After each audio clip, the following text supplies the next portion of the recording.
The HCS Global Invitational is presented by AMD, the Marines, and by Zowie.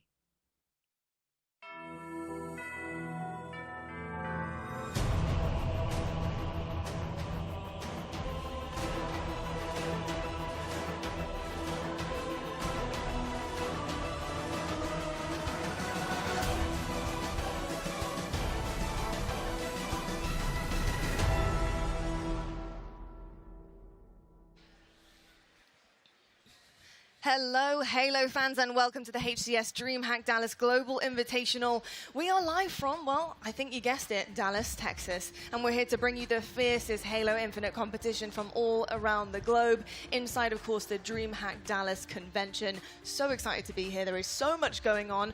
But I gotta say, guys, I am so excited about what's happening on the main stage today and all weekend. And I'm also excited about who I have on my desk. I got Clutch and Gaskin starting things off. Fellas, nice to see you. It's good to be back. We've waited quite a long time, Clutch, for LAN, and I'm so psyched to be here. How are you feeling? I'm feeling a little frisky. I'm excited, like you said, to get the action underway. It's been so long. These guys have put in so much work. Every team has gone through so many online qualifiers to get to this point, to get into this tournament.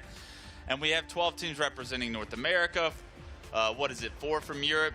And then a couple from the ANZ and MX regions across the way, but we got world representation. I'm very excited to see who kind of brings their A game to this weekend after such a long drought of LAN experience. Yeah, we have quite a few teams being very patriotic, and I'll tell you what though, it's all happening here because this is where LAN kicks back off again. We've had quite an incredible experience so far with LAN this year, and that was in Charlotte, and what an amazing tournament Charlotte was. It really did start blowing things out of the water early on. As you can see in terms of the placements there, our top 4, Native White managed to upset G1 back in Charlotte to get that top 4 position. What an incredible start from that team it really was.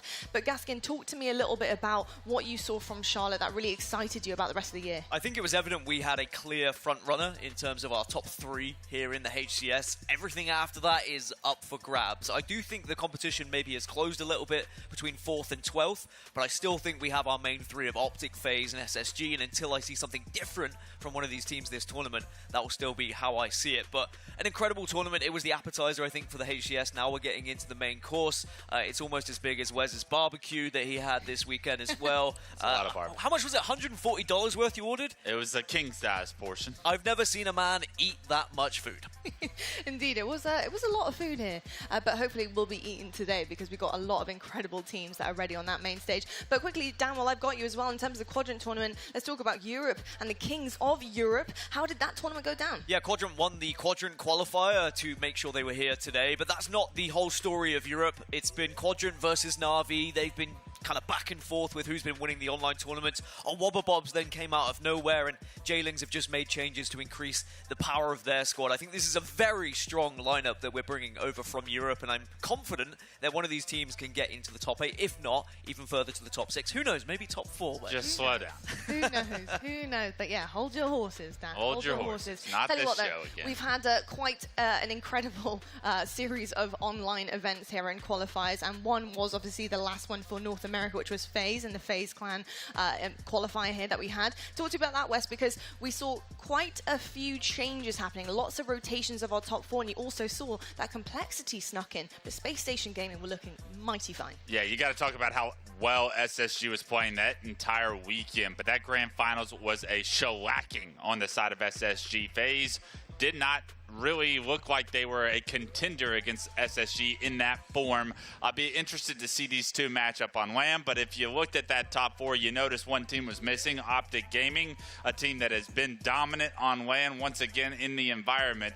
The online qualifiers mean nothing to these guys. I'm excited to see them back in their final form as well. Me too. I'm very excited to see where all of our top 3 rotate, top 4 even, top 6, top 8. There is so much A lot of competition to really look at here, and honestly, anybody could make an upset and make it happen. But let's talk about what is on the line. We do have $125,000 up for grabs. First place is going to be $45K, but I think in terms of pride as well and placement, I think that's everything for these teams. These players really want to make their mark here, especially with the first LAN kind of back with a lot of online stuff in between. This is where it really matters. It's global, Dan. Yeah, Halo's always been about pride for me. I mean, when I played, there was no prize money, so that's why. When Wes played, there was enough prize money, I guess. But these guys, they want to be the team that pushes into the top 4, that into the top 6. If they're a top 12 team, they get top 8 this tournament. Everyone just wants to go one step better, and that's what I've always loved about Halo. Well, we've talked about the prize pool, what's on the line, but let's talk about the teams competing for it, because we have plenty of teams that qualified to be here. And I would say, though, looking at these, there is one standing out to me right now, and it has to be said that history could be made this weekend as OpTic Gaming go for that 4-peat. Now, only a handful of teams have managed to do a 4-peat in their history of their careers, and Clutch, this would be one for the cards for all of these guys on that team. Yeah, unbelievable at what's at stake, and the fact that they've put themselves in this position so far throughout their careers. Nobody really expected this from this OpTic Gaming roster, but they have showed up to every LAN performance they've had to be tested in. World champions last year. I mean, I can't wait to see them in their form this weekend, but at the top, there's a couple of giants looking to take them down as well. SSG and FaZe are no slouches. It's obviously OpTic Gaming is your front runner coming into this tournament, I think, but never do you see a team that's going for a 4-peat, I feel like, in such a pack of competition like we have this weekend. Yeah, indeed. I've got to say, this is one of the highest levels of competition that we have seen for a very long time. Let's actually take a look at the pools, though, to see where all of these teams have been situated. As you can see, all 4 pools here. And Gaskin, is there anything in particular jumping out at you? Is there a pool that you might be a little bit nervous about because it's getting a little bit competitive? I think Pool C we have to look at because there are several teams there that could or maybe should be finishing in the top 6 with how they've been performing online. OpTic, G1 and Quadrant. No disrespect to Jailings, I think they're a fantastic team, but that's going to be a really tough pool for them.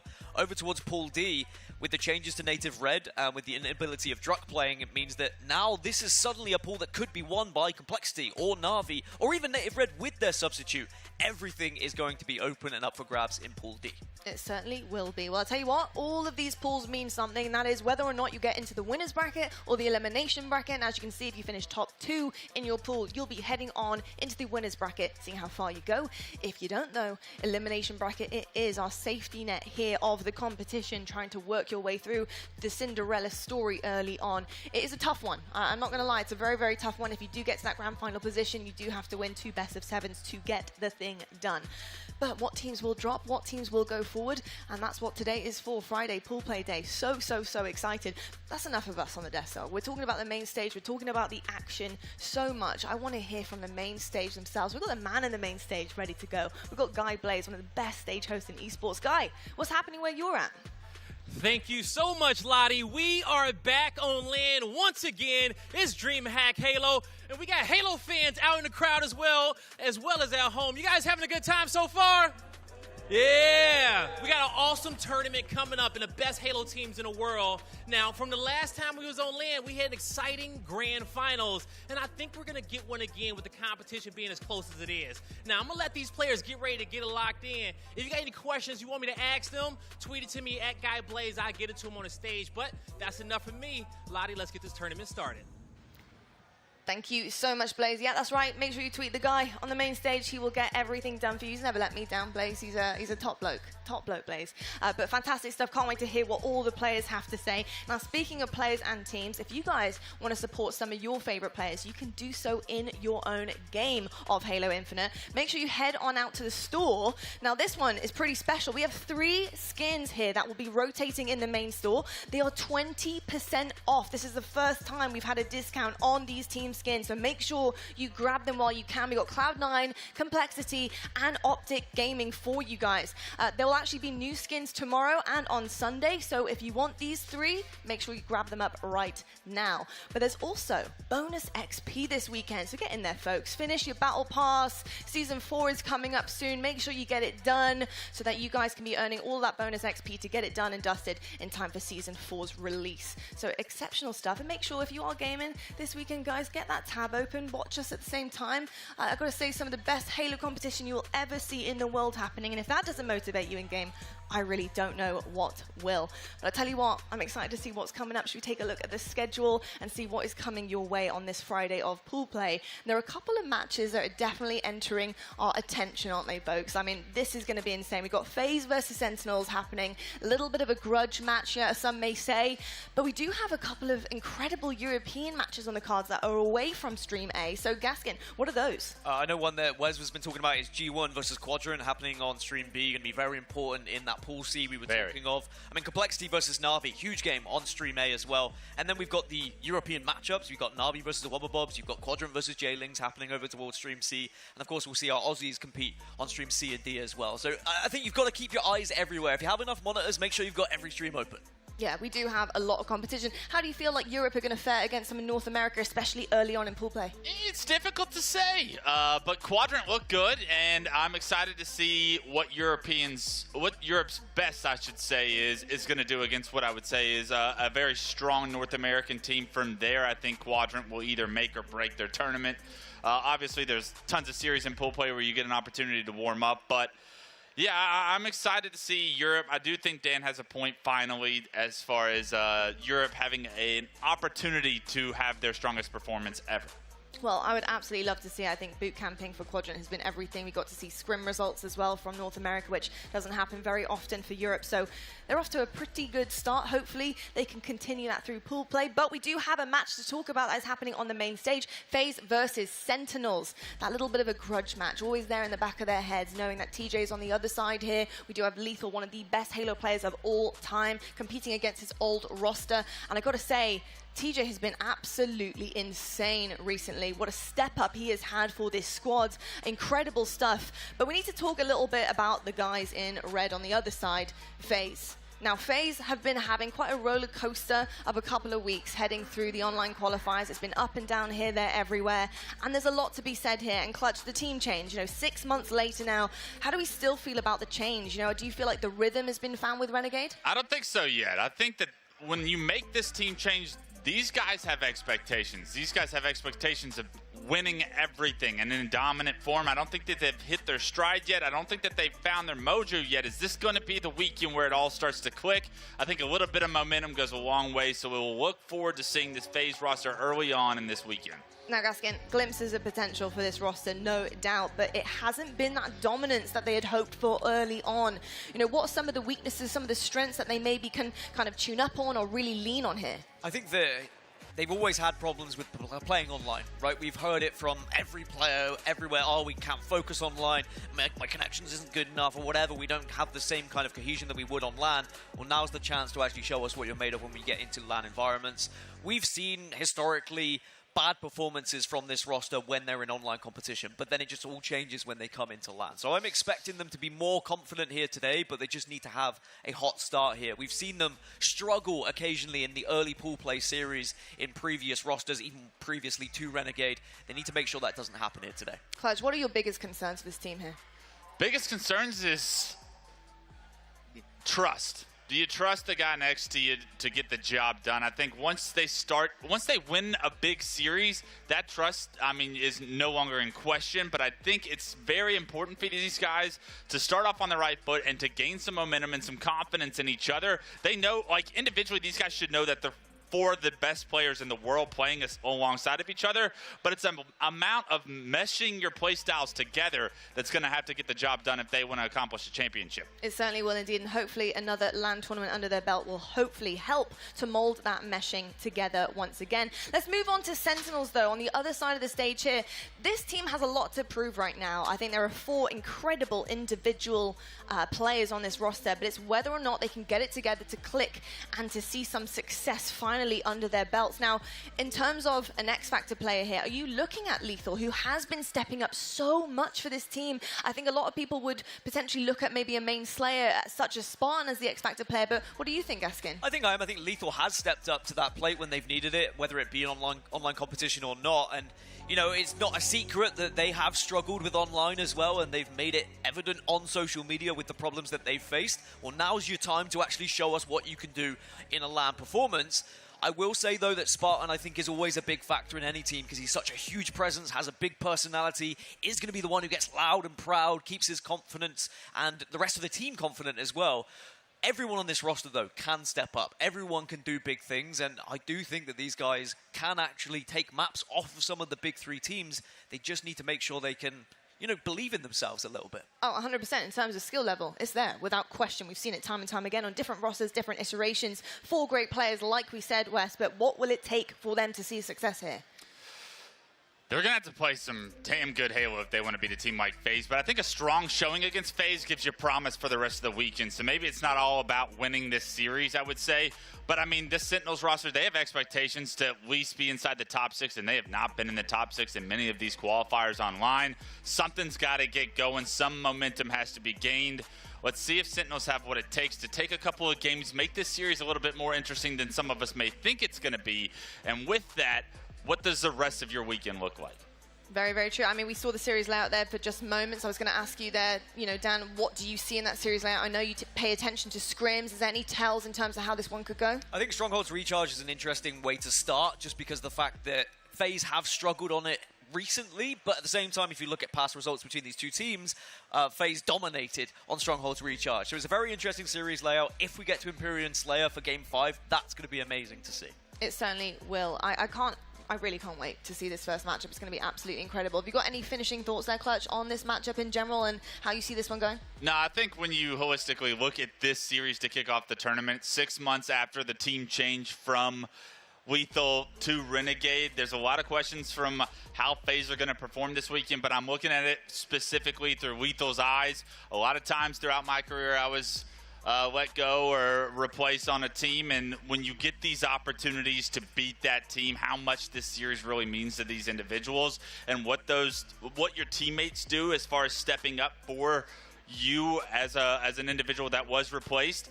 This is a lot of emotion on the stage, and the players might not show it. He might try to play it off, but this series means everything to Lethal, so I'm looking forward for him having a good series. Fantastic stuff. Well, it's enough from us on the desk. We're going to head on over to our casters right now to get this first match of our weekend underway, and we got Bravo and Onset on the mics. Fellas, what's up? Let's go.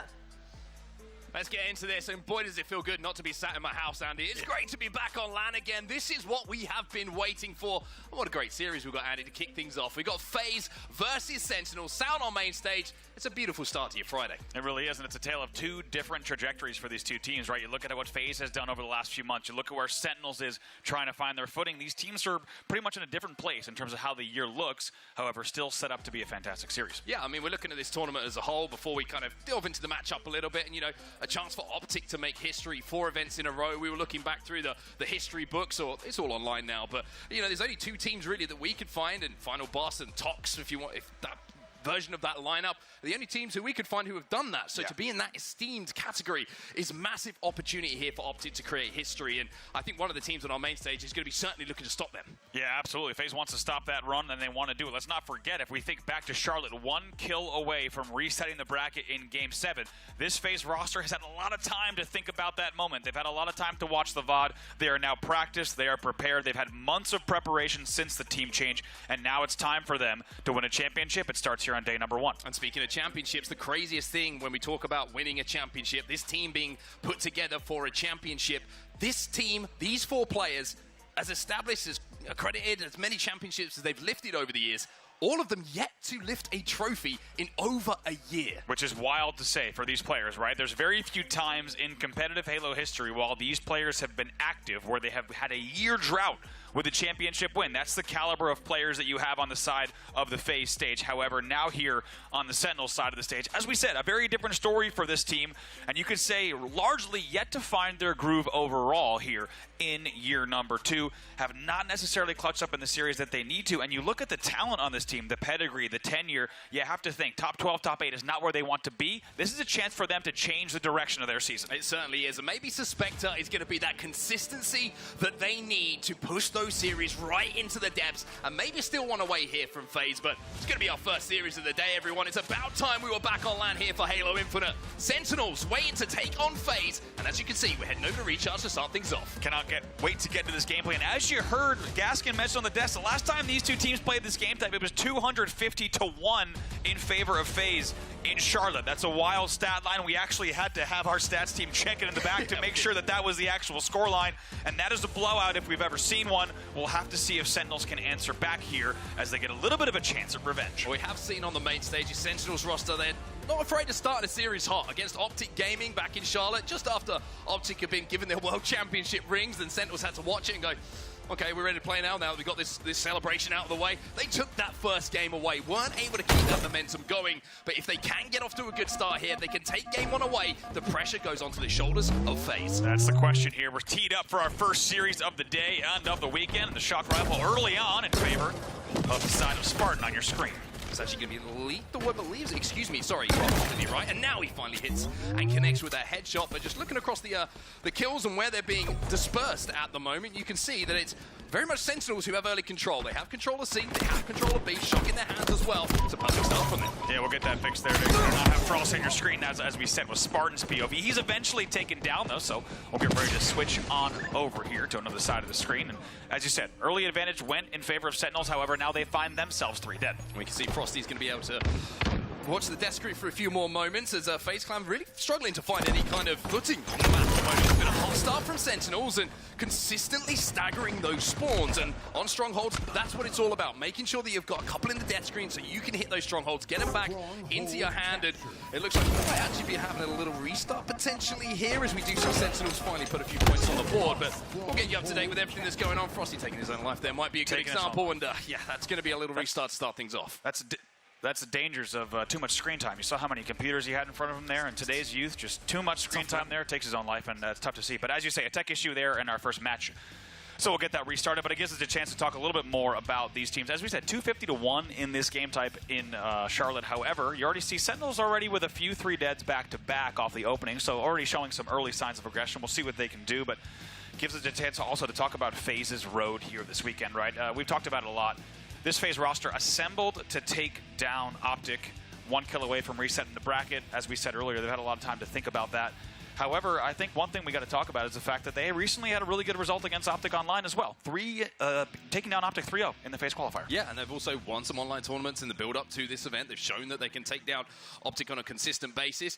Interested to see when they go up against Spacestation, because I feel like that is very tight between those two, just with the consideration of playstyle. But speaking of playstyle, we've kind of watched a lot of VOD of FaZe and how things are going for them when it's going well, and also how things are kind of going when it's not going so well. And we highlighted something which is very interesting to us, and it's the interactions between Frosty and Renegade, two of the best players to do it, and how it really affects how FaZe play on the map. It really does, and the dynamic between two powerhouse slayers like that is very interesting, and you could say largely it's I would say a decision and kind of a dynamic that's unique to this FaZe roster. If we talk about, you need to know Frosty and Renegade, which one of them is looking to blow the map wide open. You can't have two players that are consistently looking to make kind of risky, high percentage plays and get away with it, because it's really going to open up your map structure if both of those plays fail. Yeah, I used a football analogy. Maybe not the best place to do it in Texas, but I'm going to give it a go. Dallas FC, we got a football team. That's true. Two central midfielders. There's the kind of, one's going to go and attack, one has to sit in, and that's kind of very symptomatic of what FaZe got to do.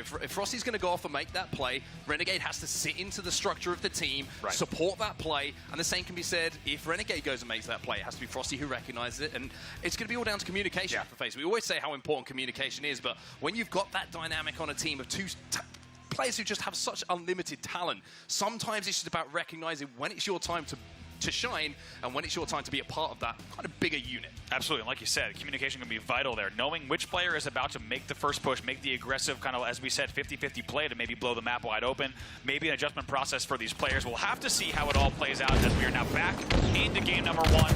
FaZe Clan versus Sentinels here, your first match of the tournament at the HCS Global Invitational at DreamHack Dallas. The good news is, Frosty on your screen, Frosty on your BOV as well, and it's going to be a great start this time coming in from FaZe Clan. 3 dead, but Sentinels do get away with the camouflage. So Nick's got a little bit of a decision to make here. Stay alive, maybe try and make a play off the back of this camo.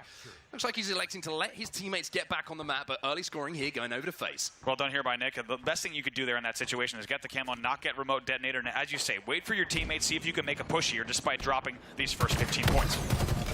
But the shot's going to go in. Nick does get the beat down and manages to survive.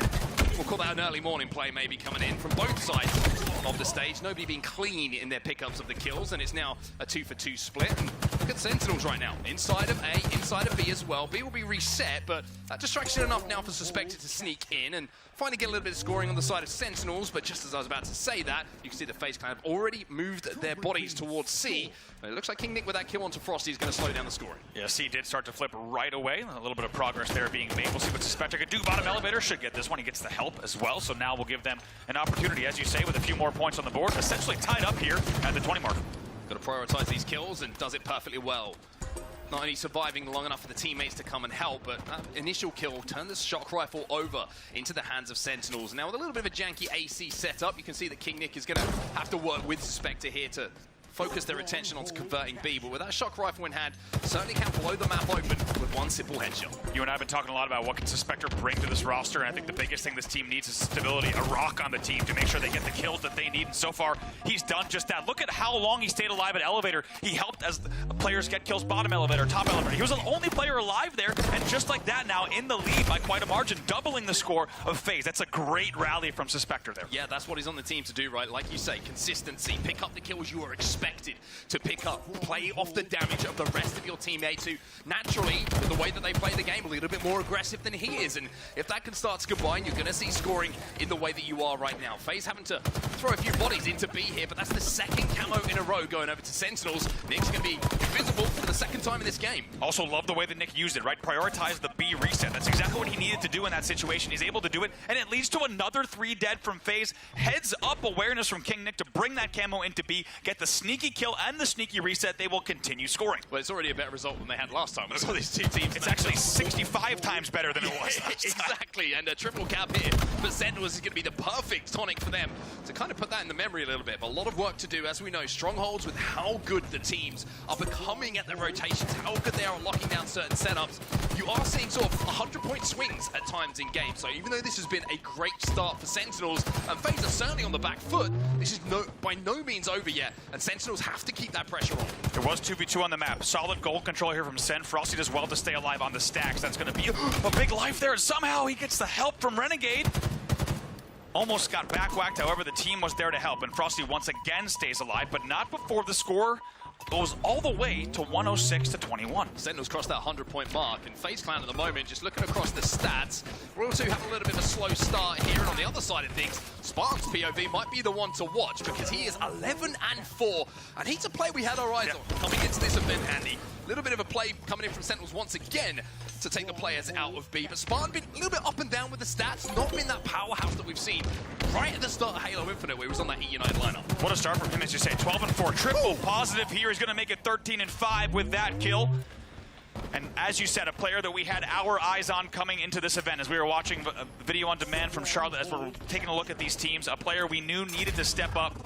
It was Spartan. However, on the other side of the stage, it's the first camo going into the hands of Renegade. Let's see what he could do to get his team back in this, as their score has been tripled by their opponents so far. Gets spotted out there smartly by Spartan, but this is the first camo now going into the hands, of FaZe Clan. 2-1 in that scoreline, but the scoreline that really matters at the moment is 122-43. And you have to wonder if the camo has been the difference maker between the two teams. No kill's going to be picked up with that camo by Renegade, but a lot of info being communicated to teammates. The kills do fall for FaZe, as Snakebite wins an important one down bottom elevator. There's 3 dead for both sides momentarily there, and it's a great pinch, by the way, as you just saw from Sentinels. They send 1 tower and 1 bottom middle to force that camo out, and they get the camo burn. It's a great play.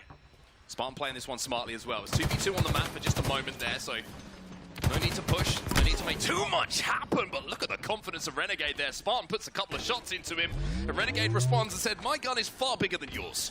It's a bold statement to make this early on a Friday, but that's exactly what he did. 122-80 now, and we have to mention, Sentinels was pretty heavily outslaying for the whole game so far. However, now only outslaying by 1 kill, and it indicates first kill, because the double kill for Renegade as well.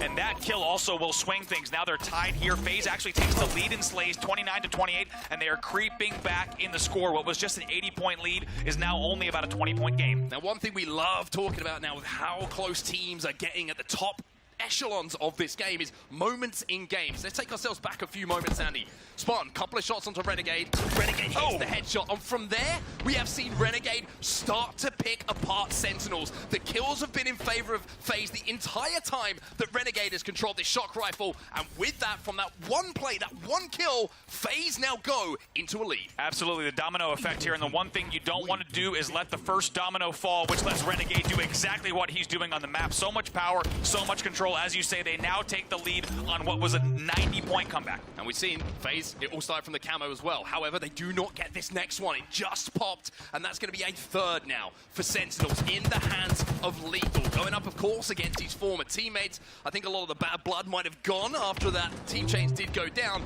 but still with a point to prove here, and he's got to play this one and get that opening damage and pick here, hopefully, for Sentinels. But 2-4. Loses 2 teammates, not going to be easy right now. He has a man disadvantage, as you see the bodies hanging from the ceiling here at top gold as he comes and sees the remains of a battle that did not go his way. He does pick up 1, however, but like you said, that camo not able to be used as effectively as maybe he would have liked, as they lose 2 prior.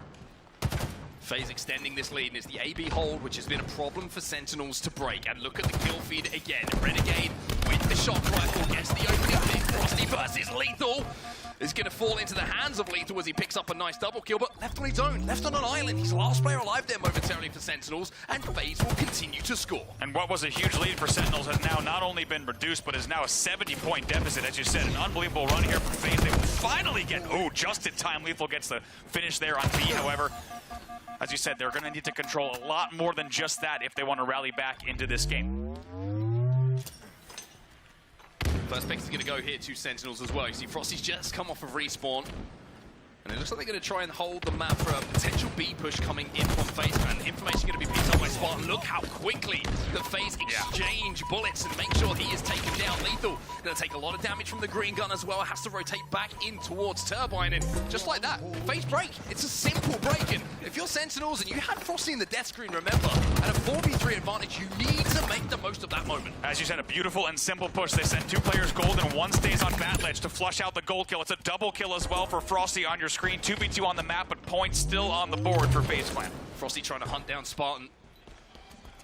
A little bit of an exchange of I don't know where you are from both players at the moment. Nobody can locate their battle rifle onto the other, and by staying alive here, Spartan now has the help coming. Frosty might get a trade here and does. And that leaves it in a 3v3 situation as FaZe try and flip C. But really important moments in this game now for Sentinels. We've asked, what is their late game like? What is their late series like? Well, here's an opportunity for you to prove that you can win these tight games against the best in the world. How about this as an insurance policy? Renegade with the camo and the shock, just patrolling at gold. He picks up the first one. And this is a nightmare scenario up here on the side of Sentinels. Nothing you could do. 20 points to go here for FaZe as they look to close it out in a wild comeback. You almost saw a little bit of history repeat itself there. Spartan challenging against Renegade. He missed the shot that time, but Sentinels flood into B. They realize they have to make a play now with 232 points on the board here for FaZe. And they get the conversion of B, which means that they will be scoring. And Sentinels now maybe trying to think about wrapping onto A as well. An important trade coming in from Royal 2 keeps that momentary control away from Sentinels. The last player alive is going to be Suspector. Snakebite should be able to convert here for FaZe, and Sentinels maybe with one more opportunity to make a play to extend this game. Like you said, Royal 2, the gatekeeper there on A, perfectly paves the way for Snakebite to get the spawn and get the finish on A. See progress here for Sentinels, though, so not over just yet. As you mentioned. Oh, and the reset comes in off screen on C, which is going to spell even more disaster for Sentinels here. 8 points to go. Yeah, it's very rare that you're not looking at the player POV. You're looking at the bottom of your screen and seeing if C gets converted, even though the C push comes in, and they should be able to convert here. That little trade from Snakebite might have just secured the game here, because numbers are falling in the favor of FaZe. Sentinels find themselves 4 dead, and FaZe will be able to flip C. That really should be the hit there. And how about Snakebite? That's the player you depend on there to get that stick on B, to make sure that that's going to be all 4 dead at the end. BC will flip. 4 points to go. Nick having to make a desperate play. Renegade looking for a trade. Doesn't get it though, but can Nick get towards C? Help teammates out on B on that conversion. FaZe Clan find themselves 3 dead. Frosty is last alive. Manages to get 1, but it's not in time. It's not going to be enough. And FaZe Clan start the tournament hot here in Dallas with a 1-0 lead. 250 to 156 your final score there. And as we said, a much more impressive performance from the side of Sentinels now with this team change coming in. It's a very different result from them in game number 1. And also, let's not forget that they held the lead for quite some time, by about 70 or 80 points. It was a good run from them, but we saw it in the numbers. Marcus, you and I were watching the slays. Sentinels had about a 5 slay lead, and when you see that get closer and closer, you see the trend of FaZe. They're warming up. Yes, it's game 1. They're getting into the match, and in the end, FaZe actually outslays Sentinels 60-53. They outslay them by 7, and to be honest, it's kind of right in line with where the scoreline was as well. Really great late game composure coming in from FaZe. Yeah, it's just, you look at well, the little game-changing moments. We're kind of keeping our eyes out for those, and I mentioned it in the middle of that game. It's Renegade getting that pick onto Spartan. Bottom middle, it's a 2v2 on the map. Renegade pops up, takes the challenge, says, okay, I'm going to hit the headshot even though I'm half shields. By doing so, completely opens the map. Gives FaZe an opportunity to get back on, control a stronghold, and then you just saw things start to roll. And great job from our production team to show a little bit the after effects of that one headshot. As you can see him holding down A, getting this double kill, and then from there, this is where FaZe turned it around. Absolutely. You know what's true is that we always know how important the back elevator, the top elevator plays are in this game, but as these teams get closer and closer in terms of the skill gap and just how close all of your top teams are, the 1v1s at back elevator are going to determine games more and more, and that's what we're seeing here as well. Some big wins there in the back of Ellie. Yeah, it's almost the pressure. You have to hit the shot if someone comes through that door, right? If you don't have any grenades and you don't hit that first shock shot, you're going to get 4, right? It's as simple as that. You lose A, or you certainly are going to be in a battle for A. If you hit it, though, you complete control of the map, because you have so many more angles to play from after that. And Renegade showing how important it is to control that top elevator area, and most importantly, as it always has been in Halo, to hit your shots when it certainly matters. And the big slayers there. Spartan, let's not forget, right? He was triple positive there for some time in the game, 12-4. He ends the game 17-14. Still great numbers, but the big slayer on the other side is going to be Renegade. A little bit even better performance, 17-10 from him at the end of that game. So he took, as we said, just a moment to heat up, but once he did, they started to run away with that game. And you really look at, as you said, pivotal plays, something like Snakebite hitting the death stick on batteries to make sure that it's 4 dead.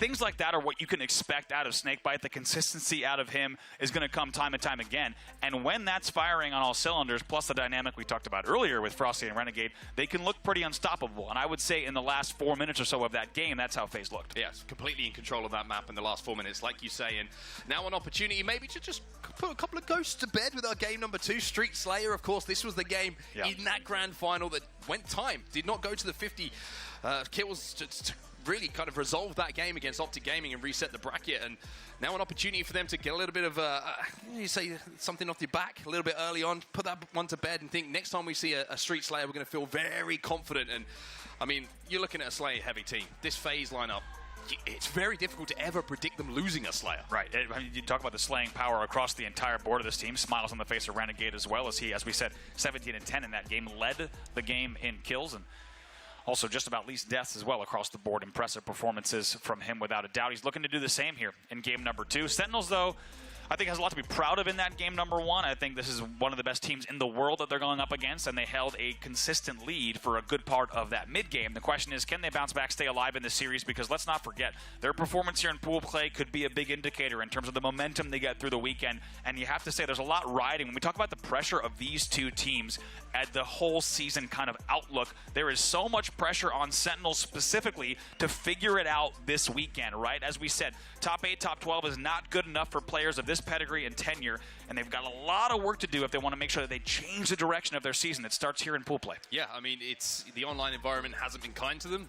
Like Dan said on the desk, right? We've all seen it on social media. They weren't particularly happy with how they performed and the circumstances they had to perform in, but it also does give us an indication of how the team is looking, right? And it's the consistency. It's like if you have like a 6th in there, you're like, okay, kind of like, or 4th, you're like, okay, there's something to work with here. There's a ceiling to be hit, but there just hasn't been that standout performance. It's always been disappointing so far for Sentinels, and now we're back on LAN. It's kind of like, okay, this was your opinion on what we saw online. I understand where you're coming from, what you'll do, but you have to then step it up and prove that that was the case, that it wasn't the team dynamic and it was the online environment that wasn't allowing you to perform. Yeah, I think we're going to also look specifically at their game 5s, right? Let's not forget in Charlotte, lost a 50-48 against Native White in game number 5 to let Native White continue on to that heroic run that everyone looked at, and Sentinels had so much to think about.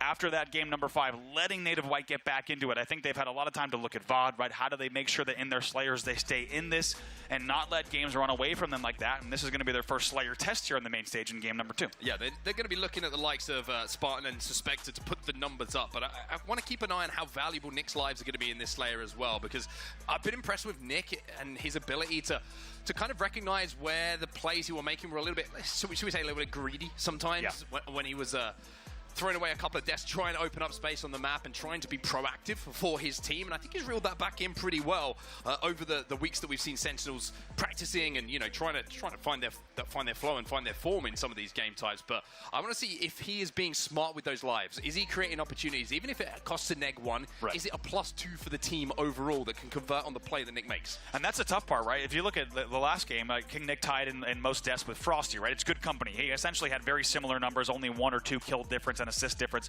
from Frosty. So he's in good company, right? In that last game, Frosty and King Nick were both your openers. They're flying out of A. They're flying out of Tower. They're making big, bold plays in long haul to try to break things open. And it's a really tough job to do well, right? And there's also a fine line between the damage that you do, the timing that you do it, and how does your team respond, right? Because in one scenario, if you're 1 second too early and you get players weak in Gold and batteries in Whirlpool, it might be a great play. But if you're 1 second truly too early and your team can't get around the corner as they need to finish the kills on the sidelines, it's not going to work. It is such a amazing timing dynamic needed when you are the first player in dealing damage that you have to make sure you're dealing the right damage in the right place at the right time. It's not easy to do, and that will be the secret to success for King Nick. It's so interesting we're talking about this role on the team, and I'm literally staring at Richie Hines sat down right behind your shoulder, which is like one of the best examples of doing it that we've ever had in Halo, right? Yeah. The guy was just a master of being able to kind of had that internal clock on where is my help coming, when do I need to disengage from this battle, where do I open up space on the map. And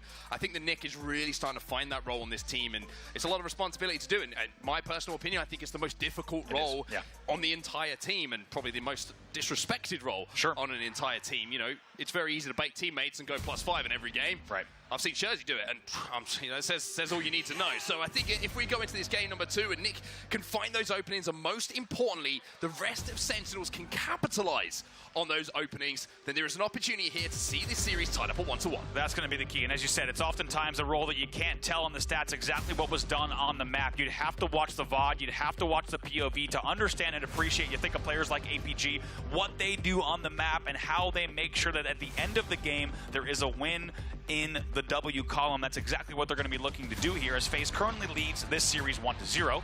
Sentinels looking to bounce back, tie the series 1-1. We'll see if they can do it here on Street Slayer. Really big test here for Sentinels. If they can tie up at 1-1 and steal this Slayer away, then the series has life. If they can't quite manage to do so, then FaZe are looking at potentially a 3-0 start to their tournament. It would have been the perfect start for them and really would fill them with the confidence and the motivation they need to go towards that championship they are so desperate for. But we're starting off from the point of view of Spartan. He's going to get that Stalker rifle and already do some some damage, but you saw how quick FaZe already on that rocket. My goodness, Frosty was absolutely gone. He booked it there with the rockets. 2 dead. Snakebite picks up another kill across the board, so that's going to make things 2-1 in favor of Sentinels, but big kill still coming in. Red gun control for Spartan early on. Yeah, very interesting to see where that rocket has gone as well. You can see Snakebite picked up that kill and yet to pick up a death. So you would imagine that FaZe still have 1 rocket to play with, and if they can put it to use, then maybe they can open this map up and give the numbers over in their advantage. Shroud Screen, of course, going to go down, which is going to deny the push coming in. And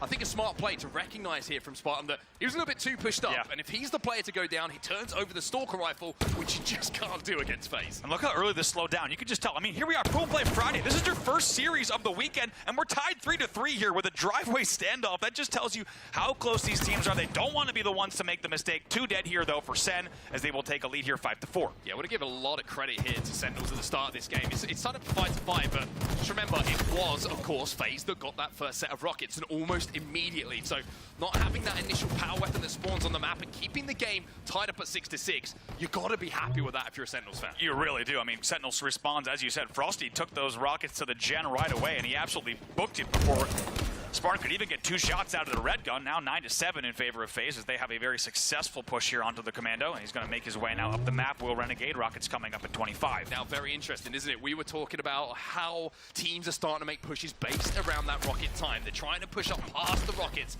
create the kills necessary to lock down those power weapons, and then you are starting to see teams slowly extend leads. 5, 6, 7 kill leads start to establish themselves. At the moment, it's 9-9 in that score.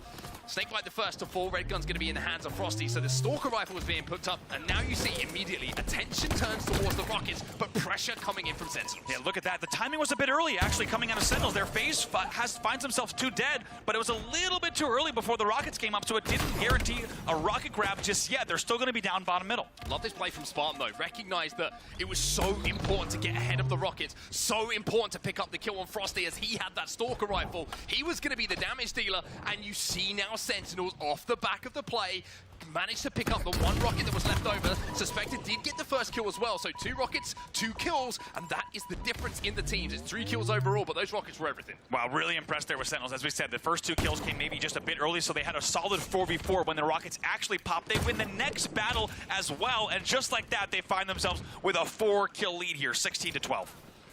Spartan trying to keep applying pressure. Frosty going to step up. 1 shot going to be missed, but he's going to snap on with the second 2. A little bit of damage coming in from a teammate as well, as Sentinels start to extend that lead ever so slightly. Suspected picks up a big kill, though. You almost expected that to go over to Renegade, but that's what you're looking for from Suspector. 7-7 in this game, but picking up the important kill that keeps the numbers similar. Renegade going for the big sauce there. Nothing feels better than taking down a player who's trying to AR you and making sure you take him down with the BR. 1 fall.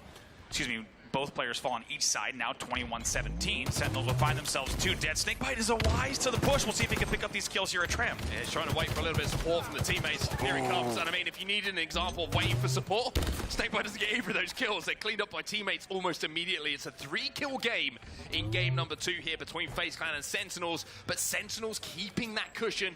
All attention now turns to the rockets. And when the General Snakebite is pinging it, you know he wants everybody to focus on it. And you have to think a little bit of a limited map awareness there, or maybe even limited comms coming from Sentinels, because they sent 2 players up C ramp, and they didn't know there were 3 players in Tram there. Just a little bit of a misplay brings the game within 5 now.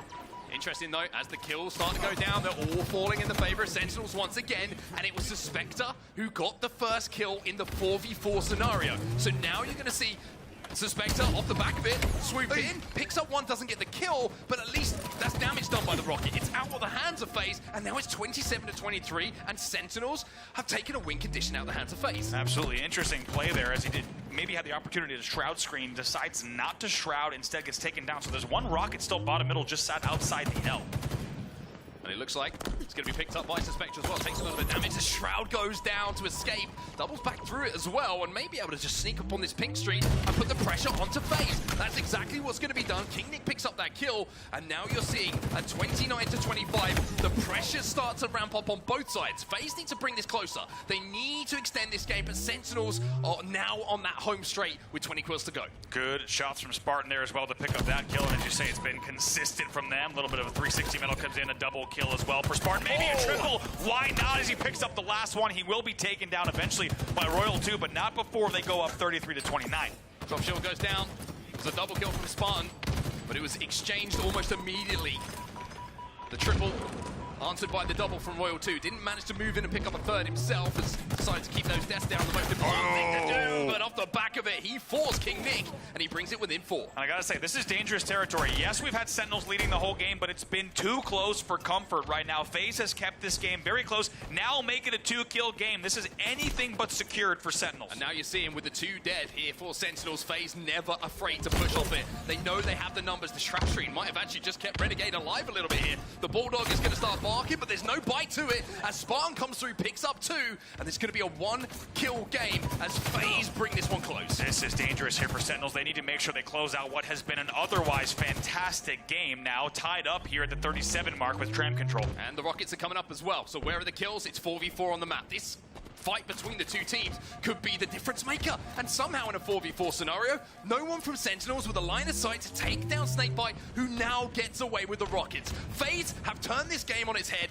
and with Snakebite with the Rockets in his hands, he can put them into the lead. Undoubtedly, FaZe got the damage they needed to push players down to make sure they had the sightlines on the Rockets. As you said, it's pretty much a free rocket grab with no kills even coming in. Here comes Snakebite with the push. And now Snakebite just walks behind Spartan.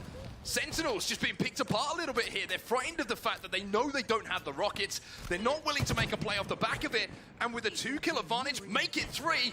I mean, Snakebite's walking around, he's still got a rocket to play with. They made the decision to leave Spartan at A there. They tried to all double back and run away from this rocket launcher. It has not worked out for them as they continue to fall, and there's still 1 rocket left to play with as well. Well, here come the red arrows.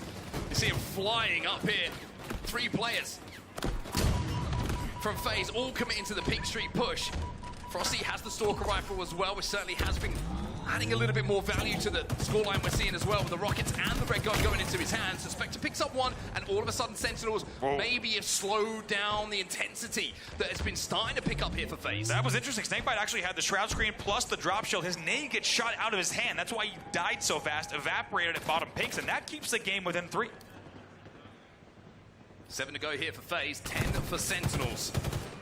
And the difference between a 2-0 looking series and a 1-1 does not have to be really explained anymore. Frosty trying to make plays, trying to do damage. Is anyone in position to clean up this damage, though? That's the question. Yeah. And it looks like FaZe's timing was off. It's a bold play there coming in. Frosty comes up with the red gun. As soon as you set up on the Bulldog, on the Gen there, you're making the play and the decision to push. He was in a 1v2 there, and he even continued to fly into Cafe for the damage, but it's not converted on, and as a result, it's a 2-kill game here, and things slow way down. They certainly do indeed. Question is, when are those rockets going to be popping? Who is going to be in position to pick them up? You can see all of a sudden, like you say, game completely at a standstill. Nobody wants to be that first dead. And Nick is going to go down, but it's a 1-for-1 trade. Renegade gets 1 as well, which means that FaZe move closer and closer now to closing this game out. And Sentinels tried to make the play, but FaZe baited it perfectly. Perfectly. Look at Renegade going full radioactive there with the microwave. And guess what? Off of the back, no surprise. It's a rocket grab for Snakebite. He takes to the heavens.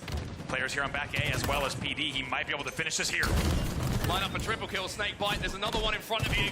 It's a simple job to close it out with the trip ski. Snakebite will be the man to step up for FaZe in those final moments, but Sentinels are going to look at that game, Andy, and they're going to hate watching those final 10 kills or so. And once again, as we said, we saw what happened in Charlotte in the Native White series. They had the lead in the Slayer, and at the end, they did not find themselves on the winning side of the stage. It is a tale we've seen before. It happens again in this game number 2. It's another piece of late game greatness here coming in from FaZe as they close the game out 50-44. And to be honest with how that game went, you wouldn't expect a 6-kill deficit in the end in the favor of FaZe to take the game.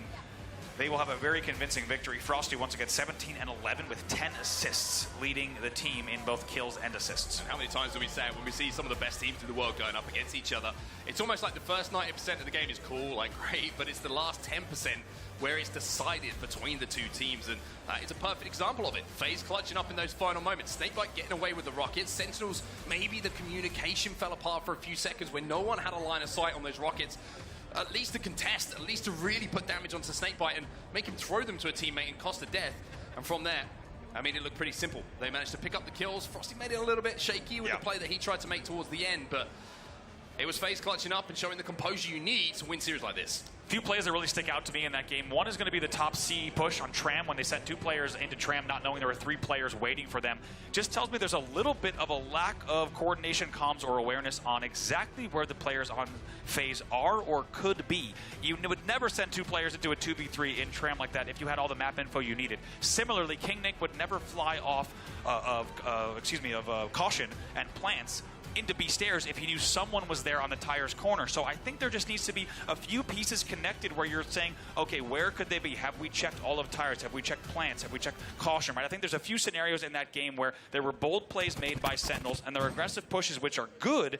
However, they're not good based on the positioning of the FaZe roster. Yeah, I have to agree with you, and it's those moments that it matters the most, right? It's kind of like it doesn't really matter. You can make that mistake if it's 15-all at the start of the game, but when you've only got a certain amount of deaths to play with towards the end of a Slayer, that's when it really starts to hurt you, and that costs you games. And I've said, I said during the FaZe tournament, and I've said in the build-up to this tournament, I think the value of Slayers is criminally underrated at the moment by teams. There's 2 of them in a series, in a best-of-5. You know, that's going to decide it. You go to a Game 5, a Slayer, right? If you haven't been practicing it, if you haven't been thinking through what we do in those final moments in close games, how we want to try and maneuver around the map, how we try and secure our power weapons, and how we value our deaths, it's not just going to cost you games here on the main stage, it's going to cost you series. Absolutely. I think teams are realizing not only are their Slayers important, right, but as we said, once you start to get to the mid-game in a Slayer, making sure you're not giving away free kills and making sure that when you make a push, it's an informed push. You have all the details that you can, all the data that you can when you make those moves, and then you rely on really the team to support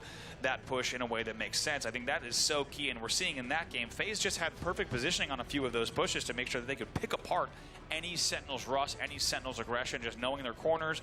A little bit of a sneaky play there coming in time and time again from FaZe to just catch Sentinels off guard. Yeah, I think the problem here for Sentinels as well is the next game is, in my opinion, one of FaZe's best game types as Aquarius captures the flag, and it's very rare that you see them ever drop this. They are so efficient when it comes to running that flag, picking those kills up off respawn, that Sentinels are going to have to certainly elevate their game to a level we have yet to see in this series if they want to send this into a Game 4. But you can see the conversations taking place on our main stage now between the Sentinels members, and I want to see who the leader is on this team. When it went together, when we saw this team being put together, the pieces being put in place, we were trying to question who's going to be the vocal leader in these tough times. Who is going to lift everybody else alongside them and say, hey, we're not done here. We've got 3 games in a row to win. Let's not forget also they got Coach Chick behind him. Chick, no stranger to the main stage. And I think if I'm behind that team, the one thing I'm saying is let's not forget, guys, for both of these games that we just dropped, we were leading by significant margins throughout both of them, right? This series is far from over. They can really bounce back here if they find their footing in CTF Aquarius. Well, it's going to be a tough ask for them, but Sentinels, if you want to find yourself in the running later on in the tournament, there's going to be a lot of these kind of games that are going to be tough asks. So for them, a hot start here would be important. Get that first flag on the board. Pick up the first kills, first camo. Little wins that you can get in the early game. They can roll on. They can build momentum. And that's exactly what Sentinels need to do. They really can. Let's not forget the play style of these players as well. When you think about Suspector, Spartan, Lethal, King Nick, these guys know how to play fast. They've been on the main stage for a lot of them a decade or more here at this point. They know how to play this game type fast. They know they can play aggressive. And if they play their game, they can catch FaZe off guard here. That's what they need to do to get back in the series. Make sure they do not exit 3-0. Get some momentum. See if they can get on the board. Here we are now into game number 3. Well, let's keep our eyes on the camo. The first one in our first game of the series, of course, did go over to Sentinels. It was Nick who managed to get his hand on there, but through the carnage that's happening up on the top pink tower, you can see that somehow Snakebite comes out of it, not only with the camo, but with his shields intact, which seems somewhat surprising to me. Wow, it's a perfect push there. It's also 4 dead, and now a sneaky push coming in from Snakebite. You could not have asked for a better opening strategy coming in from FaZe here, as they are going to make quick work of this opening rush. And it's almost funny to watch Snakebite's point of view. He's like, where's everyone? I'm like, leave some for me. Yeah. Like, okay, I'll run the flag, don't worry about it. And with the efficiency that FaZe put on the board, it's going to be a first flag within the first minute. Almost the first push that's converted. Only 42 seconds or so on that flag. A very, very fast flag capture, certainly. And as you said, it's very rare that you have your camo player running the flag, but when there's nothing else to do, the camo player's like, well, because I got to run this flag home myself. They bring that flag and they lead early 1-0 here. And that's the hammer here, isn't it, for Sentinels? We were saying you need to get that first win. You need the camo, you need to get the flag moving first. strategized. Instead, they get absolutely decimated off the break. They completely get out-strategized. They lose those individual battles, and off the back of it, find themselves now in even more of an uphill battle. But at least they've picked up just a few kills here. They're inside of the base. Lethal trying to put pressure back on the FaZe guy. Good coordination there from Lethal and Spartan. As you said, you just need to find your footing early on, especially when that first cap goes in early. It's tough to bounce back and make sure that the game doesn't get out of hand, but a nice double kill here from Lethal as well will make sure that things are close. That's 3 dead for FaZe. Yeah, an opportunity to run here. He's got support top middle. Suspector, gotta be careful though. Uses the thrust to escape and play his life instead of maybe trying to force that flag into the gen. Now he's got to deal with the players coming off of respawn from FaZe. Big win here would be an opportunity to keep that flag moving, and with the sidekick, the trade from Royal 2, probably the better result of the two teams. Definitely. The trade from Royal 2 is the play there. Royal 2 is going to be very happy with flying out into the gen for that trade. You have to wonder if maybe Suspector was thinking about thrusting back, right, with the sidekick. That really could work out well. Double kill comes into the feed as well for Renegade. And we're going to be popping up as well, so all eyes on top middle at the moment. And Renegade, if you can get this alongside that heat wave, then there's going to be more problems for Sentinels to deal with. He will be able to do so. King Nick is the last player alive for Sen. Everyone else, you can see Spartan is going to be respawning on the gen. Renegade taking just a smidgen of damage from that grenade, but he's going to be able to deal with Spartan pretty comfortably, especially with that combination. Renegade even dealing some damage to himself off the wall, still doesn't get taken down. He's like a kid in a bouncy house here top middle, just parading around, doing whatever he wants across the map. And oh, look at all the pings coming in, all the info as well, and he'll slowly make his way to clear out the fridge, something I do pretty regularly myself. Yeah, I've seen you do it, and trust me, you do it very efficiently. Anyone in Halo can match your efficiency around a fridge, and it certainly will result in good things for them. Killing spree going to come in for Renegade, but I'm interested to see how FaZe try and play off the back of this. You saw Renegade aggressively pushing on that fridge. It means they clean out the players. They should be spawning either in the fridge if they've left it overall in the gen, and with 4 in the death screen, Royal 2 should have a pretty comfortable time at least getting this past the 50% line. Look at Royal 2. The man's been in the gym as well. These are strong flag tosses. That flag goes all the way across the map. He's going to hit the straight stairs jump, but actually take a second to go into gen. Maybe hit a little bit of a slide here once the shields come back. 2 dead yet again. This should be comfortable, but one thing I got to point out is Royal 2 is so conservative with his life there. He's in the back of the base with a teammate, and you think you want to keep shooting in those scenarios. He actually thrusts it out to ensure that he 100% stayed alive. Then he doubles back, gets the backpack, then the flag run goes. Really, really good tactical slow play there from Royal 2. He's going to pick up another kill here. That's 3 dead again for Sentinels, and they're starting to get picked apart a little bit here. It's difficult to remember the last time the Sentinels had 4 alive on the map, and that is just the consistent, almost constricting map pressure that FaZe have at the moment. Lethal's going to be trying to rotate back into the base. Royal 2 going to be taken down, and finally, it looks like Sentinels are going to be able to fight out their spawn, but Snakebite's saying, hey, you might have picked up a couple of kills, but you're going to have to go through me first if you want to get across and towards that camera that's just about to come up. So interestingly, despite the fact that we have 2-0 on the board and it has been looked so one-sided, first run starts there. Nice job from Spartan to toss and thrust back to try to stay alive and anchor on the flag a little bit midship-esque. He's taken down, though, by a great double back from Frosty. One thing to note here is you have FaZe outslaying 31-23 right now. So Sentinel still with a lot of kills on the board. They're certainly being outslayed, but at 2-0 with 7:44 left on the map, if they can slow this one down, they might be able to make this a bit more interesting. Here's the sneaky run from Suspector. Yeah, he's going to run this one with Camo. 2 dead on his side. He's going to have to wait and see where those respawns come in. This could be a problem here for FaZe, but picking up a kill was certainly going to make it a little bit more doable, shall we say, but the Camo disappears at just the wrong time. The cloak is pulled off, and Suspector's left just to die. Terrible time. Nothing else to say, really. Terrible time to have your pants come down there. Caught with the pants down at the door when the flag tries to come in. That will, as you say, result in a flag return. So the score will stay here at 2-0. And a pretty difficult sneaky play when you have 2 dead. I think Suspector did everything he could in that scenario, but they will need to reset yet again.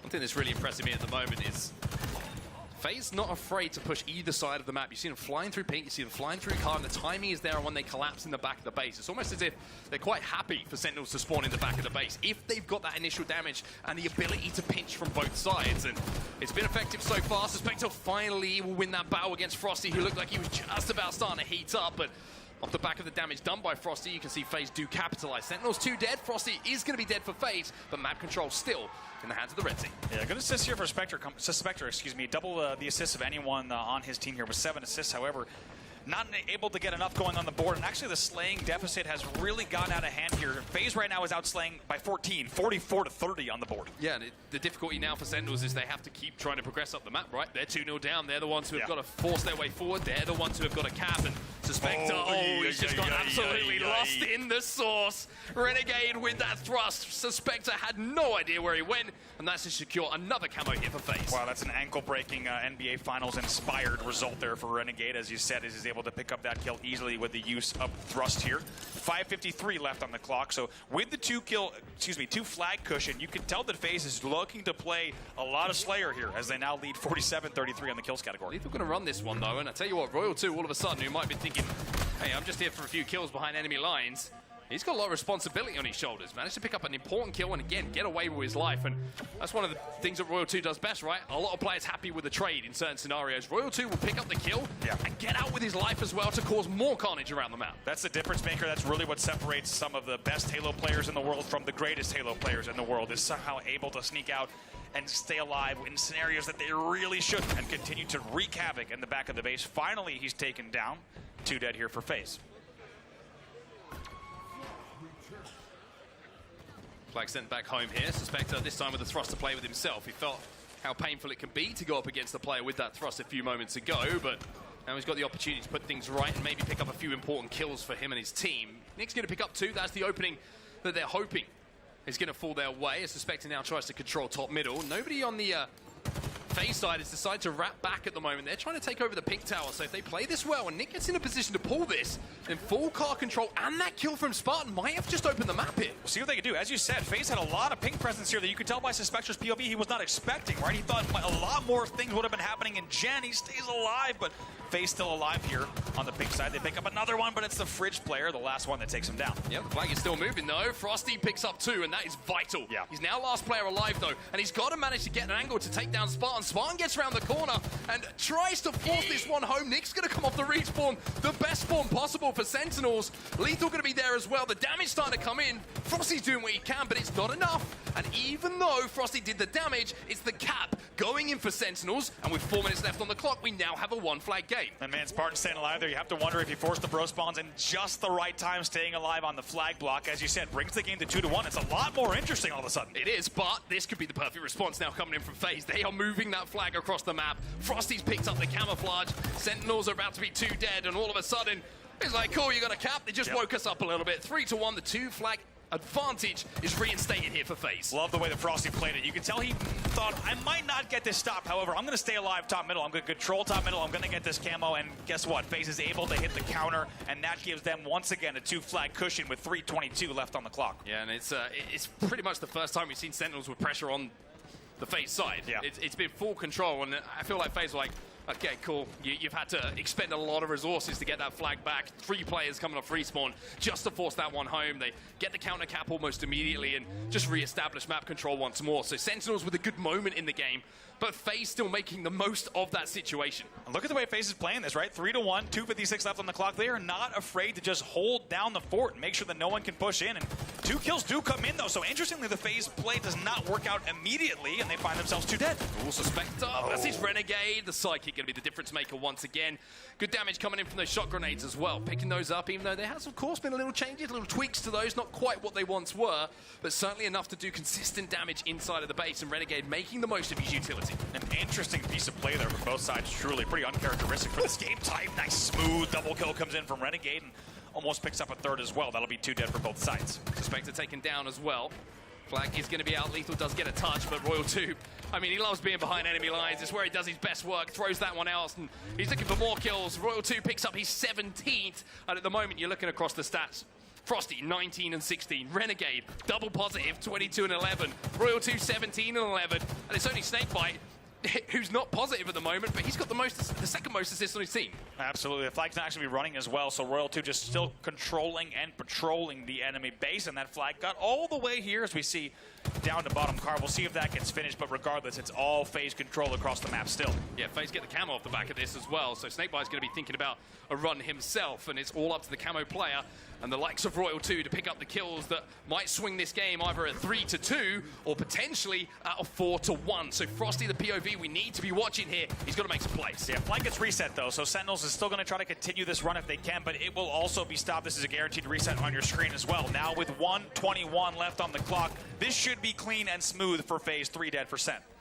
Momentary 4 dead as all players fall. They're running a potential 4th flag here as well. Renegade picking up a kill. Lethal still in the death screen as well. And FaZe deciding, hey, I think we've got enough of an advantage here. Unless we put them 4 dead and we feel 100% comfortable in our map control, then we can just take our time here. Royal 2 going to run that flag and actually going to run it towards Renegade, who was fighting. Yeah, look at this now. Snakebite has helped their bottom mid as well. Royal 2 changes the route, as you say. This should be the 4th flag going home.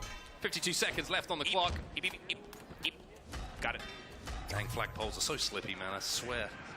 Nick's going to pick up one. Royal 2 probably thinking, hey, they've got to come into the flag, and I like kills, and I'm going to try and get another one. So Royal 2 playing in a very Royal 2 way here, and I'm sure that a lot of people who have played with Royal 2 would understand where I'm coming from with this. Picks up 2 kills, King Nick last alive, and it will be, and should be, a flag going in here for FaZe, but Royal 2 more interested right now in trying to cross that 20-kill mark. Yeah, he'll jump on the return as well to help out. Someone should have spawned to get that flag in the back of the base as well. They will. 4-1 is your score with 20 seconds left.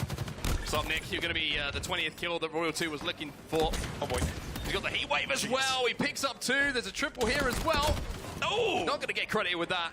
Spartan somehow stays alive in that. Didn't quite get the chunk on the heat wave he was looking for, but with 5 seconds left on the clock and with a 4-1 lead, it is going to be FaZe Clan, one of the tournament favorites, out to the hottest start possible with a 3-0 victory. Yeah, looking so good all series long, and let's not forget in the first 2, we saw easy Sentinels leads throughout the mid-game. Not the case in this game, though. FaZe with a very, very convincing game number 3 to end the series with a score of 3-0. Incredibly efficient gameplay from FaZe. I think we saw a lot answered, and what we were questioning in one series, we're saying, hey, how's the late game?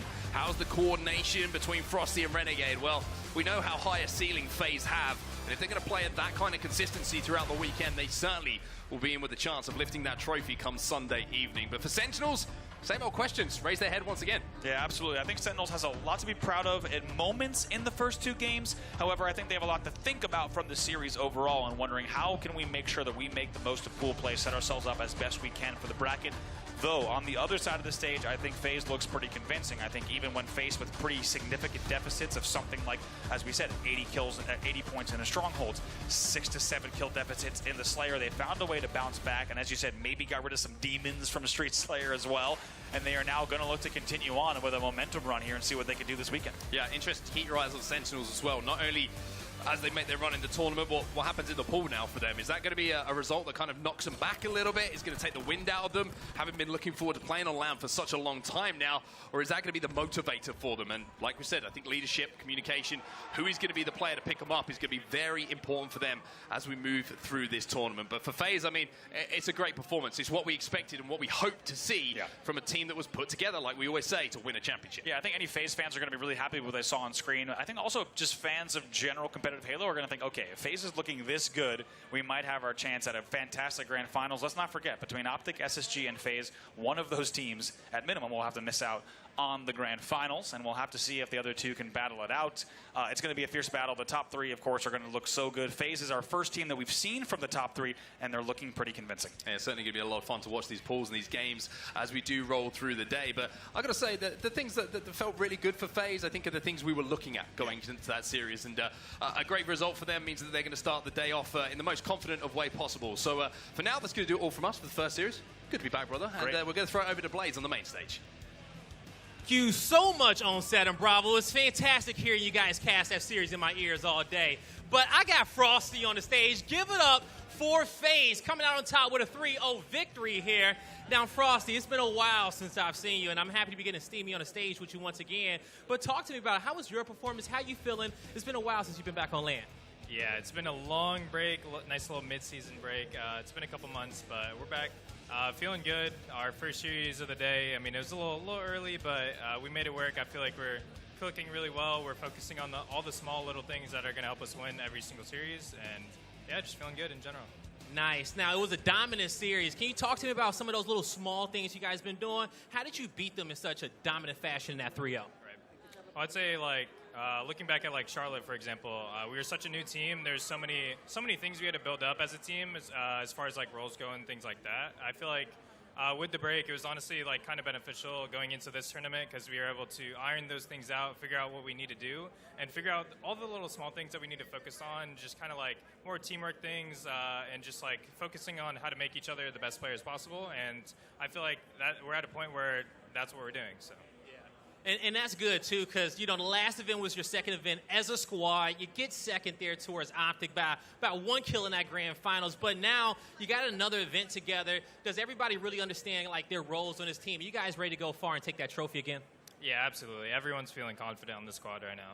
All right, man. I'm going to let you go. Any shout-outs you want to give out there to the FaZe fans? Yeah, I mean, just shout out to FaZe guys. I appreciate all you, everyone coming to watch the tournament. Hopefully you guys enjoy this weekend, and, yeah, have a good time. All right, guys, FaZe up. That's going to do it for me and Frosty on the stage. Lottie, take it away. Thank you so much to Blaze there. What an exceptional start from FaZe and the boys on the main stage. And like you said, it was an early start. And we do know that some of the team members are nocturnal animals, for sure, to say the absolute least. But what a way to turn up, especially against Sentinels. I think Sentinels being a roster that you can never count them out. The individual talent on that team is insane. But I've got to say, clearly, whatever FaZe have been working on, it is clearly getting put together in motion here at LAN, and it was very, very impressive. You know, a little bit of a slow start at the beginning, though, Clutch, on FaZe, but, you know, the stronghold started to really build up upon that. Talk to me about what you saw in terms of the teamwork dynamic and being able to build up that lead again and essentially leading to that map 1 win. Yeah, it wasn't perfect, but I think FaZe did look dominant throughout this series, and I think that that was very important for them to kick off the tournament like this. I loved the Frosty interview myself, talking about roles and talking about situational plays that maybe they weren't on the same page about last event in Charlotte and the mistakes that they kind of made with those being fixed coming into this. You've had a lot of time, and that's something that teams either took advantage of or they didn't, and it looks like FaZe feel like they come pretty prepared for this tournament, and it showcased itself there in the first series. Indeed it did, and I've got to say here, Gaskin, something I do love about this roster is the fact that they're never out. Doesn't matter what the lead is at the time, they are never out, and it's something that the history of these players have really built upon in their careers. Talk to me about the resilience of this roster. Yeah, it was very evident in game one that there was a slow start from FaZe. Yeah. They were like 120 to 50 down or something like that, and you saw the final score. It was 250 to 156. They could have crumbled. I've seen teams like that crumble in game ones where they've had to have the early start, where they are going to be slow out of the blocks. But FaZe said, look, you know what? We know what's going wrong. We know how to adapt. They saw what Sentinels were doing, and they made sure they changed things on the fly. And the response in that game one says everything about FaZe and why they are such a big team and why they are going to be one of the favorites. Sheesh, a 1.53 for your boy Renegade. The newcomer on this FaZe Clan team, if they want to win this championship, he's going to have to play well, but 1.53 is an absolutely insane stat lot. He looked different as well, but, I mean, at least he's looking well, is Renegade. But I will say that this entire FaZe roster, when they looked at this series, there was always going to be in the back of their head, what happens if we lose? What is going to do to us at this tournament if we were to lose this?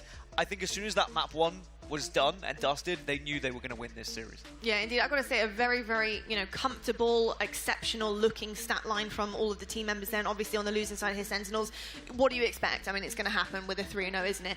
But, stats aside, I think in terms of the teamwork that we're seeing here from FaZe, I think that's the biggest thing, the biggest takeaway that I think everyone should be looking at here is that the fact that we are seeing so much potential out of this roster, and if they want to go the distance, if they want to go into Sunday, the best chance possible through the winners bracket, that teamwork has to be stellar every single time, Clutch. Yeah, we're not going to learn really how good this FaZe roster is until we see them against the likes of the SSGs and the OpTic Gamings of the world later on in the bracket play. Fortunately for them, this pool play will give them some opportunities, some much-needed reps on LAN to warm up to those opportunities. But right now, FaZe look as good as we think they're going to be. Yeah, indeed. I've got to say, you're seeing examples of that teamwork. Aquarius, CTF, right, the final map. You're seeing, obviously, many flags going in at the beginning for FaZe. Sentinel starts to bite back and answer back. And then we see a flag go in for them. And it's FaZe knowing that, okay, we'll let that flag go in. It's a little bit too late there. But the counter-cap opportunity comes through because of the individual skill from the likes of Frosty, for example. Just such phenomenal plays coming in from all of these team members. And that's what really makes this team really golden. I mean, the individual skill, but also the cohesion of the entire squad, the way they push on Aquarius to make sure they're watching all the angles. As soon as the other team comes up off spawn, they've got eyes on them. There was times where they would capture the flag and the guy that capped it was the last alive. And that means they were pressuring at the right times, taking the right fights and ensuring that that flag guy could not be shot and not be watched. And that's so important. Yes, you leave yourself vulnerable to a counter cap if you're so far back, but they were always over that halfway line. They were always being aggressive aggressive onto Sentinels. Yeah, just so it's always an opportunity there. It's great, you know, looking at the future.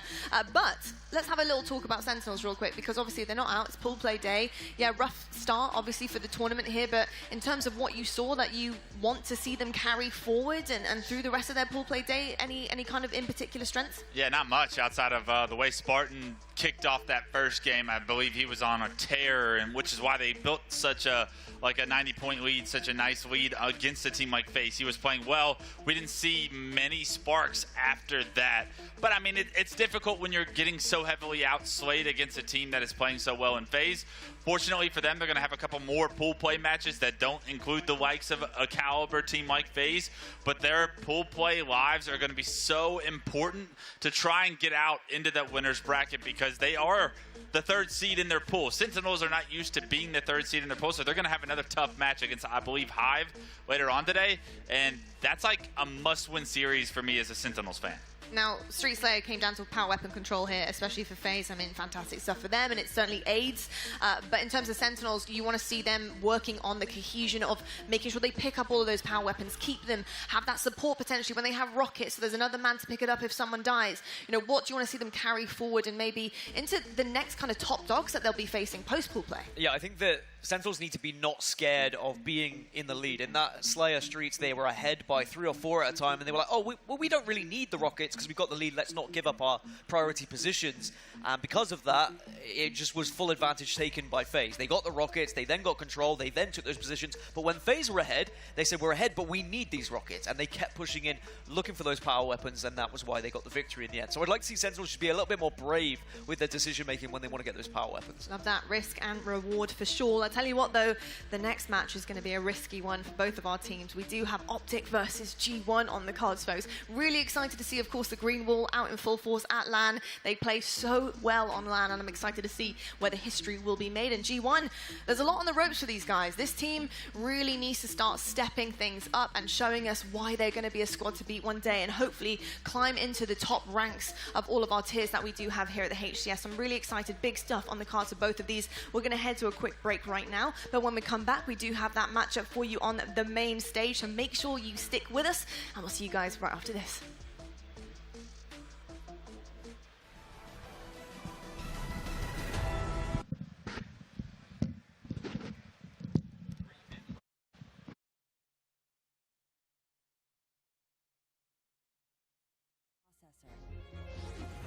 In entertainment, its rendering speeds render other processors obsolete. It drives the future of autonomous driving, powers cloud services for billions, helps change the course of climate change, connects communities of gamers anytime, anywhere, and uses AI to accelerate disease detection and cures. We make the world's most advanced processors, but only with your vision can we advance the world. AMD, together we advance. For every generation, it has started with the call to serve. Discovering purpose and belonging well-earned. Fighting and winning for our nation and its people. But Marines are never really finished serving. Their commitment is visible in communities across our country. This is Semper Fidelis. Always faithful. Always Marine.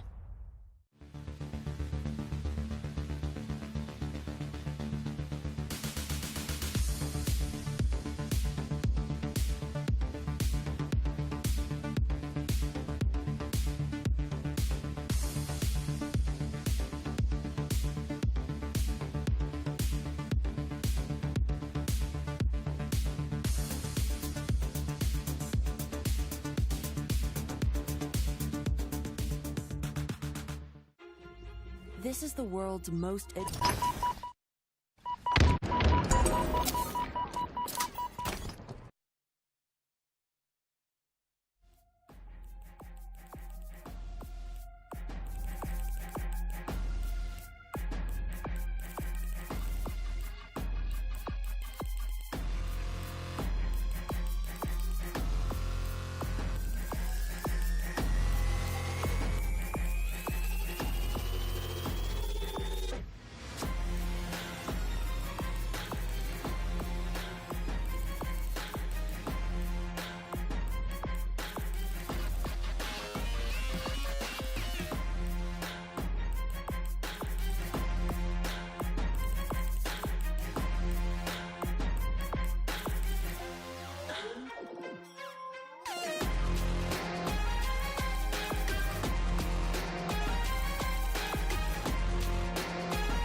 Hello, folks, and welcome back to the HCS DreamHack Global Invitational. I'm going to quickly throw it on over to you because I'm not getting any audio in my ears right now. But Clutch, how did you enjoy the last matchup that we had on main stage?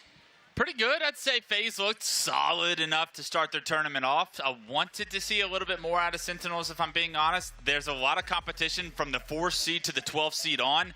And I'm looking at Sentinels like this is an opportunity to kind of get their ship right. And unfortunately, this is not how you wanted to start your tournament. So a lot of red flags still around the Sentinels rosters. A lot of time to still get it correct throughout this Friday and going into Saturday. But they haven't shown me anything that tells me, that leads me to believe that they're going to get that job done. There's a lot to be said for sure for Sentinels, so I'm, really excited to see where they go from here, especially in pool play.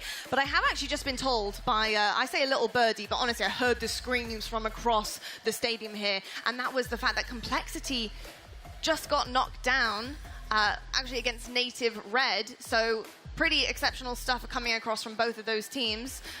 But yeah, I've got to say, Game 5, Native Red got very, very excited, which is pretty amazing. That is amazing, and I tell you what, as you said, Native Red also with the sub, right, coming in with Bomex on the roster, so will be interesting to track the results of both of those, and to be honest, I'm probably going to go back and watch a little bit of VOD from that series, but up next, excited for this one, La. This main stage matchup, of course, going to be OpTic and G1. Yeah, I'm very, very excited about this main stage match, and I've got to say, OpTic Gaming versus G1 is going to be just as exceptional as the first game of the day. And I want to quickly touch upon OpTic first, because I've got to say, 3 LAN wins in a row, but every single time they have come to a tournament, they have always been questioned about their dominance, whether or not this is going to be the LAN that they fall short, whether or not someone else is going to take the throne, take the crown, but they always prove them wrong. And I've got to say, with the 4P on the cards, I mean, Clutch, everything is in their hands right now to make history. Yeah, it's kind of crazy how accomplished some of these players are when you're talking about APG or even Formal. I mean, the career that he has had is second to none, but he's continuing to build on it, and what an opportunity he has this weekend to put another dynasty together with this Green Wall world champions of their own. But how long can this dynasty run? These guys are going to be able to dictate that statement. Yeah, I'm excited to see. I mean, you talk about the 4P, right? You see OpTic on social also kind of saying this is the road to the 4P. It's not easily done, to be honest. If they keep racking up championships, it becomes a lot less eloquent to say 3P kind of rings, 4P works. If it's 5P, it gets out of hand, but yeah, we'll see how long they can go. Now, Clutch, there's a lot of chatter surrounding the online inconsistencies with the 2 top 6 finishes. Does it give you doubts about this team this weekend? No, this is one team that I don't care about their online results at all. When it comes to LAN performances, they have proven everything they need to prove to me and should have to everybody that pays attention to the HCS scene. These guys are veterans.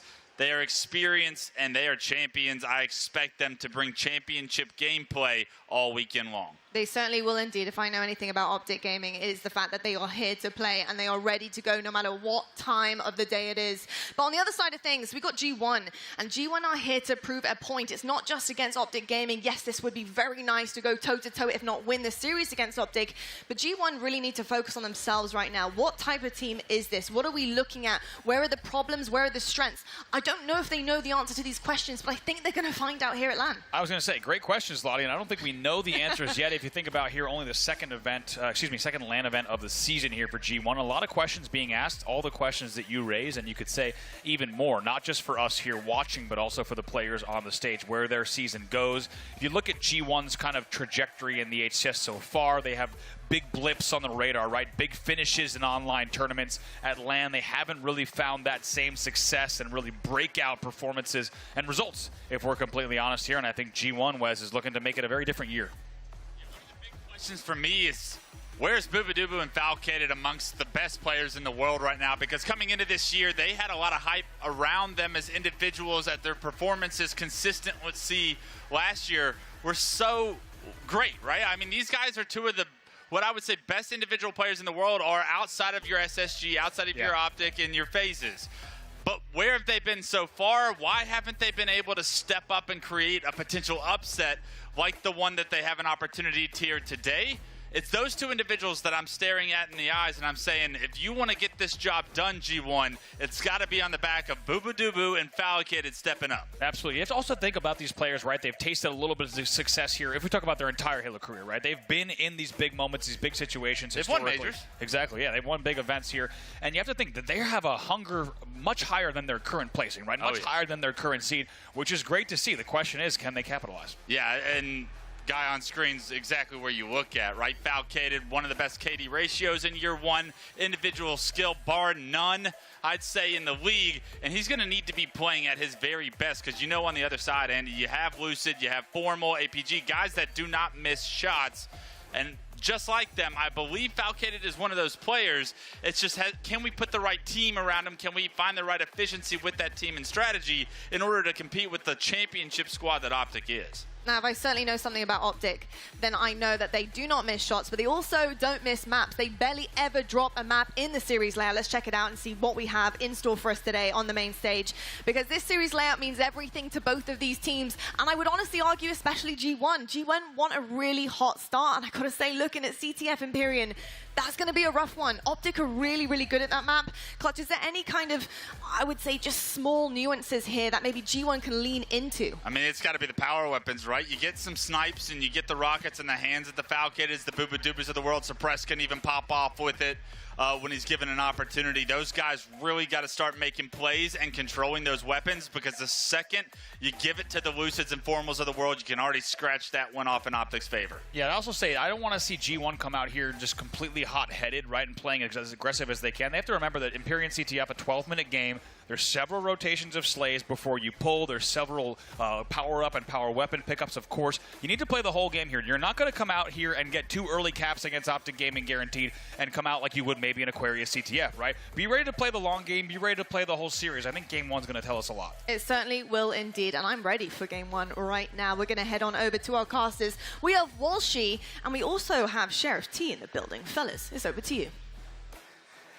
Howdy, partners. I guess Sheriff T in the building, you already know, and my man Dave Walsh, or some of you guys might know him as Walshy. Walshy, how are you feeling today? We're here in Dallas. I'm feeling great. It's funny because I was catching up with some old friends, and someone's like, we were out here like 15 years ago. We went to like the medieval times down the road and a few other spots, and so it feels like a familiar territory here for Halo and competitive Halo. Well, coming up next, we have OpTic versus G1. No, David versus Goliath, if you will. Something tells me that G1 might need more than a slingshot to come out this one. They're going to have to come out hot because OpTic, they look ready. And if they take too much damage, they'll be walking away in a sling themselves. So we'll have to find out. But yeah, it'll be interesting. I mean, right now, as we all talked about, I feel like we've been seeing a strong OpTic roster when it comes to LAN. However, when we talk about these most recent online qualifiers and such, we haven't seen such dominance like we expected in Season 1 from OpTic playing online. Whereas G1, same time too, I don't feel like we've been seeing this new rebuilt squad coming to fruition yet and not seeing the results that I want to see from that squad yet. I think that's a perfect point. You know, when I look at OpTic Gaming, you're talking about 2 of the last 3 tournaments, at least online ones, top 6. Not exactly what you want to see from OpTic, but with G1 in their roster, kind of a similar story. 3rd place, 6th place, then I believe top 12 during the FaZe qualifier to lead up into this event. They haven't been on the right track either, so this is a good test. This is going to answer a lot of questions. Are we going to see that dominant OpTic that's ready to 4-peat? Are we going to see G1 take that next step, especially with my man Suppressed coming in as their new 4th? A lot of questions will be answered at this event. Yes, it will. And we're talking about some of these first LAN series kind of coming out. And I think that's a really important tone to set as you come to an event. You can talk all you want about the difference between online and LAN, but if you are not proving that difference, that your team's delta is bigger than the other squads when you get on LAN, it doesn't matter. Everyone gets better on LAN. Let's be real. All shots are connecting more. All people are dying faster. There's just so much more, a stronger difference here on LAN. But you also have to take in mind that's happening for all these teams. So who really comes out to perform? How is this difference going to make or break teams?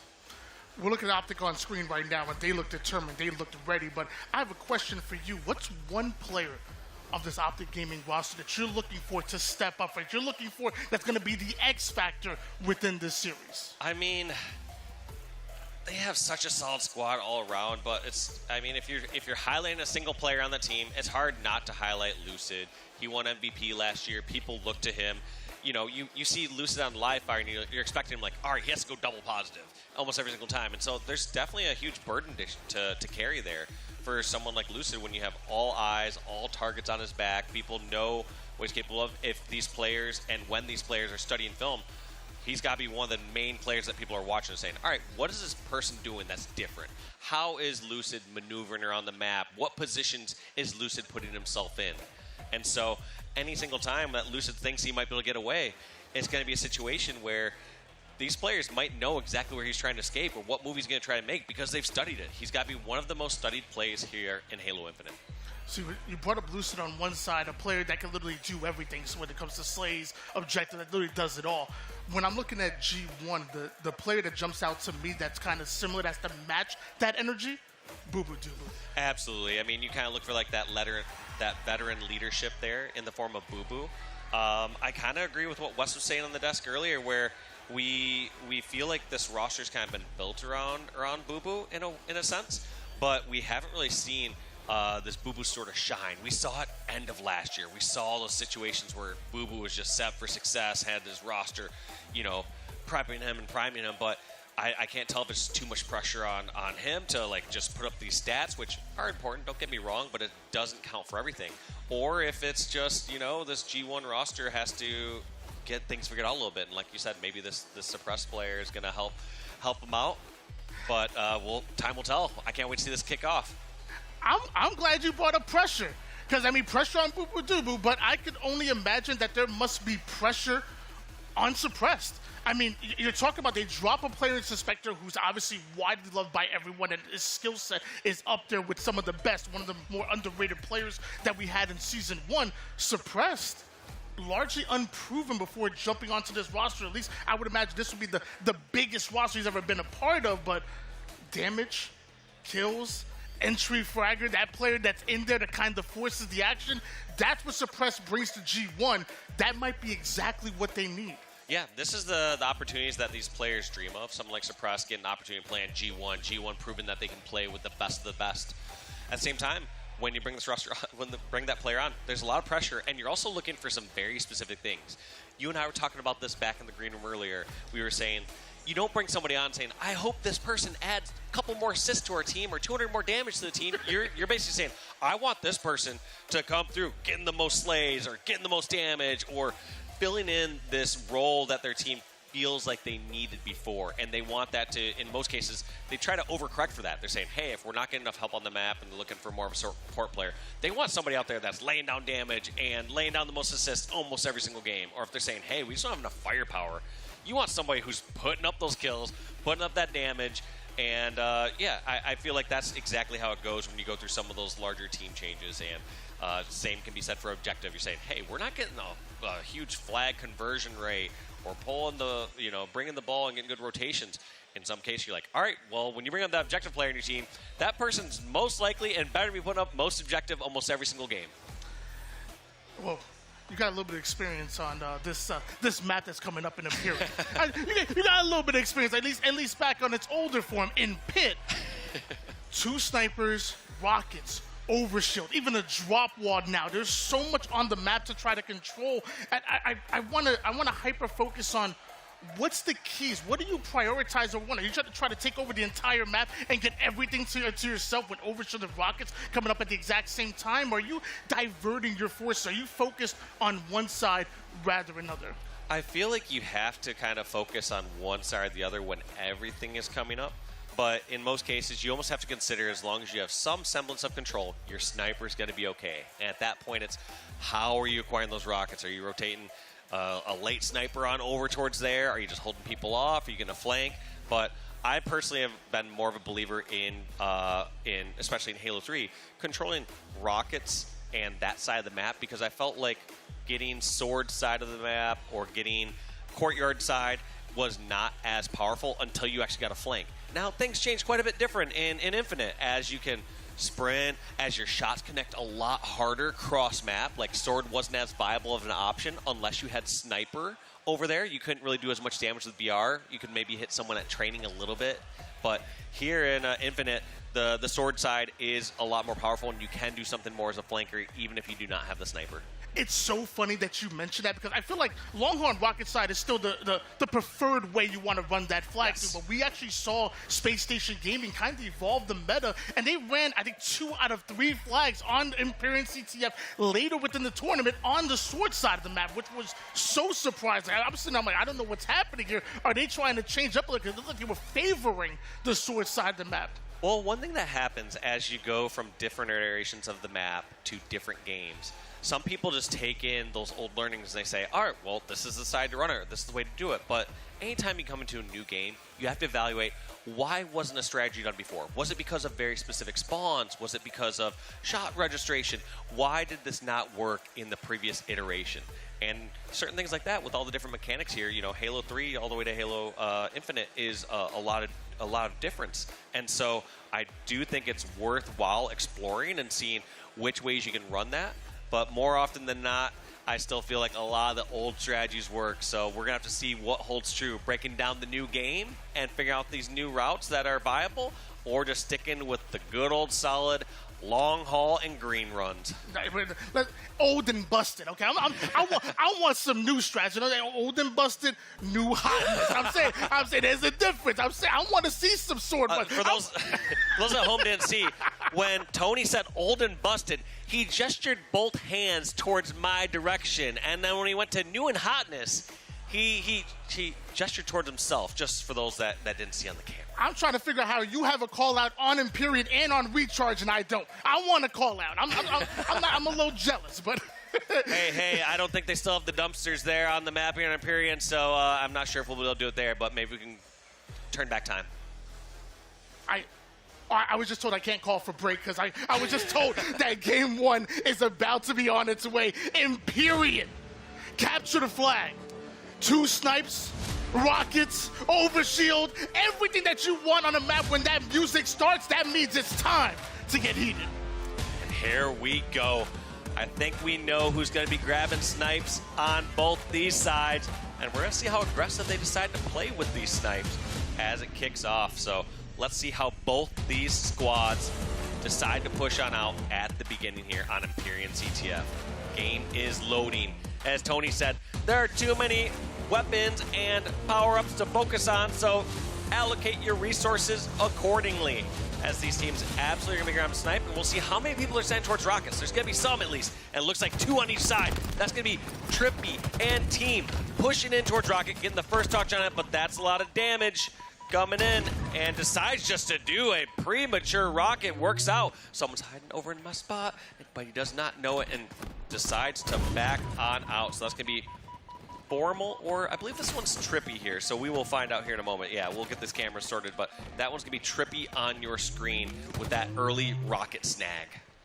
High risk, high reward. Get in there, snatch the rockets, get right into the face of your opponents. That's what OpTic do, but it looks like G1 fighting right back, and now you even see a pull going in favor of Boo Boo Doo and G1. Trippy doing everything possible to trade out his life there. Flag sitting in no man's land. Yeah, flag in the middle. Suppressed, just trying to buy some time for these other members of G1. But that's going to be 3 down. Lucid, the last one alive, gets 2, but this is going to be tough to stop here. Tries to repulse the grenade away, but you have to learn when to let that flag go. That's going to be first cap and first blood going in for G1. Falcon comes in, and there it is. But the Slay's now going in favor of OpTic Gaming, so we could see a counter cap opportunity, especially when Suppressed end up going down. That flag is now moving the complete opposite way, and I don't see any overextenders. I do not see a way to stop this here from G1, but this is also surprising. I felt like that slight overextension from Lucid was going to be any sort of stops of getting any sort of counter cap there, but felt like OpTic decided to keep that pressure on as that flag was moving across the map, got slays, got position, and got a flagpole. we've been constantly talking about how slow the meta's been for Empyrean capture the flag, but within a minute and a half, we already see 2 flag caps on the board. Both teams in equal ground here. Now we're going to find out who can put that third in. We see Trippy already advancing into enemy territory, already behind enemy lines. There's a player on the tower side that he must deal with. Yeah, just laying down some shots. Trippy right now just being a distraction. Trippy is not going to move this just yet until he hears from his teammates that things are safe. This is just going to try to distract the G1 members so that they do not know where to focus on the map. One constant pressure that's always been done, not just in Halo, but all top games, is this allocation of attention. Knowing how and when to divert players and teams to focus on different areas of the map and make sure that they put the right players at the right time, and it just forces the other team into making mistakes. Trippy going on a killing spree before going down, started this game off 7-1 with an assist to go along with it. That's what you want to see out of your X-Factor player like Trippy. I also want to see rockets in the hands of Sab, a main damage dealer. Watching the green side, nades are starting to come in, just avoids that damage narrowly. More nades coming in. You better be careful. Sab goes down and doesn't fire a rocket. Let's be real. As soon as that rocket player is spotting there, it's still a spot you can hold down and likely get a kill there, but you just have to know that you're spotted out, and you can be at threat for insta-explodes, just random grenades coming in through. Don't expect somebody just to walk right by that opening when rockets have been guaranteed in that position. 2-1 lead for OpTic Gaming. Only 2 down for OpTic, so no real counter cap opportunity for G1. Nobody actually in the base, but out of nowhere, Sab and Falcated back-to-back kills. That's going to put OpTic a fresh 2 down. Falcated wins another big gunfight there, and now we could see another flag be pulled. They just have to deal with APG. Yeah, and that was such good position by Falcated. One, doing great shots, helping watch Sab's back over near training side. Secondly, just backing away from that melee. Yes, APG ended up getting the kill on Falcated, but the whole point being is avoiding those melees and those trades when you are across the map and when you have that advantage. It's a 4v2 scenario here. G1 certainly have the numbers, that sword side run coming in and actually already advancing towards the base. Falcated is so confident that he's going to sit in OpTic's base and continue to apply pressure here. It looks like we could see a 2-2 tie with Suppress punching in another flag cap. That is correct. 2-2 tie, but also, like you said, Falcated behind enemy lines. This could be a situation that Falcated can get a sneaky pull. You don't need all the slays in the world if you have staggered spawns and teams disoriented. So it doesn't look like it's going to be an additional pull, but Falcade's still just being a thorn in the side until Lucid able to clear that threat out. Next up is going to be this overshield. Both teams will be focused on this in the next 20 seconds. Looks like Suppress wants to make sure his perimeter side is covered, but now he's in the middle of 3 different members of OpTic Gaming. It is not going to work out well for him as Suppress ends up going down, and now we see rockets and overshield coming up in less than 5 seconds. Formal having to get into an individual gunfight. A perfect kill onto 1. Lucid able to get away with the rockets, but not able to get away with his life. Yeah, and rockets not fired, which is also a rarity at this point. Generally, when players are about to die, they're able to at least fire one of those off, but looks like Lucid wanted to be a little greedy and bring that back towards his team, and we're going to have to see. Now, Lucid has to fight against those rockets on his side. Formal trying to create this distraction, but here's that allocation of resources I talked about before, Tony. If the members of G1 don't focus on Formal, instead just push on out, they don't have to worry about it. They have a 4-on-3 across the map. Lucid manning the tower side, but all of his teammates 3 down. G1 once again looking to get into the base. Lucid trying to buy time for the rest of his team to come up, but time is up. That flag is being pulled. Lucid checking every single corner. Finally finds the backside of 1. Boo Boo Doo Boo might have bought enough time for the rest of G1 to get into position as well, but nobody's accounting for Lucid. Another big flank kill comes in. Another return should be coming in as well. Falcated not yet in the play. Yeah, flag recovered. But we are in a spot now, once again, with snipers coming up. Boo Boo knowing a player's there, and that's just going to be a counter snipe. Lucid taking out Boo Boo Doo Boo. This can be an opportunity for OpTic. There are 3 down for G1, and this can be so dangerous as you pick up the opposing team sniper and get set up on the tower. Right here, we're going to see OpTic holding this sword/turret side, getting spawn kills, and then pushing for the flag. Navigating through the sword side as another body shot comes in with the sniper. Wants to get more than that. The assist pops up on the screen. That's going to tell Lucid he has to get aggressive. The long-range shot from G1 off his spawner, well, but numbers are still going towards OpTic. They still want to get aggressive here. But looks like both these teams pumping the brakes just a moment. They realize tie game and this next cap can kind of determine everything. It can determine if your team has to force a push and a pull, or if they can sit back and capitalize on mistakes. So that's why both these teams are so timid at this moment. They don't want to walk in, give them that first kill, and spiral into a potential cap. Lucid making sure he checks every single corner. Beautiful shot onto the tower side. Bounces right back with the BR. 1-2 combo now coming in for OpTic. A killing spree comes in. Lucid starting to heat up once again. And now we're seeing OpTic get onto G1 side. Another round of slays, and we will see another flag pulled. They have two snipers over here on Rockets trying to break through. And you'll notice one thing that's so smart here from Lucid and Formal in the situation is they keep pushing over to the opposing team's green. Most people might be wondering why they don't just sit over at the rocket spawn, and you want to take up ground. Take the fight to the opposing team instead of getting surprised right around that corner. So I really like how they tried to take over more ground on G1's side. But looks like it's going to be a little base swap. G1 decided to just sprint on over towards OpTic base, but is it successful? Probably not. They're just getting picked off. That's going to be 3 down. Sab, the last one remaining, trying to stop Trippy from pulling this flag. Can he get the kill? Trippy takes him out, and this looks like it's going to be a flag moving across long haul here for OpTic Gaming.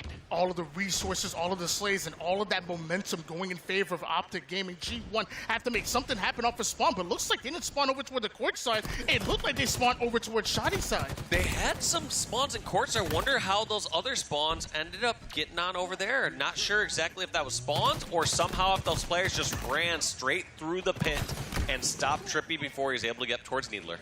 Another 3 down for G1, so even though OpTic weren't able to strike first when they had that pull come in, it looks like they're ready to go in for another one, but a huge pivotal going in favor of G1. Suppressed going in, and you can hear him getting loud.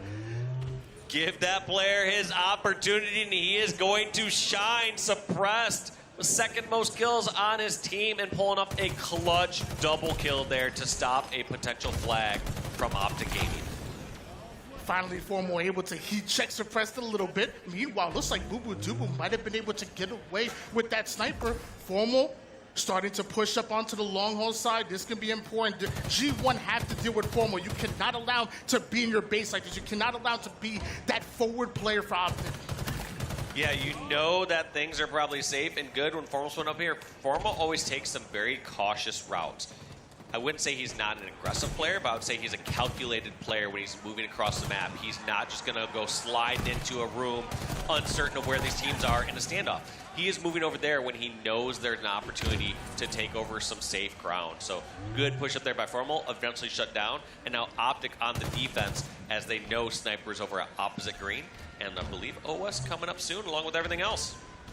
Falcon puts his 15th kill on the board here. It looks like G1 momentarily controlling the long haul side, but OpTic Gaming able to come off a spawn, able to get into position. Formal gets himself a huge double. Trippy comes at it, and now G1 are 3 down once again, and OpTic are already pulling another flag. Yeah, and they know the push is going to be coming from tower side. They know that they gave up overshield. So there was that trade that I was talking about before, Tony. Used to do that all the time in Halo 3 is take rockets, give up OS. And looks like they decide just to hold this training sesh rocket side. And look at that double kill from Formal. Making a triple as he gets a snipe on Sab. That's going to be a cap coming in, and it's an overkill. Back smack for the overkill. Formal absolutely going off. You cannot let this man in your house. You certainly can't let him into your kitchen, and you cannot let this man cook like that. Man, he's watching overextenders. He's the forward-placing player. He's literally the reason why OpTic put that flag in, and now with 1 minute and 10 seconds, G1 are on the clock. G1 are going to have to push on through, and if pushes have been unsuccessful the last 5 minutes, how are they going to make it happen right now? Now, especially that OpTic can stay a little bit higher ground. They can play a bit more defensive. Look at Formal now. His position is top tower, realizing that he does not need to push on through long haul and be in lower positions. So it's going to be tough enough to get a cap against OpTic, but it's going to be even tougher with time ticking against you and OpTic playing defense. More time being drained off the clock here, and G1 haven't found a way into OpTic's base until the first kill goes in favor of Booba Doobu. Sab ends up getting caught, but Falcon are going to bounce right back in. Now green side control for Falcon, but where's the help? They need to get in. You only have 25 more seconds. 25 seconds. That's going to be Falcon, Boo trying to hold the line. Formal has a flank over from Sword or Train, it looked like. Nope, still on top turret. Just doing a fantastic job. Not sure he got that angle over the guy over at Long Haul. But 10 seconds left. OpTic are just going to try to stop this flagpole. Suppress got double kill. He knows people are going to come from Plat or somewhere quick. Ooh. And look at this desperation push. Ooh. Do they get the pull? They do get in time. That's 3 down. Lucid, the only one alive. Over in the Mangler. Gets taken out. That's going to be flag moving across the map. And OpTic are spawning over at court and trying to make their way through cuts. G1 with ice in their veins, able to get the kills possible with that 1 second mark, and the flag does end up getting pulled, but OpTic bounced right back. Now G1 find himself 3 down, and we see 1 moving in for the return. There's not a single member of G1 in sight. There was 1, but now he's off the map. It looks like OpTic taking game 1. OpTic making it a little scary there at the end. I thought they did so good with their defense, but a last-minute push, a coordinated push there from G1 just breaking through. So kudos to them, but that was an incredible game. Went down to the wire. When I was looking at some of the slays across the board, I saw Falcated putting up some bombs. I saw Formal put up some bombs. But one thing I also noticed, APG, not only was he up there with the kills, but the man had like 20 assists in that game as well. So putting damage, whether he gets the kill, whether his teammates does, the only thing that matters is G1 went 3 down multiple times, and OpTic ended up with that 1 cap lead. Yeah, I mean, across the board there, when I looked at the OpTic assist, it was 49 assists with APG pulling in 20 of them. About 40% of the team's assists. And that's really what makes OpTic so tough to deal with. You know, lots of times when, you know, some of the casual fans are looking at, oh, OpTic are the best in the world. That's the reason why they have HCS points. They're the best slayers. I'm like, no, it's about that teamwork. It's about that objective efficiency. OpTic are one of the best teams in the world because they're so well-rounded and don't have any real weak game types or map counts within their arsenal. The reason why they're the best is the well-roundedness. Yeah, they don't really, like you said, it's true. It's not like they have a very obvious strength or weakness that you can exploit. They're just good all around. I mean, that's how it goes when, if you're, you know, the team that's going to win World Championship, you can't just be like, oh, guess what? They're total garbage at Empyrean or Streets. Like, no, they're the best team. They're going to know how to play everything. Sure, they have certain things with higher percentage win rates or lower percentage win rates, but overall, they're just going to be good nonstop. One thing I noticed about G1, though, they ain't afraid of OpTic. They are not afraid whatsoever. They came in, they infiltrated OpTic's base multiple times. They got those important slays when it was really necessary. And more importantly to me, I feel like at times G1's teamwork was up there with OpTic Gaming. You saw the bait and switches. You saw the multitasking, taking over one side of the map while also addressing power weapons at the same time. The one thing I like about G1 is that they're not backing down. They are willing to challenge OpTic at every single corner. They are indeed, and I also respect and appreciate that they're sticking to what I feel is their game plan. They aren't playing completely different as OpTic, and that happens so many times. A lot of times these teams will go against the #1 seed or #2 seed and be like, hey, we just need to play way different. We need to switch things up to beat them. It's like, well, if you're trying to do that, good luck. Like, you're not playing the way you practice. You're not playing the way that you're comfortable, the way that your teammates can prepare and expect you to play. So it seems like they're just treating them like any other team. They're challenging fights. They're winning fights. It's super impressive. So I got a question for you, because I know you've never been in this scenario. So imagine that you're down 0-1 in the series against the favorites. I know you were always the favorites. That's fine. But you're down 0-1 in the series against the favorites. Going into this game 2, what's the mindset like? What's the mentality like for you to be able to bounce back and ultimately tie up the series? I mean, you're asking me something I can't even imagine. Like, try. What's the mindset of a unicorn or a dragon? You know, it's unfathomable to me. But if I had to take a step back and think of what it's like to be the lower seed and down in a series, or to be like a unicorn or something like that, I think that I would anticipate a squad like that. They need to take the good from what happened in the last series. Realize, all right, who's winning fights? Who's on fire? Who can we lean into and empower? Secondly, stick in your game plan, reiterating and looking forward, saying, all right, hit flag's done. If we had a missed fumble with a flag or let some counter caps, let that go. Look towards the next round. And then lastly, have confidence in yourselves. Like I said, you cannot change your game plan. You can do small little tweaks here or there, but you cannot just go out thinking that you're going to do it all on your own. You're not going to fly out and 2v1 all these players in OpTic. It's not going to happen. You need to win as a team. But take a look at those stats for a moment. That was incredible. It looks like suppressed a little lower than Trippy that series, but also what's going to happen is that game one, it's tough. Yeah, well, maybe it wasn't unicorn magic, but it was still some magic happening. Two of your X Factors going at it, and Suppress being the newly acquired one on G1, again, in place of Suspector. He's going out, he's showing what he's made of, kills, assists, doing everything he can to be that leading damage dealer that G1 need him to be. Going into Slayer Live Fire, though, one of the most punishing maps that we have on the circuit. Like, when you go down, if you get spawn trapped over toward that A corner, when you get spawn trapped over toward that green side, things can snowball and really get out of control. OpTic have an advantage here. G1, what do they need to do to not get trapped? I think there's always that balance. These top players, they have the good overall picture of what's going on in the game, that macro picture saying, all right, if two of my teammates are down, am I in a position to challenge and take someone else down, or do I need to relocate, reposition, and charge somewhere else around the map? So just having a better picture before things get into a dire situation. You don't want to realize that you're the last one alive as you're already in a fight against one person. You want to understand that one of your teammates is already down, another one's about to fall, or it's not looking good, so that you can make the best decision for 5-10 seconds down the road for your spawning teammates. The one thing I really love about G1, though, is that you have multiple damage dealers on your team. Not players that are like really looking to like bait, but really looking to get in there, shoot their guns, and do damage. And that's really valuable, because even if they go down, their teammates are going to be there to get the cleanup. They're going to be able to bait and switch. They're going to be able to go toe-to-toe. So I'm hoping that ultimately G1 can, like you said, avoid going 3 down by taking advantage of the damage that you know Suppress is going to do, that you know Sab is going to do, even if they go down while doing just that. Yeah, and this one's going to be a faster game as well. It looks like we are going into Street Slayer. Maybe we were incorrect on Live Fire Slayer. We'll find out here in just a second on which one we are hopping into. But whole point being is on Live Fire Slayer, compared to something like Imperial CTF, the flanks are not going to be as long or exaggerated. There's going to be a lot quicker action. So there's times where maybe these members of G1 were flanking through, running through runway, running through long haul, something like that, and being a couple seconds late to the fight. It's not going to be the same here in Live Fire. You're just going to be a lot quicker, a lot faster. So I would expect these players and teams, or sorry, these players from G1 to be able to help each other a little bit quicker. For sure. Whether it's Streets, whether it's Live Fire, it is a Slayer game number 2, and it is 2 punishing maps. The only difference is, instead of spawning green and A side, you still spawn Red Room and PD. You still will get punished for going 3 down. And you know what? It actually is Live Fire, and I wanted to see some sniper action.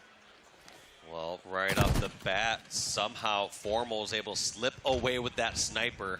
Already has all over towards back dirt. Only 1 death so far on the map, and he's going to ping a shot or 2 in there through Shroud. Not going to connect, and that's going to be OS in the hands of Boo Boo and G1, Sniper in the hands of Formal and OpTic. Now, which one's going to pull away here? Because during this time, it's ticking down. Boo Boo wants to make a push with this. He doesn't want to give up a free shot or body shot to that snipe, but he wants to make a push while this OS is valid and create an opening for his team. Doesn't take that first hit, but trades a melee. OS is no longer in the picture, but the damage has been done. 1 down, and OpTic are going to try to hold the fort for their spawner. Overshoot definitely doesn't last as long as it used to in previous iterations of Halo, but you can still take advantage of that time that you have those extra shields, especially with how small Live Fire is. Get that overshield, get in the action, and allow your team to capitalize through it. That's what G1 do, at least momentarily, but OpTic did get away with the heat wave. They have an opportunity to answer back. They got heat wave, they still have snipe. That's a bit surprising. OpTic had 4 down for just a short period of time, or they had maybe the 3 down as their 4th one was spawning, and somehow still able to get back towards tower and get those weapons. So the whole goal of that push from G1 was not just to get kills and then go back to new spawning spots. It was to get those kills, get that sniper back in your hands, and then make a new push after that. Tower side control here in the hands of Lucid. Sniper's out. going right down to the low ground, trying to take advantage of the green side spawners. This is an amazing angle. If anybody goes to the left side, just barely missing out on that headshot. The BR gonna do the trick as once again OpTic get those numbers, and with those numbers, they look to push G1. Yeah, Boo was not expecting a sniper to be there near Dummy Door in that situation. And what a sick snipe from Lucid, just challenging over towards the window, grabbing that OS, and OpTic are in a comfortable 3-kill lead as they have this OS. They're going to continue to take over these power positions and continue to keep these members of G1 down low where they cannot coordinate. When G1 had the overshield, we saw that lead go in favor of them by just 2 or 3 kills. Now OpTic have that overshield. They already have the lead, and now they're already getting the slays. Once again, Boo and Suppressed right back to the respawn screen. OpTic still looking to hunt down those spawners. I talked about those green side spawners. The moment you come in, you're going to have reticles trained on you. And they are just continually putting this pressure over towards green like you talked about, Tony. But looks like G1 were able to fight their way out. Despite OpTic having that fresh OS and a 3-kill lead, they haven't been able to extend that lead. That's a great sign for your G1 fan because they're able to put the defense on even when OpTic have a power-up advantage. Just a 1-kill lead though for OpTic Gaming. G1 have been able to answer OpTic back at every single one of their pushes, and now you're seeing Suppress take the lead here with G1. Right up to the cut side. Boo with the sniper, body shot onto one. Nades are starting to come in, and it looks like OpTic now, the same way that they were able to punish G1 with those green side spawners, it looks like G1 are trying to turn the tables. They're trying to do the same to them. Yeah, trying to force it, and we're going to have to see if it works out. Sometimes that can be a detriment. Right there, Sab and Falcated both pushing towards green, both falling. Yes, there are many times where you have an advantage that should work out in your favor. You should be able to get those kills, but the moment that you try to force it and make a play that isn't really there, you're going to give up kills, and those can be some of the most frustrating because you start to question your team, start to say, why are we not getting these free kills? Why are we not taking advantage of this great situation? And there's generally more information around that. Somebody got hit by a random grenade, somebody wasn't in position just yet. Certain things don't work out. There's just so many things going on throughout that game. Boo goes down, so it looks like that sniper will end up changing hands for more, not only having the overshield, but having the long gun as well. Body shot into the headshot, BR. He's looking for some more, another quick scope right onto them, and now you're seeing OpTic Gaming overwhelm one side of the map, and they're starting to move together, keeping G1 staggered, keeping everybody on spawn. It's impressive, too. Many people consider green not that strong of position, which it's not, but you saw OpTic unafraid to just quick fly in when they have members weak, just to clear up those kills and then reposition. They realize that they can sprint across the map really quick, run over towards catwalk, run over to a new position, but they want to be very quick and concise when they're going to secure their kills. They're not just going to hold off a couple positions outside green, wait 5 seconds for reinforcements to come from G1. They're just sprinting right in and getting those kills. Just a 3-kill game, though, as we see a trade out of the Marty Dom grenade being dropped. Boo dropping Lucid from across the map. That's a big kill for Boo to free up those spawners and for him to allow him to get some map position here. You don't want to get caught. You want to take control of that center map, and that's exactly what we're seeing here. The first one goes down, chases down the next, can't quite find the kill, but here comes the rest of G1. Yeah, Falcated dodging those grenades, tries to get that pick. He's going to have to back down, gets slightly caught on the corner, and is trying to buy as much time for his teammates. But right now, Falcated is just out of the fight, out of the picture. He has to figure out, does he do a long flank? In fact, he's just going to meet a 1v1 fight. So right here, I feel like Falcated is kind of in a not great position. I feel like he can't really contest much. He needs to get over in a spot where he can help with this OS or help with that snipe. And looks like he rotates on over, grabs the OS uncontested, which means there's a lot of people on the other side of the map. So Falcated is going to sprint on over and try to help towards green and sandbags. Even though his bottom mid flank ends up being caught by OpTic, he's still able to pull out of that situation, grab a hold of that overshield, and now he's at top where you need him to be. Now he's in the face of OpTic Gaming as once again they go 2 down. Now firing that plasma pistol. They don't need to charge it, just rapid fire it. Get into them. OpTic Gaming now getting cycled here. G1 have a 2-kill lead right when it matters most. And they have that sniper. OS was used perfectly. When you have overshield, you want to be up in the opposing team's face. You want to be high up, forcing the opposing team to scramble down or fight you and try to trade shield. If they trade shield, guess what? You have more shield than them to trade. You're going to be just fine. But just throughout that exchange, we do see 2 members of G1 fall, suppressed. The new member on this roster trying to hold down top tower, but reaching so much pressure. They have a 3-kill lead, but you cannot give up that sniper. We're going to have to see what OpTic do if they get this weapon in their hands. They trusted the newbie with the sniper. Would you ever trust me with the sniper? Absolutely. I don't even trust you with half this cast, Tony. Fair enough. 41-39. G1 take control here, and Formal gets ripped off of the tower side. Falcated still sitting up high with the sniper, daring anybody to cross that mid angle, daring anybody to get over towards sandbags. G1 are looking good towards the end game. But, yeah, the fact that they're able to get the snipe back in their hands, and what a sick shot over towards Lucid. This 6-kill lead is going to be very, very difficult here for OpTic to somehow overcome. Because when we highlight situations earlier in this map, OpTic, they had overshield, they had 3-kill lead. They didn't extend that 3-kill lead. Now you're in a position where you are at a disadvantage. You have new overshield coming up. You had sniper in the hands of Falcated. They're gonna have to get this overshield and make a play with it. But as one member falls, the hopes of getting that overshield are starting to fall out. That's gonna be Shroud going down, Falcated throwing that OS in, and they are on the hunt. Window taken down. 2 or 3 kills separate G1 from tying the series right up. G1 do exactly what OpTic do best, and that's attack the overshield from multiple different angles, overwhelming it. Nobody from OpTic able to contest this overshield, and now it looks like Falcated and G1 are punishing them because of it. They're starting to push up. They're starting to get them out of the green side. They only need 2 more kills to steal game number 2, and it looks like the second one comes in. Now you're just looking for 1 more long-range shots, but OpTic, they're going to pull. They're going to go toward the seaside, but suppressed, ready for it. The trade goes in. G1 tie up the series. And that's, let's be real, it's an impressive scoreline. I would say when you consider all the teams of this tournament, anything without a 50 to 40 plus scoreline is a pretty strong scoreline. So for G1 to do that here against OpTic in game number 2, when at moments they were down by 4 or 5 kills earlier in the round, to bounce back and tie up the series, they got to be feeling good. We talked about G1 just constantly staying in the game, just keeping it close. Even that game number 1, same thing. They kept it close and literally only lost by 1 cap. Almost able to tie it up towards the end. Same thing, even when they were down, only down by 2, only down by 3, keeping it within striking distance until 1 overshield, 1 sniper. All you need is 1 opportunity to make a play, and G1 saw it, and they took it. Yeah, anytime I saw the overshield in the hands of G1, I just saw near perfect play with it once they had it. A couple times where I was questioning how they were setting up for it, worked out in the end when we saw Falcade get that second to last overshield. But once they had it, just getting up in the opposing team's face, trading out damage, like I said, not always just making it so it's just a melee trade. In fact, just going to a BR trade damage scenario, and you're just going to win that. You go back green, you have 2 members, 1 with overshield, 1 with full shield.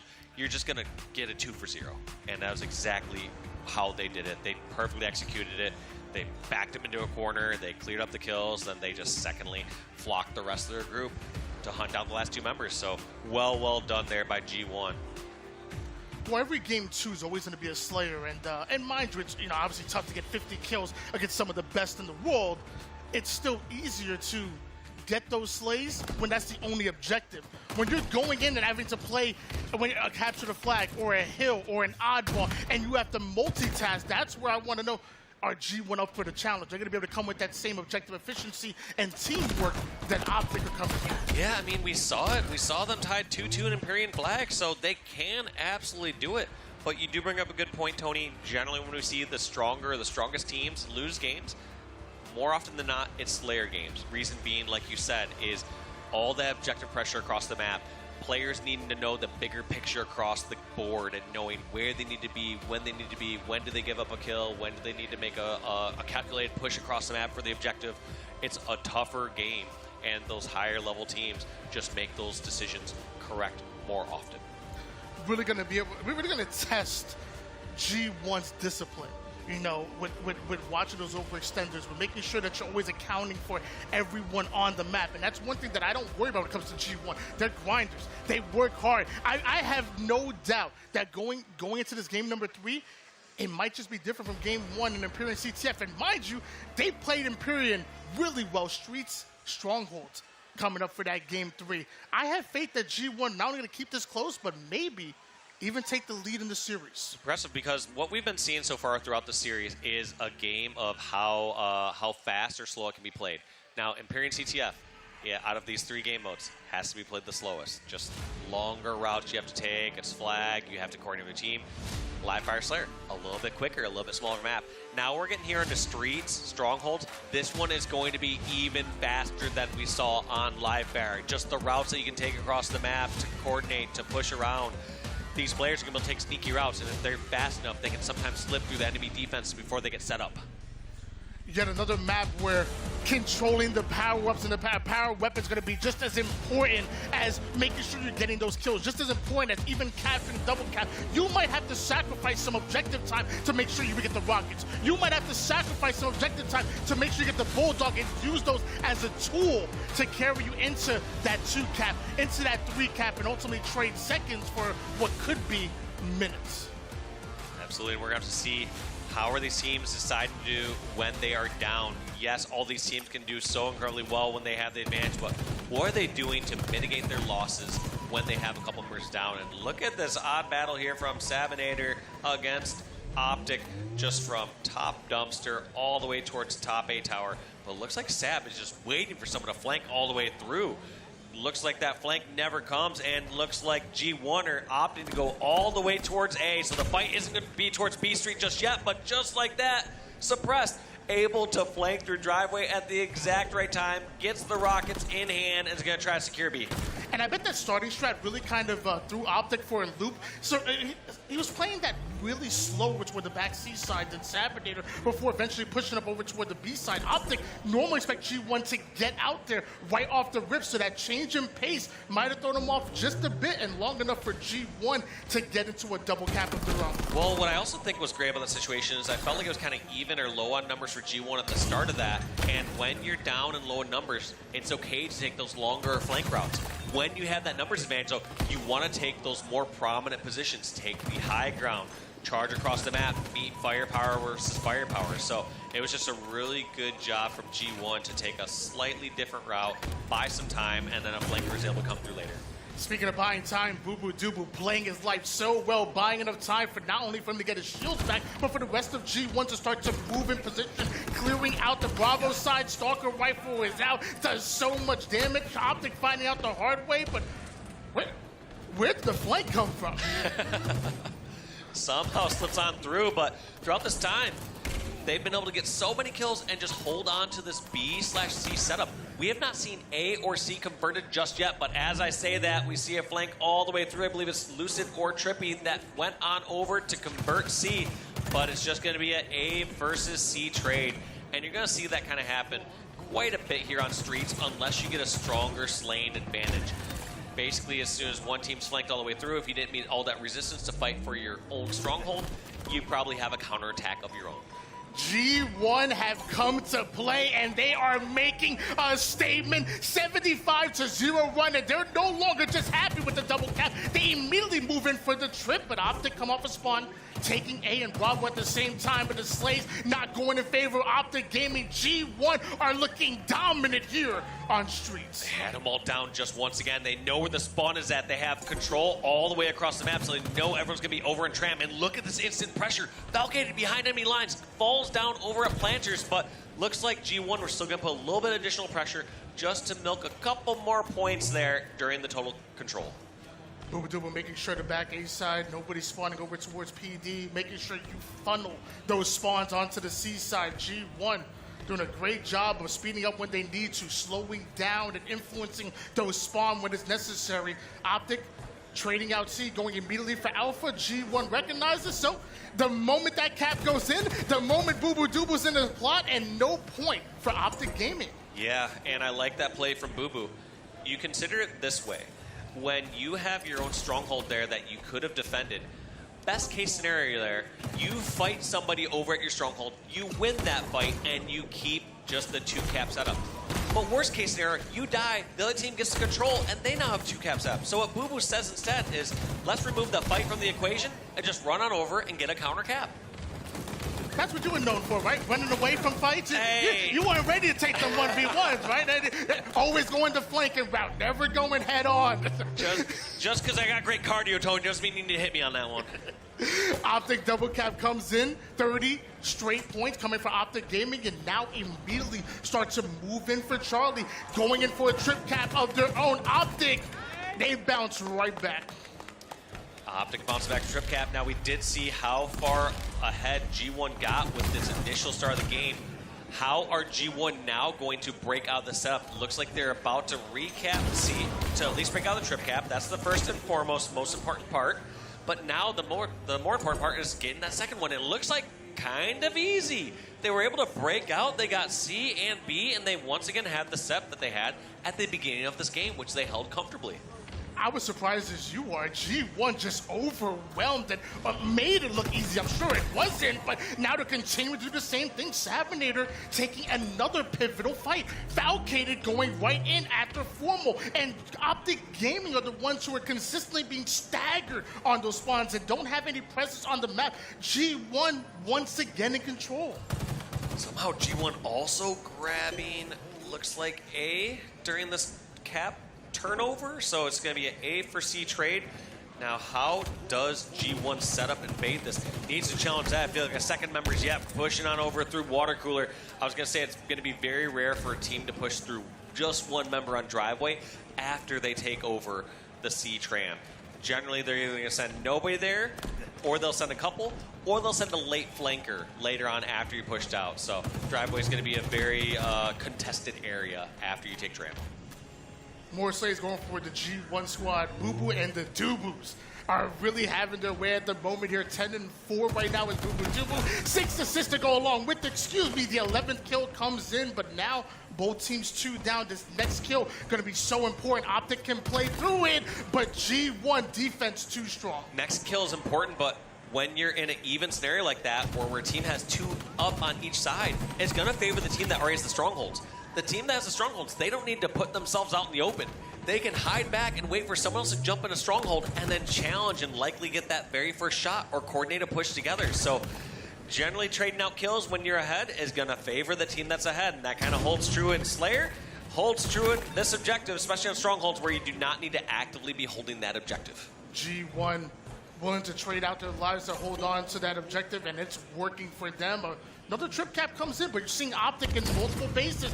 B-side gonna be cleared out. Long-range rocket gonna come in. It looks like Sab able to deal with him, and G1 making sure that no one from OpTic can get into the base. That last play by Sab was so brilliant because most people would have quick-stepped their toe inside of B to reset it, and then it would have been obvious where that player would have been coming from B Street to challenge A. Instead, Sab just goes all the way towards A to quick keep that trip cap going, and then taps B for the reset. So just that small little difference into when and where you're giving that information or getting that reset was the difference maker for them to secure a few more points. OpTic able to turn things around here right at the 2:47 mark. G1 only need 3 more seconds, but OpTic looking to play near perfect Halo and keep them out as once again, G1 go 2 down.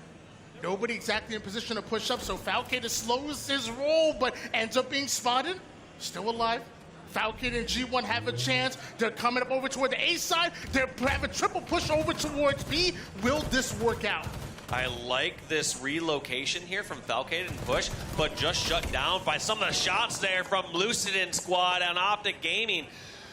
Totally fine though. So G1, as long as they're giving up a trip cap, as long as they're waiting until they have full power, they can make a few pushes. OpTic can stop a few of them. All G1 need is just one successful push. So they don't need to throw everything out at every single time to try and make individual plays.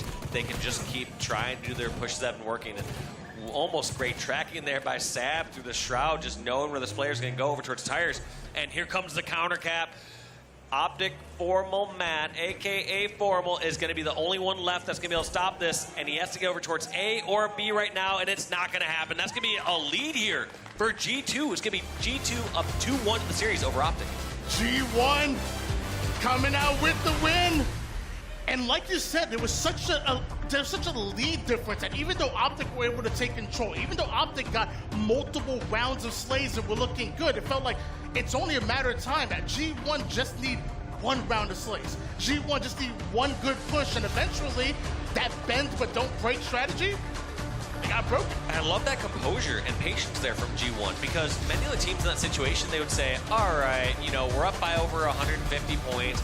We just need to break one step. Most people might just start charging around, trying to make something happen, get lackadaisical with their pushes. Instead, they stay so composed. You saw Falcated over that entire time near oddball spawn, going up towards ATM, just back and forth, not charging out and challenging, forcing OpTic to make a play to kill him, and then relocates over towards tires and makes a push with his teammates. That is so smart and just increases your chances as a team.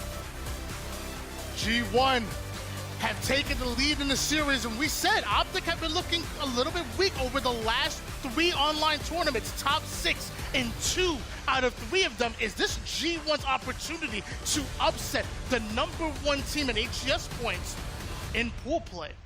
It is very possible. I mean, I think OpTic are not thrilled of where they're at in pool play, let's be real, as they've performed so well throughout most of the online qualifiers. But this is going to be a tough situation. I mean, whoever comes out of this pool is going to be in a pretty spot. And people that are going to play the teams in this pool, I got to say this has got to be the toughest pool, right? I mean, if we're highlighting pools of difficulty here, I feel like this by far has to be the toughest pool here. But let's see if G1 can close this out. One thing I'm noticing is that G1, they outslayed by 18 kills during this last round. So that's a huge significant amount on Streets, on Stronghold there. So maybe it could just be the key to it. Just outslay OpTic. Easier said than done, but making sure they get their slays on these objective games. Now, we kept talking about how earlier in the series, the game started off with like some larger maps, some longer flanks, some longer routes, and it got kind of shorter and shorter, some quicker and quicker routes and quicker rounds. This next one is going to be King of the Hill on Recharge. So this one's going to be one of those longer flanky route maps. You can't just quickly scurry under somebody, get behind them, get a flank, get some counter shots. This is going to be the team that's going to know their moves premeditated. They're going to want to know, all right, are we pushing someone long all the way over towards top gold or glass, or are we going to go through pipes? They're going to want to know their pushes well in advance so that they're set up for when they're actually making their push together. When we saw that in Imperial CTF, overall, that worked out for OpTic. So we're going to have to see how we see G1 kind of adjust from a much faster paced game to, all right, we're going to have to strategically move across this map when we're down or to reposition for this next hill or for this next charge. Yeah, patience, not just a key, but a weapon that OpTic use, and the way I was going to say a virtue, but somehow they're able to take virtues into weapons. It's a weapon. Patience and the one that they use, I mean, they always have a play over toward that anchor position. They always have awareness of what's happening on the map. But I will say, this G1 is surprising me. They are looking good. I think it's G1's time. I think G1 can upset OpTic Gaming. I would not count that out at all. I mean, the way that G1 are playing right now and looking, they could close this out not just in a 3-2 fashion. This could be a 3-1 series against OpTic. Now, let's see if OpTic are able to bounce back here on this slightly slower map. We're going to have to see how they're able to position, how they're able to navigate the map. I do have some faith that OpTic are going to slow this down and reposition a little bit better than G1 as they probably talk through some of these strategies with their coach Lunchbox. As much as I love the camouflage, I will say camouflage, what, 30 seconds that it allots you? When I think of Recharge, I love me some shock rifle plays. Like, I feel like the shock rifle just lasts so much longer. You're able to do so much more with it and influence the map. Think of the shock rifle in anybody's hands that's in the lobby right now. They can literally control the game as Falcated looking to push up here, and wow, A-side here again, making it look easy. Now the long-range shots, keeping that gold side player at bay. G1, a valuable time being earned here. Yeah, and one difficulty there is those two members of OpTic that cleared over at Elevator, they were supposed to be the ones that were going to be the second piece to take out the hill. But as soon as those got cleared, all these members over at Golden Pipes do not have an angle to clear out the hill. And because of that, this hill is already over 75% captured. It's almost too little too late here for OpTic on this one. I mean, they're probably still going to fight and commit to it if they get the numbers, but at this point, OpTic are saying, get slays, get a little more control. If we have to give up this hill, that's okay, but get slays and control.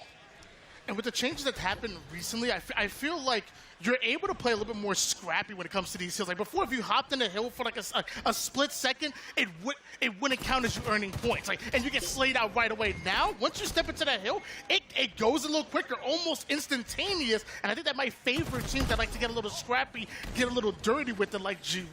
Yeah, G1 not hesitating to jump on that hill when they have that opportunity. But OpTic has their chance to tie this back up. Look at this. Set up all the way across the map. They have a couple stoppers here over towards Pipe, over towards Long Haul. Nobody can get anywhere really near this hill right now towards Trippy. And look at this time. Almost uncontested. You're not even hearing gunshots across the map because of how strong OpTic's positioning is. They're just zoning these players out. And such a great, great job there by OpTic for the amount of kills that they got and how much time they got. I would take that any day. And we're seeing another change come into effect here on King of the Hill. Now that hill no longer in the long haul and closed side, and you're able to set up around it to kind of lock it down for as long, it's a little bit more exposed onto the C plat. So no matter where you spawn, you're within a couple of feet, a couple of seconds from getting that angle. Yeah, and it's a double-edged sword, to be honest. If a team has a numbers advantage, you almost kind of prefer that person on C plat can lay down shots across the map while they're actively getting time in the hill. But it's also, like I said, a disadvantage. If your team starts to lose numbers, they can get you out of the hill a lot faster. OpTic Gaming have the advantage so far in this hill, but they're still trying to find some kind of entry, and the player going towards long haul ends up getting caught and dealt with. G1 slaying one, now two, and the final two players are stuck in between tower and seaside. G1 just got themselves some valuable time here. Haven't finished it out just yet, though. I like that play. Rather than G1 just commanding all the resources, charging towards back turbine to get those kills, they both just stay in hill for a moment, fight it out, scrap up 5 or so seconds, and then run back in towards long haul where they know their backs are safe. They're not just charging out randomly to get any random kills. They're fighting strong. That lead that OpTic had on the second number hill is gone. G1 has eliminated that. They are about to get a second hill on OpTic Gaming, and OpTic Gaming could, for the very first time, I feel like, lose a pool play match. I forget the last time I've seen them lose a pool play match. I mean, it's not over just yet, but I mean, G1 just answered right back and almost steal the second hill away, but here comes OpTic. Right through the tower side, they forced themselves over towards C, and just like that, we saw G1 almost steal it away. It looks like OpTic might take back what's rightfully theirs, and we might just be tied up at one apiece. Yeah, it's going to be one apiece. Suppress just trying to hold down this control room. Knows that that shock rifle is gunning for him, gets taken out. And now, how does Lucid decide to navigate to help on over towards elevator? He decides just to hit a nasty no-scope there with the shock rifle. Gets the back smack, gets the camo, and Lucid said, I'll take this in my own hands. Don't worry about it, guys. Camouflage, shock rifle, and the posture of a champion. Lucid is coming inside of it one apiece. OpTic Gaming are locked down in their setup right now. G1, you see two players look like they're trying to address the gold side of the map. They want to try to force their way into Whirlpool, but once they find out Lucid's here with the shock rifle, they might want to change their minds. Yeah, and there's this push in coming through pipes. Lucid just decided to back down a little bit, buy some time for a teammate, and there it comes in the form of Trippy. They are just going to continue to hold this one down, and that is a dominating hill number 3 coming in for OpTic over at elevator. That is one of the most secluded hills, so it's going to be tough to break in the elevator area, and just showed how well OpTic held it down. Thought he had a frag there. He tried to bounce the frag off the ground, ends up being a plasma. I've been there a time or two. It's the worst, but somehow still turns it into a positive as the long-range shot connects. Lucid now has himself a killing spree. It looks like OpTic once again controlling almost every side of the map. G1 have found a route. It looks like it's coming over from tower. And I like that play. One thing that was a heads-up play that I just kind of noticed right there is Lucid realizing the numbers game for a moment and saying, all right, I'm giving them a few seconds to push in from Bomb Center. As soon as you realize that Bomb Center push was not coming, did not see people flying out from Needler or batteries or any spot, realized that the push was going to be coming from control and just rotates over his teammate and fights a 2v2 over in control. So there's always this element of deduction in Halo where not hearing a call it somewhere, just you get to know that they have to be the other spot. Hey, if they're not over in spots A and B, they're going to be in spot C. And that was just perfect deduction by Lucid along with the timing, just having kind of that Halo 6th sense as you play this game so much. awareness, time, and communication. It's so easy to know what's happening on every side of the map, and OpTic, they paint a picture for each other, if you will.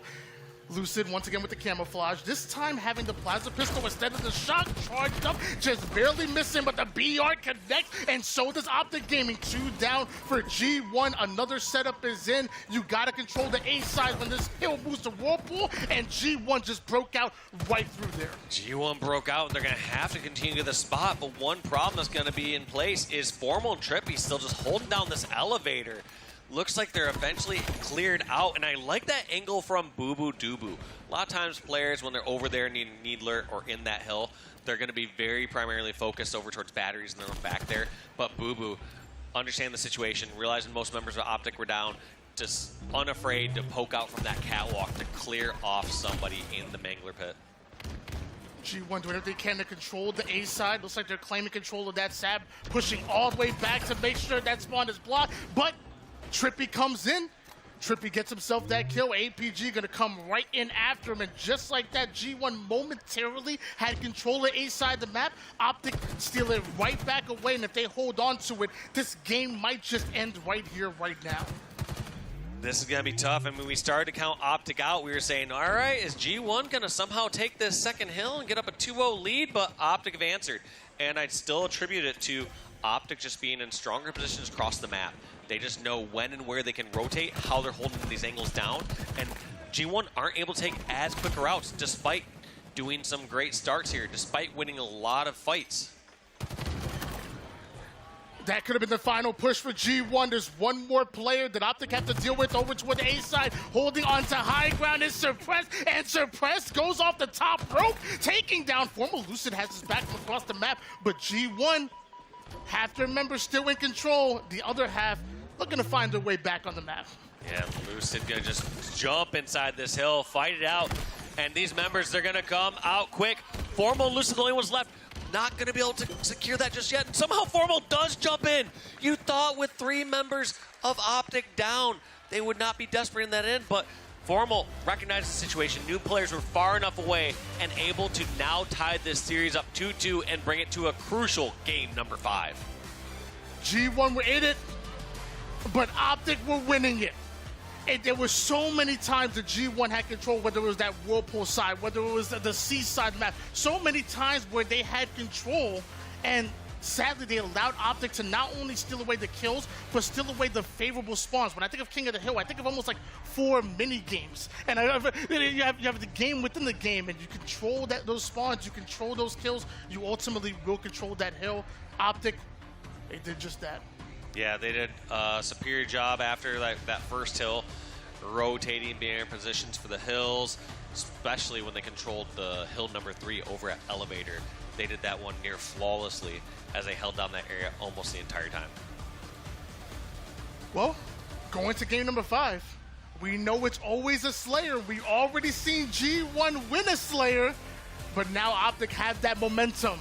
It's going to be an Aquarius. Yeah, we're going to see them on an Aquarius Slayer here in game number 5.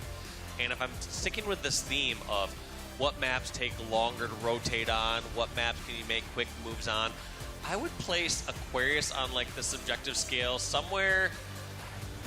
I would say it's somewhere similar to Livefire. I would say it's you can push in a little bit faster than Livefire, but like there's just a lot of smaller like tunnels and stuff where you can hole up on maps, so like hold yourself and your team in a very comfortable spot. But I would still say, like, as far as rotation speed of maps, I would say it's similar to Livefire. So that boded well there for G1. And we're going to have to see if they can somehow keep this up. I'm not sure if that's entirely why we're seeing G1, win or lose these games based on that speed. But I tend to give those longer rotation maps in favor of the higher ranked squads. I think they have their strategies just dialed in a little bit more. They know what routes to take across the map. They know how to have set up well in the future. Yeah, I'm right there with you. I can see similarities with that. The one difference I will say that I could think of between Aquarius and Livefire is like For me, I feel like Aquarius is a little bit less forgiving when trying to block the spawns. I feel like on Livefire, I could just look in one direction and I just accidentally block that spawn. Aquarius, like if you're not making sure you block that blue fridge, they will spawn in blue fridge. Even if you're on blue utility, they will still spawn blue fridge. So I feel like you really have to be on your P's and Q's. You have to make sure that you have a player in there. You have a player literally blocking that kill zone, blocking that spawn safety zone to really punish your opponents like you want to do in a Slayer. I'm just thinking now on like Livefire, I'm like, did you close the garage? Like, it doesn't matter. Garage is fine. Don't worry about it. And then like on Aquarius, it's like, wait, you didn't check fridge? Like, fridge might be open right now. What's going on? Get over there. Do not let that all get spoiled. Ladies and gentlemen, Game 5. OpTic Gaming going up against G1, and wouldn't it be quite the upset if G1 come through and knock OpTic down a peg here in full play? I had people DMing me telling me this would have been a 3-0. I had people adding me on Twitter saying that G1 didn't stand a chance, but look at them right now here in the Game 5. And kicking it off, Lucid trying to be a turret back at his flag, just trying to defend and see where these members are going. One part of this role is finding out where people are at. Second part of this role is laying down damage across the map. And I think some people sometimes get tunnel vision into just laying down damage. You need to give your team that bigger picture across the map as to, are they sending 2 on each side? Is one side clear? And looks like G1 are going to get the better of OpTic off the rip. That's going to be 3 kills here for G1, but Lucid is not done yet. Decides to charge on over, but that's going to be suppressed, and Boo taking out Lucid. 4-1 lead here for G1. It took almost a full 40 seconds for either one of these teams to be able to get a hold of that camouflage, and I believe G1 did after already getting a 3-kill lead, but Boo lose that heat wave. Sabinator wins his battle here, so he's going to continue to apply pressure. Nades coming in. Finally, Sab goes down, but takes a couple down with him. So good to hold on to that grenade earlier, too. There's a lot of times when you get teams packed into a corner and fall in an area that you just want to start to chuck your nades early just to see if you can get some early damage before you push in. But Sab holding on to that grenade wisely, and then as he gets into that fight or backs away, is able to somehow secure a kill on MVP Lucid on his way out. On board now with Suppress, the newest member of this G1 roster. Wants to prove himself here. Wouldn't it be crazy if they can go against OpTic? Coming with the back smack, turns it into a double kill. Suppressed really getting loud, not suppressing anything right now, and really making his presence known as G1, pushing right up the car side. And look at that. I like this. So many moments of quick aggression, pushing in on against OpTic, and then as soon as you realize the team spawned across the map, you don't have support, you can't push in there, just waits for a moment, tries to observe the situation, see if he needs to get into a close range pistol fight. 10-5 lead. G1 have doubled the score line of OpTic Gaming right now, and look at this. Look, this is what we talked about, the discipline of G1. They were going to be tested. They sped up when they have to. Now they're slowing the game down. They have the lead. No need for them to make a mistake. If anything, they want to try to force OpTic to be the ones to make a mistake here. And look at that interesting step there from OpTic as they tried to pin that member over towards the opposite control. It was interesting because it felt like it's such a flank spot that they were able to, just from the fridge and just from the flag itself, try to pin a member there to forcefully push them into the base or towards control. 10 kills and 3 assists between Suppressed and Falcated out of their 14 kills, literally involved in every single gunfight. As I say that, though, OpTic finds some important kills, putting G1 momentarily 3 down. OpTic Gaming now have an opportunity to really take control, but once again, the game slows down to that snail pace once again. You could drop a pin on the map, it'll echo. And Sab just trying to wait for some action going on here. Not able to find anything. Now, as that last member of Camo, making sure not to die is one, most important. But secondly, I would say the most important thing is that last member alive is ensuring your team does not get trapped in one area. And I would feel like Sab and crew did not fulfill that need. Right now, they're all stuck in the space, and slowly but surely, OpTic are going to take up more control of the map, and they'll eventually push in with the superior angles.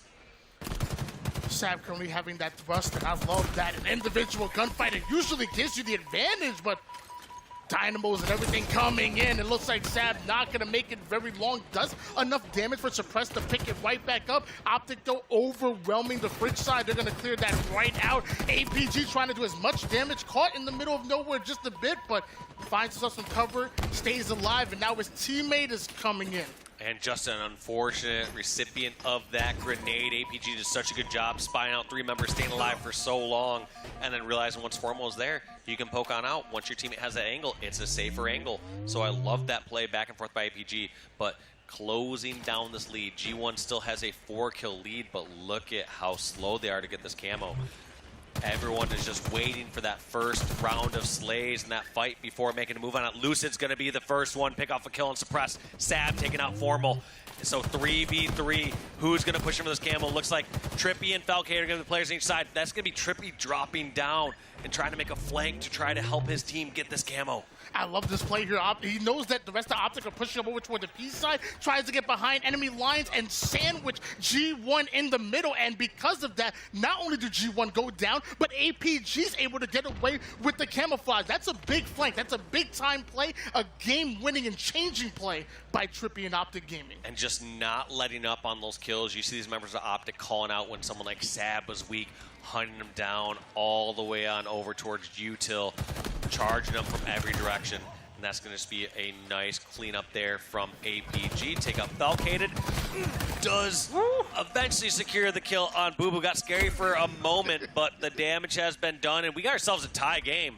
That's going to be scary for G1. As you get the strong lead on a team like that, you want to hold on to it. But as this game has slowed down and gotten into more of a neutral situation, it's clearly favored OpTic. Now what G1 need to do is once they get their full roster up, they need to get some sort of lead, get some sort of kill, and then increase the pace of the game because this slow, methodical gameplay is heavily favoring OpTic. This was just a 1-kill game at one point, and Lucy gets the backsmack onto Suppress, which leads into a 3 down for G1, and with that, took a little bit of that lead. A 3-kill lead right now feels like double digits. A 4-kill lead feels more dangerous. A 5-kill lead now as OpTic Gaming are continuing to add to the score line here. As we approach the 30-kill mark, something's going to have to change for G1.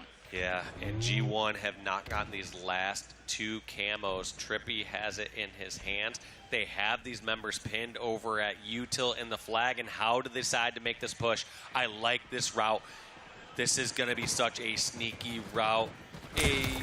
Gets the back smack. I was going to say this could be a little dicey as you start to jump on a player's head like that when you have camo, but Util pushes where it's going to come, and it looks like OpTic are just continually just charging on these players. 7-kill lead now, and we have not seen really any different play here from G1 ever since this has slowed down. They've gotten trapped in base after base, and every single time, OpTic has slowly and methodically pushed in. And we're seeing the map control in favor of OpTic Gaming right now. We see that car and P-side control being addressed. G1, look like they want to push right in. Looks like Falcade was able to take down Formal. Trippy doing everything can to stay alive. And I said momentary control for OpTic Gaming. G1 break the setup. G1 break it. And here's their opportunity. They had all 4 down for OpTic. OpTic are all going to be spawning in the exact same location.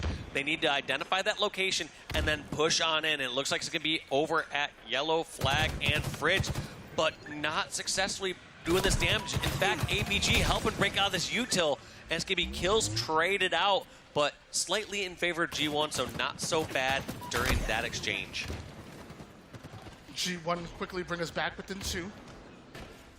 Trippy off screen was able to take down Boo Boo 2, but Lucid immediately pushing a perimeter, wants to control some alley here, but the high ground and everything else belonging to G1. Lucid ends up going down. Formal doesn't get a trade, gets himself a double kill. That's a big one. Right as OpTic are coming off a spawn, this is an opportunity for OpTic to take control and grab camouflage. And this is going to be, what, is that 3 camos in a row there for OpTic? Who's counting? That is such a difficult power-up to overcome. So all these different times where G1 wants to increase the speed of the game or make pushes of their own, you can't when that camo's on the field. Now that camo's down, they have an opportunity, but they don't have the numbers, so Falcade and Suppress are going to have to wait for their teammates. They're going to hopefully have their teammates spawn out and spawn across the map so they don't get all trapped in one area like we've seen them for the last few minutes. That's a big kill coming in from Suppressed, but Double kill from Suppressed. About the best you can hope for in that situation. Lucid was willing to trade out his life. They already have the lead, but Suppressed definitely making a play to try to claw their way back into it. The question now becomes, is it too little too late? OpTic are just 6 kills away from taking the G1 behind by a little too much. There it is, 5-kill lead, but that feels like a mountain as you're in the 40-kill mark here. OpTic, they know that they can slow it down a little bit. They know they can trade out kills where they need to. Trippy just going to wait here, trade out melee if needed, but eventually get cleared out. But that's going to be Falcade, the last remaining member here for G1. 48-41. OpTic slowly making their march across the map to clear out these bases and find out where these members of G1 are at. Just 2 more kills needed, and you're seeing OpTic start to get aggressive, but they're getting aggressive together. First few shots coming from the Card 2 side. Lucid backing up his teammate from long range, now decided to get a little closer here on the Card 3 side. OpTic feel comfortable enough to really just push around the map as they will. They know they're just 2 trades away from ending it right here. It looks like a kill comes off the screen. It's going to be Formal, trading out his life with Suppress. Lucid is leading in with the heat wave, but nobody home just yet. Yeah, and as he doesn't have the callouts where everyone's on across the map, he's going to just check those corners. He knows that if a team rotate out from blue to pink or from gold to pink, that they likely left somebody back at the base just to hold and anchor that angle down. Long range heat wave shot connects. Daring G1 to push up over toward the P side. Lucid actually had somebody coming up behind trying to bait the team out so they can switch right out of here. And now the 4th camouflage in a row. Lucid snatches it away, tries to play his life, but his teammate off screen gets the kill. 50-44. OpTic come from behind, but take yet another series. Yes, you got to remember, throughout the series, OpTic were down 1-2 after game number 3. Here in game number 5, they also got a slower start. You saw a 6+ kill lead there for G1, kicking off there on Aquarius Slayer. Even in game number 4, losing the very first hill. But OpTic prevails. OpTic does not drop their first match here, or their match here in pool play, and continue on strong. Got to give a shout out to OpTic Gaming, but I will say, G1 with a 2-1 lead. They looked good multiple times during that series. If I'm G1, I know it hurts, but I feel like you have no reason to hang your heads low. That's if the best loss you can get, I guess, is the best way to put it. And I feel like they should use that as motivation. Say, hey, if we can play OpTic that tight, if we can be that close to winning, we can take that out throughout everyone else here in their pool. Yeah, and the way I always try to phrase that with teammates or with the team is it's not like, hey, hang your heads high, we can hang with the best. It's like, how we're playing right now is solid. We need to make very, very minor changes, clean up some of our mistakes, some of our errors. But if you're playing like that against a team that is favored, one of the 3 teams that is most favored to win this tournament, you're in good shape. So don't hang your heads low, like you said. Bounce on to the next one, tighten up your game, and come back. See G1 on screen here. And rest of the road, it's gonna get tougher for them. But now, you know, the way the pool plays work is if you're in that 3rd seed advancing out, you end up in lower bracket. You got to be within that top 2 to get yourself in that upper bracket. So I'm thinking in my mind, like, the rest of these matches, you got to treat them as must-wins. Yeah, and this, like I said, this is not an easy pool. You got Quadrant in there, and Quadrant are going to be a scary, scary squad. I think so many people just don't know how good Quadrant actually are. Yeah, we know. We know, yeah. I guess like all of EU, most of NA knows, but the rest of these fans, live audience, they're about to find out. I'm telling you, man, I was watching those scrims, man. Quadrant, they were doing their thing, and we want to see more of them soon. But as of right now, why don't we send it over to Blaze, because I think he has some words with the winner. Thank you so much, Tony and Walshy. DreamHack, give it up for OpTic Gaming as they come out on top and they take down their opponents over there in G1. Lucid, it's been a while since I've been up here with you, but let's hop right into that series, okay? Because for the first map and a half, you guys look good. But then you found yourself down 2-1 in the series. Talk to me about what you guys were talking about going into that game 4 to really, like, get this one back under your control. It's all about the teamwork for us, especially. I mean, that's for any team that's winning. They know the feeling when you kind of have that synergy that you don't have to do it all, like that type of like lack of hero mentality. It's the team effort. I feel like we definitely had that first game. We were really locked in. And then even the second game, like you said, that first half was solid. But then we kind of like, I think it's almost getting a little too loose. Like, oh, I think we can do this. I can challenge this. And a few of those go wrong. And then you almost like question.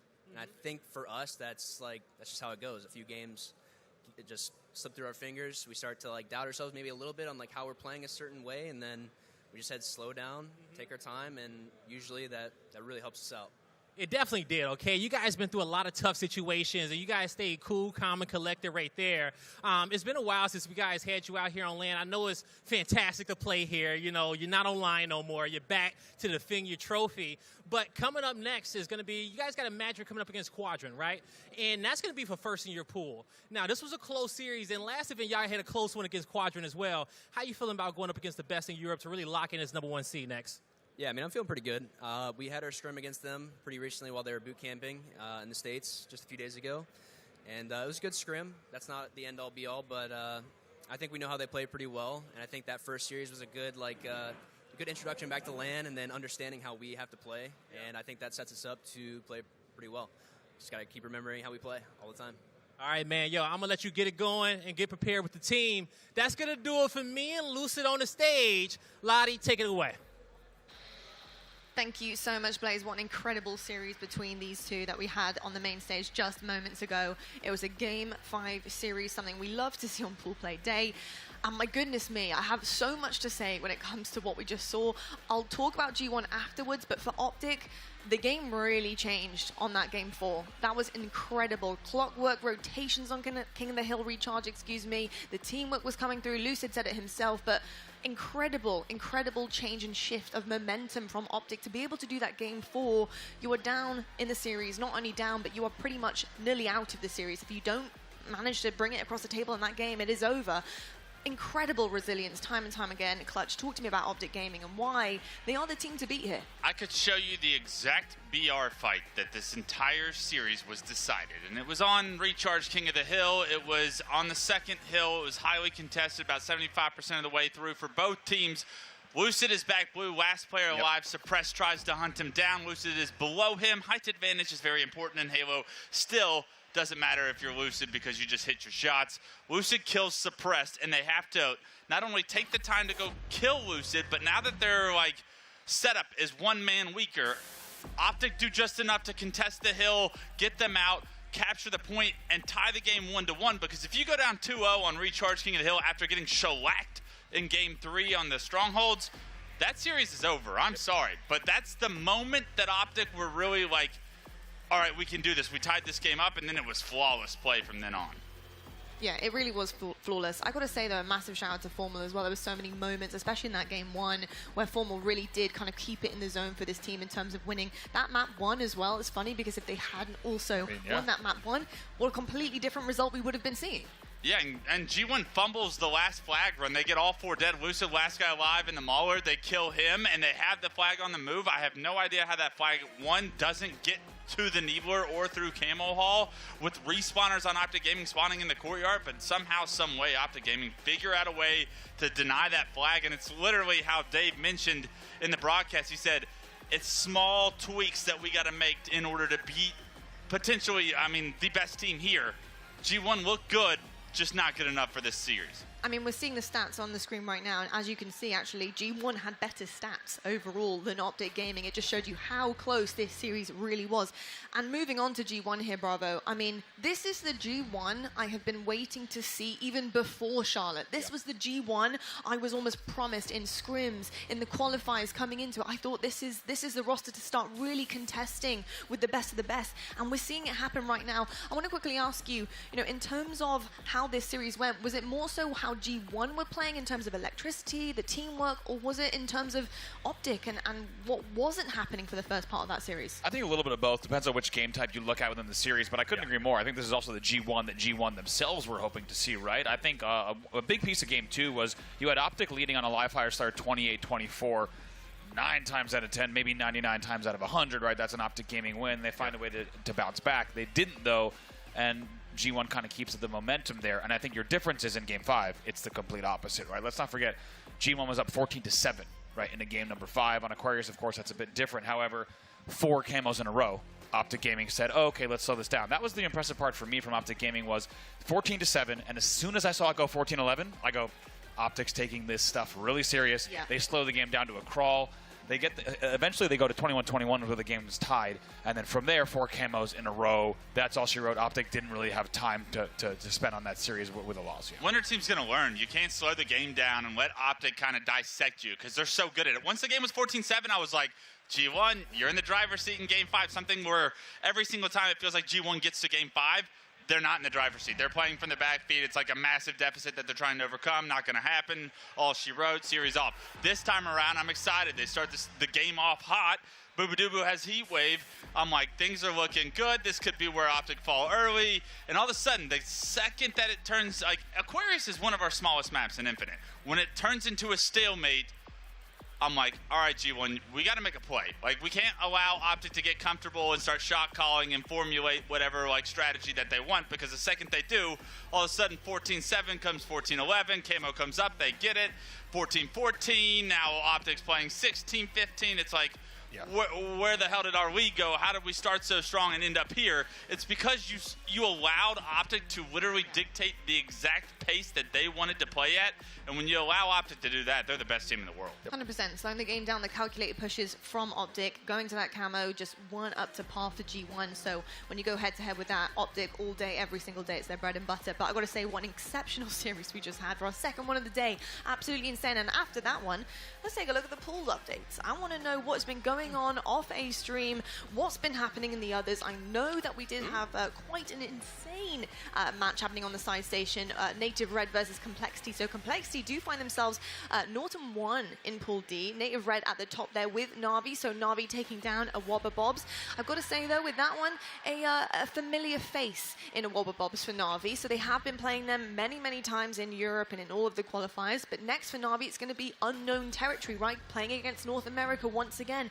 Can they do it? They have quite a fierce Pool D. Anything that's kind of springing to mind here, Bravo, when you're looking across the results? I think aside from the ones you outlined, I think everything looks like business as usual. Yeah. Going to be really interesting to see what Sentinels decides to do from here on out. Of course, the same can be said about Shopify as well as G1 and Complexity. I think the third place teams right now are going to be the ones that we're looking at. What about you, Wes? Yeah, there's 2-3 matchups, right? I think that's exactly where my eyes would be focused the entire rest of our Friday. Native White versus Sentinels. How does Pool D turn out? Because even though Complexity loses the Native Red, I mean, Na'Vi beats Native Red later on. Your series against Na'Vi is all of a sudden an important one to make it a 3-way tie. Yeah. That's a very winnable pool still for Complexity, having lost that series in Game 5. It's going to go down to games. If you're going to lose the series, it better be in Game 5 if it goes into a 3-way tie. So a lot left to play for there in Pool D, and that is still up for grabs. It's so interesting because the level of competition right now is so insanely high that I look across those pools and I almost instinctively just say, wow, I mean, it really could go either way. I think business as usual for some of our top tier teams, but that second tier teams, which by the way, have a lot of our teams in, that tier 2 is stacked. It really could be chopping and changing by the hour. You just really cannot say who is going to do well, who is going to fall short. Upsets are going to happen without a question of a doubt. Yeah, that's the best thing about the competitive Halo scene, right? You give me a best of 5, I can beat anybody, and is my thought process coming in, and that better be what those 4 through 12 seeded teams believe, because no matter if you're 10 versus 5, you still have a massive chance at an upset there because of how highly competitive these teams are. Well, I'll tell you what, folks, this is a global invitational, and I'm just about ready to see the rest of the world. And that means Na'Vi is coming up on the main stage versus Complexity. Ooh. A lot of things going on around this Complexity roster, and they have to prove a lot on LAN. And Na'Vi have to prove a lot to Europe as well. So a lot on the line on that main stage. We're heading to a quick break right now, but when we come back, plenty of Halo Infinite action for you guys. We'll see you after this.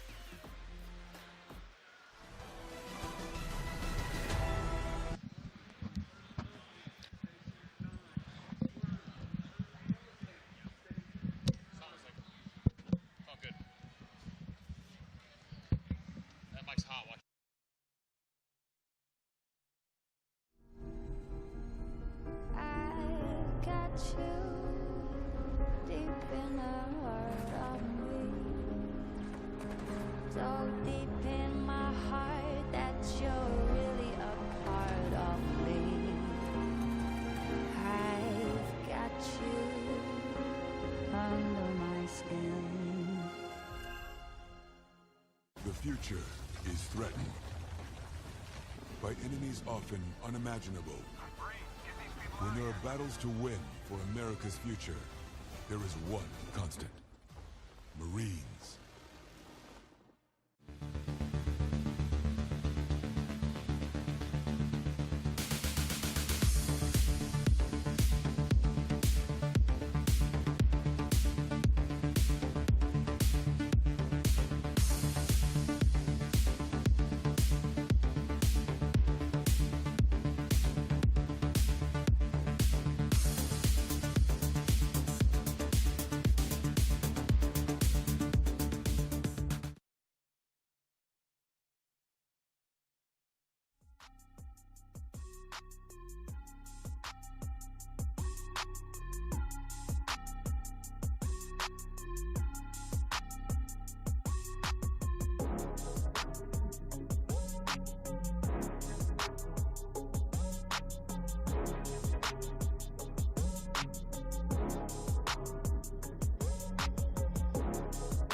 Hello, folks, and welcome back to the HCS DreamHack Dallas Global Invitational here. Of course, playing Halo Infinite with the best of the best players from all around the world, having grueling weeks of qualifiers to get here, and only one will lift that trophy by the end of the weekend. Joining me on the desk, I do have Clutch and Walshy, but before we get into business here, joining us in this wonderful, wonderful convention center, we do have some co-streamers, and to my left, I can actually see Hex, Scump, and Methods, who are also streaming this event. Absolutely incredible to have them in the building, so a massive shout out to OpTic Gaming. And we also have LVT in the back as well, so a big shout out to those guys who are all co-streaming, so make sure you go and show them loves on their stream. Get the tabs open, why not? Just get them all going, you know what I mean, Clutch? Yeah, I'm actually going to go over there. They got nice comfy chairs that they brought themselves, a nice big screen that they get to watch the games on. I'm kind of jealous, honestly, just saying. I love it. Friends of Halo. Love to have them here. Well, I'll tell you what, we do have another main stage match happening, and I'm very excited about this one. There's many questions surrounding both of these teams. One in particular for sure in terms of NA, which is Complexity and whether or not they're going to perform on LAN. And Na'Vi, it's whether or not they can get back to that crown jewel of Europe once again. You know, Na'Vi will actually probably see this as an early challenge to take down an NA team that has definitely been heating up, of course. And Complexity, the first time that we're going to be seeing them perform on LAN on our screens. They have already had a side station match here, and it didn't go so well. Game 5, and they were taken down by Native Red. And I know some choice words were made there. Clutch, what do you make of these two matches? Very mean words, I believe, were said to these guys. And there were.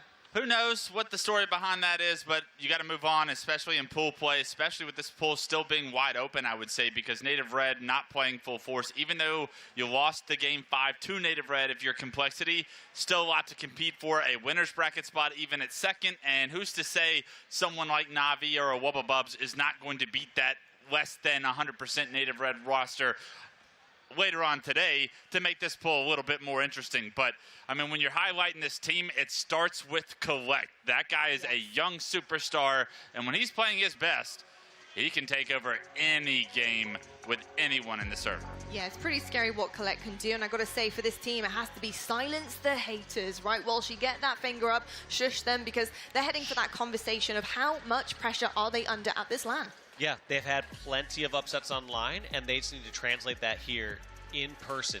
And it was so close during that last series, like we talked about before. They took Native Red to Game 5, but they have to bounce back from this loss because their winner's bracket life is at stake as you're going between the 2nd and 3rd seed in these pools. They have to take down Na'Vi, and they got it right now. Yep. They do indeed. I gotta say, you know, in terms of the pressure that's on these shoulders, there's a lot of conversation, of course, happening around complexity, a lot of allegations. You know, Clutch, why should viewers lower the expectations of this team? How much really does go into performance at LAN? I mean, if you watch their performances online, they're pretty inconsistent, to be honest. So, like, when they're good, they're great, but when they're not, they're cold, right? They're nothing like special. And in all honesty, they're in this like second tier of 4 through 12 seeds, where you could say that about a lot of teams, right? Like when they're playing their best, they can get 4th. When they're playing their worst, they can get 12th. So coming into this tournament, every single one of these games matters so much. And for these guys, players like Cycle and Collect specifically, not a ton of experience, right? Collect coming into last year, made a name for himself, but still, I mean, Dave, what is 5 out of the 200 tournaments you played at? At your 5th tournament, you were not your best player or as comfortable as you were in the LAN environment that young in your career. For players like Collect and Cycle, they're still growing, they're still developing in these moments, and it's a lot of pressure on their shoulders because of the placings that they have earned and achieved online. I mean, in terms of the pressure, Walshy, like, these guys probably have that us against the world mentality. How far will that take you as a team? It takes you far, but at the end of the day, you need to just have confidence in your playstyle. You can't turn every other opponent into an enemy. You need to at some point say, all right, we're a strong, solid squad. We have great strats. We know that when we play our game and create opportunities that we're going to win. I would say where some of these teams get in trouble is maybe they're playing someone above their level, and they start to say, I need to take this game in my own hands and try to do plays that are maybe not capable of on a very consistent basis.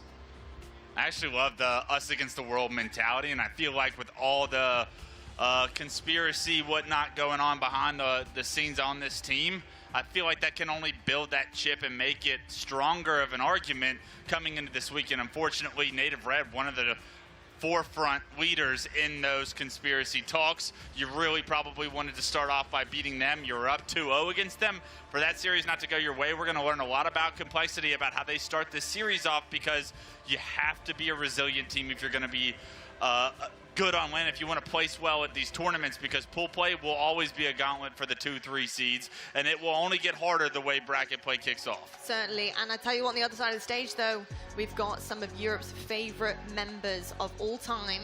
So much experience on this roster, and honestly, joining together in year 2 is a lot of pressure for these guys, because they're looking for a win, right? They're not just dissolving rosters and putting new ones together for nothing. They are looking for a win, and it starts right here. And I actually did get a chance to speak to 2 wonderful European casters who do pay a lot of attention to Europe's scene, and they talk about them as Dr. Jekyll and Mr. Hyde. The fact that, you know, they sometimes come out to play and they sometimes don't. You know, they did get squashed in Charlotte. They were kind of non-existent in terms of the competition there, but it's whether or not they can bounce back. Do they have the ability? You know, this has been very, very difficult for Na'Vi, but we do still have Jimbo on board here. We do have Mighties, who came on in Valencia and kind of showed us what he was made of. You know, Clutch, do you see this roster really kind of pushing it a bit further in this global? Yeah, I'm not sure, to be honest, because this roster is inconsistent. Just like the rest of the 4 through 12 I kind of touched on, this is one of those teams where when they're playing well, hey, they look good. But when they're not, it's a question of how they got here, and sometimes. And we've seen that even throughout the European qualifiers, where a team like a Wubbabubs or J-Wings will get the better of them, when Na'Vi, when you look at the roster, has no business falling short to those kind of rosters, having this like massive accolades in their past, right? You got Jimbo, probably the most historic accolade-filled career out of Europe, next to Snipe Drone, next to like a couple of young guns that have a ton of skill. Na'Vi should be a better team consistently. We'll see if they can come into a LAN environment and find that consistency, because sometimes it really does make the difference. Being together, having your teammates next to you, going through those motions, honestly, connections come into play as well. So Na'Vi, a lot to prove, and they can erase all of the doubt around this team here and now. Yeah, indeed. We have the series layout on our screens here at the moment, and I've got to say, I've seen Complexity fry online on every single one of these. I've seen them do the impossible against some of our top teams. You know, for me, it's not really down to what is coming up in the series. It's more to do with whether or not that same team is going to show up today. That's the big thing for me, and whether or not Na'Vi can also counter that. Can they hold their own against a Complexity roster that is clicking the way that we saw online? So many questions here, Walshy. Do you really see Na'Vi taking it to Complexity in terms of the way that Complexity have been playing? With the fact that Complexity took it all the way to Game 5 against Native Red, I think that Complexity were looking good so far this tournament. I didn't get to see the intimates or the details of the match. I know the fact that they're up 2-0 just shows that they have the capability, but it's all about how do you bounce back from that loss. Sometimes that can be devastating. Sometimes losing 3-0 can be worse than losing Game 5 when you got reverse swept. Oh, yeah. Oh, yeah. The mentality is going to be something that's very tested coming into this series for Complexity. And for those guys, like being young, sometimes your mentality can be fickle. So we'll see if they can turn this ship around. One thing I know is it's going to be on the back of this man on the left of your screen, Collect. He doesn't play games, but when he does, he's sure good at them. You can see right now a head-to-head on our screen, Collect, Snipe Drone, two incredible main slayers for their teams. And you can see the slight difference there in the stats in terms of their first match of the day. Pish Posh. Different caliber teams. Yeah, it doesn't really make much of a difference there. But in terms of the slayers and the comparison of these two, I think both have such an incredible capability of popping off at any given time and situation. I would just really like to see a close series. I want to see Na'Vi get over an NA hump. I want to see them start to perform, whether that's close, whether that's taking the series, I don't care. But Europe, I want you to show up. It is your time right here and right now. But I do know that the game is ready, and we do have those two amazing European casters on standby to take you through this one. Who are they? We got the Shurs and we got the Gaskin. Boys, it's over to you. I'll tell you something, that Wales fella, when I'll be watching his mouth when we're on this cast, does he look like I don't go over there and start strangling that guy's neck. What we do have here, Dan, is a pool-defining matchup. Na'Vi, if they win this one, they secure winner's bracket. Yeah, which would be incredible for Na'Vi, especially when you look at what has happened to them historically here in the HCS. It's been disappointment after disappointment, but finally, we're starting to see all that hard work paying off for the Na'Vi roster. For Complexity, they look a little bit dejected. That was a very tough series that they had to be taken down in by Native Red. Are they going to be able to bounce back? There's one of two ways this could go, right? They can bounce back, they can be incredible, or they just start to deflate that a little bit further, and Na'Vi, they need to take advantage of that. Yeah, I think if we're reading body language, we had the cameras, the player cams up there on the stage. It did look like they're feeling the pressure of the moment, and heading into this tournament, unless you had your head in the sand, social media was rife with rumors, speculation, allegations, and that resulted in the reverse sweep against Native Red with a sub, mind you. It's not going to do them any kind favors after heading into these pools. I worry for them if they lose this series. Yeah, thankfully I've had the chance to speak to players on either side of the teams as well, and Na'Vi, especially after seeing what's just happened, they're pretty confident going into this series. They believe they can take advantage of maybe Complexity being a little bit slow, maybe getting in their heads a little bit, maybe challenging sometimes or taking risks they shouldn't do because they're angry, because they're upset. On the other side, when I was speaking to Collect coming into the tournament, he was saying we don't really feel that pressure.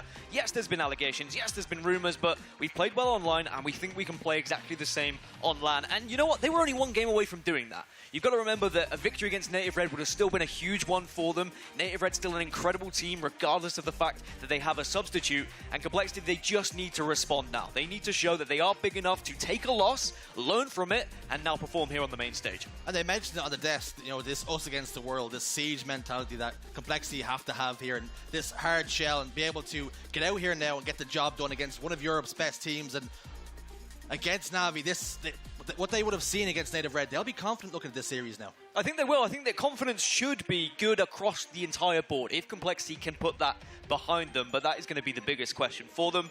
We start on King of the Hill Livefire, which actually is a far better game type for Na'Vi than it is for Complexity. It's one of Complexity's worst game types when you look at tournament results, scrim results, regardless of any performance they've had online. Na'Vi need to take advantage of that. They need to say, all right, if this is one of our best and one of their worst, we need to go in hard, we need to win it dominantly, because then you suddenly put all that pressure back onto that Complexity roster. And as we load in then, what version of Na'Vi will we see? Will it be Dr. Jekyll, or will it be Mr. Hyde? And can Complexity bounce back from that heart-wrenching defeat against Native Red? They're looking to set things right here and now, silence the haters, press the fingers against the lips, and it all has to start here and now. And King of the Hill live fire is one of those game types where if you do start slow, you do have a chance to get back into the game because it's going to be a scoring system, of course, in King of the Hill, so not the end of the world. But at the same time, after it's all said and done in those early stages, if you start to feel less confident in yourself, we'll have to see what happens. We're underway then, shields up, weapons hot. Let's get into this thing.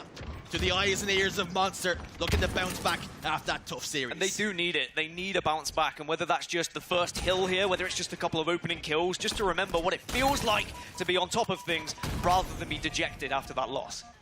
Sniper rifle and heat wave then. Monster tries to get away, taken down to no shields, and Mighty's looking to collapse and cause the pinch, but 2 shots will connect with the heat wave to take down the Dutchman. Tusk will fall elsewhere. Na'Vi have started to make moves on that hill. And Monster has his eyes set on it. With Jimbo soaring towards him, can't get the finishing touches on it, but Mighty's on hand to get the job done. Important kill though, just to make sure you do get the trade. Overshield was gathered by Collect, and even though the early stages of this hill were taken by Na'Vi, now it's Complexity's chance just to try and wrestle for it here. But a couple of players going down, Na'Vi have responded very well off Sport. Monster almost kicking off with a killing spree. He is shut down before he could really get cooking. Cycle eliminated back green. Monster tries to turn tail, just try and survive. Put his head between his knees and hope for the cavalry to arrive. And here they are. Jimbo will fall. Complexity have control of green now for a moment. What can Na'Vi do to break this setup? 0 kills for Collect at the moment, but I'll take you guys back to the previous HCS season, and Na'Vi will know it full well that when Collect does pop off, he can make a big difference. If it wasn't for Collect back in the previous HCS season, Na'Vi might have had a far better time, but Collect really did demonstrate that he can be that star player and can pop off with 20+ kills when he gets the chance to. So Na'Vi, knowing that, need to keep him shut down, need to keep him quiet, and 0 kills, I guess that's a good start. Neither team really able to get a foothold in the game. Very cagey, very nervy. Fully aware of the situation they find themselves in. Mighty's trying to get over towards the overshield, but Cycle will pick up 2. And that should mean he scoops up a free overshield to boot, with Na'Vi sacrificing the overshield now to claim even more time.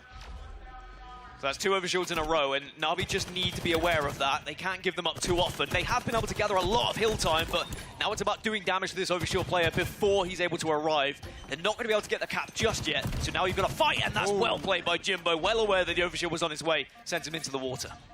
Heads up play. Overshield into the drink. Splish Splash taking a bath. Snipe drone over towards Big Door. In a 1v1 against Collect, but the heat wave will help to make sure that's a far easier fight than it perhaps could have been.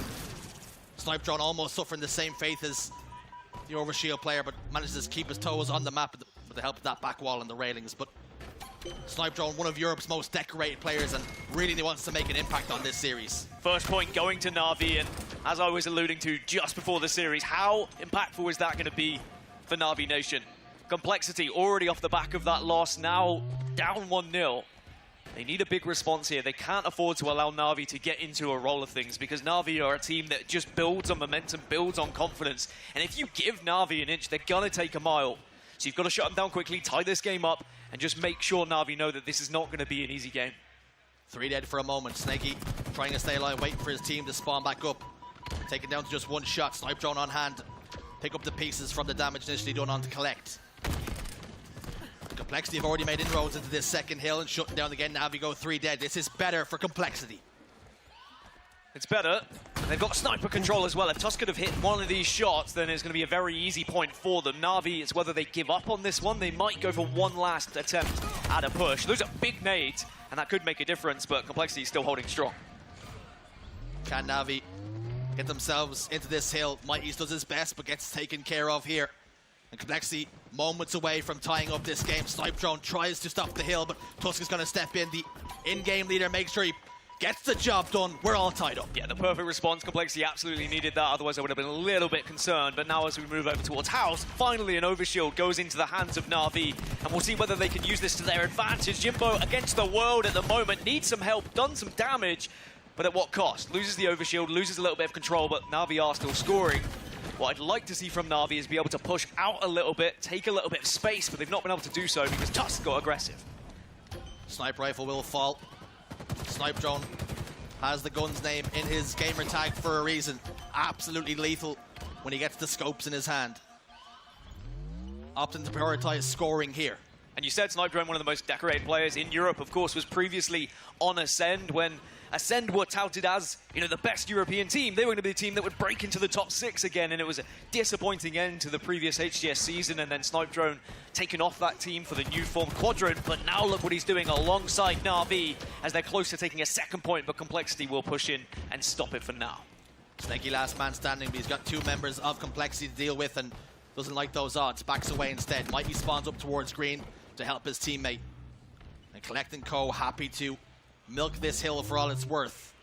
It's a long road back here, but this next slay, this next pick is going to be so important. You spoke about keeping Collect quiet. They've done just that. He's 3 and 10 at the moment. They have, but one thing Collect did say is that this squad, they mesh well, they don't butt heads, they know how to work in certain ways, and they know what role they have to play. And if you are performing this way where you're not getting many kills, perhaps you're the one who needs to be focusing on the objective. But at the moment, it's Monster who's in the hill. They're very close to scoring this second point. Na'Vi not even in the vicinity. It's going to be 2-1. Complexity take the lead. I've heard of monsters coming over the hill, but not getting in them. He makes sure he secures the point for his team. 2-1 up now and starting to find a little bit of form here. Yeah, this is good from Complexity. It seems like they picked up a little bit of momentum. They're hitting their shots. Monster doing very well, traversing the map to take certain angles. And he's well aware that overshield is going to be popping, but I think Snipedrone's been able to grab it. Scooped up, popped into the chest. We'll be able to take a lot of damage here, just tiptoeing away, trying to avoid any grenades thrown his way. And it looks as though Complexity happy to just do as much damage as they can from a distance before engaging close quarters. And Snipedrone's happy with that, as he can keep milking this hill and still has plenty of overshield to play with. Well, Na'Vi milking the hill. They're 2-1 down, but closing in on 2-2. It's perfect time to jump into a listen and see what the comms is like with Na'Vi.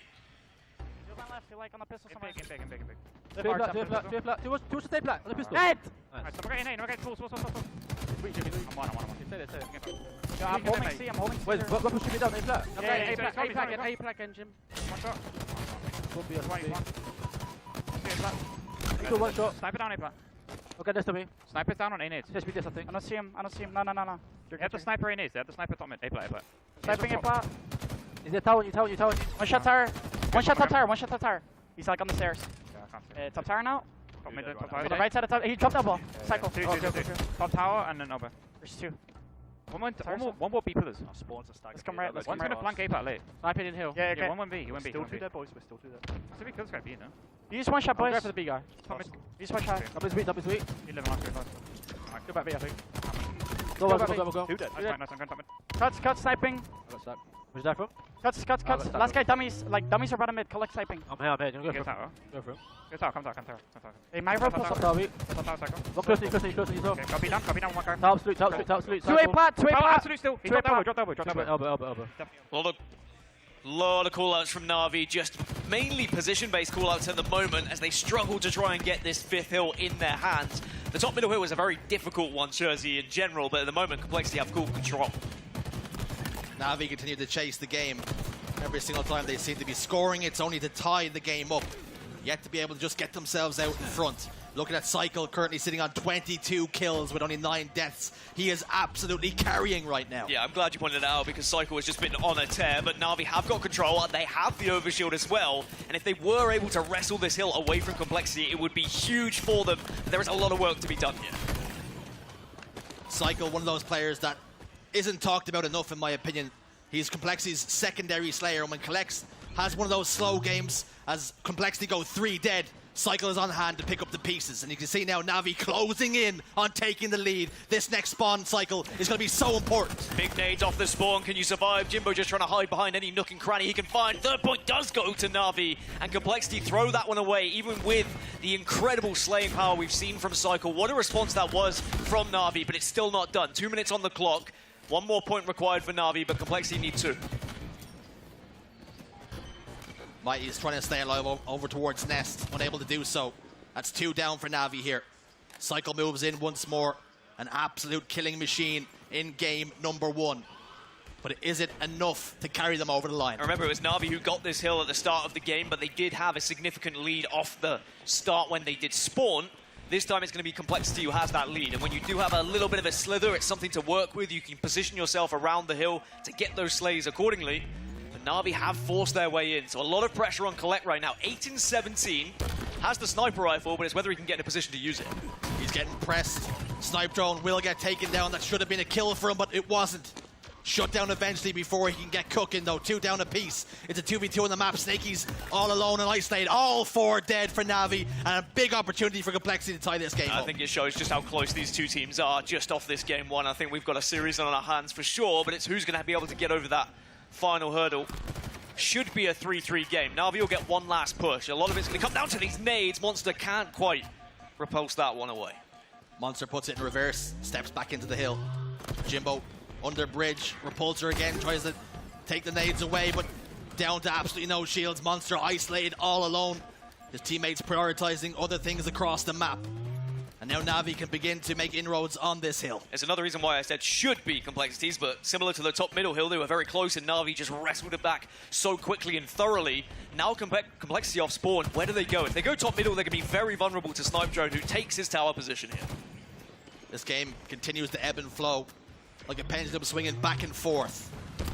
Neither team has been in control for large portions of the game, and you can see why. It's 2 go down a piece here, and nobody inside the hill as of yet. An important time to stay alive if you are one of those remaining members around the hill. Snipe Drone knows he can't give too much time away as well. Assault Rifle and Shroud Screen, never a fun combination to be going down with, but Killing Spree is huge here for Snipe Drone and Na'Vi. He's in the hill now. Met with a little bit of confrontation over towards Sandbags. Monster will get one, can't get the second one onto pillars. But maybe the damage has been done as 3 go down for Na'Vi here, and Complexity close in on their 3rd hill and close in on tying up the game. Now we need to start thinking about that next hill now. Where do you position yourself? Where are the spawns? Can you take out Cycle and just get rid of this heat wave? Because if Cycle's allowed to roam freely with this heat wave, we've already seen what he can do throughout the majority of this game. He's going to be closing in on 30 kills soon as it's a big double. And Cycle is showing up here today on LAN. Last name Cycle, first name Spawn. Every time you come face to face with the man, he puts you in the black screen. 3 dead for a moment for Na'Vi. Can they get themselves back into this one here as Complexity begin to just tighten the noose? That's 2 or 3 times now we've seen Complexity members just survive on one shot, and Na'Vi need to be making sure they're finishing these kills. If Complexity continue to get away, it's going to be so tough. But Overshield popping, Jimbo will grab it. That's huge for Na'Vi as well. What can Jimbo do? So much experience, has been in this situation time and time again. Overshield has been completely evaporated. Nades exploding left, right, and center is taking them down to absolutely no shields. But he was the priority there. He was the focal point, and Complexity made sure they got as much damage onto him as they possibly could. But Na'Vi continue to make control, or to take control, excuse me, and continue then to get some slays. I was speaking about surviving, could have been very different there if Jimbo had stayed alive, but Mighty's now has the sniper rifle. We talk about snipers, you talk about Snipe Drone. What an impressive performance has been from Mighty's as he's joined this Na'Vi roster. It's been a slow build for Na'Vi, but they wanted to have Mighty's very early on, and he has grown with this team and now has a lot to do. 21 kills at the moment. So here comes Collect to try and take down Jim. You have to wonder, are we heading towards a tiebreaker situation here with only 13 seconds left of the in-game clock? And unless somebody steps into the hill, that's going to stop. And we will go to a golden cap situation. It looks as though both teams happy with the stalemate right now. Yeah, we'll get an overtime. Jimbo pushes top middle. Cycle can't connect with the first sniper shot, but now here comes Snaky. I love the angles that Na'Vi are taking at the moment. They're constantly going for a pinch. One from top middle, one over from Commando, and they're ensuring they're constantly listening to each other.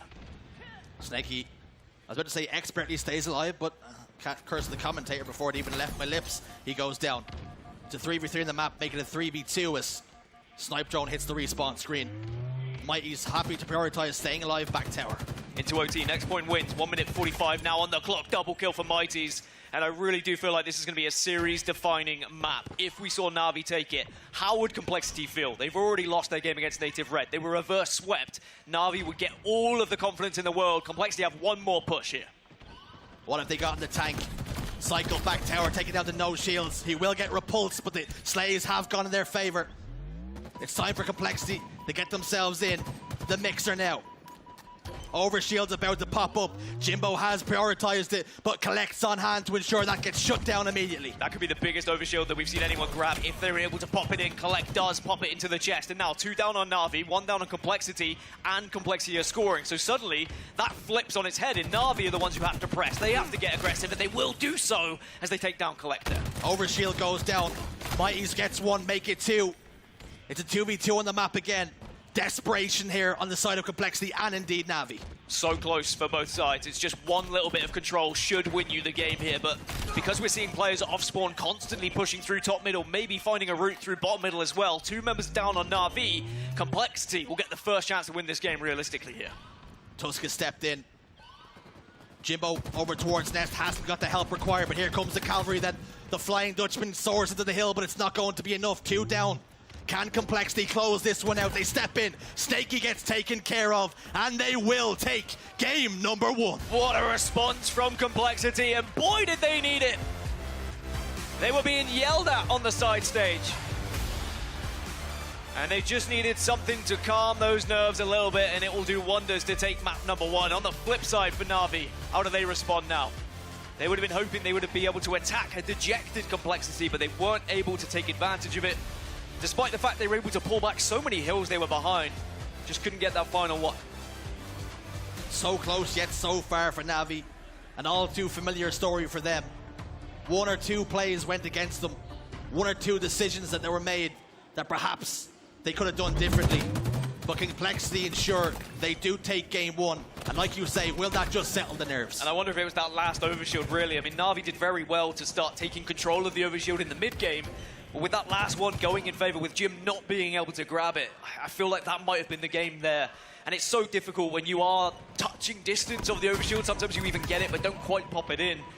And I don't think Na'Vi will be too frustrated. They played well. It was a very successful game for them, but as you say, it was the fine margins where a couple of pushes didn't go right. Maybe they didn't wait a little bit long enough, sometimes off spawn, for that second player to be helping. It was chaotic in those final moments, and it just came down to that overshield for me. And I guess the concern you would have as a Na'Vi player is, listen, we shut down Collect, but it didn't matter. Cycle was there, and he was in our faces, and he was absolutely frying. Well, I also think it shows the depth of this Complexity roster as well. I mean, I know there's been a lot of talk about Collect, a lot of talk about Monster, but sometimes you've got to look at what else is on the table. Who else can step up if someone else is having a slower game? And I think that's why Complexity, they are an impressive squad. They all can step up when they need to. But now they need to take control of this series, right? You're 1-0 up. You're starting to believe in yourselves again. If you're realistically going to be seen as the powerhouse that you were online, it has to be a 3-0 here for me, or even a 3-1 for Complexity to try and look like the team they were when we saw them performing in the online tournaments. And up next, we're going to be heading into a Slayer. Slayer Aquarius, Dan. Is there anything that you see jumping off a page that can tip the balance in either side's favor? It is Complexity's best game type, statistically, throughout the tournaments that they've played in online, but it is one of Na'Vi's best game types as well. So we should see a butt of heads here, and maybe a clash of playstyles a little bit. I know how Na'Vi like to play, and we saw an element of it there in King of the Hill Livefire. If Complexity can work them out, if Complexity can kind of set a few traps here or there, and maybe catch Snipe Drone out on his own, then this could be a 2-0. I think that Complexity will be happy to have Slayer Aquarius as game 2. However, on the flip side, if Na'Vi were to take them down on their best game type, then again, you start to talk about confidence, you start to talk about mentality. I really feel Complexity have to push on. It has to be a second map, otherwise, again, their heads might drop. Well, you mentioned how Na'Vi are a confidence team, a momentum-based team, and when they get things going their way, they can be almost unstoppable at times, particularly when they're in Europe, but that game number 1 just slipping through their fingers. Will we see them just fade away now?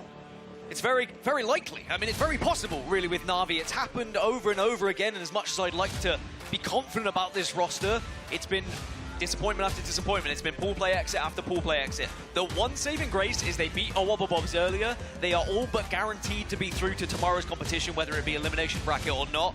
Having that in the back of your minds is vital as a player to know that you wouldn't be going home even if you lost this game. I guess the concern that Complexity also have is we went too open our last series. It's true. We got reverse swept. And will some of those demons be at the back of their minds? Definitely could be, and I think that Na'Vi need to take advantage of that as well. Say, look, it's not done till it's done. It's only game 1. We were close enough. Let's make sure we turn up bigger. We turn up better here in game number 2. And we're back underway, and what better place to start than on board with Cycle, who was absolutely frying in game 1, and if he can replicate that here in game 2, then Na'Vi will stand little to no chance. Yeah, it could be a very quick game if Cycle was able to do what he was able to do in match number 1. Camouflage should go into the hands of Complexity, and again, Na'Vi just need to be aware of this. They let their first couple go out of their way on the overshield side of things in the previous game, but then in the mid-game is where they really showed what they were made of when it came to power-up management. And it has to be the same here. You can't allow too many to go into Complexity's favor. Tusk playing this one extremely patient, happy just to do a little bit of reconnaissance, get some information, and relay that to his team. 2 members positioned over towards the P side. Information given, information received. Tusk will secure a kill onto Mighties. 1 kill advantage. Camouflage getting some decent value, but no real swing in favor of either side.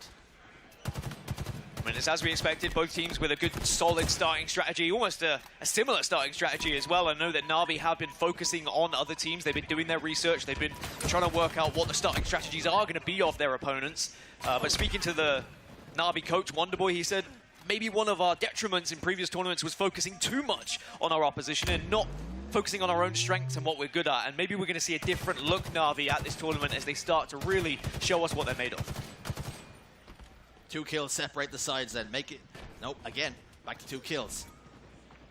Neither side really able to put their stamp of authority on this game thus far.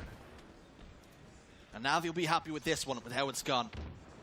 We've seen Slayers in the past where they've been blown out of the water pretty early with some less than ideal starting strategies.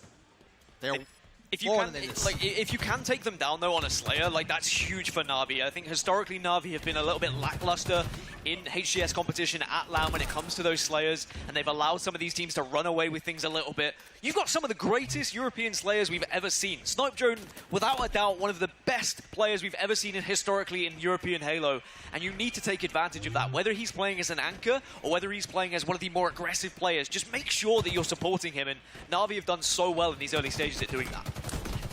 Bait switch seems to be perfect here as Mighties and Snaky combined. Camouflage should be theirs with 3 dead for Complexity. Snaky happy to let a teammate grab it as he was down to no shields for a moment. And that being said, when they added Mighties to this roster, one of the reasons they did that was because he moved quick, because he was aggressive, because he knew how to play that game in a way that Na'Vi wanted to play the game.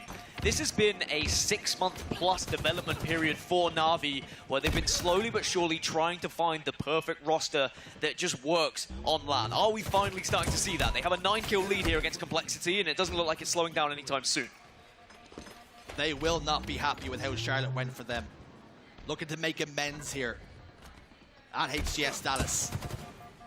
And it all starts here in this series. Already find themselves 1-0 up in the pools. This will secure winner's bracket if they can just get the better of Complexity. Even though game 1 didn't go their way, it's not like it's all the end of the world here, especially as you regain this confidence here in map number 2. Complexity off spawn a little bit staggered at the moment. They're struggling to kind of regather, but finally they do get together as a 4, but Na'Vi are able to collapse on them if they choose to. Because Jimbo went down, they'll wait a second. 30-18, there is no rush here for Na'Vi whatsoever. They can play this kind of whichever way they want. They can continue the aggression and continue surrounding Complexity like they're doing right now. But as soon as there's a period where they feel like maybe they're not having the success, they could just slow it right down. You can see, looking at body language, Collect got into a fight, he died, he looked up in frustration, and the more and more they can just plant that seed, continue to water it for Na'Vi. A confident Complexity is a tough opponent, but if they can just dismantle them from here on out, their chances of winning this series increases tenfold. Mighty did get that camouflage, and he's putting it to effect here as well. Complexity just desperate to find him, and yes, you have to take down the camouflage, but are you going to be jumping bottom middle to do so? You then give away kills. Where I say that, Tusk does just about scuttle away. The survivability was something I was talking about, or how Complexity survived in that previous game was very important. Like, trying to come back on a 12-kill deficit is never an easy one, but we have seen it happen on Aquarius. It can happen as well, especially if you're controlling these weapons. They've got at least a heat wave to work with, and they just need to keep a keen eye on that camouflage when it spawns. There will be cause for concern for Na'Vi if Complexity can get their hands on the heat wave and camouflage combination. We've seen how threatening and how damning it can be in the hands of some of the best players, the likes of Trippy we've seen at HCS Charlotte. Collect now has the heat wave. Mighties gets a couple of shots into his body. Teammate on hand to almost get the trade, but doesn't quite do so. 3 dead for Na'Vi here. It's been a better game for Collect. It was a slow and disappointing one for him at the start of game 1, but he did get into things as it went by. As the game does come to a little bit of a standstill. Still, 6 minutes left on the clock, so no worry about rushing yet for Complexity either. Snipedrone's the first to make a move, and he's quickly caught out. I think Na'Vi, even though they'll be happy to slow it down, they can't afford to close to like a 5-kill gap, for example. Within 7, then 3 dead for Na'Vi once more. You say that, and Complexity just start to close that gap. And with each kill they get without reply, the nerves start to shake a little bit more for Na'Vi. Good trades coming through. I think that's the important thing here for Na'Vi, is they have to make sure they're working in tandem to get those trades when they're available to them. 45 to 38. Off spawn, you just need to be talking to your teammates. Where are you? Where can I help you? How can I assist you?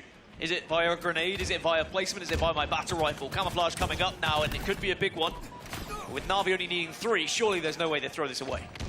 Mighty's expertly survives, hugs the wall, stays alive. Camouflage still on the podium. It's not required though, as Na'Vi tie us up. It's 1-1 here.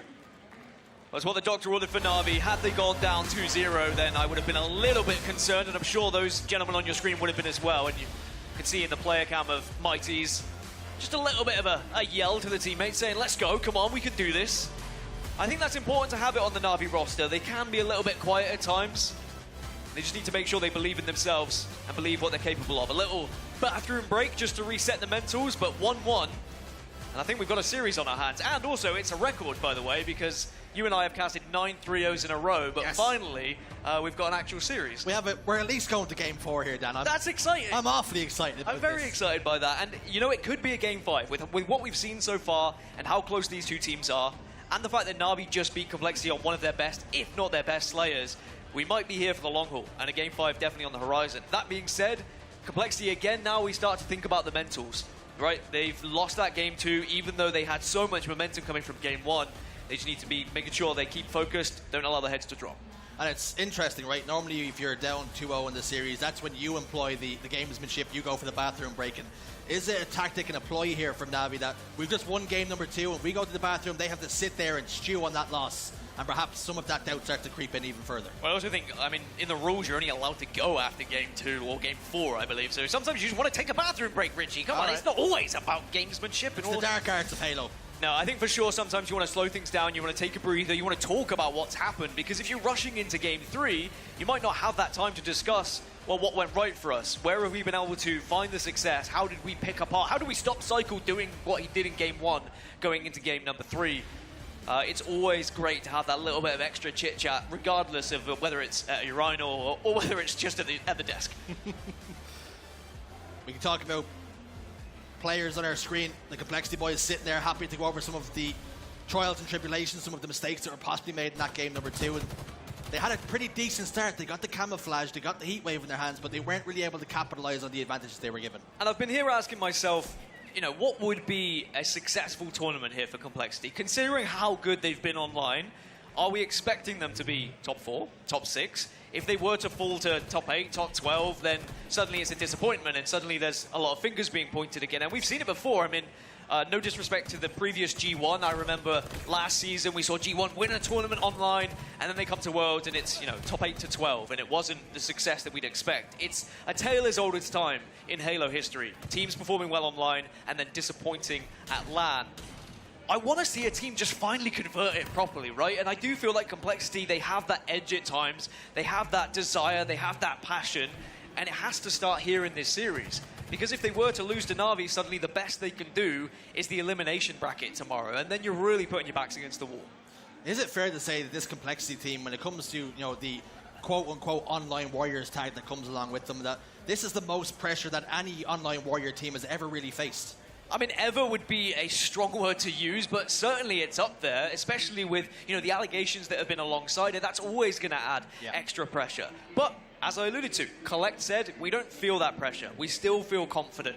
They will have felt the extra pressure after the loss to Native Red, without a doubt, but sometimes these things happen. It's pool play. We've seen some of the biggest and best teams in the world lose in pool play and then go on to win the entire tournament. So you can't let that defeat you, and you can't let that mold you as a team or as a player.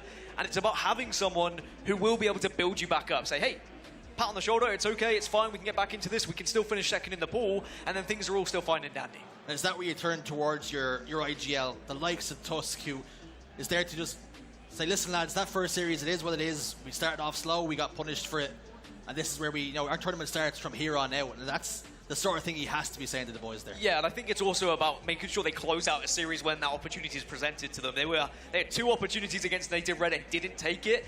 Yes, it's always going to be game type dependent. There are going to be good game types, there are going to be bad game types, and who knows, maybe it was just not great game types for Complexity in that series towards the end. But you can see on your screen there the difference between Monster and Mighty. It's not been the tournament for Monster that maybe some would have expected, or maybe that some did expect, depending on which way you see things. But certainly he has the chance to prove himself in this series and make sure that Complexity can still go through in at least second place in this pool. Eminem, and it's the Mighties on top. Game 3 though, oddball street stands coming up. And with Game 2 already in the books, the ink's already starting to dry on that one. What can you tell me about this next game and map combination? This is where the series layout starts to get a little worse for Na'Vi, certainly from tournament results online. But you have to take into consideration a lot of Na'Vi's losses have come from Quadrant, who are, in my eyes, the better European team at the moment, or at least they are up there. They're very close, don't get me wrong, because they've been back and forth. But most of Na'Vi's losses have been because they've been playing Quadrant. On the other side, for Complexity, this is their second best game type. I mentioned that Slayer Aquarius was their best, but if Na'Vi have already beaten their best, why can't they beat their second best, right? So Ball Streets, I think that Na'Vi will certainly feel confident. They like structure. They like being able to get those setups and holding that ball in certain areas, but they're very good at rotations when they need to. If you're Complexity here, you cannot allow constant rocket control for Na'Vi. You can't allow them to keep setting up and having that structure that they desire. And it's something that we can be critical for both teams in games 1 and 2, not really controlling their power weapons and power ups. They've almost, listen, if we happen to be there in a situation, we'll pick it up, but none of them have really been able to prioritize it and secure it. But that's also down to both teams also prioritizing it. I know it sounds weird, but they're putting themselves in position to shut down the overshield grab or the camouflage grab, and it's making it difficult for either team. And it's really a clash of 2 teams who are both trying to play in the same way at times, and it's why we've had such an exciting series so far. As we lock in to Game 3, you can see Monster fist bumping his teammates, lets out a sigh, and he's ready to go. And how important is it to just hyper-focus on how important it is? We spoke about these power weapons, these power-ups. The coaches play a pivotal role in that. That explains the sigh, yeah. As we'll wait for it to get started. But I think that, coaches in general are very important. As I mentioned earlier, I speak to Wonderboy quite a lot. He was previously talent with us. He used to commentate on games for years and then stepped into this role, and I think he is an absolute asset to this Na'Vi roster because of the amount of research and prep that coaches will be putting in, whether it be starting strategies, whether it be finding weaknesses, what are their good game types, what are their bad game types, and then, of course, all the in-game stuff that has happened throughout Halo history of timing weapons and who should be where. And as you say, very important so far. That's probably why we've seen the clash for those power-ups, because both coaches have been on top of things. And one of the interesting things about this series, whether you're in the Na'Vi camp or the Complexity camp, you look across there and you think, I actually quite fancy our chances here, and that's very rare. Normally there's a very clear underdog, there's a very clear favourite, but with these 2, it could go either way. And I think when you look at Na'Vi in particular, only because Complexity have already played Native Red, because there's the substitute on Native Red, that always opens the door as a what-if for Na'Vi. If Na'Vi beat Complexity, the what-if of we could beat Native Red with a substitute because, yes, they're going to be naturally weaker. No disrespect to BoMX, he's an incredible player, but they're not going to be the same roster without Druk. Can Na'Vi then take advantage of that? And suddenly, if they beat the Complexity, first place is possible. And that would be outrageous for Na'Vi, considering the history they've had in the HCS when it comes to international competition. And there is a massive opportunity for everyone in this group to take advantage of. Complexity did not do that. Native Red, I take my hats off to them. The fact they still performed with a substitute is incredible and shows like how good that core 3 is. And I love getting to see Native Red perform, and I do hope we get to see that 4 on LAN at some point throughout this season. But Na'Vi, they need to take this opportunity for sure. And speaking more about that series, Complexity against Native Red, we were in the green room, we heard Game 1 and 2. The boys on Complexity were getting very, very loud, very hyped. And all of a sudden, that energy started to dissipate. And in Game 5, it was Native Red who had that last laugh. They stood up and they showed and told Complexity exactly what they thought of them. I did see a post-game interview LBT did as well with Native Red, and they had some more choice words to say. And, I love it. That's what I live for in Halo. It's been like that since we used to play back in 15 years ago when I started playing. And now it's still the same. Getting in the heads of your opponents is important, but also as important you shake hands afterwards, and that's what happens. So it's always good to see the sportsmanship.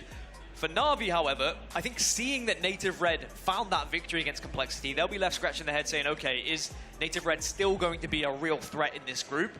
but they can't afford to be thinking about it right now. They just have to take what's in front of them, and that is complexity. And I think this series is there up for grabs. They'll be frustrated they didn't take game 1, considering how good Na'Vi have been at King of the Hill live fire throughout the online tournaments. But international and North American competition is very different to European competition.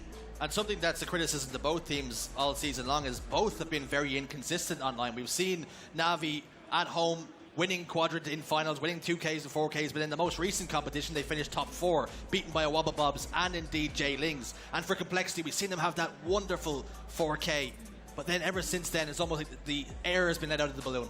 Well, it's almost like when the pressure is on for Na'Vi, that's when they deflate a little bit. Because, yeah, the 4K you speak of, when Quadrant won it, Na'Vi weren't really there. A couple of weeks later, it's a 2K, and Na'Vi are able to suddenly be back in the grand final, and they're back on top, and they're resetting Quadrant. And it's what Na'Vi is going to turn up every day for me, and every tournament for me. And it seems like they are a little bit more switched on than they were at Charlotte, and we'll have to see whether it works out here in game number 3. Game's underway then. Snipe Drone picks up the Stalker Rifle. Damage down. Snaky on hand to clean up some of those damage numbers that were inflicted onto complexity. Rockets have been scooped up, and in who's better hands than Cycle? Rockets and Bollies getting a little bit greedy. Well, one of the benefits of being the red team and spawning on the high side is it is arguably a little bit easier to get those rockets, and complexity make sure they take advantage of that. And not only do they get rockets, they also get the ball, Bulldog, and Stalker Rifle. Literally everything you could want, they have.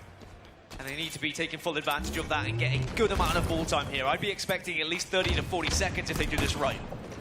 Jimbo faces Cycle over towards the pink side, and Mikey's on hand then with a challenge on Cafe, but a combination of the Bulldog and the red gun in Cycle's back pocket. A killing spree already secured for him. He's starting this game off hot. Wow, Jimbo as well, making sure not only shuts down the guy that was one shot, but jumps out and takes down Collect at the same time, and really stems that time, stops it from getting to that 30-point total that I said could have happened if Complexity had got a kill or two going their way. They're still in position to take that ball if they want to, but at the moment they're trying to stop Na'Vi from being able to worm their way through some of these difficult angles. Something and somebody we haven't spoke about enough is Snaky on our screens here.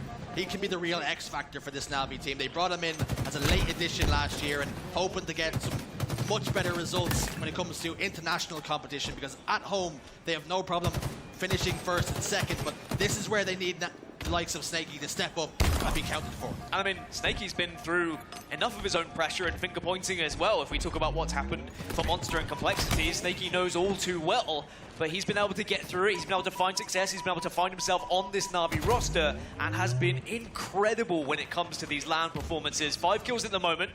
Monster finding himself just in the vicinity of these rockets, and it's going to be rocket number 2 going in favor of Complexity, but Na'Vi were there waiting, and at least we'll take down the first. 3 dead for Na'Vi for a moment. Snipe Drone will get 1 rocket to use. We'll dispatch it onto Tusk. Numbers advantage then will shift for the moment, but as I say, that Snipe Drone steps out and gets punished for it. Snaky will make sure this set remains an even fight. Well, it was great positioning from Collect. He knew full well where Snipe Drone was and just kind of hit around a corner and hoped he was able to get the melee off. Didn't even need it in the end and able to steal that Bulldog away. And now it's about trying to get aggressive, trying to get into those positions where you can get up close and personal with the Bulldog. And I'm watching Collect. He's starting to find a little bit of form, a little bit of confidence, starting to hit those shots and lock onto some opponents. And that could be spelling bad news for the boys in yellow and black here. Tusk puts down a couple of more shots, makes himself a really difficult kill. Not just that, but makes sure he secures one onto Jimbo.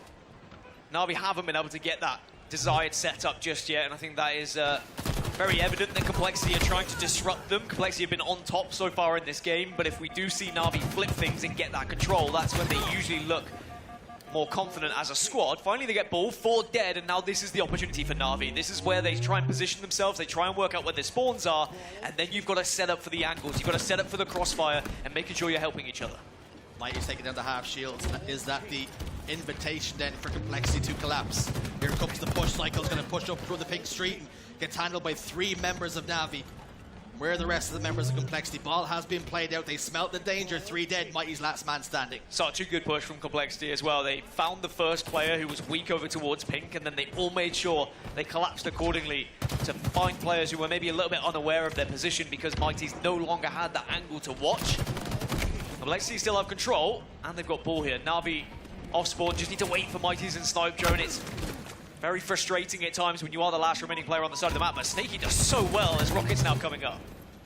We've seen Rockets being used, we've seen Bulldogs, but both these teams still separated by such little time. Neither team really able to control and dictate the pace of the game. Snaky has just done a madness by being able to stay alive, pick up kills. It's another perfect onto Monster, and all the meanwhile, Rockets were then grabbed by Na'Vi. So as long as Snaky can somehow stay alive, it might have been okay. Jimbo was a little bit late to the party. Jimbo joins them though. That's not the sort of party you want to be RSVPing to. I can promise you that. Monster down bottom middle, looking to challenge Snipe Drone with the stock rifle. Snipe Drone jumps on the bench, starts to try and time some buses, and looks to get himself out of dodge here then. Little grenade up the stairs, trying to do as much damage as he can. Can he get the trade? No, he can't. 3 dead for Na'Vi once more. Has 4, and Complexity have been far better at taking advantage of this ball time. This time it's going to be a rotation over towards Station. I think Collect was able to see the spawns over towards Cafe, and yeah, he's indicating that to the rest of the team with the pings. Tusk is in a position, by the way, to just stop anyone pushing pink. Will be able to take 1 down, but it's a solid 2-man push from Na'Vi, but it is quickly shut down. We spoke about how Collect seemed to be finding a little bit of form. He was 5-5 there, and ever since then, 15-7 with most ball time for his team. If I'm him, I'm saying, listen lads, when you hold this, I'm absolutely frying right now. Yeah, but sometimes as the ball carrier who is confident in slaying, then you know when to drop it, you know when to help the team, and Collect is doing just that at the moment. He's doing a bit of everything as Snaky gets caught on his own. Again, Na'Vi trying to split the difference and send one player down pink, and everyone else is going over towards Arcade. Complexity see that, they rotate accordingly. Collect just needs to be the last one, the last piece of the puzzle to get that ball across. Are you saying to me that Collect sounds like he knows when to hold it and when to fold it? He definitely does in Collect.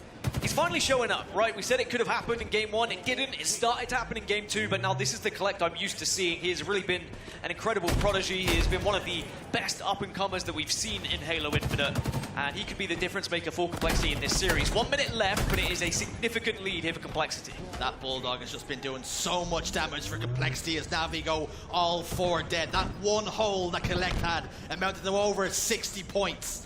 And now Na'Vi are staring round 1 defeat right in the face. Do they have a push here to stop this ball? It doesn't look like they're going to get close enough. And you can see why it's one of Complexity's strongest game types. Na'Vi, however, you can see why it's not one of their strongest.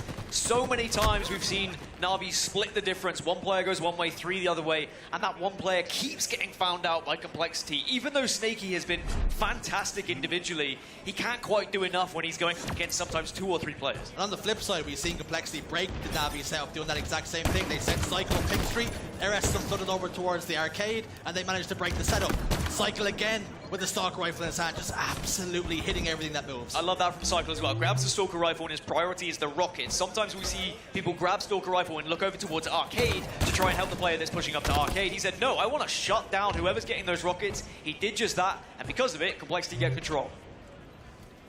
Now we're going to have to wait patiently then for Jimbo to spawn back up before they can have a real successful push. Tusk with ball in hands. 15 seconds of climbing. Cycle again with the Stalk Rifle. Whether it's the red gun in his hand, the Bulldog, he's absolutely on a tear. Yeah, he's been the most impressive player and consistently destroying so far in this series. Even though we were talking about Collect and what he's done, suddenly Cycle's on 16 as well with 13 assists. The damage he's outputting right now is insane, and Na'Vi, I don't think they can quite deal with it at the moment. Starting to claim a little bit more map control as well. Stepped out a little bit too far though in the cafe, and is not going to be able to return that order. 3 go down here for Complexity. Tusk throws the ball out front base, recognizing that he's in big trouble, but they've already got a 34-2 lead, with Na'Vi looking to bring the ball over towards Tower now. And Na'Vi were only given 1 opportunity to set up in the previous round, and if they're able to get that desired setup, I do truly think they can put a lot of points on the board, but Complexity have been so good at making sure one player is able to just sneak through, disrupt things, and throw Na'Vi off a little bit. Mighties was fighting 2 members of Complexity there with the help of the drop shield, doing damage once more, but they're coming back. Shut down this time, Monster and Collect. Cycle trying to stay alive, waiting for the Bulldog. We already know how much damage he's been doing with the Rockets as well, Dan. They come in 8 seconds. That's how Na'Vi want to play this one. Oh, they get a kill. That's big, because now they have numbers advantage. Now they can just make sure they set up for these rockets. They also have the ball control, and they can be a little bit aggressive. Look at Snipe Drone forcing Complexity back just to try and give the coverage for Snaky so he can pick up these rockets. It's well played. You've just got to dodge the grenades, which he does just about. First rocket was a flare. Second one done a little bit more damage. Gets 1 kill. Not the most value he possibly could have done, but it was enough to make sure he stays alive. And beyond that, Na'Vi now closing in on taking the lead. So finally, for the first time, Na'Vi are able to get a setup there and to take control. And Snaky with the killing spree, 19 kills at the moment. He doesn't seem to miss right now. And it's so important that you've got a player who is on fire like this, because he's just confidently marauding around the map saying, I will take whatever fight is necessary. Even though he's been caught out individually a few times, he's still confident, he's still pushing, and he's still getting aggressive. He continues to move, he continues to change trajectory. Complexity just can't keep tabs on him.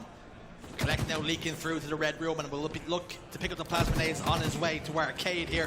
His engagement will go down. Snaky has to back down for a moment, but Bulldog over towards Tires here. First player to step in will be dealt with, and dealt with lethal force. I mean, Snaky at the moment is just asking who's next, who's going to be the next challenger, and walking into his path. 22 kills. Complexity struggling a little bit off spawn, a little bit staggered as well. They're pushing one by one like lemmings, and Snaky's taking full advantage of that. Mighty's is just mopping up this time, and look at the spread from Na'Vi. They've got every angle watched, and Complexity just need to shut down one member and maybe stop pushing Snaky.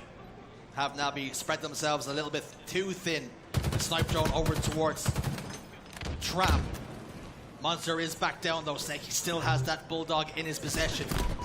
Closing in on a round win if they can just maintain control, but as I say, that Snaky, Mighty's and snipe drone all fall. Well, finally, Complexity will break it, and it's about what they do from here. 8 seconds until Rocket, so that's the good thing for Na'Vi. If you're going to lose a setup, usually it's best to do it when the power-up or power weapon is going to be spawning soon. Tusk does go down, and Na'Vi have done so well off spawn to just continue this pressure. Double kill. Oh, wow. Making a triple kill for Cycle. And Mighty's knows better than to challenge this man, particularly when he has a rocket in the chamber. And the reward is rockets, and I think that's incredible for Complexity, and that it could be a round changer here for the Complexity roster. Now they get ball control, now they have a player advantage, 2-player advantage, excuse me, because Na'Vi have gone 2 down. Still plenty of time on the clock, so it's not a huge rush for Na'Vi, but at the same time, they are going to be worried about what avenue they take. They know there is a rocket waiting somewhere, so you don't want to be sending all 4 players, or even more than 2 anywhere, because you could just be taken down. Jimbo manages to duke the rocket, and that's good, they've got rid of it. Jimbo baits out that rocket. Vital that they do not get too impatient, they do not get desperate. 3 go down here for Complexity. It's a perfect setup breaker. Tusk tries to stay alive, but here comes the Sentinel beam, microwaving whatever is left of dust particles. Yeah, this is far better from Na'Vi. I think one of the things they struggled with in round 1 was breaking these setups, was maybe pushing incorrectly, but it seems like they've adjusted accordingly. They're making sure they're working in tandem, they are pushing the same side, and they're hitting their shots, and more importantly, Snaky and Snipe Drone seem to be not missing. Ball drop back tower, then Jimbo and Snaky have to combine here, have to work in tandem. Jimbo gets a little bit isolated over towards the PD. Needs the help of his teammates, not on hand. Snaky gets one onto Monster, down to no shields though. Is dispatched once more, and who else but Cycle looking for another triple kill with the help of the Shroud Screen getting dropped down. All 4 dead for Na'Vi. And you can see the big difference that the Shroud Screen has made ever since it was added into Halo Infinite as well, just being able to add that little bit of extra cover and just try and confuse your enemies as Cycle stays alive, gets ball, and suddenly Complexity are crawling back into this round and getting closer to maybe taking game number 3 here. Na'Vi have to be careful. 3 are dead though for Complexity, and it could be 4. Cycle just needs to delay as much as possible. Cycle's fumbled the ball. You can see he wanted to play it out front base, but hasn't got the opportunity. Snaky makes sure he gets shut down. Can Na'Vi get their hands on the ball and close in on this round 2 win to tie up this game? Again, it's aggression. Snaky and Snipe Drone both push up. Rockets are gathered, but they don't stop the ball. 5 seconds required. Counting down from 2 then. Mighty's hands on ball. Round 1. Score 1-1. We're all tied up then. It was looking a bit worrying towards the latter stages there for Na'Vi after such a dominant lead that they had throughout the game, but what I really took away from that round was how impressive they were at breaking the setups from Complexity. Now they have to start from the low side yet again. Are they going to be able to get control of rockets? The nades do the damage, and Na'Vi find themselves 2 dead. Complexity again have the better starting strategy. But Snipe Drone at least has that red gun. I think that's who you want the Stalker Rifle to be in the hands of, but Tusk takes it down.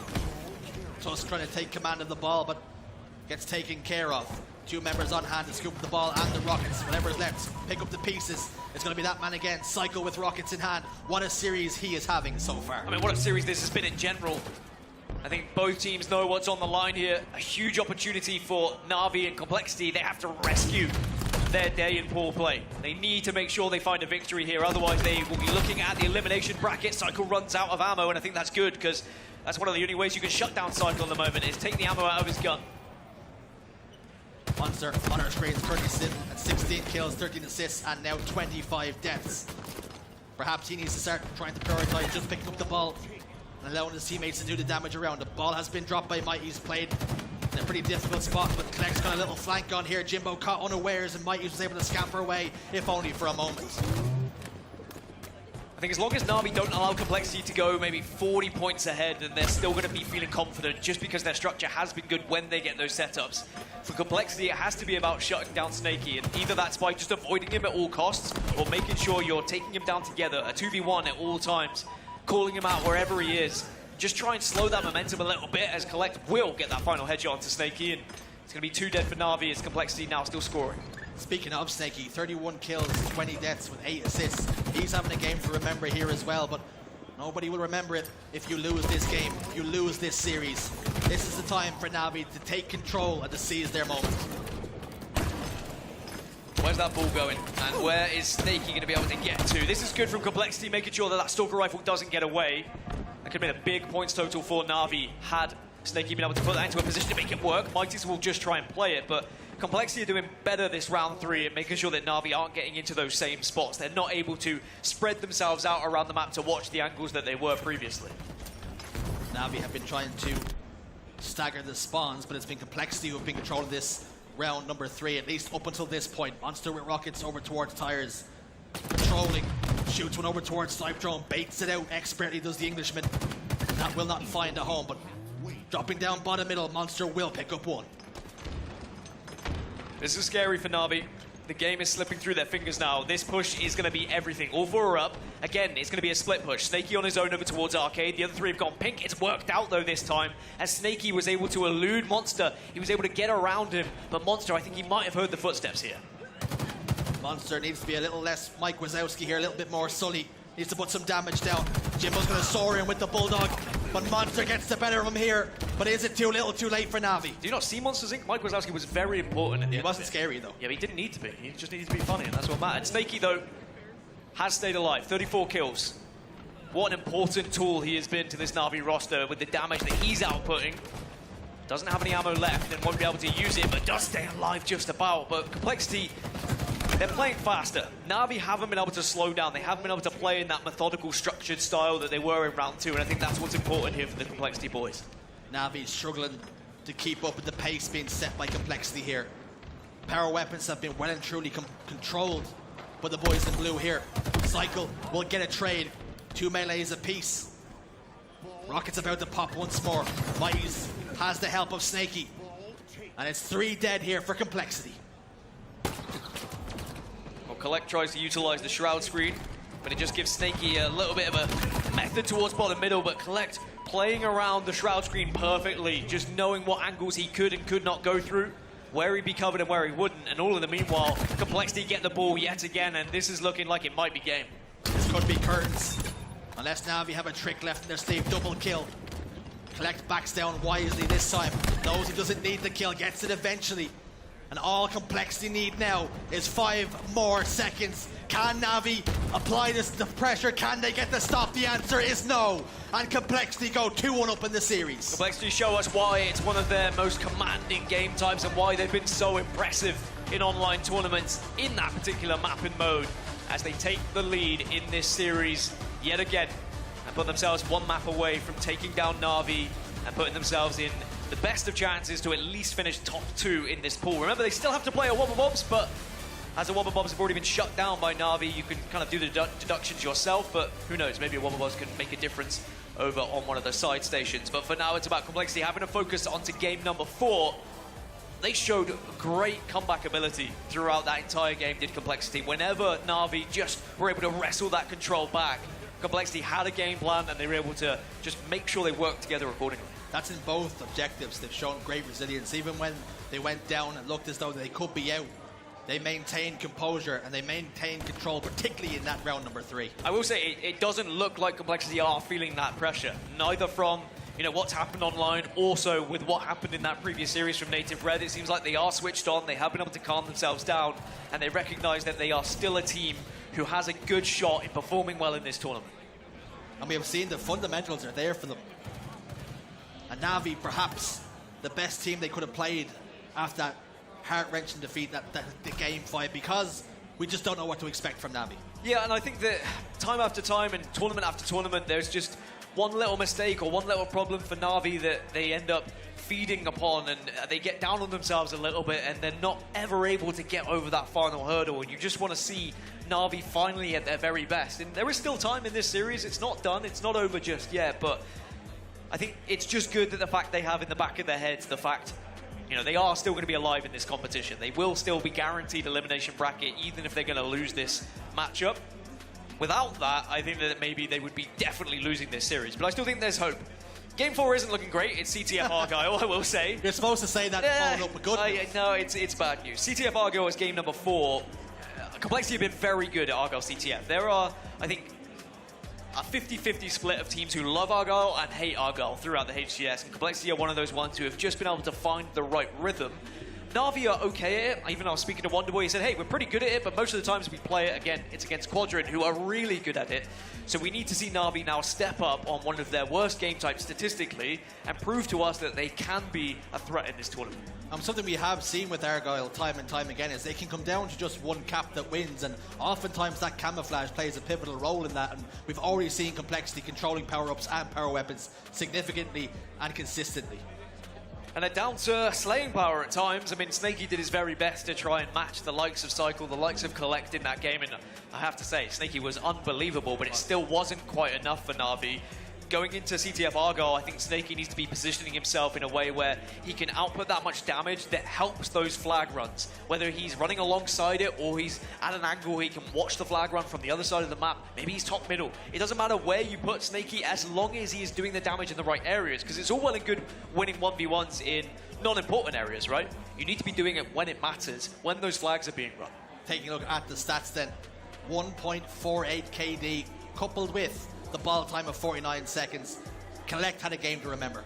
Yeah, I think that Collect is going to be one of these players that we will remember his rise throughout Halo Esports. I wouldn't be surprised if we see him on a top 4 roster by the time that this year's out, or even by the time we get into next season. He just seems to be getting better and better. And the funny thing is he keeps getting dropped. Yes. He seems to be falling upward, I think is one way you put it. He's the scapegoat on every time he's been dropped. You know, the SSG situation, the Sentinel situation, he seems to be the one that gets the change made. But as we now load into game number 4, how important will it be for Complexity to get the job done here? They do not want to see another game 5. And for Na'Vi, they have to ensure they start this one here hot. Na'Vi have to. It's do or die now for Na'Vi. I mean, maybe not die. They'll still be in the tournament, but certainly it's do or be wounded, probably. Very wounded. You'd have to start in that elimination bracket if you were to lose here, most likely. Of course, nothing's guaranteed. There are still games to be played, but we're making assumptions based on seed. And we'll have to see if Na'Vi can wake up once more. They've already come back into this series once. Let's see if they'll do it again in game number 4.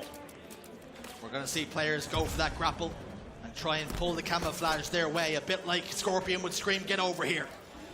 As Collect then turns his attentions over towards it. Has he been able to secure it? Yes, he has. The perfect start for Collect and Complexity. And one thing we know is that the camouflage is vital here on Argyle. Not only can it allow you to dipsy doodle anyone who might be trying to take you down, but also you can run a flag the majority of the map without being seen. It's not like maybe older Halos where you might have been spotted if you were trying to move that flag with the camouflage. You can literally be such a nuisance. Collect will pull the flag, but unfortunately the camo is down already. It does get spotted out, so Na'Vi do very well just to make sure that camo is not put to use. Able to shut the camouflage down, negate any perhaps damage that could have fallen. Snakey looking to avoid the sniper rifle shots of Cycle, and you can see he immediately turned his attentions over towards Mighty's, and it looks as though we have a player drop out of the lobby, so we will see a little bit of a reset. But now Na'Vi know exactly what Complexity's plan is going to be. Yeah, and that's always the interesting thing with resets is how is that starting strategy? Do you have a plan B? Is there any way you can counter it? You know what they've gone for now, because most teams should have several starting strategies that you want to employ to try and counter another team or just to try and be aggressive at the start of the game. But definitely camouflage is a big factor in this one, and trying to get that first one very important. And you can see Collect had his intentions on picking up the flag and just trying to walk it home while he had the cover of the camouflage, and Na'Vi done a fantastic job of just negating any error that could have resulted of it. And I think It's now for Na'Vi to have the same idea in their head, where they get that grapple and they try and contest the camouflage as best they can. Yeah, and I think, I mean, it's a design.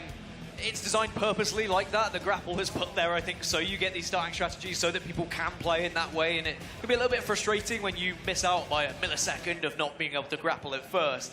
But Complexity did it better in that one. But as you say, they get a chance to try and do it again.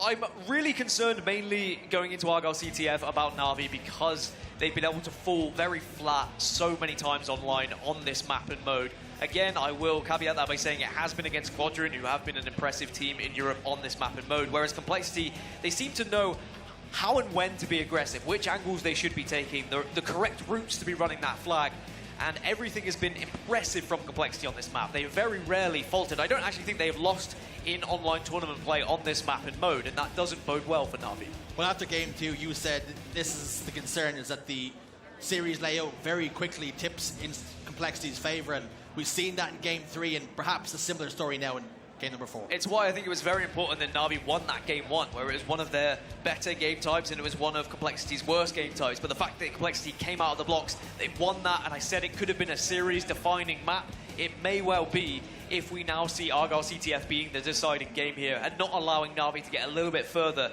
in this series. You saw a brief flash there of some of the stats from these players as fist bumps all around. Looks like the restart is going to start to happen.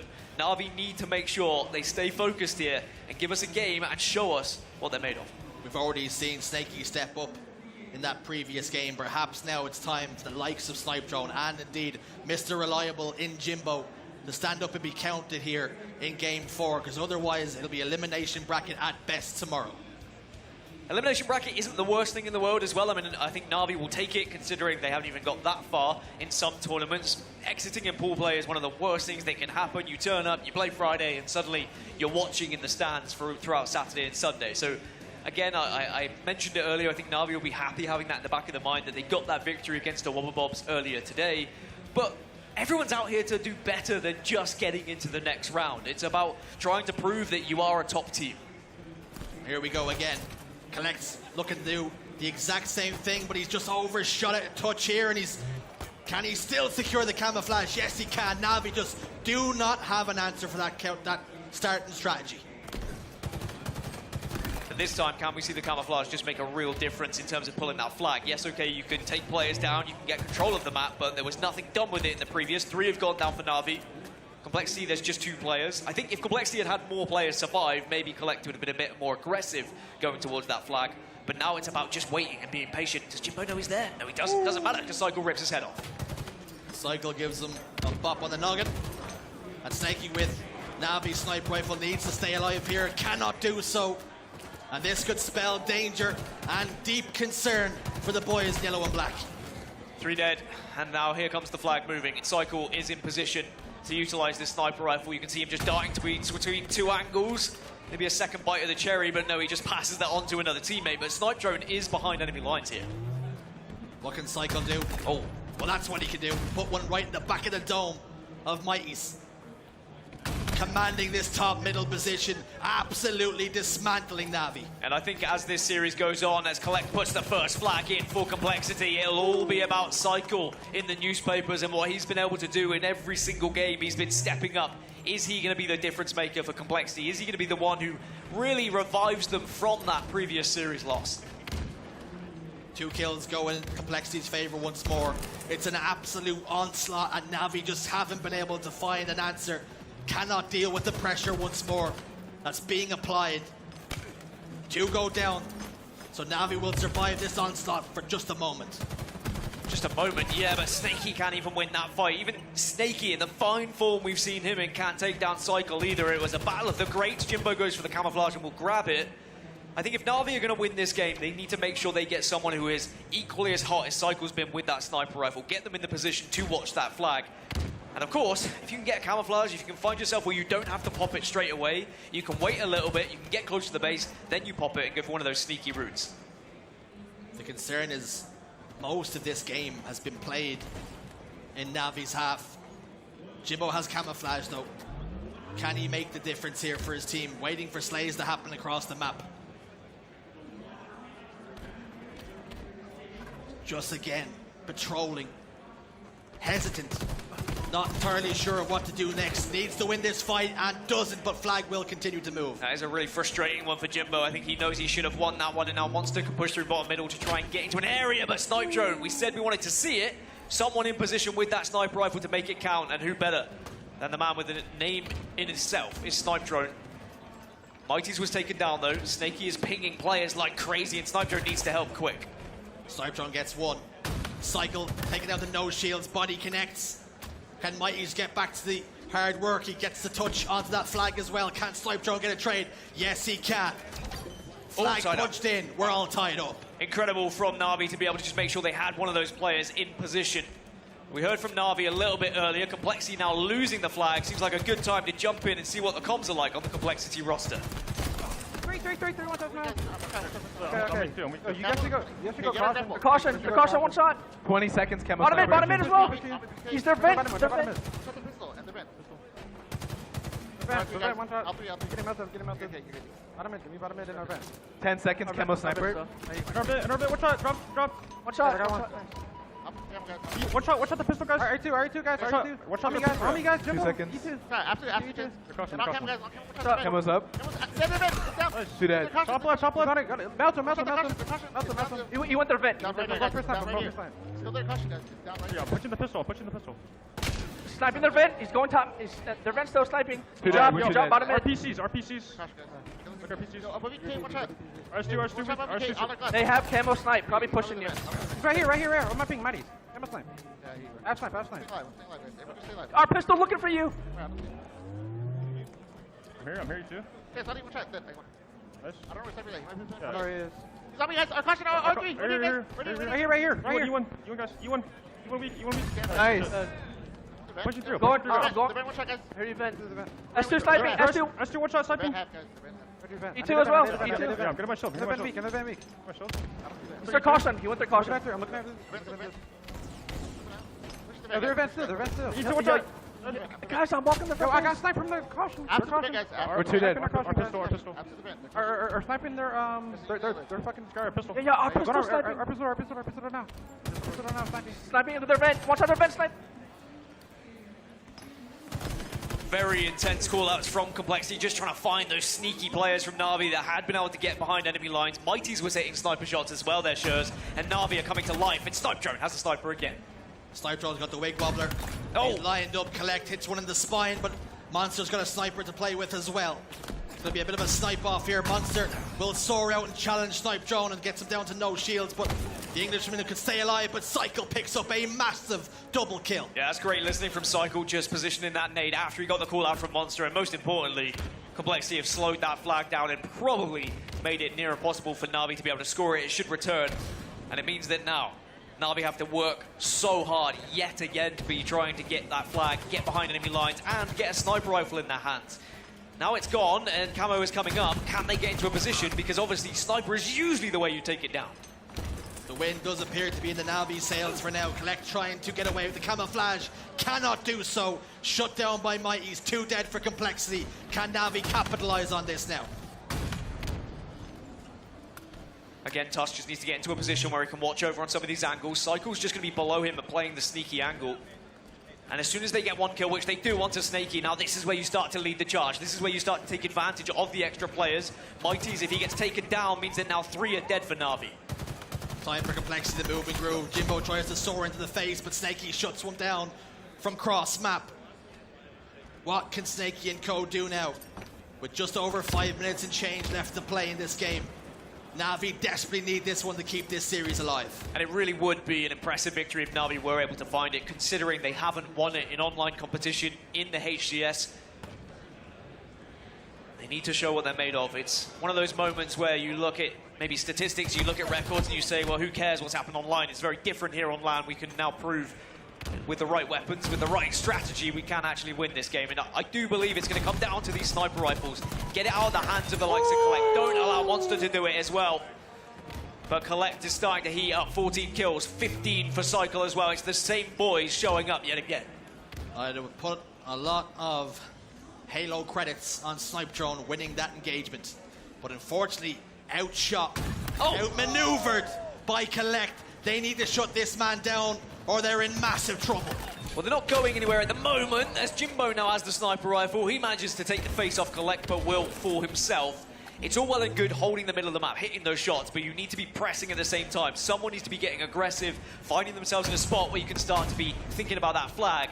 But at the moment, everyone's eyes is on that camouflage. Cycle fires a couple of warning shots over the bow in Mighty's direction. One will connect onto Snipe Drone. Camouflage has been scooped up and whisked away. Pressure on Monster's shoulders here then to make a decisive play. Look at the double back.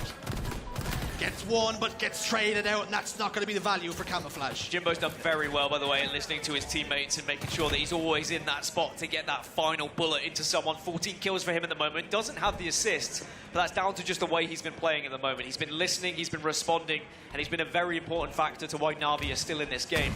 3 minutes and 25 left on the clock. Still a lot of time, but we start to think about what could happen with overtime potential in this game. Game 1 went to overtime. Are we about to see a similar story play out here in Game 4? There's been very little to separate these two teams all series long. Can Complexity put something together here? 3 dead for Na'Vi. Mighty's lined up in the no-scope for Collect, but he just about keeps himself alive. It's the confidence that we're seeing from some of these players with the no-scope potential as well. You can tell they've hit it time and time again when they're practicing, but that one just goes a little bit left, a little bit right, and Collect says, you know what, maybe I need to retreat as he gets his teammate naded from his position in. But it doesn't seem to matter where he is. He seems to find a Na'Vi player right in his scope. Collect plants his feet, rips off Jimbo's face. Absolutely on a tear again. Snipe Drone goes down, but all these kills he's getting has not really resulted in any sort of cap or even pressure on the Na'Vi base. It's just such a big battle that's happening in top middle at the moment, and no one's really going for flags. As I say that, flag does get pulled finally. Someone starts to think about the objective, and now with Collect in this position, Na'Vi are on the back foot. Flag is starting to move for Complexity. Na'Vi need to be careful. Mighty's in a pivotal position here. Snipe Drone needs some help. Oh, misses the first, but connects with the second. The Soul Collector on a roll once more, but Na'Vi managed to shut them down again. Could have been a huge difference maker, that no-scope, but again, Na'Vi were there in force and made sure they pushed as a unit. 3 are dead temporarily for Complexity. They'll come back up, and now it's 1-1, 1 minute 50. So Na'Vi now have the chance to try and apply some pressure, try and get a flagpole of their own, but Snaky goes down again. Cycle is insane. Monster picks up 2 elsewhere as well. Jimbo, the last man on the map here. Camouflage has been scooped up by Tusk, popped into the chest. This is a massive moment and a turning point in the game. Yeah, this is worrying for Na'Vi. You need to be keeping your head on a swivel here, start to look for that little shimmer, that little glimmer. Mighty's is spotting Tusk out. We'll be calling it. If they can take him down, it'd be huge. But Tusk just gets away, and now we can start to think about this flag. This is where things get dangerous. Tusk playing impatient. Oh no! First initial grab, and is that going to be detrimental to the flag capture capability here? Will decide to get on the move, has teammates on hand to help progress this flag forward. One of Na'Vi got in the chamber, 2 dead. It looks like Complexity have this one rolling. So much on the shoulders of Snaky, who's managed to transition to the other side of the map. Tusk knows, he waits for his shields, and now he moves. It's 3 versus 3. Is Snaky in a position to stop this one? It's patience personified, and Tusk is about to slide this one home, and he does punch it in. Complexity look as though they could be about to win this series. 40 seconds for Na'Vi to try and keep this series alive, otherwise it's going to be Complexity who all but guarantee themselves at top 2 in this pool, or at least put themselves in the best position possible. One last push now. 2 have gone down for Complexity, and Na'Vi, they need to be working together. You can't just send one player alone. You will be caught out. It has to be coordinated, and Jimbo's managed to fall through the bottom base in the basement, but he's been cleared out like a rat. Master Splinter gets taken care of here. 2 dead. Jimbo and Snaky have to watch their teammates make a clutch play. There's very little time on the board here. Something has to give. Mighty's tries to get the pull, but is shut down. Expert defense from Complexity, and they will hold. Hold they shall, and Complexity take the series 3-1. And it's not going to be the dream opportunity for Na'Vi. They're not able to maybe go off the back of the reverse sweep that we saw between Native Red and Complexity. Complexity show that they can respond to the adversity that they went over when it came to that series previously. They've shown that they are a team who are a real threat in this pool, and now put themselves in a fantastic position to secure winner's bracket from Pool D. And for Na'Vi, it's commiserations. It's misery again. They come so close, but again, they fall. And it looks as though elimination bracket is their destiny. But can they take enough from this to have some confidence heading into tomorrow? I mean, there is still a series against Native Red for Na'Vi. It's not doom and gloom yet. They can still definitely find themselves in a position where they could get through. But certainly, they have made it hard for themselves. Their backs are against the wall. And for Native Red, they'll know that they just have to beat Na'Vi to top the group. As for Complexity, the best they'd be able to do you'd assume Na'Vi second place. But that is a disappointing result for Na'Vi. You can see it on the faces. But it's another one they just have to take on the chin, just as Complexity did when they lost their game against Native Red. They took it on the chin and they responded. Na'Vi will have to do the same against Native Red.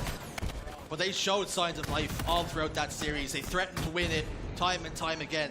They just could not put the finishing touches on some of the plays they were making. They couldn't, and it's one of those where you look at what Cycle was able to do, what Collect was able to do. It was some of these individuals just stepping up, hitting the shots at the right time, whether it was with no scopes or whether it was just incredible battle rifle shots. The consistency we saw from some of these Complexity players was unreal.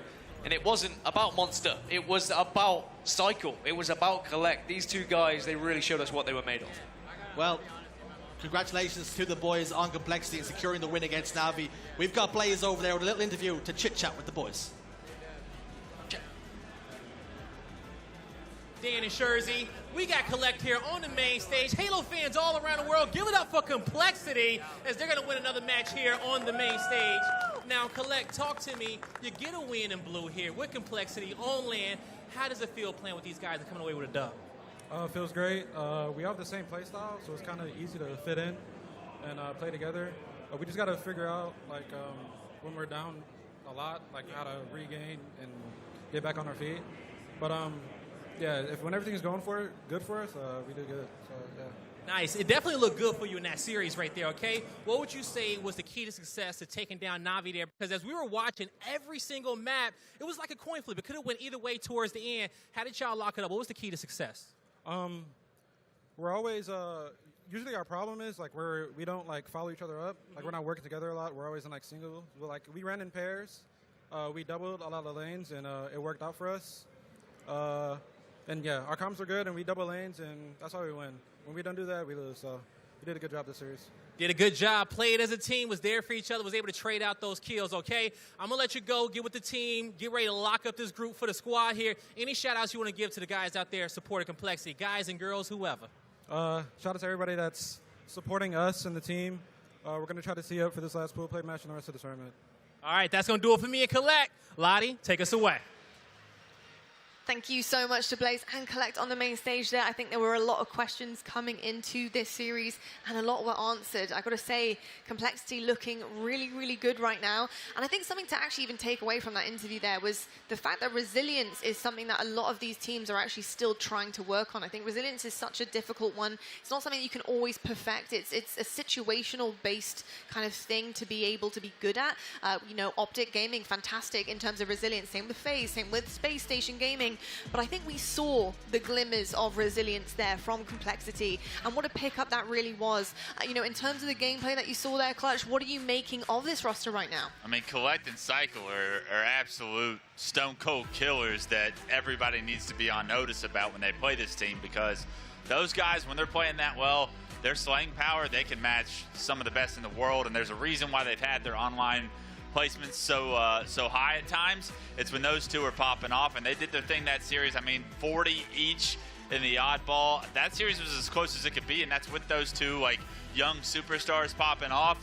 We'll see if the rest of the team can kind of pick it up and if they can all get on the same page and be a little bit more efficient. But for that series, it's all Cycle and it's all Collect. Oh, 100%. You can see there in terms of the stats on the board. I mean, a 1.21 for Collect and a 1.64 for Cycle there. We really saw Cycle take the reins in that first game. I mean, he really carried that kind of Slayer role with ease there.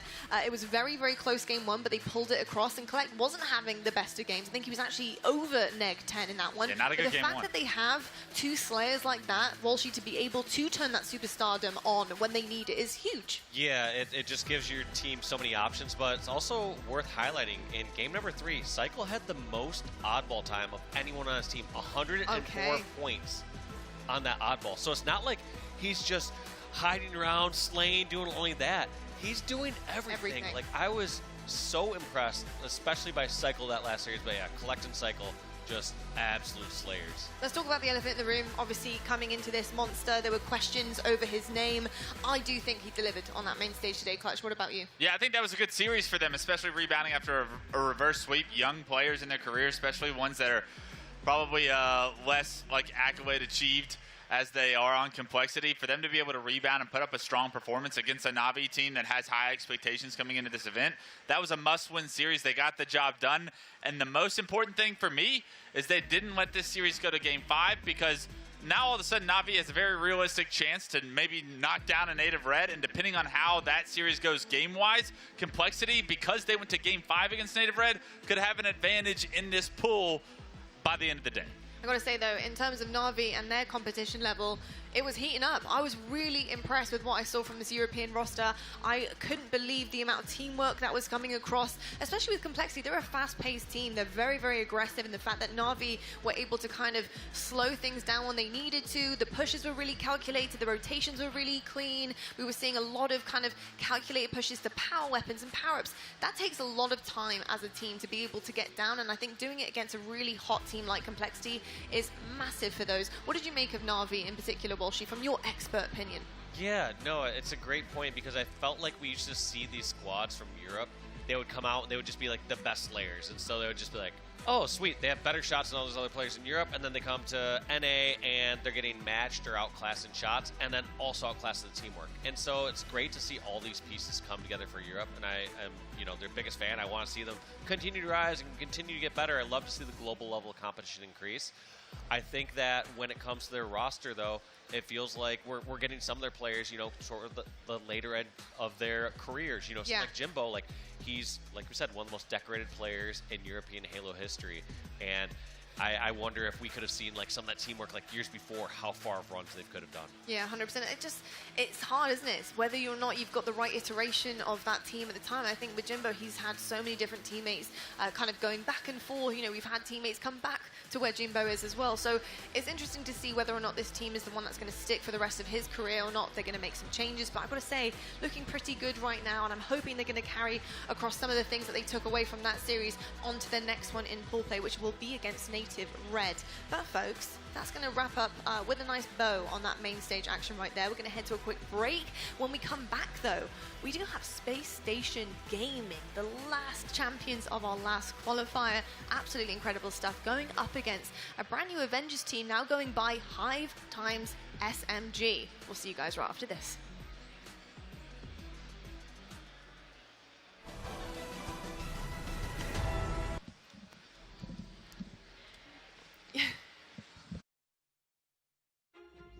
This is the world's most advanced processor. In entertainment, its rendering speeds render other processors obsolete. It drives the future of autonomous driving, powers cloud services for billions, helps change the course of climate change, connects communities of gamers anytime, anywhere, and uses AI to accelerate disease detection and cures. We make the world's most advanced processors, but only with your vision can we advance the world. AMD, together we advance. For every generation, it has started with the call to serve. Discovering purpose and belonging well earned. Fighting and winning for our nation and its people. But Marines are never really finished serving. Their commitment is visible in communities across our country. This is Semper Fidelis. Always faithful. Always Marine.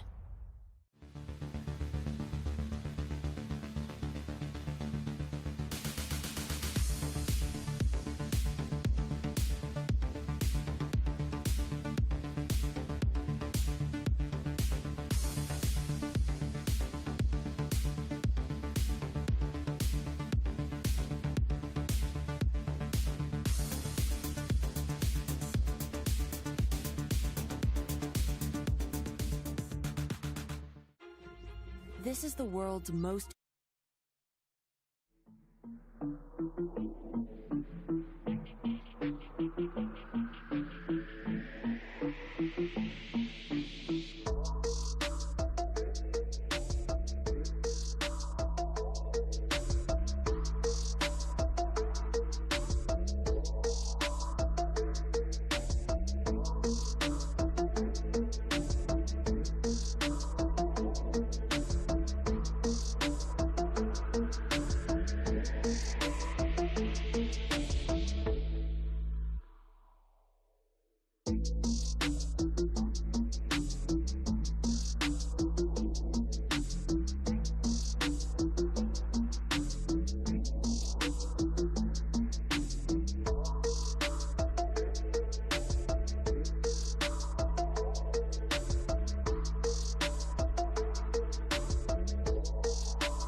Hello, Halo fans, and welcome back to the HCS DreamHack Dallas Global Invitational. Joining me on the desk this time, I have the one and only Clutch, of course, as always, and I have the Shurs. You can see a bit of bromance happening, blooming, would I say, on the desk right now. I missed him.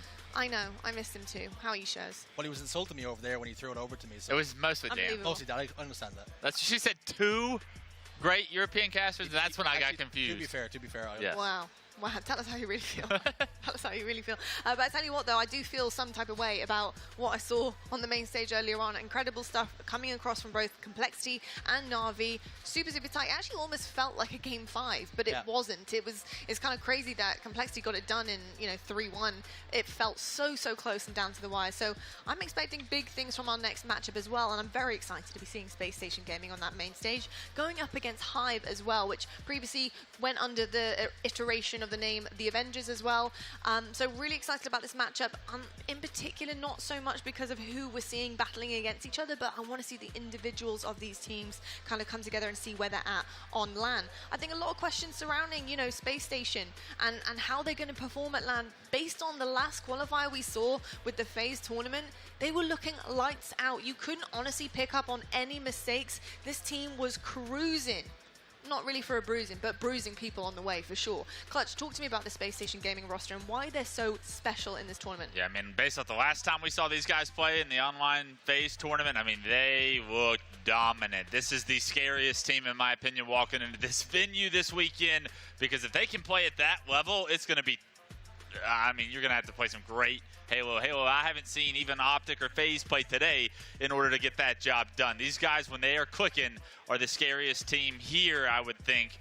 And they've recently found that mojo. We'll see if that mojo can ride them into this weekend, if they can play at a consistent level. And it's going to be on the back of Bound leading them in that direction. And I can't say enough about that young superstar. This team pulled off a heist in the FaZe tournament, it has to be said, stealing away that first seed, and much to OpTic's dismay, I think this team has really started to hit form heading towards championship season. It's going to be nothing but LANs from here on out, and when do Space Station look their best? It's going to be on LAN, and I'm really excited to see what they have for us in store. Yeah, I got to say, in terms of the dedication coming across from this team, I don't think you can question it, right? I mean, the dedication of Penguin and Stella moving their lives over to Texas for a better quality practice and tournament results, that is absolutely massive. I think, online apart, it just shows you how serious these guys are taking it, and rightfully so, but exceptional stuff came across from SSG, and I think I am pretty much ready to see what they're going to deliver today. If I had to kind of guess, in terms of going up against the Hive, how these guys would perform, it would be obviously lights out. I don't think there's a huge amount of doubt about that. But, I think in terms of confidence, a nice 3-0 would be a pretty good win for Space Station Gaming, I think, especially in pool play, and hopefully getting their #1 seed in the pool. Yeah, I think it's expected. These guys want nothing less than to finish today without a game dropped, right? That's probably the goal SSG set out for their pool. Having that #1 seed, your pool is probably going to be the weakest of anybody in the top 4 that have those #1 seeds in their respected pools. They've granted themselves the easiest road to winner's bracket. And I think with that, you want to build some momentum today. So they're going to come in locked in as the veterans they are. That being said, throughout their Halo 5 careers, they were known to kind of slip up in pool play and maybe not bring their A game early on in tournaments. Will that come back to bite them, or have they gotten past that hump? Has that extra level of dedication all of a sudden turned what was once a very lackadaisical team online to a team that is very focused in getting back into championship form?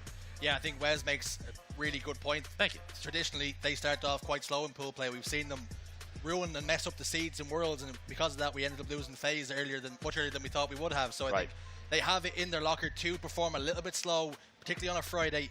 I'm expecting to see them come out here and hit the ground running, and I'm really excited to see Penguin, who is, like I say, he's been hitting some serious shots online, and if that's going to transition to LAN, which I expect it will, he's one of the best players in the game. Yeah, without question. It's quite funny, actually, that they do have these slow starts at the beginning, considering pace and momentum is exactly what carries this team over the finish line time and time again. If they can get that going from the get-go right now on the main stage, God help everyone for the rest of this weekend. That's all I can say. On the other side of things, though, we do have Hive. Let's talk about this team. team, I mean, really clutch. This team has been formed of players who really are the kind of left behinds, the mix and matches, the pick-a-mix, you could say. But they put a lot of time and dedication into the game, and there's no reason that they can't perform here this weekend. You know, they've landed on their feet here, but what do they actually bring to the table in terms, excuse me, of a team? Apparently some sweet flat bills, but outside of that, a lot of playtest time, right? These guys put in a lot of hours, and that's something that always typically tends to pay off throughout a video game, right? The lifespan of Infinite, we've been out for, what, a year and 6 months now at this point. These guys have grinded to a point where they have earned themselves a top 8 seed. So teams like Sentinels and other seeds that are further back than them, it's for a reason. It's because these guys are consistently outplacing them in these online tournaments. In my opinion, it's only a matter of time till that transitions to LAN. We see it in every Halo in the past. These guys might just be the next generation of like some talent along the way. It's just a big moment that they're waiting for their opportunity, and that could be this weekend. Now, talking about the right path, this team have actually got into the top team scrim rotations. That's huge. I think in terms of the next steps, the right path to be on, if you get into those scrim rotations, teams see potential in you. There is quality there to what you're providing, that it provides them good practice. That tells me everything I need to know. But Shazzy, in your opinion, are they on the right path here? I think this could be the perfect sleeper team in this tournament. I think they can go far if they hit the ground running. I think playing against SSG, they'll be coming into this series with absolutely no pressure on them. They're not expected to win this game. I think if they can come up here and catch SSG, Cole, like we say they can, I think the likes of Swish and Neuronical, who was their IGL, if he can get the boys all singing from the same hymn sheet, we could be in for a real treat here. Yeah, the fact that these guys are part of scrims, come in as a top 8 seed here, that means that they're very well respected amongst their peers. Yeah. What that respect does is it gets you the reps against these guys to be able to say, hey, we can hang with these guys if we do so in online scrims. That being said, the big dogs of SSG probably going to make this series very difficult to win. I wouldn't be shocked if a couple of these games come within striking distance at times, but SSG I fully expect to still show up in dominant form. I think if they're going to be called Hive, well, B's only get a chance to sting once. I think if you're going to sting these SSG boys, you better get it done nice and early, because do not allow this beast to wake up, because they've been lying dormant for a little while, and I think SSG, if they're not caught cold, this could be a real rout for Hive. Very true. I've got to say, though, I don't think bees can survive in space, so that could be a little bit of a problem for the Hive as well. But I've got to say, you know, in terms of everything we're talking about with the kind of right pathway here for Hive, I think I'm actually kind of excited about the fact that they have been in those top team scrim rotations, because it means that going up on this main stage, yes, the odds probably don't favor them so much in terms of SSG and what they bring to the table. However, it's not an unknown entity to them now. They've had the scrims against top teams. They know what to expect. And in that sense, I'm sure that they've been working on plenty of stuff behind the scenes in order to meet the expectation that SSG have on that main stage, which is massive. We're going to have a little look at the series layout as well, and I quickly want to ask you a little bit about the pathway to the top here as well, Clutch, as we do gaze upon the series layout. It's very difficult, because usually you have one player getting a chance at a top team, right? Rather than the 4 players making it together. But do you see this as a spotlight for them individually right here and right now, or do you think they're going to try and make it work together and shift that kind of meta that we do see out of the way and find success as a team? Honestly, that was a very open-ended question, and I'm not going to be able to answer it. But when I look at the series layout, I think Empyrean, CTF, Flyfire, Slayer, you got to win one of those two if you're Hive. I like the idea of Empyrean, CTF being a very manipulative game type where you have a lot of power weapons at hands. If you can control those, you give yourselves a lot of opportunity. So for Hive, you got to figure out ways to keep the snipes out of Bound and Penguin and Stellar's hands. And if you're able to do enough damage, you can find opportunities there to at least steal game 1. And as soon as you do that, you now have a series. Lottie, I will answer your opening question. I have no problem doing that. I think we've definitely talked about this before. I think this Hive team is, I think the question about them is, are they a team looking for longevity? Do they want to stick together? Or are they a window shopping team? Are they looking to make the next step? We already seen the likes of Swish on G1. He was dropped. He's going to have a massive chip on his shoulder. He's going to want to perform, and I think he's going to be the real focal point for this team. Anything good that Hive do, he'll be at the center point of it. Love to hear all of that. I think it's going to be exceptional to see both of these teams perform, and we'll see exactly how they do. In terms of the matchups here, and I think we've been talking a little bit about the balance of the scales and how that's going to shift Clutch. SSG today, or are you seeing a pretty massive upset here from Hive? I don't see Hive upsetting them. I do think a couple of these games are going to be close, but I expect SSG to be in the winners bracket finals by the end of the tournament. So I'm looking forward to some SSG dominance. I want to see how much better SSG has gotten since the last tournament. Having maybe not the placement they wanted, they have expectations of championships themselves, and I think they've got a roster and the dedication now to do so. I think Wes spoke about it briefly, SSG not wanting to have a blemish on their record and wanting to finish this pool completely unbeaten. I think that will be a punctuation and a statement to every other team that might be watching them, and I think Hive could be a tough test for them, but I think if they come out here unscathed, then the pool is a walkover for them. Indeed, we'll find out very, very shortly as we head on over to our two wonderful casters, which I'm just making sure I can see right. Yeah, it's Bravo and Onset. I can definitely tell it's the duo, folks. Over to you guys. Thank you very much, Lot. Well, I was going to turn over there, give you a little wave. There you go. She's over there, don't worry. Welcome back, everybody. It's time for us to get our next main stage game underway. Good news for everyone. I am 2 chicken sandwiches deep, which give me a little bit extra energy to get into this one. And what a series it's going to be. Our first look at Spacestation on our main stage, a team who is returning to championship form at just the right time. They really are. We've seen OpTic on the main stage. We've seen FaZe on the main stage. Now it's a chance to see what Spacestation is packing in the spacesuits. And let's not forget, they're coming in here with the first seed, right? They're coming off a big tournament win, and we'll see what they could do here against Hive. Maybe laugh already. Did you like that? Yeah, really I thought you might like that one. Hive's going to be a very interesting team to watch because I feel like there's a lot to talk about this team, right? This is, like Wes said, potentially a new generation of players coming through at the right time in the cycle of the game where all of a sudden these names start popping up more and more and more. And I think I want to kind of highlight Swish a little bit here because he was finding himself in a very similar position to his 3 teammates 6 months ago where he got that opportunity on G1. Yep. Now he returns to a lineup which is a lineup full of players, of promise, of talent, and with everything to prove, but now he's the leader for them. He's the one who's had that experience and now has a new role on this team to kind of mature and bring them through and show them how to compete with the best in the world. Yeah, I think one of the things that you and I are most excited about this team, and they were just talking about on the desk as well, is just the fact that this team is desperate for any opportunity to show everyone what they've got, right? A few of these players, as you say, like Swish, have seen the main stage, they've seen great online performances, and they want to bring that forward for the other teammates that maybe haven't had those top 3 finishes online and things like that. And as you also heard, if there's an underdog, it's this team. These guys are hyper-aggressive, they're high pressure, and they will challenge your team. They certainly will, but we need to talk about Spacestation a bit here because we've already seen FaZe on our main stage. We've seen what they had to offer. Very, very solid performance from them. 3-0. Looking really good. We've seen OpTic, a big test for them, but one that they came through in that Game 5. And now we see Spacestation on our main stage, and it's almost like Spacestation are the forgotten entity of the Halo Championship Series, which is crazy to say because consistent performances, consistent placings, this is probably the team who has the best of them out of the top 3 overall. Absolutely. I think we talked about these guys as a giant awakened. I think a lot of people have think that this team has played third fiddle to OpTic and FaZe over the past few months. And after that win, everyone's thinking, wait a minute, let's not forget just how good this team is. And you have to think, Spacestation themselves, as well as Coach Elamite, are thinking, let's make sure we remind everyone just how talented we are, what we're capable of. And you have to think, they're back on the map in a big way. They're back in terms of being front of mind for everyone in a big way, and we'll see what they look like here in their debut on the main stage. And one thing that I love about how Spacestation have kind of reacted to what happened in Charlotte, which was a 3rd place finish, which was them not sat on that main stage for the grand finals, which, you know, we called them the guardian of the grand finals. Well, they didn't do a very good job of that back in Charlotte, but, you know, relocating, making sure they're getting the best practice, really kind of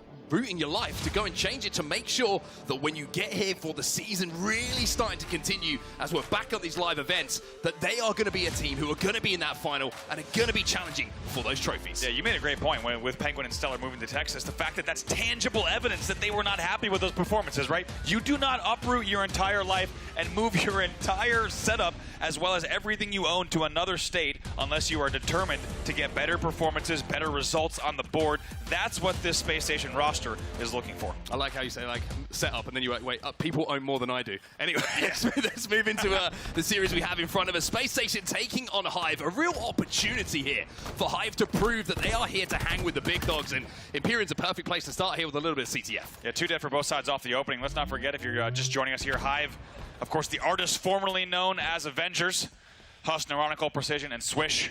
Going to be looking to do big things here up against the first seed in the tournament, Spacestation Gaming. You can see off the rip here, Huss is going to get that first overshield and playing smartly here, just waiting to see if any information is going to come through from teammates for him to make a play off of the back of. Rockets might be in the hands of SSG momentarily. Bound's going to be sent where the air is thin, even though Spacestation are usually pretty comfortable with that. A double kill is going to be enough for Huss to get that opening, force SSG onto the back foot, and it's a great start here and an opportunity to step forward. Yeah, we'll see what we can do, just staying alive. And finds Zico, though, top tower. going to need to at least get the damage to be able to push up on the tower, and Repulse is going to be the way to go up, and very nice quick work of Eco as he will take that heat wave out of his hands. Stellar got the sniper rifle in his hand, so a little bit of an exchange of weapons, and I tell you what, we were kind of watching a lot of Stellar, especially in that FaZe Invitational, and we were astounded by what we were seeing in his outstanding sniper rifle play. He's matching the likes of Lucid, Renegade, Frosty, the big names that we see in the Halo Championship Series when he has this weapon in his hand. Already hitting a couple of bodies, just not quite locating the heads as yet. It's hard to say because Stellar's so consistent already, but it feels like he's even on a different level over these past few months as he picks up another one. Thinks about a third onto the green, but will retreat here, and it looks like a player might have lost audio, we're hearing from station referees and admins that someone on the stage might have lost a little bit of audio, which will force a reset here, but 0 flags on the board, so minimal harm done. It gives us a chance to talk about these two teams off the open, and we'll have to see exactly how the reset will go. Yeah, we will indeed, as you say. Not too much loss for the two teams, no real flags even moving. Just a couple of weapons and kills being exchanged between the two. But it now gives us a chance to move over to the other side of the stage. We kind of talked about SSG, what we're looking for, how they've really, done everything that they can within their power to make sure that they are set up for success as this season does progress. But on the other side of things, Hive never been in a position to be able to do that themselves. This is a team who is... I'm curious because Elam Might is still coaching this game. He's still going? And that's experience. We will have to get word from... confirmation from station referees, because if you ask me here, it looks like Spacestation is still in this game, which makes things a little bit more interesting, and it looks like there may be a discussion. Finally, we'll see Stellar roll his eyes off the screen, and now Spacestation maybe has gotten word, yes indeed, from a station referee that there was a player audio issue. That look was all the confirmation I needed from Stellar there, just a little... Okay, we'll go again then. We'll start this one off again. But, I mean, as we flick through the Space Station players, I mean, I want to go back and talk about Hive a little bit, because you have 3 players on this team who are always in money eights, always looking to prove themselves, always looking to play, always looking to improve. And, Lottie and Wes both raised great points there. They are now in the scrim rotation of the top teams, which means you are officially on their radar. Yep. They are offering something to these top teams in the form of practice. They are respected by those top teams, and you will know this better than anyone, to get into that kind of clicky circuit of scrims that goes down where that practice is going to be, top tier for everyone who's involved. That is such a big step to make as a squad. It is, and that's really, you start to snowball from there, right? Because once you're in that, kind of constant inner circle of scrim results against better teams, you're going to get better and better. You're going to get more and more opportunities to play with and against the best players in the world, and certainly there's an element there to making sure that you're on their radar, as you say. Really just a collection of grinders here. Like we said, the guys, I think they were aptly named as the Avengers. Of course, very grateful to now be representing Hive. However, that sums up these players really well, and just looking to be kind of a dangerous mix of players, looking for even better and better results. And I think one thing that you talked about, Mark, as we were looking at this team before this event, is they are one of those teams that will test each and every bit of your team's dynamic, right? They will prod, they will poke, they will fly off spawn, and they will make sure that you're playing this game at the exact speed that you need to, otherwise they will catch you off guard. They certainly will, and they're going to make you win your BR fights. They're going to challenge that BR fight to their death. If they feel like they have first shot, even if they get descoped, they're going to take that fight. They're going to be trying to put pressure on and force you to do everything perfectly in order to take them down. And it's a fascinating team. We've seen so many of these types of teams over the years, and all these players who go on to do and achieve great things, and I'm really looking forward to seeing what Hive can do as we move through the season. And like I said, taking down Space Station will be an amazing step to make. But I can just see a man who's sat in the middle there. He's just looking over to his right, over his right shoulder, and I'm really impressed by what I've seen from him recently. He is one of those players I was talking about who's uprooted his life to go and move, to make sure that he is putting in everything he can to pick up his second championship. The first one, of course, won at the kickoff major. I'm talking about Penguin. The man looked phenomenal in that FaZe online tournament that we casted very recently. He was hitting so many shots, and I think I said it during the broadcast, it was giving me 2016 Penguin vibes. It was giving me that, up-and-comer who was playing with the power weapons, being so efficient with them as well, hitting headshot after headshot. And when you've got a player that you all of a sudden re-find the confidence in on that lineup, and he finds the confidence in himself, in those big moments, that's what can win you games and what can win you series. It really is. I think we all remember that kind of Argyle spree, just hitting shots from the back of the map, being wherever he needed to be on the map. I think one other thing we should talk about with Penguin is the fact that we're seeing statistically that there's less objective dependence on him. There were some wild stats last season around right around the World Championship, Penguin was doing something like on certain game types, 55% or more of objective work. For example, flag pulls, oddball time, things like that, which is honestly never really the ideal mix, right? And Halo Infinite is a game where the objective work needs to be spread across the map just because essentially in different times with the speed of the game, there will be a different player in a different situation that will need to make the objective plays. There was a lot of reliance on Penguin to get that done. I don't think it got the results they needed. However, things are a little bit different now as we get right back into game number 1. Well, I mean, if you ever needed an indication of Stellar and his efficiency with his sniper rifle, the fact that you've got Bound on your team and he isn't picking it up off the rip, Stellar's being given that responsibility says everything you need to know about how well this guy is playing right now. A couple of shots going to be put into that overshield are going to kind of negate that completely, and I'm pretty sure that it's actually Penguin who did get those rockets off the break as well. So Stellar now left on his own, as Hive do a really good job of slowing things down. And I mean, Stellar's just going to hit shots like that, and that's an opportunity for Space Station to step back onto the map and support him. The fade away goes for it, almost hits that on Ironical, will not connect, but you got to love the timing and the angle that he goes for. However, Stellar is your last guy alive on training. The fact that he knew exactly where he hit the watch and sword, and that he hits that shot. Ooh, look at him just getting away as well, and somehow lives to tell the tale. This has just been a clinic here from Stellar. This is what you want to do as the last player alive. Pick up the kills and stay alive. I mean, usually we go to listen-ins and we'll hear the comms, but I'm pretty sure Precision says Stellar was here. I have no idea where he is anymore. He's absolutely done me for good here. And Neuronical's going to pick up a couple of kills. And once again, Stellar left on his own. But I kind of like this play as well. He knows where those deaths happened. He's getting the communication from his teammates, so they're on our side. So to get ahead of the play, do a little bit of damage, and cause players to turn back from Hive is going to let Space Station maybe get back on the map here and fight for this flag. Going to push in now. Precision gets taken down now. It's going to be 2 dead for Hive. We'll see what he can do from green. Only 2 players alive. Here comes the push. Already, you can see Stellar doing damage to make sure that his side is going to be clear. If he can pick up this kill on Neuronical, he's being such a nuisance, by the way.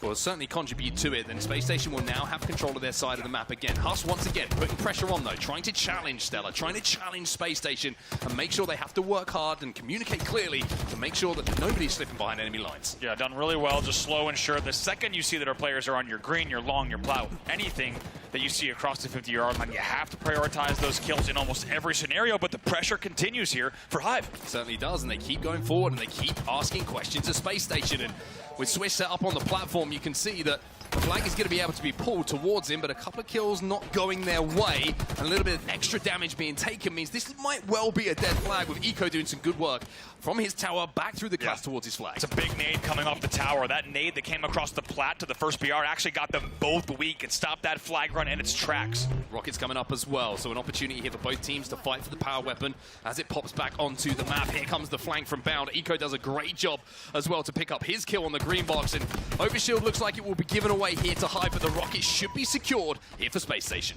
Eco going to comfortably grab those. As you said, man advantage as well. He's going to rocket the runway. That won't connect, but he'll get a little bit of info on these runway players and know that exactly what he needs to do to stay alive, and likely try to get some sword presence there. That's a tough angle for Bound to try to make happen there from the runway into the courtyard. That's not going to work out. That means Eco has to pull back with the rockets. I mean, how back and forth has this game been at the moment? Overshield taken down, but it does cost a rocket to do so. Bound picking another up as the snipers jump back onto the map, and to be honest, this is the first time we've really seen numbers on the side of Space Station. The first time that they've got 3-4 dead here for Hive, and off the back of it, now we have to see how efficient Space Station can be with this map presence they have. Eco there. Make sure to double back. Look at Ironical in this corner. He gets spotted out. That would have been a wise play. However, Space Station is wise to take it. And now going to try this run. Look at the little toss. Unfortunately, not able to cleanly get around that first BR, but Bound is also setting off remote detonation. Still 3 dead for Hive. Swish was your last player alive with courtyard spawners. Yeah, this is not where you want to be if you're Hive right now, because Eco is behind enemy lines. He's got the snipe, he's bodying everything, and that is just going to clear the way here for the first flag to be put in. It's Stellar who's going to put that one in, and Eco, he's got 2. Make it 3. Kevin can't quite do so. Huss is going to put him in the death screen for a few moments, but that flag did get capped, and Space Station have a 1-flag lead. It's a great bit of control across the board for SSG. Also, Eco just doing everything he needed to. Don't forget, that run started there as he grabbed the rockets. He's able to stay alive and sword. Even though he lost Bound on the court, he slowly makes his way up the turret. Keep in mind, it's a 3-step process minimum here in terms of running these flags on pit. SSG do it well. They lead in the game 1-0. Interesting to see that When weapons and power-ups have been coming onto the map, though, they've really been shared between the two teams. Nobody's got the advantage from that. Right. It's kind of been a cycle of kills that's been the difference maker between the two teams, and the difference for Hive is they weren't efficient on the respawn kills. Spacestation were. You saw how good they were once they got that flag moving. 3-4 dead almost immediately for Hive as they came off that respawn, and now Neuronical's got the screen, he's got the spotlight. Let's see what we can do with this sniper rifle. Gonna push in there. They do have numbers here as these rockets are about to pop as well. Here comes the push, but as you can tell, there's a flank, a foot from the opposite green, and that's going to be 2 dead for both sides at the moment. Eco playing down for this overshield as well. It's going to be popping in just a few moments' time with 3 dead, I believe, here for Hive. This should be a clean pickup, and Rocket's coming up as well. So this is a big power swing in this game now for Space Station Gaming. Eco going to pop the overshield, going to pop himself another kill into his kill tally as Bound has the rockets as well. And now this is a worrying moment here for Hive. Already 1 down, and with all the power going to SSG, you would expect them to make something of this. Here comes another green flank as well. Eco just doubles back, makes sure to pick up that kill. That's going to lead to a Bound rocket grab. He's got 1 left in the chamber, going to try to make sure to spend it well, and he does. Going to pick up that flag as well. They're now outslaying 43-31. Yeah, that was just 4 dead as well. You can see Precision's trying to challenge. Bound takes him down as well. Swish is getting team fired, and I tell you what, if they're not careful here, not only is this going to be a 2-0 lead, this could be a double cap. They are set up perfectly for success here, SSG. They are, and look at Bound just taking minimal damage, gets the killing spree as well. He's got help from Eco, flies back in, doubles back, leave it to Bound. Another double kill for him on the board. And Swish is going to get taken down as well, so that's 3 dead. Last player alive is Neuronical. He managed to make his way through to the Mauler. With the flag being moved, Huss picks up 1 off the respawn. Eco's on the flank. If he picks this kill up, then maybe there's a chance for another touch to come in. SSG get that touch. Eco still alive. Still a problem here for Hive, but it looks like at least that flag has been slowed down for a moment. Precision finally deals with Eco. Yeah, looks like that flag's down on long haul, does not go through. I think we're going to see a re. Yes, we will. Precision will jump on it. That flag will go back, so it won't go to 3-0, but it looked dangerously close for a minute. Has to pick up the reload. Luckily for him, Stella doesn't immediately look at him, but Stella still comes out of that situation with the kill himself. And now Bound with the sniper rifle finds himself. Oy, oy, oy. I was going to say on an island, but found a little boat to get off of it for a few moments. Huss is going to be challenging as well. 2 players going to be challenging. Goes for that play on the sniper rifle. Did he get it, or did it just about hang on? We'll have to see if that sniper rifle saw on the map based on what we're seeing. We didn't see it. There it is. 4 shots left. He was not able to play the sniper rifle off the map. Now 3 to play with. Immediately shut down by Precision. I mean, you're talking about prioritization, and we always say, like, the comms are great. That's a great example of it, right? 2 battle rifles immediately trained onto a weak player. That's one of the things that SSG do best. They are working as a unit so well, and I think this is something we'll talk about after this game is done, but Bound has really found a foot here on this team, found his role, and 17-9 is all you need to see. I mean, amazing numbers, and the slaying department's kind of getting out of control, if we're honest. Space Station is now outslaying 57, make it 59 to 40, now make it 60. You can't even keep up with the kills coming in. 19 kill lead in the slay department. Weapons and power-ups back on the map as well, and you can see Bound, he's got one of them to his name. I mean, the Heatwave does a fair bit of damage from far longer range than it should, but not quite maybe, yeah, even for the Heatwave, that's a little bit too far. Maybe not. Yeah, maybe this heat wave's hitting different when it's in Bound's hand. Somehow it seems like it hits a little bit harder than the heat waves that we hit. 2-0 still on the board. Swish is going to pick up that kill. Those will be traded out. 1 rocket left on the training. 2 dead here for Hive as well. Eco just commanding the sword, making sure that only he's going to be able to assist his teammates, but try and get a little bit of info for them as well where those pushes are coming in. He gets taken down in the sword, which means that now Penguin has to play this a little bit slower, but he's just waiting for his shields. Stella's inside and picking up that flag. Swish uses that final rocket as well, so Penguin will be able to challenge, should be able to clean this one up, and there's an opportunity here with that flag moving, and Penguin hitting some really good shots, maybe for Space Station to convert their 3rd flag. Stella's all the way through, and unfortunately 2 Hive players are watching this in the death screen, so this is going to be 3-0 for SSG. If Stella, it's going to be 3-0 for SSG. They put the 3rd flag in, and this is looking like this is game 1 going their way. And also, let's not forget, with the rules to come here, of course, this game would be over here at 3 flags with updated rules that are in rank, but not applicable here at DreamHack Dallas, so we will continue on. 3 minutes left to play. The score will stay 3-0 as we still play to 5 here. I mean, SSG have done pretty much everything on this game. The only thing that they're missing at the moment is a little courtyard run, and now they're trying to really complete the full bingo card of everything you want to do on Empyrean. This time not maybe getting the kills they would have wanted to make sure this is secure, but you can also see the Stella maybe set up for success. narrowly misses those shots. 3 players flying at him, and Huss now will keep that pressure on, turn the sniper rifle over, and with SSG 2 in the death screen, maybe a chance not just for a return here, but for Hive to get a flag going themselves. Yeah, let's see what Hive can do. 3 dead here. You have 1 spawner. They're able to get the spawner immediately. That was bound, so this flag run will continue, but Stellar flies out of the courtyard and picks up a kill. You have to argue maybe you shouldn't have. Gets a second one. And man, what a play from Stellar there to fly out of the court and shut down that entire run. Yeah, difference there could have been a no-scope connecting there from Neuronical, and all of a sudden that's a flag going the way of Hive. But there's the margins, there's the example that you need to see on how the best teams in the world kind of separate themselves in these tight games. Neuronical picks up 1. Overshield going to be popping as well in a moment. Doesn't connect once again, but Bound will be taken down. But a little bit of sniper ammo going to be left down as Huss will move in to get the Ovi. Yeah, we'll see. Huss presumably also going to get the remaining sniper somewhere. He's looking for Bounds. He's looking for his teammates. Hasn't found it yet. I think there might have been a shot or 2, but instead we'll go over here to Eco with the rockets. Huss going to be rapid back. Huss going to be dealt with. Overshield. He's got the repulse as well. Doesn't have to use it this time. Huss still got a little slither of overshield. The damage was done enough for him to move in and not have to use that. But now finding himself with 1 or 2 players that are left alive, he's got to prioritize where the important kill is here. Is it on the flag runner, or is it pushing forward and keeping Space Station under pressure? Yeah, it looks like he's going to make the decision to go needles, and you can tell he's just trying to tuck and go into the mauler, but he couldn't make his mind up if he wanted to push through the needles or challenge tower. Kind of gets caught in an in-between state there.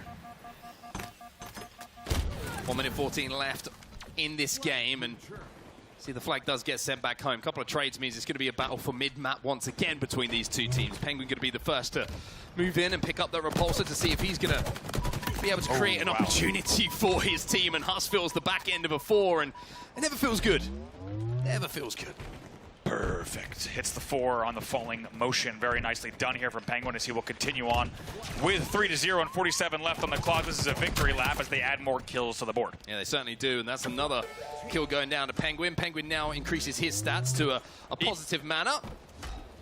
21 and 20 for him, and a flag moving as well. 34 seconds left on the game clock, and like you mentioned, will be adjustments to this game type to make it a 3-flag game type. You need an indication of how dominant SSG are being. Well, they're about to put their 4th in because all 4 players here on Hive are in the death screen. Penguin's going to have a clear run home. Yeah, why not 1 extra flag on the board just for added flair? He's going to fly up and over, and with 12 seconds left, that flag will go. 4-0 on the board, 10 seconds left. Yeah, I think this is SSG looking very good. You know, this isn't a team that you would expect to look anything but that.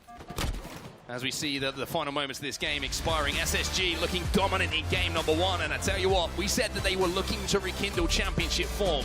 Well, that game, even though it's the first of the series, Andy, was almost flawless. Certainly, they're looking good. You saw that camera shot there as you cut to the stage. Smiles on the face of Elamite, smiles across the board for the SSG boys as they take game number 1 in a very, very convincing fashion. 4-0 for them, and they will look ahead to our next game type in the series, outslaying their opponents 96-69. Ooh. In the end. That is an absolute bloodbath overall. 4-0 on the scoreboard in terms of flags as well. Yeah, just looking across the stats as well, we mentioned how Bound was playing pretty well. Well, we went 29-16. Jeez. Very, very impressive. And it gives me an opportunity now to kind of continue with the conversation we started halfway through that game about how SSG have all found the role, now feel comfortable. And Bound, I think, I want to give him a lot of credit for the way that he's adapted and found the pace now to play alongside his teammates. We've never questioned how good Bound is.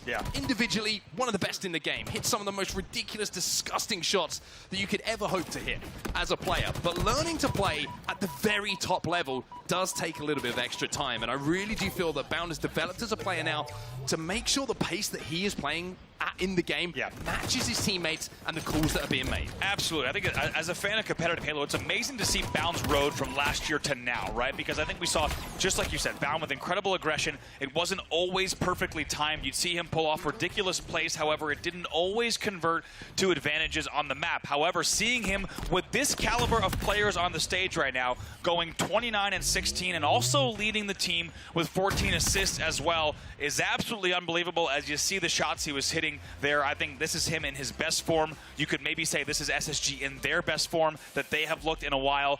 And right now, on Championship 4 coming in with the first seed. We'll see if they can continue it here on through not just the rest of the series, but the rest of pool play as well. Yeah, looking like a team who really doesn't have weaknesses at the moment as well. And I'm not just talking about how they're playing in game. I'm talking about you're looking across game types, right? You're looking at maybe there's a game or two here where the record doesn't look too great, but you put SSG on any map, especially, I feel like they have strengths for sure, but you're going to have to work extremely hard to beat them on any game type. I'm talking about Slayers included as well. They seem to have really found a good rhythm on how they're staggering their deaths, how they're making sure that they're really making people work hard to make sure that death is going to count if they do get taken down. And I feel like when Strongholds comes around as well, I mean, this is a bold statement to make, but I feel like SSG, probably the best Strongholds team in the world at the moment.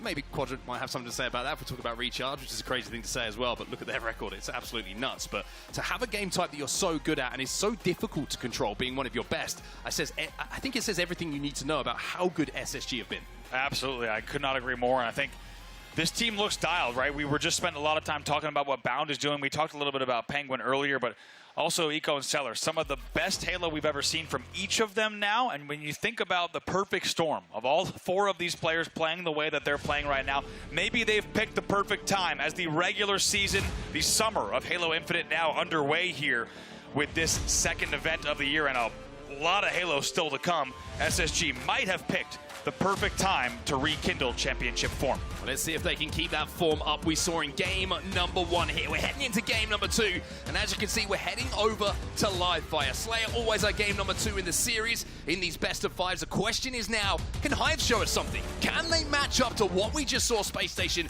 bring to the table? That's the question. Not going to be easy, because as we said, outslayed 96-69. It's a wild margin. They'll need to dig deep to find a way here in this game number 2. We're underway with Space Station leading 1-0. Ooh, Eco combining very nicely there with Bound to get the first couple of kills. And I tell you what, Bound returns the favor, almost manages to pick up a beautiful shot onto the player on the sandbags as well. But look at the pace at which Eco is across the map here. He knows that Neuronical is the last alive, trying to pressure, but unfortunately for him, just couldn't get that kill in time to get away with his life. Bound is your last player alive on SSG here. Going to just try to stay alive and see what kind of angles he might be able to grab as the overshield's coming up, and looks like he won't have the opportunity to challenge. That should go comfortably into the hands of Hive. Yeah, you can see it was all because of the fact that Huss hit a beautiful double kill with that snipe as well to open the door for Neuronical to move in and get this overshield in his hands. Now, Hive, what can you make of it? We saw power-ups and power weapons being split between the two teams early on in that game number 1 before SSG really started to take control and put them to use. But when you've got that overshield against a team like SSG, you need to make it work. But you're going to have to work hard to beat Eco in a BR battle. Eco winning a big battle there bottom middle against a tiny bit of overshield that was still in play as well. 2 dead, though, for SSG. We'll see what Penguin can do with the sniper rifle and tagging up Precision in a very nice way to make sure he gets an extra kill. And we'll swap that out for a plasma pistol. And maybe even make something happen here, back tower. Always a difficult kill, however, it's a nice 2v1 executed by Hive. Yeah, but look how quick Eco is on. Yeah, that's perfect, right? Yeah.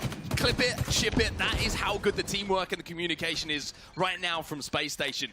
Penguin stays alive, a few seconds extra, gets a little bit of extra damage, and off the back of that, Eco is immediately in position to clean up both. And what looked like a neg 1 overall team performance turns into a +1 because of that communication, the teamwork, and how they've moved around the map. That's right, and just like that, 14-11, a big 5-kill swing there coming in as a Space Station will take the lead.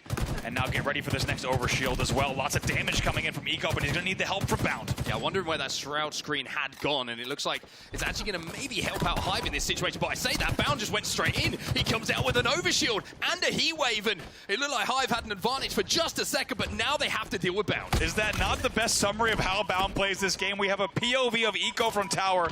There's a Shroud screen and Bound in a 1v2, and of course by the time we get to Bound's POV, he's got an overshield in hand and we have no idea how he did it. Space Station now leading by 3. It's almost like when you're a kid and your parents look at you and go, don't dive in the deep end. You're immediately in there straight away. No, man's no problem. That's Bound all over. And finally, his little run gets slowed down a little bit here, and even though it was a good moment for Space Station and they got that overshield, the game's still not out of hand. Hive are keeping this close, and the longer that they keep it close, I think that's just going to increase their confidence. Big wins like that on Penguin will certainly help the cause too. Very nice kill there from Swiss to stay alive back tower. Not easy to do, as you say. That will keep the game not only within 2, but now here 21-23, it will go back to a 2-kill lead here for Space Station, but it is a narrow lead, and so far A good performance here in game number 2 from Hive. Now make it a 4-kill game just like that, though. As we said, Spacestation will capitalize on the damage so quickly.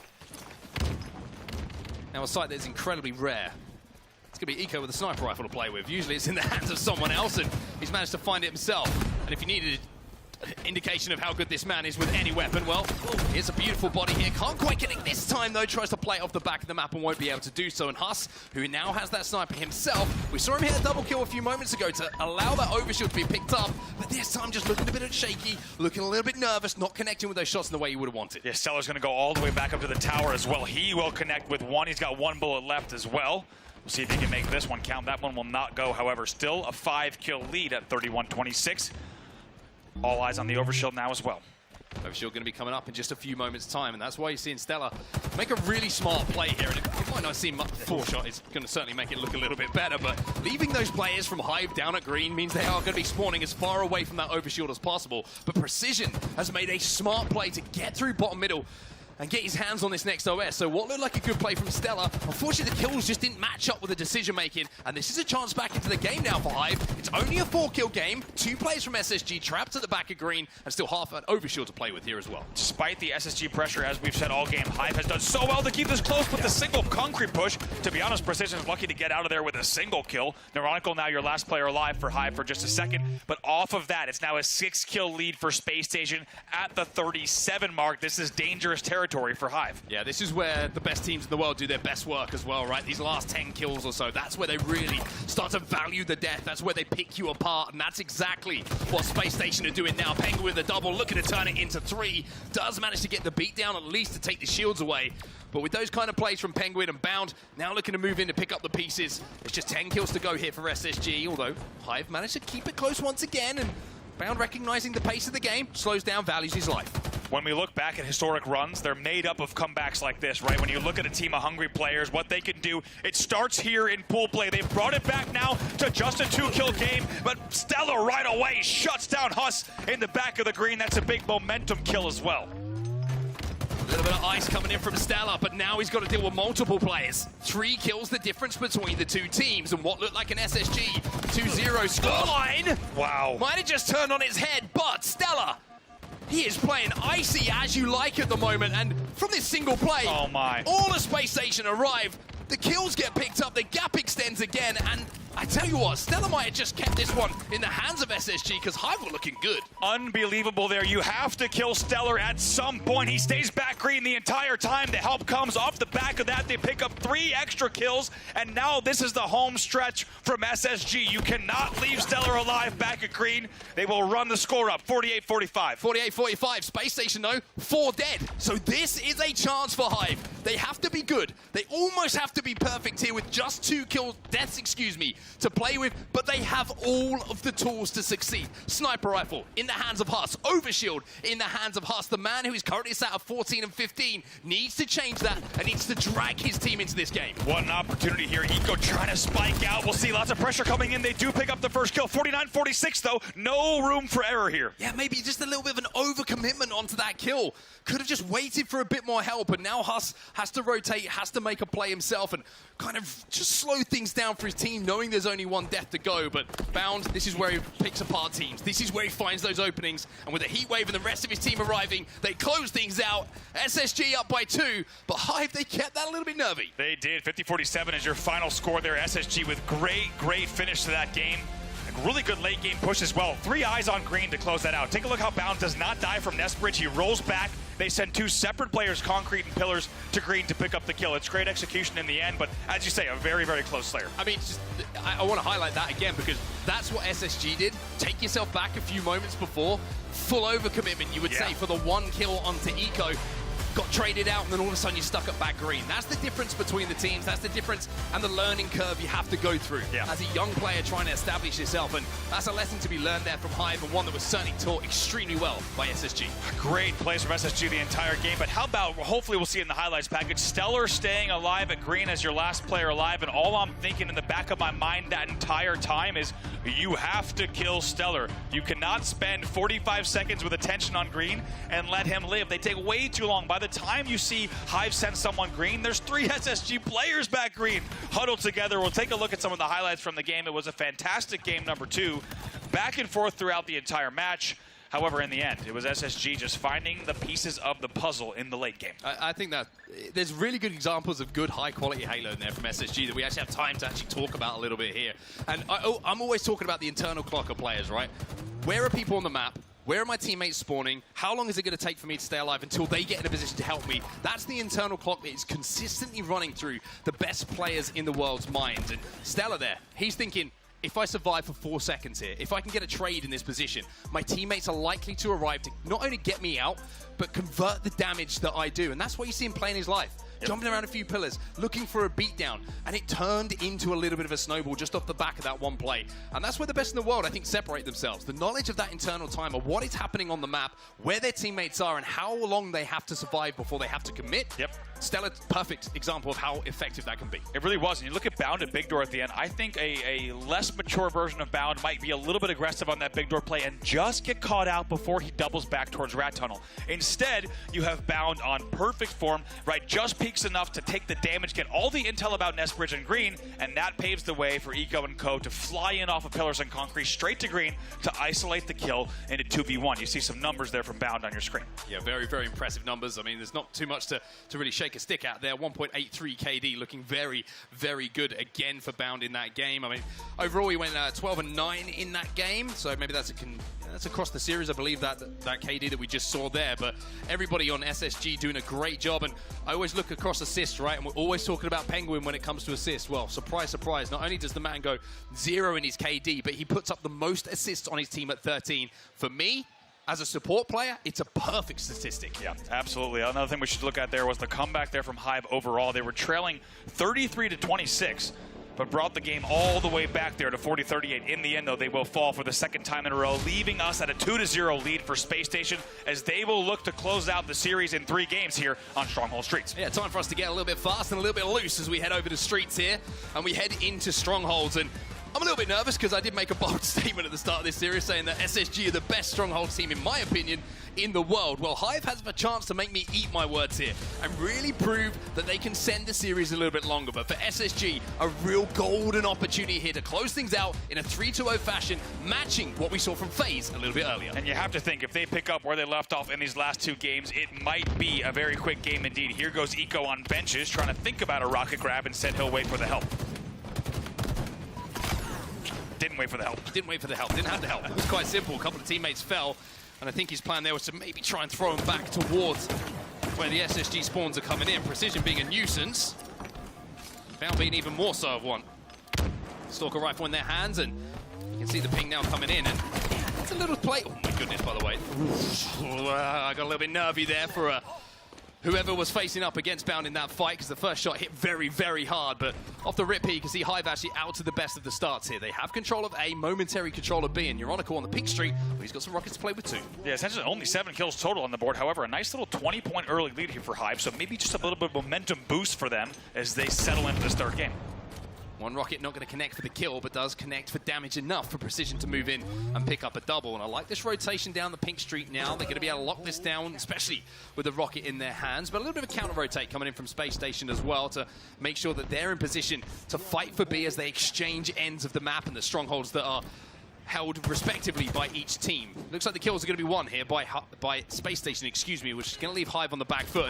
And Euronical now on his own has a rocket to play with, which will at least pick up 1, but Eco's going to be there to meet him. Yeah, it's tough. He did everything he could there with that 1 rocket, but without anyone coming down driveway, he kind of has to throw the rocket into Red Room. To be honest, it's good to get a kill on the board, but it's not going to give them much positioning yet. They're going to have to work again to spawn together. Yeah, and you can see that Spacestation already stacked up inside of B as well, really putting the pressure on, and now Stella's going to fly in. Euronical does a good job initially to get the kill, but the stick did come in, and the spike grenade, even though it has been nerfed, still is going to take you down in 1 if it does get stuck into the body. Just like that. Take a look. What was a 21-0 lead already, now 60-21. Already out of hand in favor of SSG. They're only leading by 3 kills in terms of slays. However, now a heavy, heavy point margin lead as they get ready to cross the 70-point mark. Yeah, they do cross that mark, as you say. Well, about to cross that mark, and it looked like momentarily attention was taken away from scoring towards securing rockets, and that's exactly what they would do here in the hands of Stella. But even though he had the rockets in his hands, Stella doesn't make anything happen, and there's a sneaky little play coming in from Swish. They should be able to pick up that second rocket as well when Space Station find themselves 3 dead. A great play from Swish, give Hive a little bit of a foothold in this game. Yeah, someone should. Maybe Neurotic swing through. No, he doesn't get the rockets now. Another Stellar dies for the second time in a row. On the same exact thing. Thank goodness the rocket's gone. We don't have to worry about it anymore, as too many players were focused on those rockets and music. Eventually will be ending, however, on more points on the board for Hive here as they bring the game within 20. Yeah, bring it within 20, and off the back of that play, did at least keep scoring in their hands for a few moments. Now you're going to see the transition towards A. Penguin and Nico going to be spawning over towards C, so it should be once again the ends of the map and the strongholds A and C being flipped between the two teams, thanks to those respective spawns. And not for the first time here, another remote detonation coming in from Bound, just showing that he knows his angles better than anyone. Yeah, 4 dead here for Hive really quickly. Neuronical had a really nice killing spree that led to that comeback. However, Penguin answers back with not just 2 doubles, but a killing spree of his own as well, which will cement that lead even more comfortably for Space Station. They will now control AC. Yeah, really important kill actually being picked up by Huss there. Just took down Penguin, which for a moment I was a little bit worried for Hive. They were all trapped at B, spawning in Red Room, and it's really not where you want to be on the map if you're trying to secure a stronghold and you don't have control of those ends. You're going to get pinched, you're going to get naded out, and all of a sudden you can find yourself on the back of a 60, 70-point run a team like SSG. But him getting those 2 picks just allowed them back on the map. It allowed them to get into C and slow the scoring down for a few seconds. But the fight at B here continues, and Stella with some really good shots will stop the conversion coming in, reset it in the hands of SSG, and now you start to worry, because look at the bottom of your screen. Like I mentioned a few moments ago, ends of the map secured for SSG. Rockets coming up as well, and now you're going to see Penguin pick them up, and all of Hive are now trapped in and around red. Penguin's a nice one on B-rail as well. Sends one and gets the damage. Now maybe might be able to spike out that last kill as well. Instead it comes in the form of assist, which he'll be happy with. They will continue scoring. SSG crossing that 100-point mark now. Nico picking up 1. Huss going to be challenging. Stella's there to help out his long-term duo as well.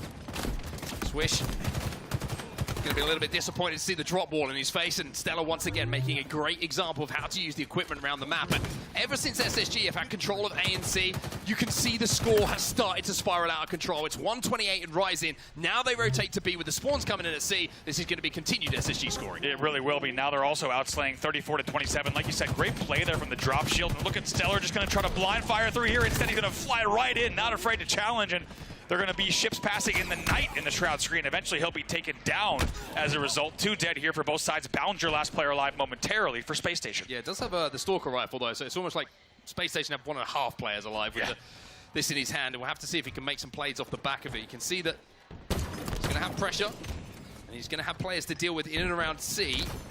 Bound looking to create the opening for his team. Doesn't get the back smack though. Precision. He has no idea where Bound is. It's a little bit messy, but Penguin comes in to calm things down for a second. And off the back of this, C will be flipped by the looks of things. But Bound now realizes that his teammates have fallen. He's got to protect B first. We'll see what we can do right now. Swish was your only player alive. Should be able to take down some big trade, if I'm honest, from Swish to get that one there as the last player alive. But it will be Stellar off of the back of those damage, and trades will be the one to swing in for the B reset. Yeah, just looking across the stats at the moment, Neuronical having a pretty good game as far as KD.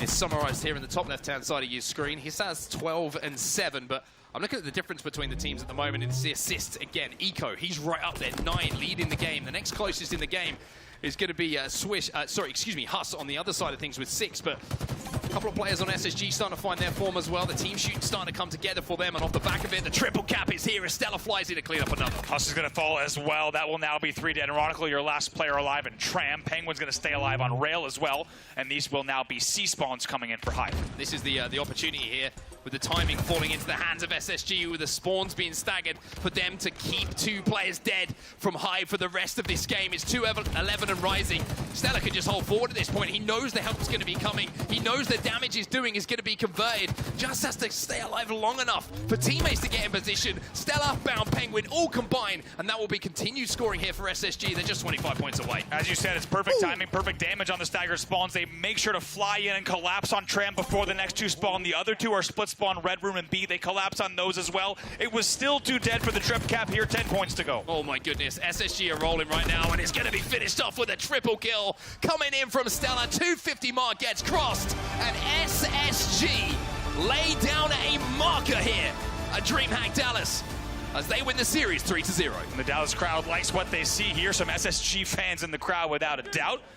little bit of SSG chance coming in as well. 3-0 for SSG. They will now exit their side of the stage and exchange some handshakes with Hive, who put up a good fight. However, SSG looking, as we said, on championship form. Yeah, they certainly are, and that is the form we expected to see here in Dallas as well. This is what they've been preparing for. This is what the work has been done for. They want to get here, they want to perform, and they want to be in that grand finals on Sunday. SSG have done everything in the build-up to this event and are starting to look like they want to execute as well. They really are. How about also outslaying in the end, 56-38 in that game. Huge, huge numbers, but more importantly, we'll talk about the big moments from that game, Mark, and it was the constant awareness around the opportunity to force the split spawns, knowing exactly when they have the opportunity to collapse and when they didn't. It feels like SSG will just pick you apart. They'll have so much awareness around not only where the players are spawning, but every angle, every risk, every corner, and the way to evaluate the situations as we take a look at the highlights from that game number 3. Yeah, I was really happy that we were actually watching the point of view of Stella for those final moments as well, because as soon as there was a 3-4 dead and we saw that triple cap that came in for SSG, Stella knew he had free license on the map to just find the quickest route from A to B to fight the player who just come off spawn. And stepping in that stronghold gives the information away, right? Because they know that they have to try and cap because the time is slipping away from them. Stella knows help is going to be there. He doesn't have to be in the best of positions to escape because a bullet is going to come over his shoulder because SSG is so quick to support that first player forward. And from there, it was just SSG doing what they do best. And like you say, cycling those split spawns, making sure that Hive had no opportunity to fight a fair fight in those final moments was so impressive. And that's exactly what they do best. You also just saw on screen there, Stellar picking up that extra kill as well, using the drop shield to keep Eco alive, right? It feels like no matter what, the buddy system was effectively in place, keeping each other alive. And like we said, when you're out slaying by almost 22 kills in the end is how much they outslayed by there. A huge margin, and as we said, they look very good. Can't wait to see more of SSG this weekend. Well, we might be able to hear from some SSG because Blaze is on the main stage at the moment, and I'm pretty sure he's got Bound with him. Exactly who I have on set, and Brav, give it up for Spacestation Gaming as they come out on top, the first seed of our tournament with an outstanding victory. And Bound, you guys absolutely slayed them out. Well, you know, that was probably the key to victory, but tell me, how did you guys feel on here, playing on land and playing on the main stage? I mean, it's been a while since land, but we're pretty confident number 1 seed, we're locked, so. Definitely locked indeed, and I can see it throughout your gameplay, okay? Now, talk to me about your role on this team. How are you feeling? It's another event with Spacestation Gaming. You guys came in as the first seed. Do you feel like you're meshing better with this squad now? How's the pacing going with everybody? Yeah, I mean, since the last online tournament and just all the online Fugazi's been kind of whatever, but since the last online tournament, it was in Texas, we got to, like, really mesh and get, like, our synergy, so I'd say we're pretty strong right now. I think we can like really feel like the synergy while playing. You know what? You look like you're feeling good right now. You look like you're ready to get to the next series, okay? I don't want you to give away too much right now because the tournament is still early. But anything you want to say out there to the Space Station Gaming fans? I see the tweets on Twitter. Uber Nick, see him in the crowd. Love that guy. Blackout other people. So love the sport. SSG, they're great. One of the best org out there. So. All right, that's going to do it for me and Bound on the stage. Give it up one more time for Space Station Gaming. Lottie, that's going to do it here. Take it away. Thank you so much, Blaze. And yeah, I got to say, confidence oozing from that main stage, from the Space Station roster, and Bound, rightfully so. I got to say, let's start off with Bound. I mean, he's had quite a few reps now with SSG, with this squad, and he is looking better than ever. I mean, this gameplay coming across from this guy is insane. The confidence level was there. I think at one point, it might have even been in Charlotte Clutch, but just forgive me if I'm wrong here. We were kind of talking about the inconsistency potentially that Bound was kind of showing, and it just might come with a little bit of time, a bit more reps. I mean, I'm not seeing any form of inconsistency, especially post-Charlotte in the qualifiers from this guy whatsoever. No, you got to think about it, right? Last year was his actually like rookie year, so how far he's been able to grow that little bit of experience of what a year does, I mean, it forms the ability to be a lot more consistent, and with that, Bound has been dominant. He is a superstar in this league and arguably the best player in the game any given day, and he's been consistently playing like that throughout some of those online qualifiers, even though he's like showcased his skill sets even better on LAN, so it's no surprise that he has the series he had just now. He had massive shoes to fill. We spoke about it all last year, and even in Charlotte, I think every single tournament that goes by, this kid's feet keep growing and growing. He's really starting to find that role, being that main slayer. We've seen in game 1, 30 kills, only 16 deaths. Everybody on SSG had a phenomenal performance. They look a gulf above Hive in that, and you can tell why. They're the number 1 seed, and Hive are the number 8. I think we hoped that Hive could make a series of it, and they almost did that game too, but I think Bound, and in particular Stellar, whose stats were coming in and around even, but I think the value of kills that Stellar got in that last series, particularly in game 2, back green, just being press resistant, the entire team were on him, and he somehow managed to stay alive. I think they are playing phenomenal right now. I think that is something about Spacestation Gaming, and this might sound a little bit funny saying it, but I'm sure you guys will understand what I mean. But every single kill it means something. It's not just like a battle that they've accidentally found themselves in. There's so much decision making behind the 1v1s, the pushes that they take. This is such an intellectual team, but also skillful, and that's what makes them so dangerous. They're absolutely incredible. So much aggressive patience coming across from Spacestation Gaming. I'm really excited to see where they go next, especially post-pool play as well. Let's actually take a look though, speaking of KD, the top 5 KD leaderboard so far. This is of course across today only for pool play, but as you can see, we were talking about the big shoes to fill, and those shoes are at the top of the leaderboard currently. A 1.80 from Renegade to start things off. You couldn't have asked for a better start from a main slayer there. Absolutely huge. And then you can see also Neuronical from Hive. So we're talking about, you know, the pickup squad, the squad that are the pick a mix, and they're making it onto the top 5 KD leaderboard. Obviously we've got OpTic up there, we've got Quadrant, we've got Seeker coming across here, as well as Frosty. So some big names here, Clutch. Pretty exciting, and I think it also illustrates how competitive this weekend is. Pretty exciting. A lot of individual players stepping up early in pool play. We'll see what those stats look later on, especially towards the end of the day, how they ended up once they played every seed in their pool, because I think early on it's kind of difficult to take those stats and make them meaningful depending on who you've played and who you haven't. I know for Hive's sake, I would doubt that Neuronical still is averaging a 1.6 after the series we just watched, considering SSG just laid the smackdown on him. But that being said, clearly had a good series in front of him before that. It gives you hope for series that maybe aren't as good or aren't against teams as good as SSG in the future. Indeed. Let's actually take a quick look at the pools though and see where we are, where we're going, where we're at. You know, we're at the last part of the day. You know, we've got a couple of games left. We have a lot of scores coming across the board here as well. But we do also have Quadrant versus G1. It's going on right now. Going on actually as well. So that's going to be huge. You know, considering how hot G1 look right now and how hot Quadrant are, I mean, Shurzy, this could be a huge series. So make sure you guys are tuning in. Yeah, this is a pool-defining moment. If you want to catch the action live, LVT, they're the ones covering it, so head on over there to see the way it's going. I think last time we had a little eye in the door, it was 2-1 to G1. I think Quadrant had just won game 3, so hopefully that series can go the distance. But between Quadrant and G1, they're on a very similar level. I think they've got similar ambitions. With Quadrant, they want to be a record-breaking European team, not just matching a top 6 placement.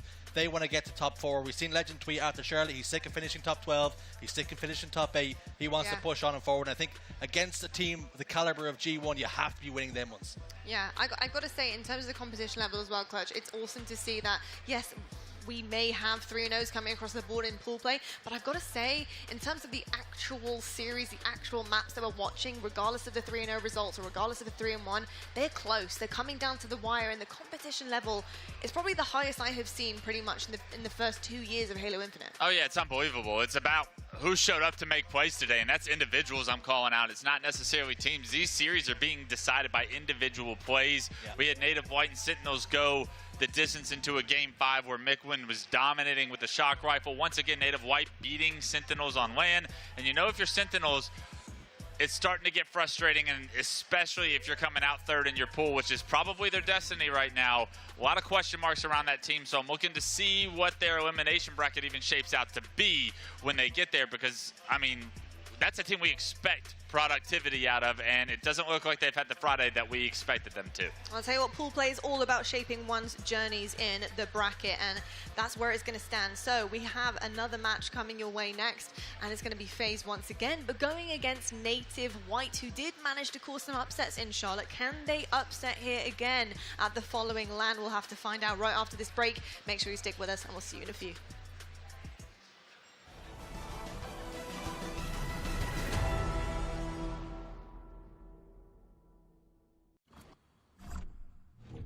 I got you under my skin. I got you deep in the heart of me. So deep in my heart that you're really a part of me. I've got you under my skin. The future is threatened. by enemies often unimaginable. When there are battles to win for America's future, there is one constant: Marines.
Hello, folks, and welcome back to the HCS DreamHack Dallas Global Invitational. Joining me on the desk, I have Clutch and Onset. What's up, my guy? Hello, mate. How are you? Doing?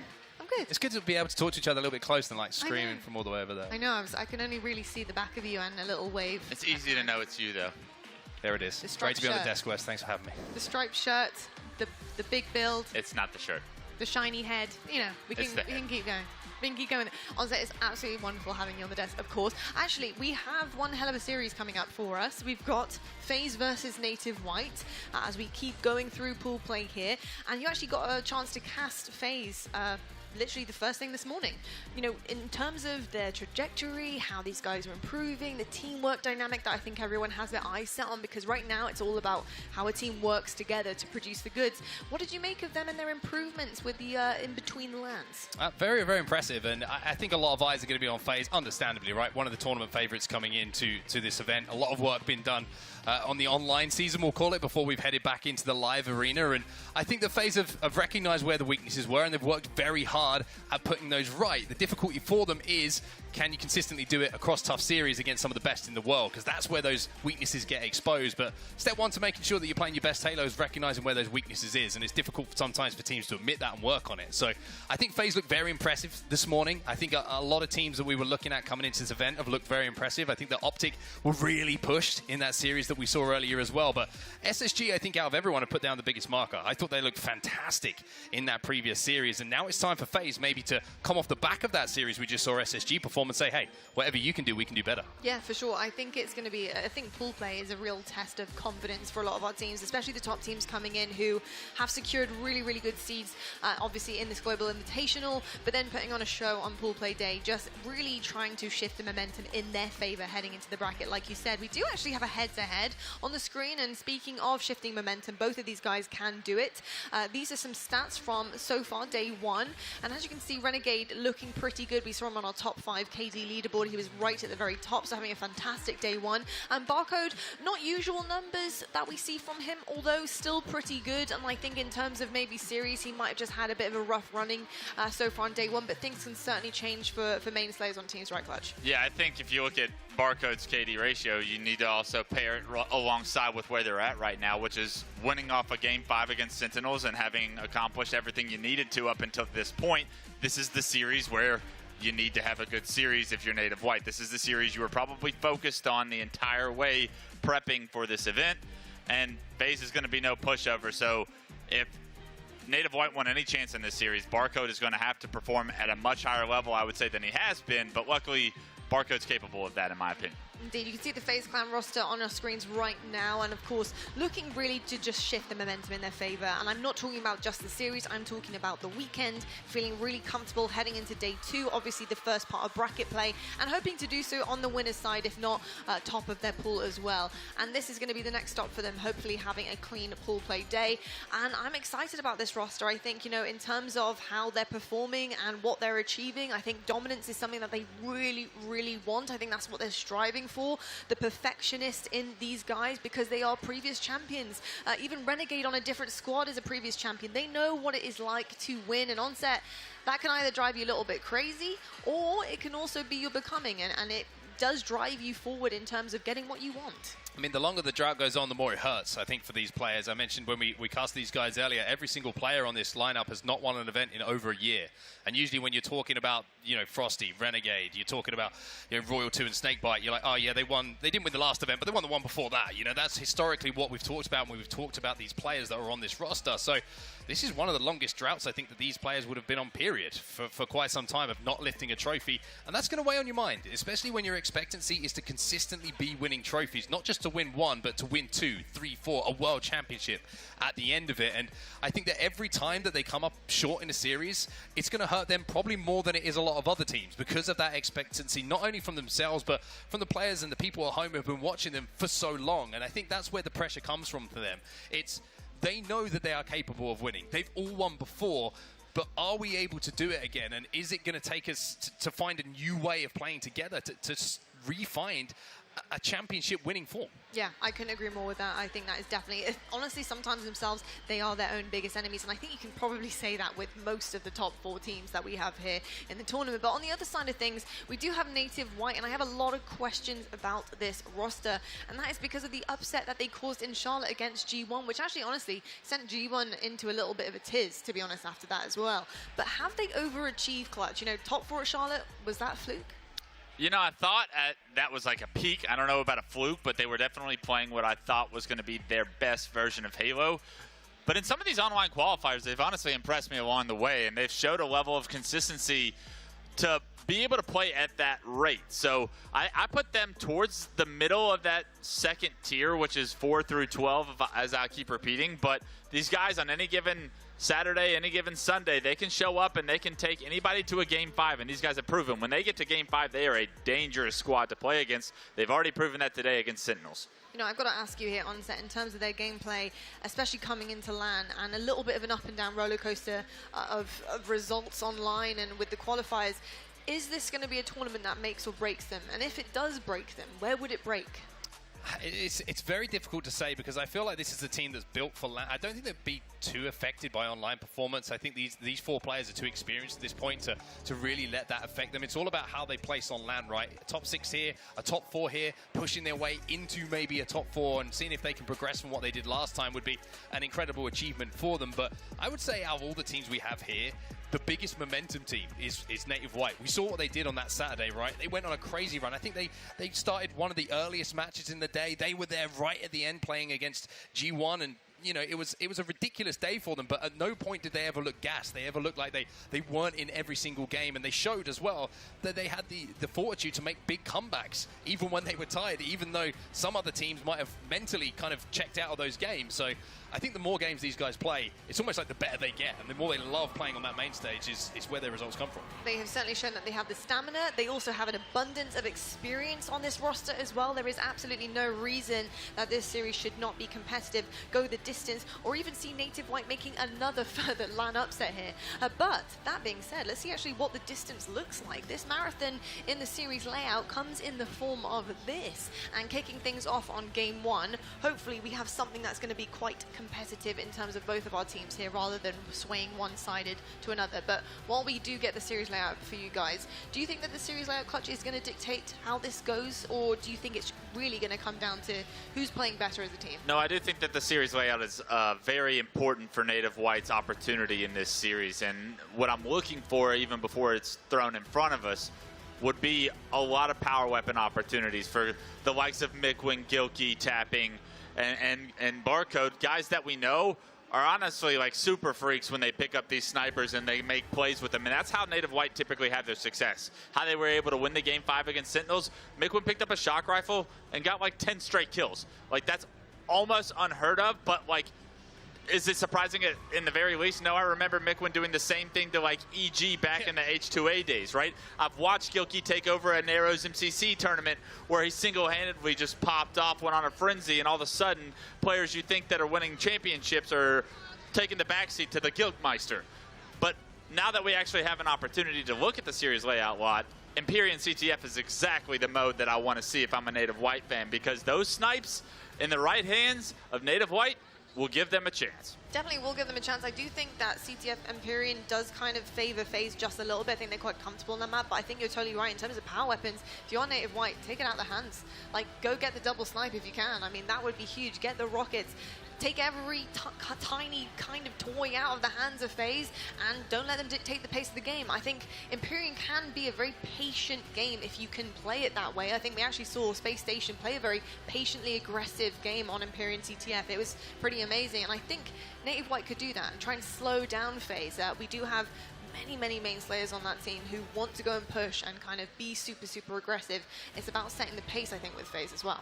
Yeah, I think it's a very interesting thing that we talk about. I kind of like where Wes is leaning with this one, that game number 1, it's going to be a fun game, right? Because there's going to be power weapons being picked up. There's going to be opportunities. Yeah, exactly. And I think the thing is for FaZe, you would say FaZe win this game type maybe 7 out of 10 times, you would say. I think maybe 8. Maybe 8. 7 or 8. Yeah. Come on, man, I'm pretty close. Right, that's as close as we just get. Had to make sure you weren't like perfect. But you know? it's those 3 games that you see someone like, you're saying, like Gilkey pick up a snipe, and all of a sudden it's like, what are we meant to do? He's like, doing 360s off the turret. Exactly, like, and that's what makes this such a fun series to watch, because sure, FaZe are the favorites coming in, without a doubt, but Native White have something special about all 4 of these players where one of them could just take over. And if you're watching on the death screen, how are you meant to win a game? It's as simple as that. It's very simple. I'll tell you what though, we have a little bit of a delay, so simply we're going to head to Quadrant versus G1 Game 5 right now and have a quick peek and talk about it as it's happening, because we do have a delay on stage. So while we do that, we're going to head on over to Stream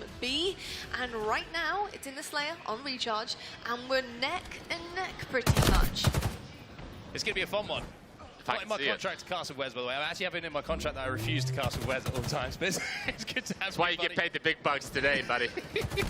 But I mean, to put in context, by the way, this series, if you're just joining it for the first time, Quadrant 2-0 down, Wes managed to send it to a game 5. Yeah, absolutely. I've been able to like track it on my phone along the way, and they were actually down 1-0 in Game 3 in the Oddball series as well. So for them to be in this moment, they would have paid a lot of money to say, hey, we're going to get you here. Can you make the plays to get the job done? It looks like so far G1 off to an early lead. Yeah, I'm going to have to lean forward here. My glasses are strong, but they're not quite strong enough for me to see this gameplay. But it is a little bit of a lead, just starting to extend to G1 here. It is starting to slip away a little bit here from Quadrant. A couple of good pushes coming in as we're watching the POV of Falcade, I believe, at the moment. On the back foot, Quadrant find themselves on the respawn gold controlled, and you can see Quadrant kind of huddled up in and around blue.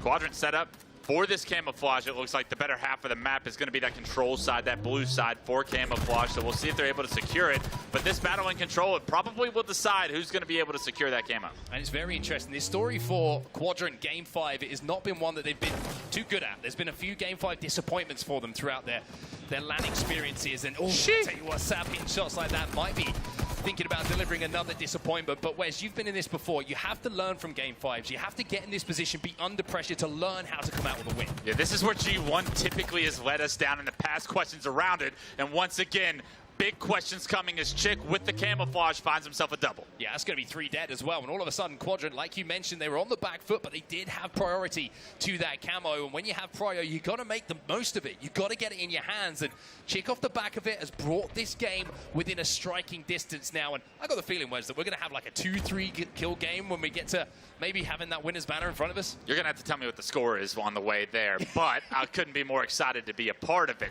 I'm also excited for Chick's opportunity at this LAN onset. We haven't had a quick moment to talk about him missing Charlotte and what that meant to this Quadrant roster. But the big note, Chick already impacting this Game 5. That camouflage double kill has given his team map control. And with that, they have all of G1 trapped in Elevator. Yeah, they have him trapped, and they're pushing off the back of it as well. That's going to be 3-4 dead here coming in for G1. And a great push coming in from Quadrant is going to give them a lead. It's a slender lead of 1, but what a turnaround this has been. So far, so good for the Europeans out there checking into this series. Everything you could ask. This is a massive opportunity to get into winner's bracket to start your Saturday off.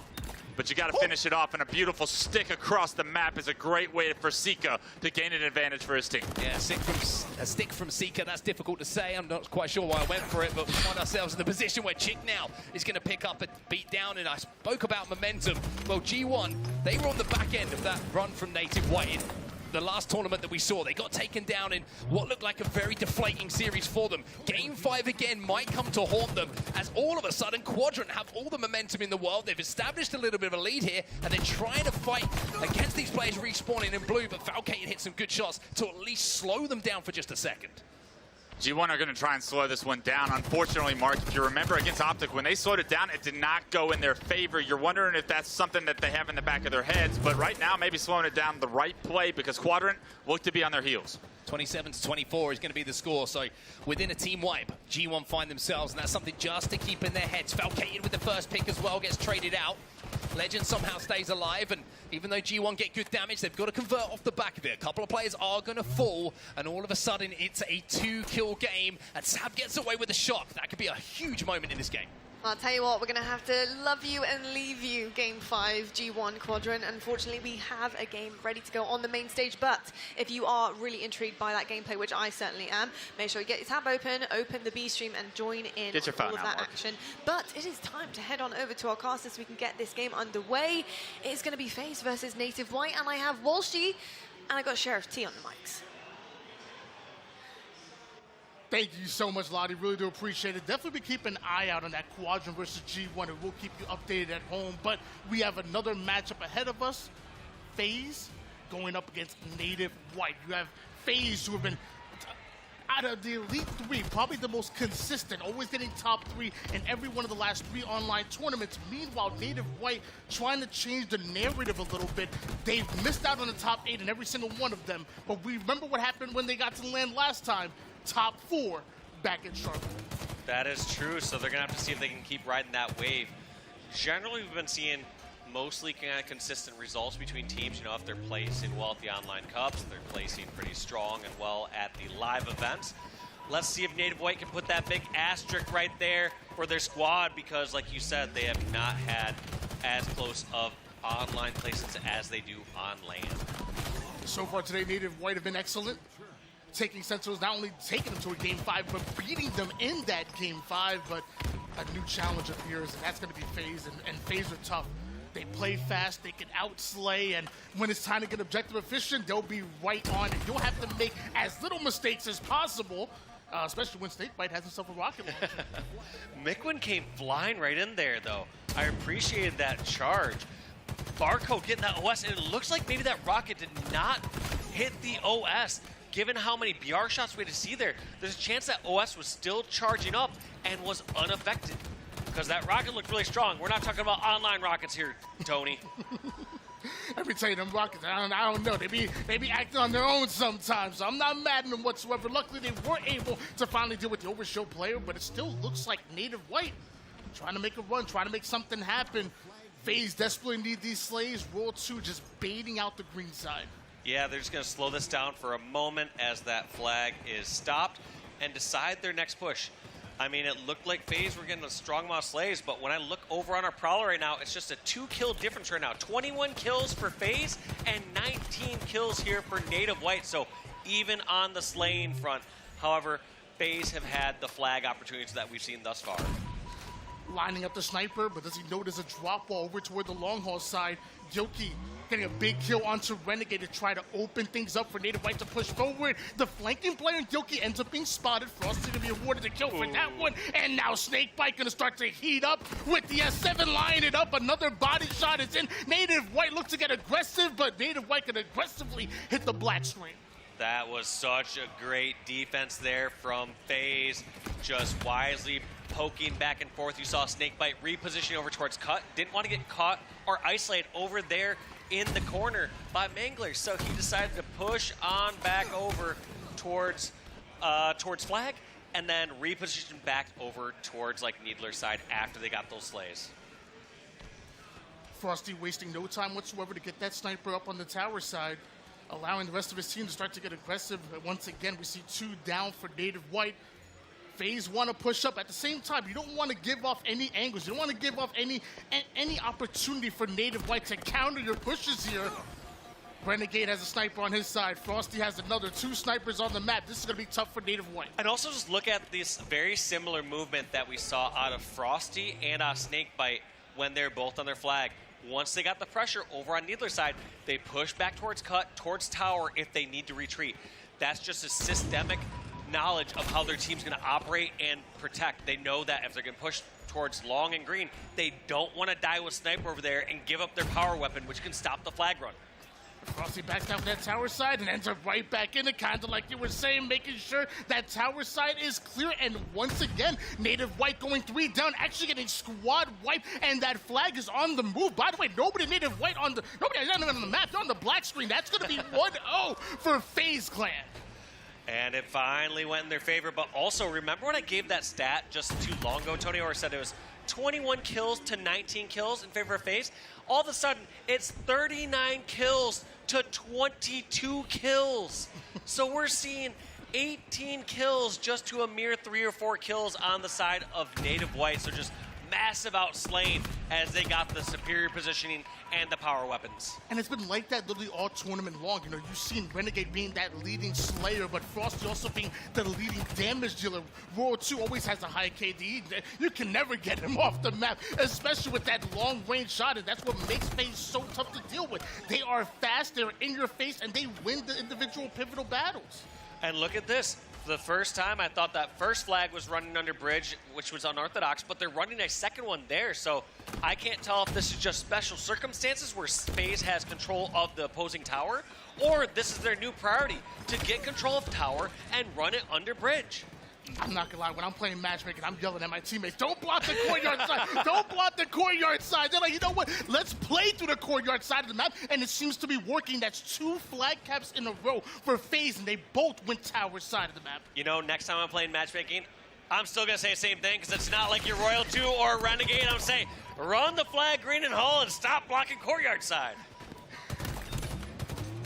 Nice double coming out of Snakebite. That drop wall is the only thing in between him and Native White going in for the triple. Meanwhile, off screen, you still see members of FaZe lighting up the scoreboard right now. Gilkey ends up getting a mind to gap Renegade. You gotta watch your step. I saw Renegade's his indicator just going so far low. I was like, does he know some weird flank route? Does he got something up his sleeve? But no, just taking a little dip off the map. He thought he had to grapple. You know, he's trying to grapple under the map. Sorry, no grapple. At least not in competitive, but there is a rocket. Snakebite just barely missing that one, making sure his flank side is covered. The second one will connect. Tapping Bunch will see you in about 10 seconds here. Still with 2 over FaZe. 4 minutes on the clock. No time to get desperate for Native White, but you got to make something happen. Yeah, regardless, like you said, got to make something happen. You don't need to like force the pull within the next 10 to 30 seconds, but you need to make this play happen if you can. And unfortunately, Gilkey falling down. And a lot of times just 1 kill is enough to stop the flag pull. Make it 2. And FaZe are no longer fearing some sort of pull from the Native White side. Royal 2 making sure that he clears out the sword side. Now like a rook on a chessboard, just going to watch straight through the mid, make sure that nobody's able to cross over that long haul side. Nobody's able to cross over towards the green side. This sword side of the map is so strong right now, especially with the exit route. Now there's no back wall. You can drop right from sword to where the overshield spawns. I love that analogy, Tony. It's such a great way to describe those lanes of vision that you have from the source side, and they were doing so well with it, just pushing down over. Now we are seeing a few kills here. Barcode getting those slices. That's 3 down here for FaZe, and all of a sudden, Native White have a chance of pulling this flag and getting it far. Native White putting FaZe right on the respawn screen. This is Native White's opportunity. Snakebite trying to sit high over toward the tower side. Gilkey with that pistol, making him weak constantly, forcing him to back down, allows enough time for Barcode to sneak in the first cap for Native White. They're within 1. And all of a sudden, Native White's also pulling another flag, and they have both snipers. In a case like this, if you want to see Barcode getting up high, he has to back down. That is so scary. You get a no-shield Royal 2 and somehow still almost lose the fight. Flag moving forward towards the cuts. Nobody stopped looking for running this flag, and this flag's going in. That's back-to-back caps. Native White, just like that, right back in the game. In just a minute and 30 seconds, we've seen Native White put 2 on the board. Can we see another? At this point, it's defense. You need to stop this counter cap, and Barcode falling down, which had the sniper of Native White. Mikwin also falling. Renegade's challenge with the sniper. Right now, it's going to be survive until the teammates spawn and until you can get a little more control of your half of the map. You're not really comfortable until you have a sniper on your tower or until you have someone at least pushed out of your base. We're seeing Snakebite and Frosty start to address the Rocket green side. We do see Renegade by himself. He's the one in charge of grabbing that overshield. Looks like Native White going to punt that one. Renegade steals overshield and has a sniper with no resistance whatsoever. If FaZe were also able to get the Rockets on top of that, that could be dangerous for Native White. They're looking to cap a flag here, and as of right now, they got to get Renegade out of their base. Yeah, they've got 2 down. Renegade on the hunt, clearing out tower, taking that sniper ammo, and this is going to be tough to deal with. Renegade's also unrelenting, just pushing into the flag. Misses a no-scope, but you can see the confidence that he has in his shot. Unafraid to dive around that corner and go in with that sniper in close range. Snakebite just took a peek at that flag and saw 4 different players. Didn't blink whatsoever. Easy double cut of him. Trusts his teammates to take down the third, and then immediately runs that flag, wasting no time whatsoever. Now Snakebite already getting it toward the long haul side, but ends up getting beamed by McWin from across the map. FaZe want to advance that flag forward. It looks like they're going to be able to do it. Frosty still full shields, even drops the wall to make sure nobody is trailing him. There are some overextenders, though, coming on the offside. Yeah, Snakebite getting a double kill off his spawn, and that's the exact right play you want to do. Generally, as a rule of thumb, when you run the flag, if you have the opposing team's half of the map, get it off their side as quick as possible. But once you get back to your half, feel free to trade slays as they overextend. Native White were able to cap 2 flags in just a minute and a half, but now you have 30 seconds on the clock to try to make something happen, and FaZe look like they're on full defense mode, watching every single angle. First 2 kills going to Native White. Snakebite making sure that he stays alive over toward the shotty side. And even just those small little glimpses of info. Snakebite looking long haul, saying no other reinforcements coming there. That means they're coming through green, training, or sword side. Barcode winning a crucial one-on-one, but gets taken out. Renegade trying to get this recovery. 3 seconds right now separates FaZe and their first game victory, and Native White are not going to be able to pull that flag again. That's game number 1 going to FaZe Clan. What a fight by Native White, doing everything they can to tie things up. Like I said, 4 minutes on the clock, only a minute and 30 to cap. Back-to-back caps, tie things up. Sadly, it was FaZe that punched in that 3rd flag cap, or leaving only 30 seconds, and ultimately not enough time for Native White to answer back. FaZe up 1-0 in the series. 1-0, but you got to give credit where credit's due. Native White, their objective efficiency was off the charts there during that 2-minute spree. They got both those flag caps back-to-back against FaZe. And then on top of that, too, when you look at the overall slaying, it was 79 kills total for FaZe and 54 kills for Native White. So when you hear that sort of scoreline, you start to think, in a CTF game, that's like a 4-1 scoreline or 4-0, like when you're out slaying that heavy. So for it to be a neck-and-neck close game like that, where it's just a 1-cap game, I mean, I wouldn't be too ashamed of that from the Native White side. The only fear is, how do you match that slaying power that FaZe is putting out? I actually had the chance to interview McWin not too long ago, and he sat there and said that he wanted his team to adopt a little bit from what FaZe are looking to put out, and that's slay, slay, slay. He's like, there's teams like, the OpTics and the SSG that thrive on that objective efficiency, but when it's really hard to be objective efficient? When you're on the black screen, when you're not on the map. So the fact that FaZe are able to slay so heavy, the fact that FaZe are able to up the tempo, Native White want to do the same thing, and we saw that for a bit. Going into Slayer, if Native White can keep that same energy, we could be going to a swing game 3 tied up in the series. We could indeed, but like you said, you gotta slay, slay, slay, and that is no easy feat against FaZe. The reason we bring up objective efficiency so often is because we start to see these teams about even in slaying power, and that's what it comes down to is who's being more efficient with the objective, who's rotating the ball better, who's taking the smarter routes with the flag. But at some point, if one team's just heavily outslaying, it really doesn't matter. If they're on the black screen, like you said, Tony, you can do whatever you want with the objective. You'll be calling out. That's what you'll be doing. You turn to an IGL real quick when you're watching that dead cam, but you ain't doing nothing on the map, and that's what happens when you play up against FaZe on Empyrean CTF. Now game 2 will be a Slayer, so will be an opportunity for Native White to kind of change the pace. Going into a Slayer, I believe it's going to be live fire. Yes, we got the exact same layout that we had in our other series, so it's going to be live fire game 2, followed by Street Stronghold game 3. Going into live fire, who do you want to see that sniper in the hands of? You know I love me some flashy plays. I don't know. So there's if I'm rooting for Native White here to tie the series back up, I almost gotta say, Barcode, we saw him have the sniper in his hands, and we didn't really see it be the big difference maker, getting even the body shot on someone like Royal 2, having to back down. It felt like Renegade was just able to sprint on up towards the tower and do whatever he wanted when he charged in with sniper, like this clip you're seeing on your screen right now. So from Native White side, I feel like you gotta hand that on over maybe to someone like McWin. I imagine that when FaZe play on a map like Live Fire, see, Empyrean plays what? You saw Renegade have a sniper and Frost have a sniper at the same time. There's going to be no arguments. When there's only one sniper, at that point, I see Frosty and Renegade going at it. So I'm like, hold on, I don't get this sniper. I was like, wait, what am I, chopped liver? Like, everybody on FaZe can snipe so well and are dangerous. Once they get the S7 in their hands, it's almost scary. So I feel like Native White's strategy should be, hey, just make sure you keep it out of the hands of anybody. That is true.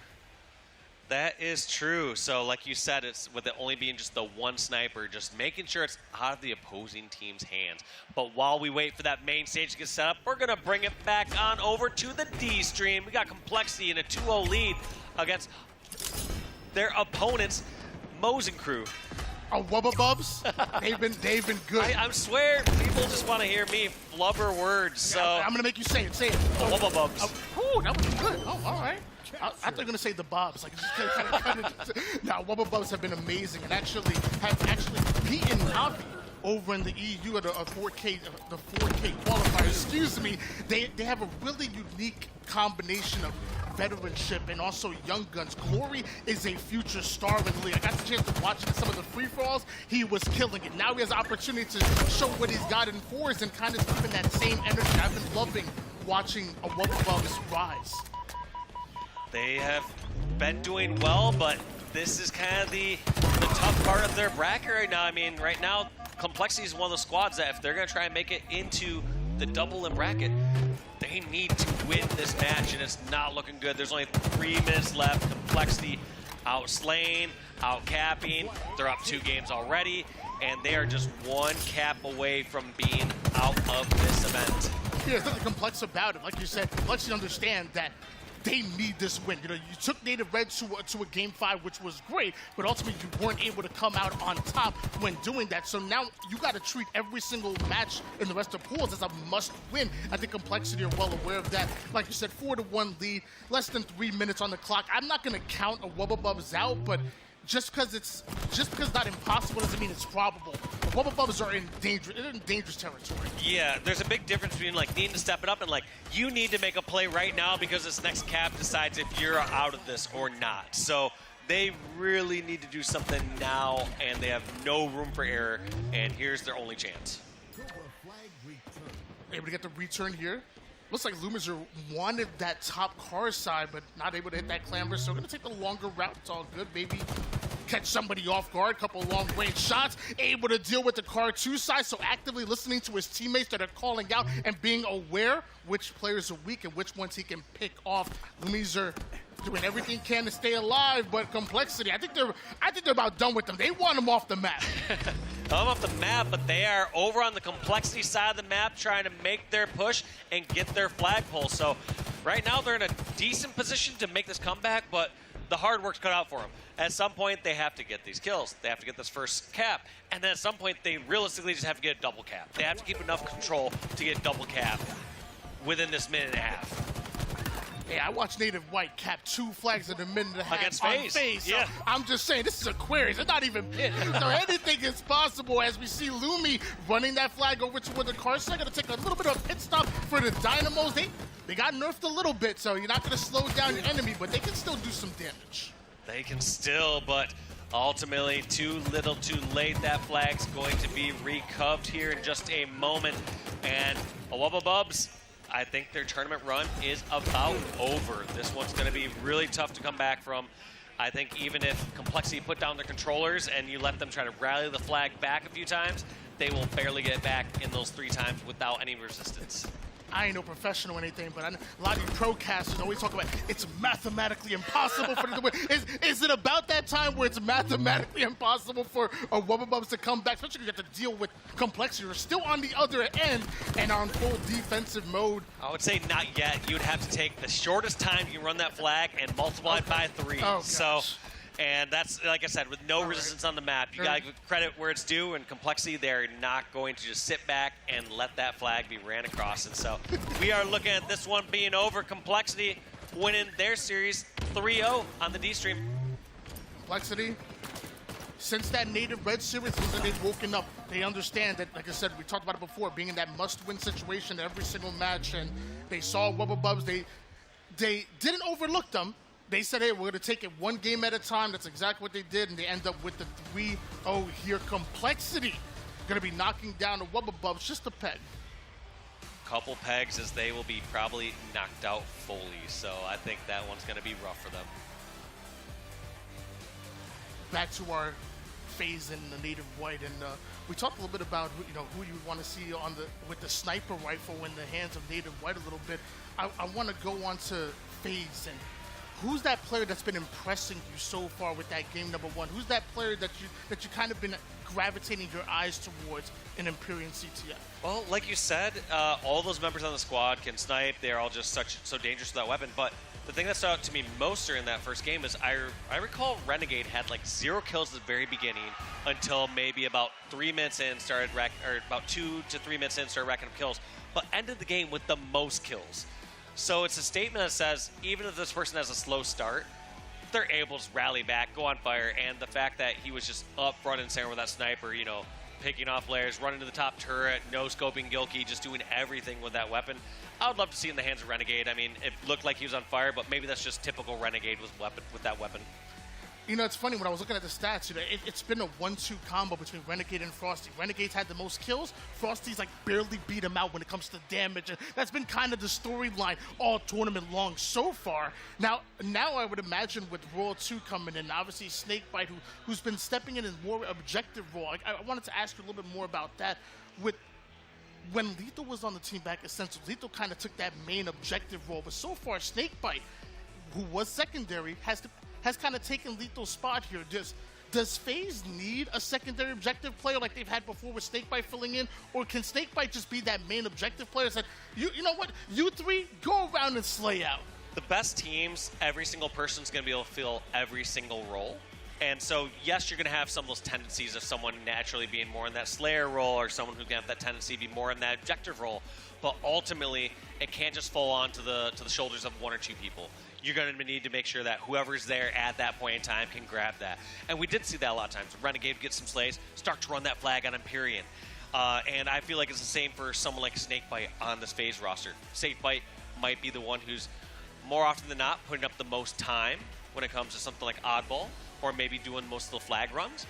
But at the same time, he's not doing it all. He's most likely just up front and center, closest to the objective at that time, or being a little more selfless and telling someone to drop that if he feels like they're on fire. You know, I apologize, Dave. You know, I love to hear the sound of my own voice. I think I had over-talked during the graphic. I'm pretty sure I saw Quadrant 3-2 over G1. I'm pretty sure I just saw that, which is crazy because if I remember correctly, I thought I saw G1 were up 2-0 in that series. They were up 2-0 in that series. So is that a reverse sweep from our friends over at Quadrant? I'm pretty sure it was Levi Dickinson back in the day that, you know, invented the broom and wanted specifically to be used to pull off reverse sweeps in Halo. I actually heard him say that. I swear, I heard him. This was also back in 1852, I'm pretty sure, by the way. I remember that back then. FaZe versus Native White. Slayer, Live Fire going to be game number 2. First to 50 kills takes the win, 12 minutes on the clock. We talked about the sniper quite a bit, but one thing we haven't talked about too much is, you know, the combination of having that power up and also the heat wave. If you get that in your hand, up close and personal, like sniper's great, but I don't know. I always miss my shots. I prefer a heat wave. I tend to hit a little bit more. Yeah, these players with Heat Wave just navigate around the map so intelligently. They are just taking the route so that anyone that they're encountering is somewhere close to mid-range where they can delete them with that weapon. Many other situations, they're just taking the sneaky flank route and getting towards tower and just forcing those close-range fights. So I think we're just seeing these players just smarter and smarter when it comes to that Heat Wave weapon. Well, here we go. Without further delay, game number 2 is on the way. FaZe, so far undefeated in Slayer. In fact, so far undefeated in this tournament. Nobody has been able to hand them an L. Maybe Native White can hand them their first one. It's going to be right here on Live Fire. All these players can be focused on that sniper, focused on that heat wave, and going for that overshield. Let's see who wins it off the rip, because that's going to be important for Native White to get a good start here. And it looks like Royal 2 lurking down low, looking for this weapon, not seeing much resistance. Going to decide to grab that heat wave for himself. Royal 2 immediately taking that heat wave back over toward the A side. Tied up at 1 apiece, and what a slow start here to Live Fire. Normally, I expect these teams to get right in, up close and personal, and make this a fast game, especially when dealing with FaZe, but pulling back, making sure they're controlling that A side before pushing up, and now Overshield is there, and it looks like Native White might have won that battle. Yeah, slow, interesting start indeed. The one part I did like there from FaZe is most teams, they're overly contesting that sniper or doing flanks at the start. They send the right amount of players down to bomb center. If they run into one person going for the heat wave, they melt them, get it right away. If they run to anyone, they get the heat wave, and then they can generally get up high enough, quick enough to contest that sniper. But I felt like the rotation was just a little too slow from FaZe Clan after acquiring the heat wave. They were nowhere to fight for that snipe, and they were a few seconds late for the overshield. Big kill coming out of Tapping Buns, able to strip away that sniper right for himself. He's been the leading damage dealer and been the leader as far as KD across almost every single game type. Tapping Buns is formerly the #1 player coming from Latin America. He's fit right in here in the US. Yeah, he has been a staple here in the Halo scene, even since Halo 5, you know, just crushing it when he was playing with that EG roster back in the day. So talent is easily recognizable here in Halo. Doesn't matter what region you are from.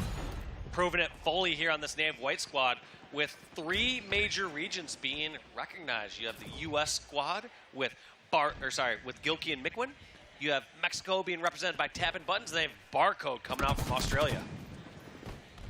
Hey, when you're making a team, you know, you gotta get that talent far and wide. You gotta look for it. That's exactly what Native White did. It paid off for them back in Charlotte. A 4th place finish out of open bracket. To be honest, outside of the 3/4 of this FaZe roster that ended up picking up formal, I don't think any team has actually made it out of open bracket and gotten top 4. I can't think of one. It's rare. It feels like it happens every few years or so within Halo. I remember some of the early ones happened with something like 5K with Roy, Lunchbox, Fear, and Hokum. So it'll be interesting to see what squads keep that happening in future years. But Halo talent really gets discovered over a long period of time, so it's rare that you have a squad like this somehow get lowered in the lower bracket. I was watching on my screen Snake Fight with Overshield walk right past Tapping Buns, who was hiding in that corner. The back smack for Tapping Buns onto the Overshield Snake Fight might just change things a little bit here. For Native White or FaZe, they adapt right back down to the tower side. Frosty hiding in the shadows, waiting for anybody to challenge him here in the Shadow Realm. Interesting way. He's just kind of poking in and out of that shroud.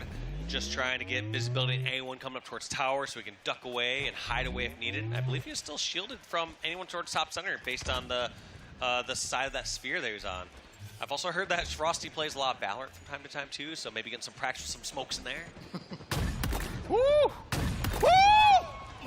My gosh, that's why they call him the Demon Renegade. With the double, almost turning into a triple. Either way, Native White goes 3 down and FaZe. They phasing up. Yeah, they are activating right now. A 7-kill lead here for FaZe Clan. And that's such a strong position to be in. Because consider this, even from Native Whites, let's say best case scenario, they somehow kill all 4 members of FaZe. They have to do it again to somehow tie the game.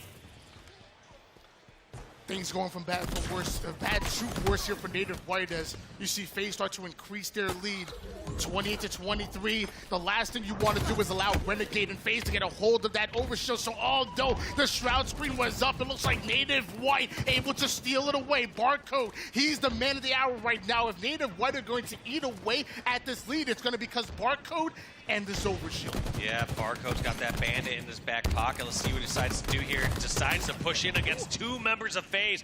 Snakebite's going to tail it and run, but not going to escape. Gonna have to reload, and that's gonna be 2 kills acquired. Just the action keeps happening back tower. Somehow, Native White having 2 members fall, and it's just non-stop back and forth here. You'd think that the back tower is a power position based on how these players are fighting back there. Making sure that C side is clear, making sure that tower side is available for you is exactly what both of these teams want. And like you said, Native White continue to funnel players over towards the mud side, making sure tower side is clear. They are not allowing FaZe to have the favorable side of the map, or at least not easily. Nicely indeed, but Native White at least closed that lead. It's now only a 3-kill lead for FaZe. You also don't have all these massive amounts of power weapons or power-ups in the hands of FaZe at this moment, so this is a good chance here.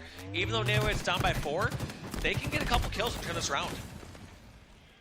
There was once was a 7-8 kill game, now back down to 4.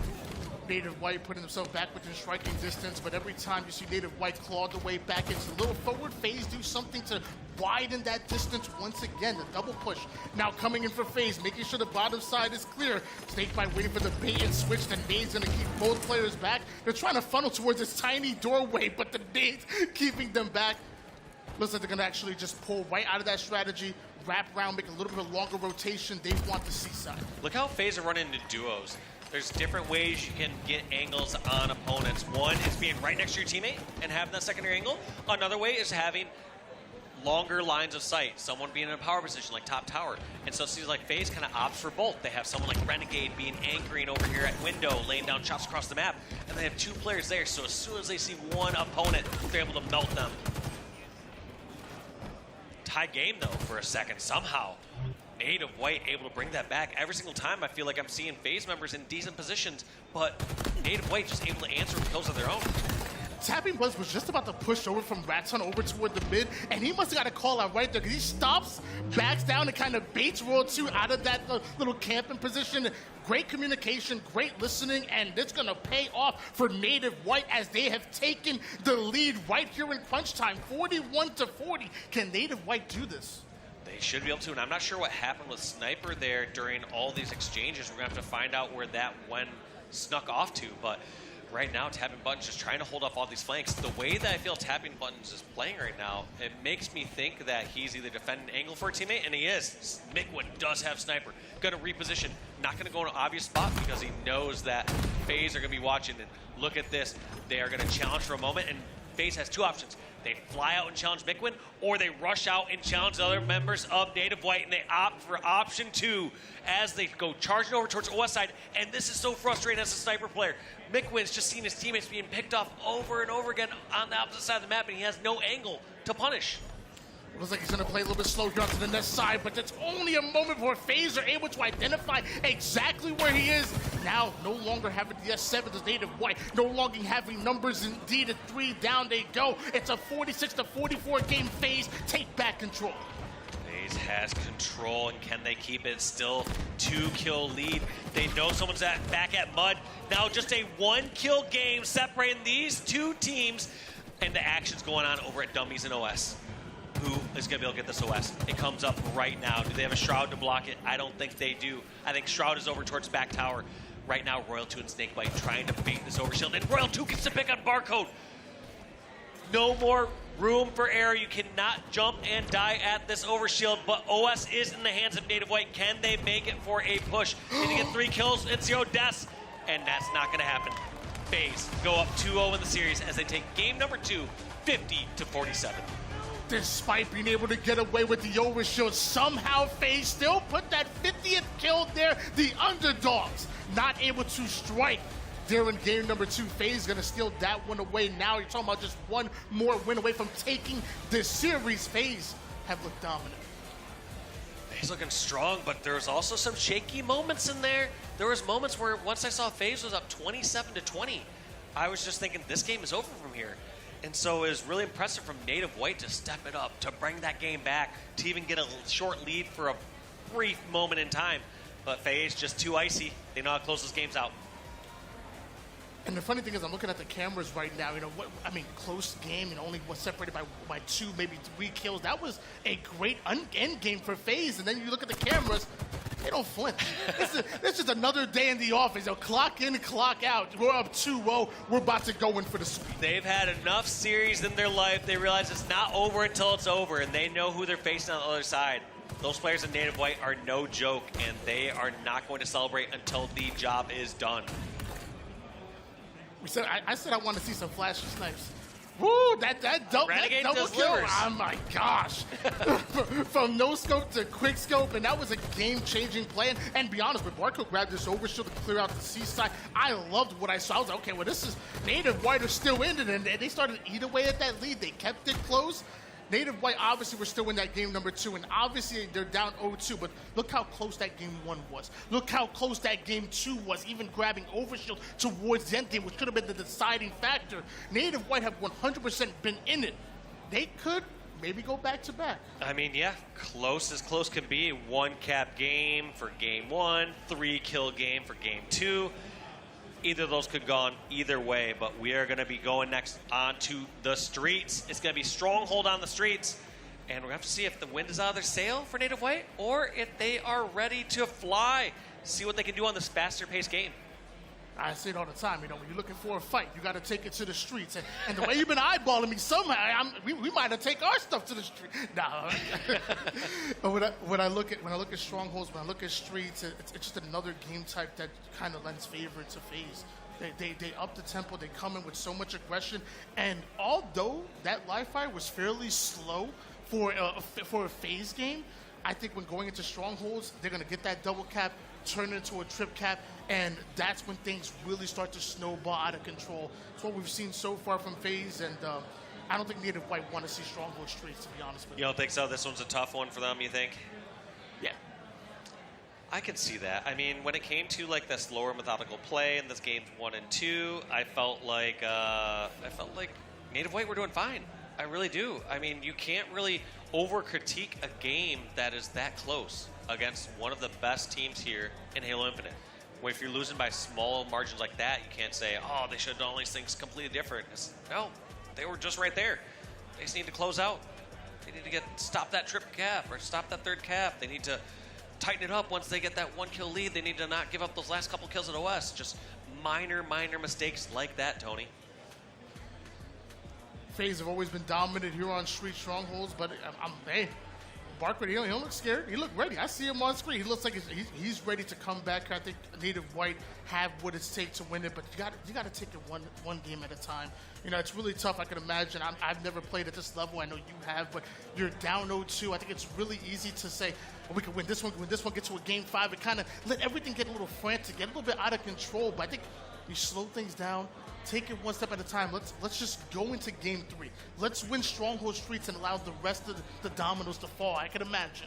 Ultimately, you just have to win the same amount of games. That's always how you have to have in your mind. And yes, of course, you want to be up in the series. You don't want the other team to have any games, but sometimes that's not the reality of the situation. So you need to take it game by game. And so right here, all Native White need to talk about is stronghold on the streets. What are the couple small things they want to focus on or change as they go into this game number 3? The past is past. Ignore those last 2 maps. Move on. I'm trying to think back. I was looking over the stats, and I wish I would have wrote it down because I'm pretty sure it was FaZe versus 6 Karma. It might have been, I'm pretty sure it was FaZe versus 6 Karma. It's like a 250-0. Oh, it was closed out that hard. It was a bad one. So going into Strongholds, I believe that was actually on Live Fire. So Streets, obviously a different map, but still same team, same game type, same dominance. I said it before. Out of the Elite 3, OpTic, FaZe, SSG, FaZe have been the most consistent over the last 3 online tournaments. They've never placed outside of the top 3. They come into LAN looking ready and looking to send a message here with a 3-0 versus Native White. Yeah, not dropping a game in pool would be quite the statement. We'll see if FaZe are able to do that. And Renegade right off the start getting hit by some grenades over at Tires. Gonna see how he decides to react here. Looks like Royal 2 able to secure the first kill or third kill over onto Barcode, and that's going to be B Stronghold going in favor of FaZe. They know where the action's at. There's a fight going on in Tram. Looks like Frosty and Royal 2 are just battling in there.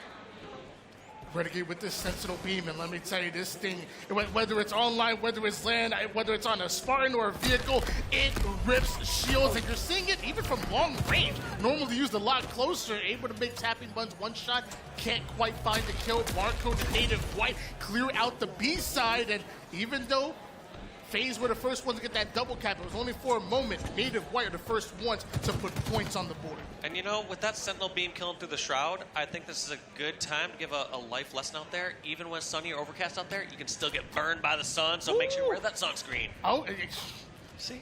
Fun and educational here, Tony. I see that. Heard. Barcode on the B-Wailing side, and woo! Taking down 2. That's going to be a killing spree by Barcode, and even though FaZe were able to trade out, they go 4 down. Nobody in the opportunity to stop the double cap. Nobody opportunity to stop the triple cap. Native White, a 55-0 run, and still counting. Yeah, it's super surprising, especially that FaZe got 0 points after winning the break. The moment that they got B, A was already contested, and so it's a situation where Renegade and crew thought they were going to get Tram, thought they were going to hold B, and all of a sudden they lost the fight at C. They gave up A because they're taking C, and they are still at 0 points during this exchange. And look at both those bars, A and C, almost being converted the exact same time as these teams trade strongholds. So great objective play by Native White there to trade the stronghold rather than taking the fight.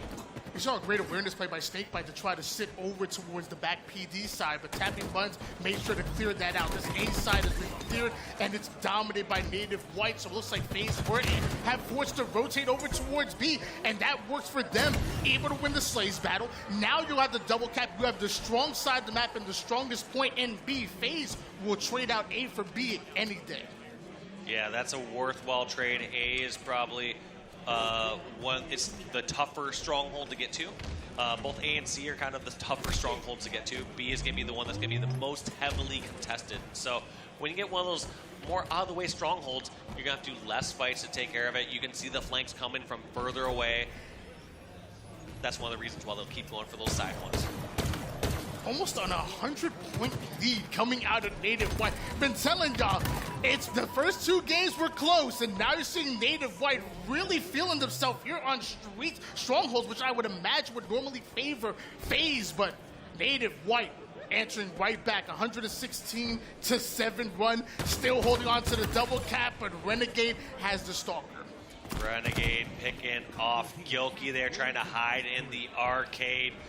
And as I'm looking at Slays, FaZe are only getting outslayed by 3 kills right now, but look at those points. 125-point lead there for Native White goes to show that once you get the lead here, or the Stronghold's lead, you can just trade out Slays and go even, and your points are going to keep racking up. So great job by Native White to outplay when it comes to rotations and grabbing the strongholds. But they did end up going 3 down, and FaZe is going to take advantage of that immediately, pushing up over towards Bravo, now having an anchor position in Renegade with this Stalker. He's going to be so tough to deal with. Another assist pops up on the board. FaZe making it a 3v2, continue to put down damage. This is what FaZe have to do, but as I say that, FaZe get wiped. Native White with the rockets. And now do Native White go for this trip cap? It looks like they're just opting to try to trap them in over at PD. They know these players are coming out, tapping buttons in a 1v2. These players were damaged, but not that damaged to challenge that hard, and tapping buttons does not care.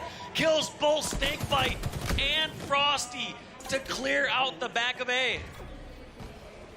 Renegade back towards the A, continuing to fight over it. Gilkey trades out his life there. Excellent nade coming out of him, but even better nades coming out of FaZe. Frosty clears out McWin. Barcode now a bit by himself, but he has to try to make something happen. He needs some kind of map presence. Can't allow FaZe to steal away Bravo for free. He needs to do something with the Bulldog. Just like this, trying to close that gap, but this is tough. Any fights coming over from Tires gonna be long range. Any of these players come from PD know he's gonna be there, but somehow still gets a close range fight against Snakebite and happy to trade out kills. And before we know it, this game has already spiraled so far out of control, Tony. 207 to 17, a near 200-point lead here for Native White.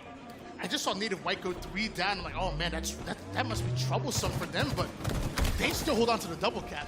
They still have this crazy lead. Somehow Native White, that's about maybe the 3rd or 4th time I've seen them go 3 down, but FaZe haven't been able to play through it. Native White come off a spawn, and they make their presence known immediately. They immediately fight for map position once they hit the battlefield.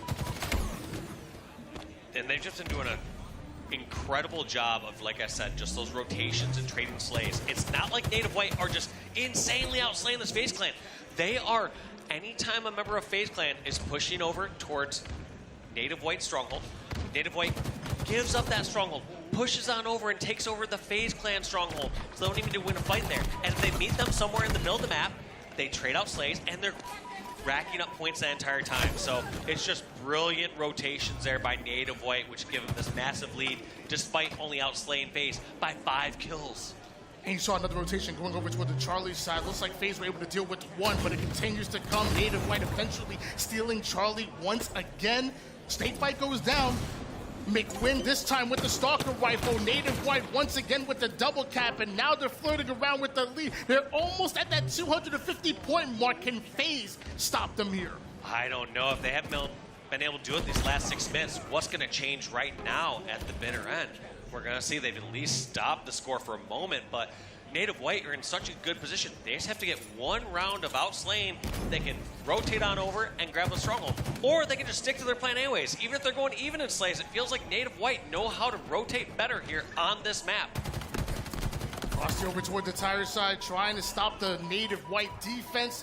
They are able to get a couple of kills on their side, but like you said, Native White continue to out-rotate him. That's another stolen base they have no business getting. An Alpha Charlie setup, and now that FaZe are pushing Alpha, Native White, they might have an avenue over towards the Bravo side. Frosty grabbing A.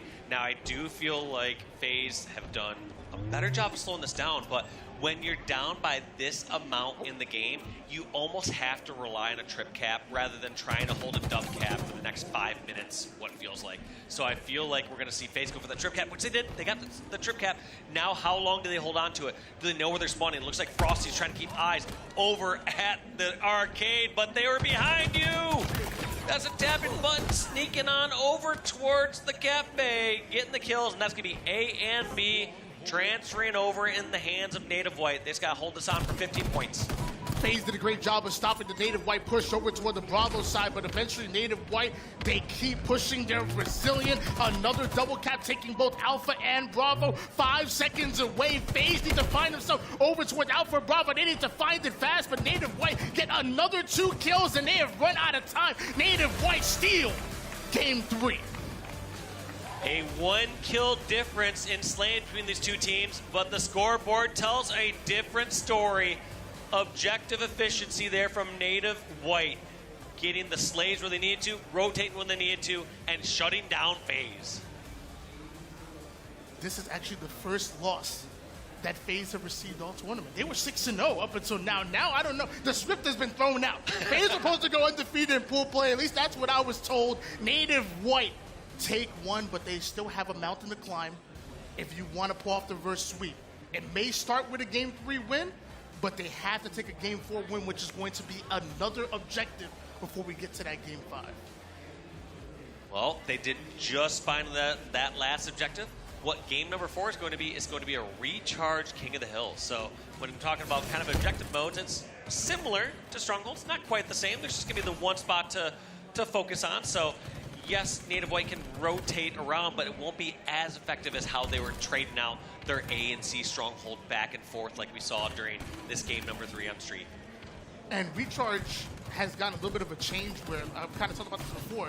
You can be a little bit more scrappier with that hill because you step foot in that hill, you capture almost instantly, where before it kind of took a second or two. So you would step in, end up getting slayed out before you even put any time on the board. So lots of times we see teams like to out-rotate early because like, we have no chance of stopping this. Now, you can be a bit scrappy. It's kind of a never give up, and Recharge's also seen the change from that hill going long haul side into C. So again, a little bit more of a scrappier hill now in that hill too. Yeah, I feel like there's a few hills that really benefit from that scrappiness, and particularly the very first hill, the Needler Hill, and then also I think that the hill down the Repulsor, I think that's also the one that kind of benefits quite a bit from it. All the other ones, like I feel like over at C Plat and Elevator, you're still just kind of sticking that one. Like once you have control, you're kind of sticking in there, and then when you don't have control, you're kind of bailing from it. Oh, Native White, they want a little bit of a roll right now. You just got to keep on rolling. You finally found the weakness in FaZe, which so far nobody's been able to do before you. Right? If you're on Native White's team, you know, whether you're coaching, whether you're playing, what are you saying to the troops? Say, hey, look, we noticed the top 3 team. We noticed the number 2 seed coming into Dallas. How are you going to motivate the troops to take a game forward? Well, you know that a squad like Native White have their sights set on that. Even though 4th place in most people's eyes is a great placing, and it's a great placing, don't get me wrong, but these players have their sights set high. They know that they want to break into that top 3. They want to be in a grand finals. And in order to do that, you're going to have to beat one of these teams. And their first opportunity to do that is here in pool play against FaZe today. So I would say they aren't fearful. They are looking forward to this opportunity, and they want to challenge FaZe right here, right now. So it sounds like what you're saying is in order to be the best, you got to beat the best. If you want to be in that top 3, you're going to have to upset a top 3 team. So why not do it here in pool play? And I'm right there with you. Again, Native White have shown that they're better on land. They didn't play well pre of those qualifiers going into Charlotte.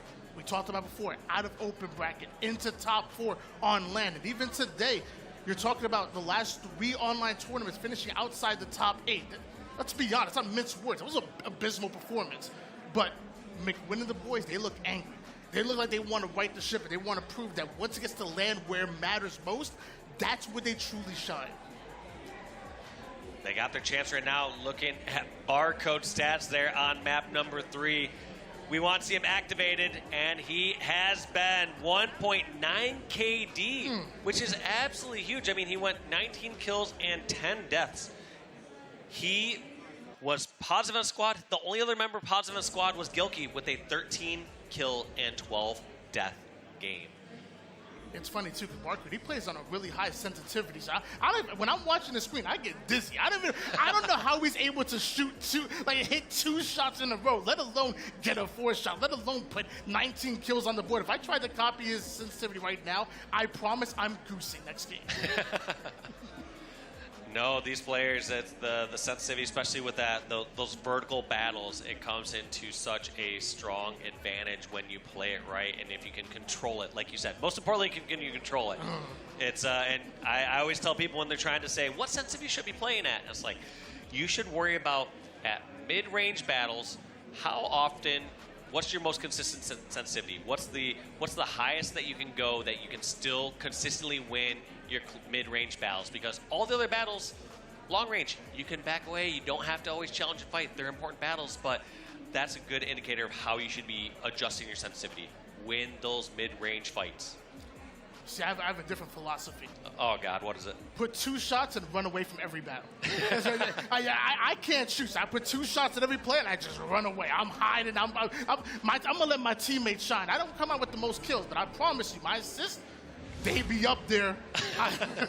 Either way, you got to make sure your damage up there. You got to make sure your shots up there. You got to make sure you're on your P's and Q's, because Recharge King of the Hill is unforgiving And Native White, they want to pull off the reverse sweep. We already saw one quadra reverse sweeping G1. Maybe Native White can do the same against FaZe Clan.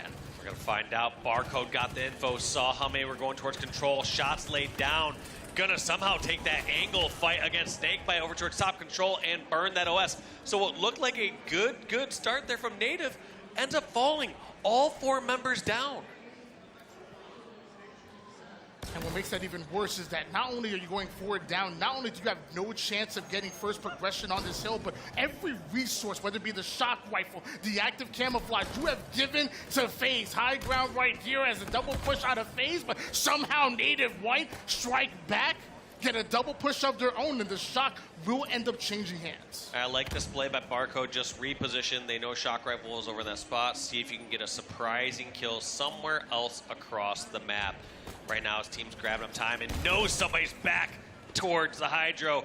Ends up giving the shock rifle as a gift over to Royal 2, saying, sorry I hurt you earlier, please don't hurt me back. McWin and crew are battling still back Hydro, and that shock rifle is going to go in the water. So we'll wait to see that one spawn back on up. That is the best thing to do. Like, so far, everybody's picked up that shock rifle has immediately gone down. It's obviously cursed. Get it off the map and wait for the next one. That's the strategy you need. That's exactly what we see implemented here. But this first hill, so tough here.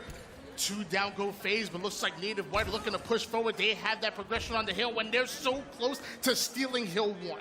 Yeah, stealing is the exact right word here, because think about how big of a lead FaZe got off the start of that, given how they got all 4 down. But Native White just seem to be better when it comes to these strongholds and hills. They seem just be in the better positions at better times. So we're going to see how they keep this rolling here, because the way I'm seeing it right now is we're going to go to a game 5 if Native White keep playing like this. They say luck is when preparation meets opportunity, and Native White looked well prepared and well coordinated to take that hill back from FaZe, and now they continue to roll it forward. That's another squad wipe going in favor of Native White. They get first progression on this hill. They're looking to go 2 up. And shock rifle should be up soon as well, but Gilkey knows the push is coming on towards pipes. Wisely backs down, realizes they got a little bit of damage in there, but cannot fight a 2v1, especially without those grenades. Sees this weak kill, gets the kill, and decides to go for the shock rifle. And now Gilkey finds himself behind 2 different FaZe members, actually make it 1 because tapping Buns takes down Renegade. And even though Frosty goes right back at him, the flank eventually catches up, and Gilkey puts FaZe 2 down. But hold on. 2 more members of FaZe are within position. They're stopping Gilkey from getting anywhere near that hill. That is fine, though. If you're Gilk, you are fine as long as you're laying some damage down and then rotating back towards glass. This position is so good from Gilkey because he's able to lay down shots all across the map, rotate back and forth unexpectedly, and either members of FaZe have to go completely out of position to get Gilkey, or Gilkey's going to be damaging them from the sides and from the back. Gilkey looking different. See, he's from New York, so I can tell right now. You may see him in a jersey, but he got the tank top underneath. He got some Timbs on. He's ready to stomp somebody out. New York do it different. Gilkey with the shock. Another body shot onto Snakebite. Doesn't get the kill, but still able to get the assist. And more importantly, this back C side, this spawn is being blocked. Native White want this back C positioning, but apparently so do FaZe. Yeah, and Royal 2 just trying to stay alive back here. And as this is challenged, going to eventually make their last push in here. Here's their last opportunity to stop this. They get the stop. They're going to clear out all these members of Native White. And now FaZe need to hold a perfect setup here to get this second hill. Nice triple coming out of Royal 2.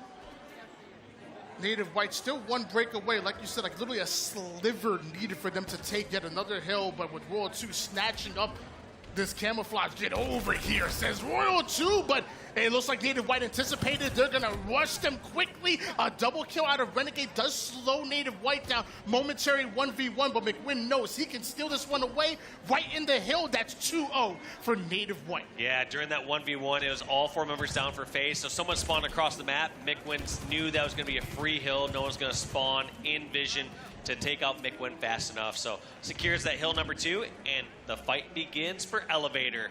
Looks like FaZe Clan has the better position here going into this 3rd hill, but as soon as you get control of Elevator, it's such a strong spot to hold, so we're going to have to see how do these slays go. That's going to be 1 going in the favor of Native White. That's 2 down for FaZe. Can Mikwin, Barcode, and Tapping Buttons secure these last kills to keep control of this center elevator? You talked about it before, and I swear you weren't lying. Sometimes when you get that hill, one lockdown, one setup can take away a hill, but Native White break FaZe before they get to that 50% portion, and now look at that scoreline, look at that bar once again. Native White showing that objective efficiency, not only showing that they can hold on to a setup, but they can break them as well. I like this play by Jose. He is just sitting in elevators, isolating a 1v1.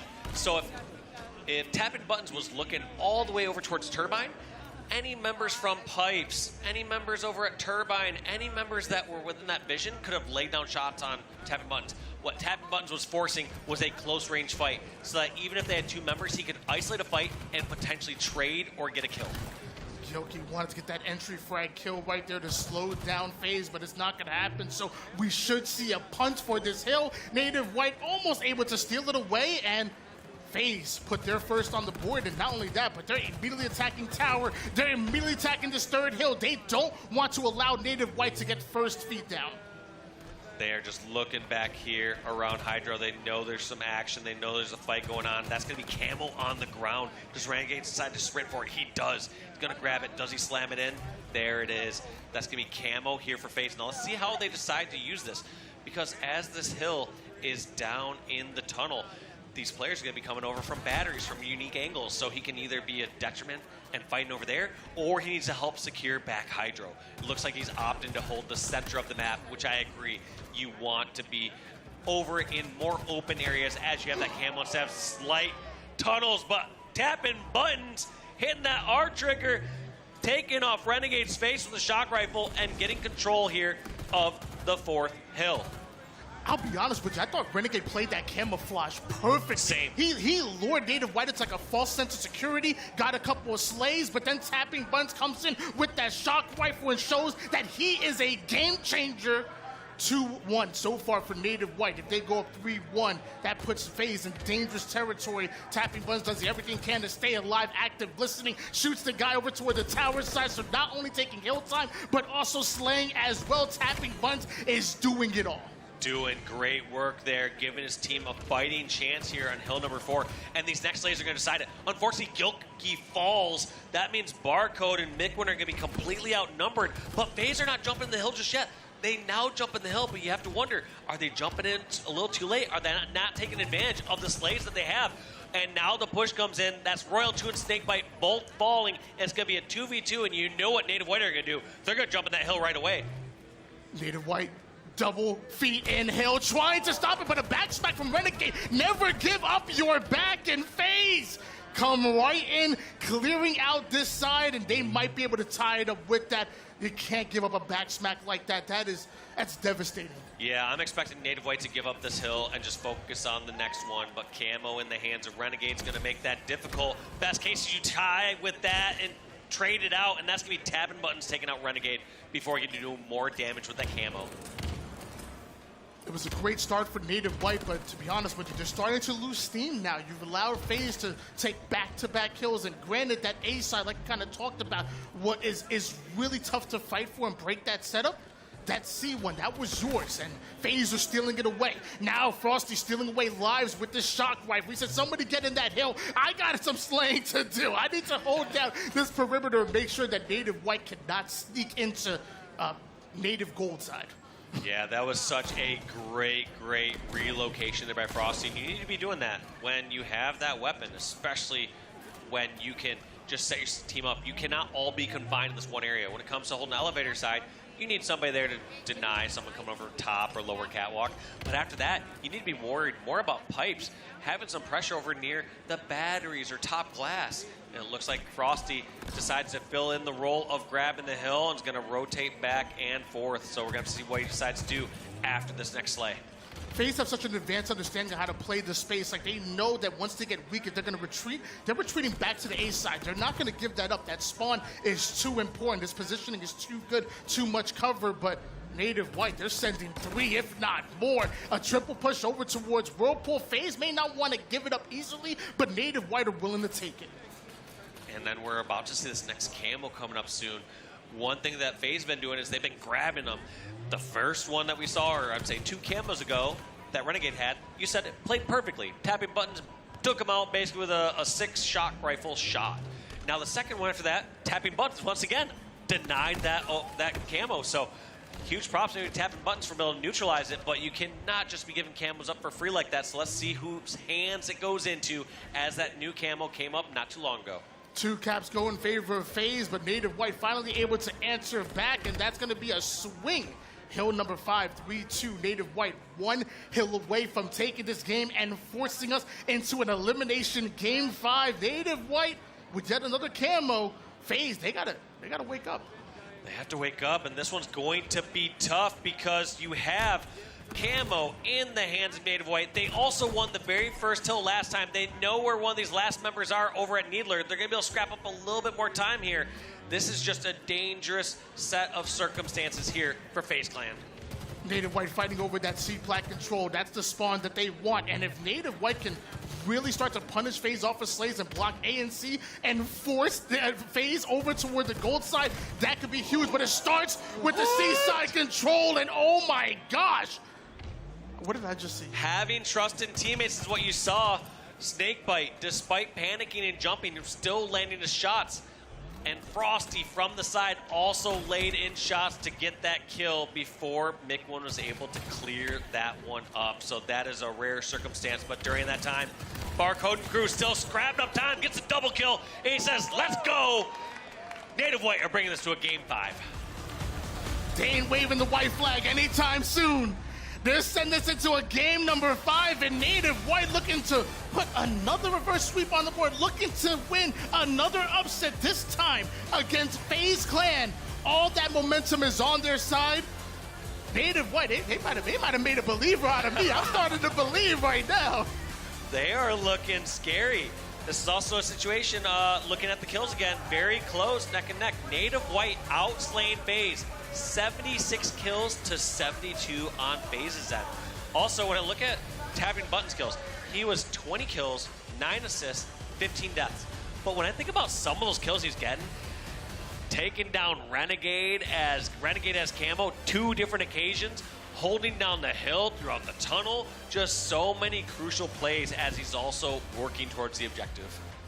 It's crazy to me that as long as Native White are able to keep up in the slays department and make it close, you don't have to try to beat FaZe and outslay them by 20, 30 kills. But that objective efficiency has really been great on Native White. It tells me they've been well prepared for this moment coming into LAN. But now we're going into Slayer. Now we're going into game 5. When I think of FaZe, I think of ice. You think they're going to be icy here? It's worth noting, I mean, we haven't seen, we're going to see another Aquarius Team Slayer for game number 5. This one, we've been able to see some teams slow it down, see some teams go quick. I really don't know how to read this situation. I mean, there's a lot of times I give credit to FaZe as I see them, like you said, they're the more structured, more veteran team. They've had more success, more tournament wins over the years. At the same time, you're talking about a series right now that you are up 2-0 in if you're FaZe. You got all the momentum in the world in the favor of Native White. This is a situation that they were dreaming of. Starting in game 3, they said, just get me to a game 5 and let's see what happens. I remember when watching the FaZe documentary when they were talking about when they first brought Renegade on, they said that one of their weaknesses was like not getting a hold and taking advantage of the sandbox, which obviously we know is so important here in Halo Infinite. They talked about how in Halo 5, for example, they out-strategized their opponents. They didn't ever need the power weapons, even though they can still play through it. On a map like Aquarius, like you have the thrust, you have the camouflage, but honestly, it's your gunfights. It's your map positioning, it's your communication, it's your ability to change the tempo. You don't have rockets or sniper. This might be the exact game 5 map that FaZe want to play. Yeah, this is going to play more like Halo 5 than any other ones. You're worried about those thrusts. You're worried about a camo. You're worried about those dinos. So out of those... And those have been nerfed. Dinos nerfed a little bit too. So yeah, it's going to come down to who's controlling more of those thrusts and that camo. Yes, Heat Wave is going to come into play, but it's going to be coming more into play as your team has an advantage. You're going to be going more in the hunt with that as you get a team secured or locked into a util or to a base. Prior to that, during those neutral situations, it's going to be tough to make good use of that Heat Wave. What a nade. What kind of read is that? What kind of starts are we seeing out of here out of Native White? incredible. Well, that's going to be 2 down going for each side. That camo's being grabbed by Gilkey. Gilkey fighting for his life and going to be traded out. I don't think Gilkey had time to activate that, so we're going to have to see if someone was able to grab that camo. But there's a chance that Gilkey burned it, so we'll find out shortly. What do you old people call that? What is that called? A GB nade? What is Golden Boy nade? I don't know. I don't know. I hear you old guys say it once in a while. Game battles nades just flying out there. Some of those kids, you'd play them online, and guess what? During the first start, they would have some sick starting strat, but when it came to the other 99% of the game, you had them on lockdown. Well, as of right now, both Native White and FaZe want to lock down this car side of the map, and looks like that's not the fight that FaZe wanted to take, so they quickly kind of moonwalk out of it. They want to make sure they secure some damage or secure a slay. Beautiful shots out of Snakebite. Watch the fangs. Just hitting those shots, up by 5 kills. This is not a good start here for Native White. What looked like it was okay by trading on a couple kills each is slowly spiraling out of control. I mean, there is now a 7-kill lead here in favor of FaZe. Any 1v1s you get, if you're a Native White member, like we saw from Mickman right there, you have to win those fights if you want to have a chance in this game.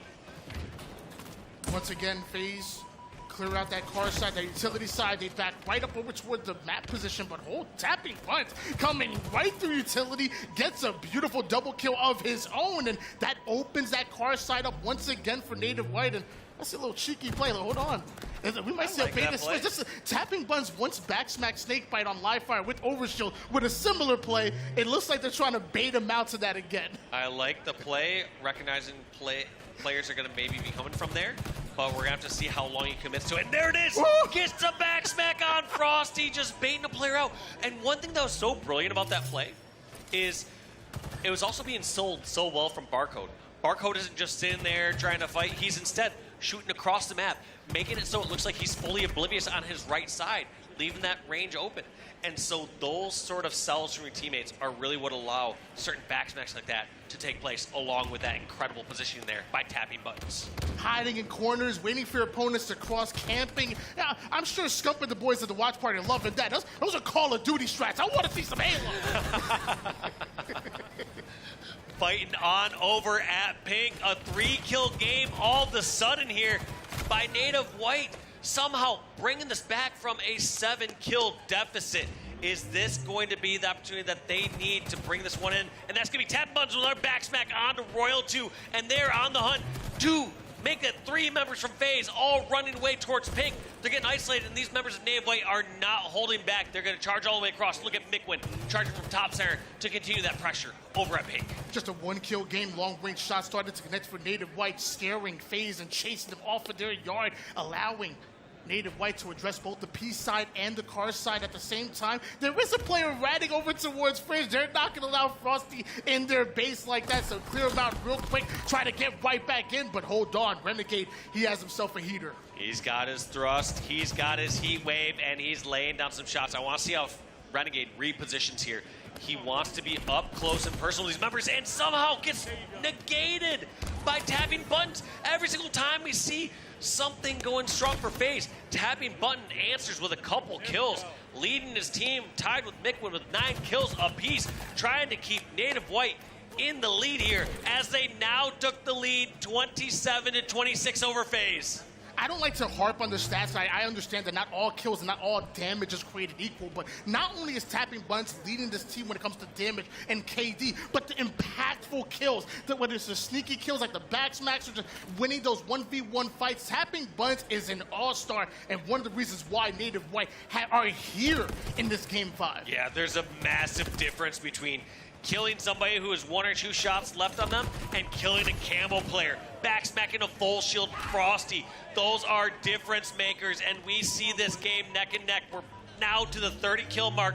FaZe, their lead once at 7, now dwindled down to just 1 kill. How are they going to react? Because they've been stuck at Pink here for a while. Well, I heard a wise man say that Slayers don't start until you hit that 30-kill mark, so it's 30-29 in favor of FaZe at the moment. Native White have played great up until now, but at some point, you have to turn these 1 and 2 off kills into 3 downs and take the lead on FaZe, who are huddled up here on the P side. Native White kind of spacing out a little bit. Couple of shots from Royal 2, then force one to back down. Even gets a couple of shots onto the next target. Demands a moving turret. Yeah, and I don't know if I like this position from FaZe at Pink. It's an okay supplement to the rest of your setup, but I feel like you need one of the bases in order to make this really effective. And here comes the push in from Native White. They take out Frosty, they take out Royal 2, but now it's a 2v2. I like this play from Renegade. Get out of dodge, get out of Pink while you can. He's going to get a flank of his own and see what he can make happen here. You see tapping buttons, the first one over towards utility. He's in the back right out, tries to bait and switch. Renegade somehow gets first shot onto Gilkey, and that's going to be a big kill. Barcode comes in quickly for the cleanup, but I thought Gilkey was about to get an easy kill, and I thought Native White were going to get car control because of it. And looks like now car control in favor of FaZe. Look at that duo bait and switch there from Royal and Co. over at top car. I like this position in top car a little more than Pink because you just have safer routes into the bases if you want to go there. You can go in the utils. You can make it into really tough to pinch spots. Whereas Pink, players can just start to slowly put the pressure in towards the sides of Pink. And just like that, we see FaZe out of Pink, and we see FaZe in the lead by 5 kills. Renegade is staked by attacking that base from the P side and the car side at the same time, trapping Native White, and Renegade still with this camouflage wants to get every last bit of value. The nade might connect on one, if not both of those players, but more importantly, open up for another collapse. Roll 2 and Frosty right back in. There's only one more player, Native White, left. He's running away toward the spawning players of Native White. Luckily, they spawn right in on the car side. Yeah, and just some bait and switches also as well over at the util. Keeping this lead every single time you see Native White get a kill, the kill is just answered right back. A wingman there for Frosty, rewarding him for all his assists so far this life. And this game is looking like it's over with this 9-kill lead by FaZe. They started off strong, had a rough middle, but they're closing it out just the way they started. A fire has been lit under the bellies of FaZe, and they came into Aquarius looking a bit different. Once again, Native White kept it close, but at a certain point, FaZe, they took over, they dominated, and now we're talking about just one more kill needed after Renegade takes down tapping buttons. World 2 already blocking the car side exit for Native White, and he has a spawner right in front of him. That's unfortunate. Tapping Buttons is not happy about that. Yeah, not too happy about that spawn, about that timing, and FaZe going to close it out. Going to deny that reverse sweep. It just shows why they are different. They could be having a couple rough games in game 3 and 4, but they will bounce back when it counts to close that out. So FaZe going to take the first place in their pool. I do want to take an opportunity to shout out teams like Native White and even G1, for example. You know, you stared down the number 2 and number 3 seeds, and you were able to battle it out and take them both into a game 5. It looked darn good while doing it. Two teams that have struggled a little bit as of late with their online performances. We talked about Native White missing out on 3 top 8 finishes. We talked about G1 finishing top 12 in the last online event. So proving that they still got what it takes. When it gets to land, it's a different story. And they can even fight FaZe and OpTic tooth and nail. They can hang with the best of them. They showed it today. And think about how close some of those games were, especially game 1 and 2. Yes. We're talking a 1-cap game. They lost 50-47 on Live Fire Slayer. Any slight difference there, and we're talking a 3-1 series in favor of Native White. It was amazing. It really was. But coming into that game 5, again, you said it was close, especially that game 1, game 2. But coming into that game 5, it was closer to maybe about like the 40 kill mark. And then FaZe just kind of blew it out of the water. What happened right there?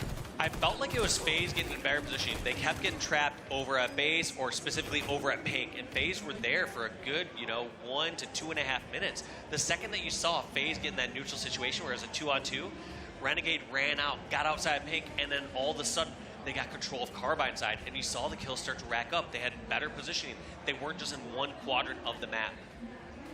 Well, we can sit here and talk about it, but I think Blaze is ready with one of the winners, and I'm sure they have some good words to share here. It truly has been, but we get it done. Mic check. Oh, hey, whoa, it's coming into me right now. And I'm on the main stage. Well, not Royal 2, but I got Royal 1 right now. I had to talk to the coach after coming off this series. It was a scary one, okay? You saw Native White start to clutch up, get you to that game number 5. Talk to me about what were you talking to the boys about right here to just kind of keep them calm in this situation. Yeah, it was mostly just, staying calm, playing our game. The 2 games they took from us, they were playing really well. Like their teamwork was really on point, and they were catching us out in a few unfortunate situations. But we just knew we just had to calm down, take a step back, play our game. And I thought we played that game 5 really, really well, and it showed that we're clutch. You guys definitely did, because going up into that, it was tied about 30-29, but as Tony said, Real Slayer started at the 30 mark, and you guys started to take over from there and carry on. But let me talk to you about the team as a whole, going from that offseason, that last loss to OpTic at the major, and getting to this point. What have you guys really been working on, and what type of phase do you want to be coming into this event? Yeah, we've really been working on our discipline and buttoning up a lot of our fundamentals. We know that we're 4 of the best individual players in this game, and I think what lost us that tournament, or it was really close, but I think it came down to little teamwork things. Yeah. So we've been really trying to button that up in our practice and working really hard on the fundamentals that might seem basic, but they matter a lot in really important tournaments. Definitely does, especially when you got 4 talented players like that, okay? You got a lot of superstars, but the teamwork is going to be what it takes to win it. Any shout-outs you want to give to the FaZe fans out there before I let you go back to the team? Shout out to the FaZe fans, man. You guys are showing us so much love. We see you in the crowd. We hear you everywhere on Twitter and everything, so thanks for the support, and, yeah, appreciate you guys. All right, that's going to do it for me and Royal One on the stage. Lottie, take it away. Thank you so much, Blaze, and to Coach Royal One as well. Massive congratulations to FaZe on the main stage. But I've got to say, Native White, hello. Welcome to the Global Invitational. That was some insane Halo Infinite action that we just saw before us. I've got to say, in terms of FaZe, I think, a really great hot start against Native White, and I think business as per usual. But like you see, that potential reverse sweep was on the cards. And I've got to say, games 3 and 4 weren't really close. At certain points, you saw FaZe start to turn it around, but it was too little too late, especially in that stronghold. They started getting a couple of triple caps. They had a pretty decent double hold as well at times, but it just was such late into the game that, it was ultimately going to come down to Native White just having a couple of really decent pushes, and it was game over. It rightfully was so. I've got to say, it does come down to resilience once again for FaZe, right? Look, they have a bit of a rough time. They have a rough series, but that Slayer Aquarius, they always get it done clutch. Yeah, not the best of FaZe, I don't think, but Native White came to play, and that's going to bode well for their tournament future. You asked before the series a lot if Charlotte was a fluke when they got 4th. Well, the answer, absolutely not. This team has every bit of skill that they need in order to compete with the likes of FaZe and whatnot, and I hope somebody in the back is able to clip the triple kill that we didn't get to see from tapping buttons bottom blue tunnel on recharge, because it had to have been absolutely nuts. We only saw the final kill of the shock rifle. I believe it was on the Renegade or Frosty, whoever had camo, and they chose to shoot him, and tapping ripped his face off, last player alive. Whatever he had to do in order to win that hill point, a pivotal 2-2 tied game 4, to get some momentum, had to be an incredible performance on his end. So I'm really hoping we get an opportunity to showcase that clip sometime this weekend. But shout out to the whole Native White squad. This is what makes them so dangerous, is they have the individuals that they find themselves with power weapons and opportunity. A lot of the times, they're going to make the play. Yeah, 100%. It's very much a similar story with G1 OpTic earlier on as well. It comes down to the wire, and these teams are able to take down top dogs. Give it the day, give it the occasion. It can happen, and we are seeing it kind of starting to already accumulate before us on pool play on Friday. I got to ask you, Onset, in terms of FaZe, obviously fantastic result for them, top of their pool. I wouldn't say have done it without a hitch. Obviously, that game was pretty difficult for them to get through. What do you think is not so much going wrong, but needs to be worked on? The teamwork is a main focus for them, but it seems to be time and time again, these small little risks and rewards are not paying off, but the risks keep coming and coming and coming without re-engaging together as a team. I think a lot of credit has to be given to Native White as well. You just heard from Royal One on the stage saying they played really well in game 3 and 4, and sometimes you have to be we were just outplayed in those games. These are incredibly talented players who can do that, and like Wes said, if tapping buttons doesn't hit a crazy triple kill, maybe the game ends up a little bit different. But I think what that series does for me is it gives a few indicators of a few things that are important for other teams to take away, right? You look at that series, 2 objective game types lost by FaZe, but 2 Slayers won. And I've been harping on about how important Slayers are going to be throughout this tournament, and FaZe have just shown it in that series. They lost the majority of objective games, but the 2 Slayers they put together, and they managed to clutch up in those final moments. And I think that's something that teams are going to take away tonight and look at and go, hey, we've really got to focus on these Slayers, because they're going to be a big part of this series. But I think when you're looking at moments in games, and I'm always talking about moments, and I'm going to harp on about this, but you're looking at that game 5. You know, Walsh was saying it themselves. You know, FaZe were trapped on the pink side. Renegade makes a play to get out on car side. From that, they get the camo. And then it was a perfect camo life from him, right? Perfect. Not only getting in and out of engagements, giving information, cleaning up kills, but most importantly with camo, surviving. And sometimes I feel like players in those situations get a little bit overzealous. They want to be the player that gets the kills. They want to try and get the lead for their team. But it's about creating opportunities. He did perfect, Wes. I mean, even on Recharge King of the Hill, Renegade messed up with camo, and you could see it in his face the second he lets tapping buttons get the better of him. He's like, that was a massive power opportunity just thrown away, right? He didn't make the same mistake twice. He learned from his mistake in the middle of a series. One of Renegade's best, one of his best elements, I would say, as a player is controlling those power-ups and power weapons. So it was shocking to watch him fall short in the recharge game. It was a pleasure to watch the route man get paid there in that Aquarius Slayer, and it was every bit of the difference that FaZe really needed to punch the ticket into the first seed in their pool. One other thing to highlight as well, I've been talking about the interaction between Frosty and Renegade and how that's going to have to be on point for FaZe to succeed in this tournament, right? You look at that game 5, you're looking at the stats, it's very interesting to see. Renegade 15, 6, and 9, right? He's positive.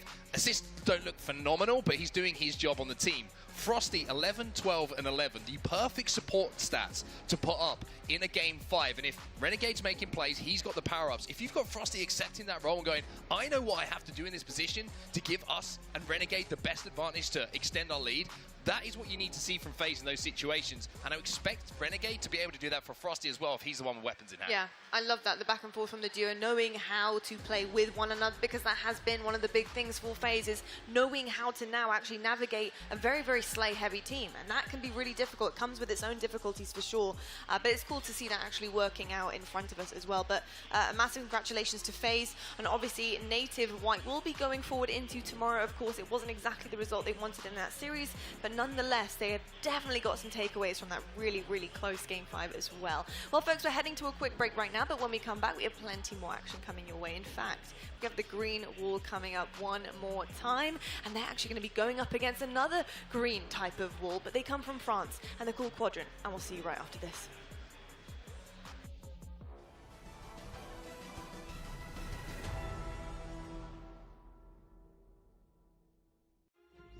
This is the world's most advanced processor. In entertainment, its rendering speeds render other processors obsolete. It drives the future of autonomous driving, powers cloud services for billions, helps change the course of climate change, connects communities of gamers anytime, anywhere, and uses AI to accelerate disease detection and cures. We make the world's most advanced processors, but only with your vision can we advance the world. AMD, together we advance. For every generation, it has started with the call to serve. Discovering purpose and belonging well earned.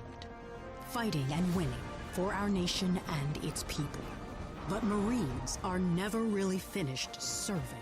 Their commitment is visible in communities across our country. This is Semper Fidelis. Always faithful. Always Marine.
victory.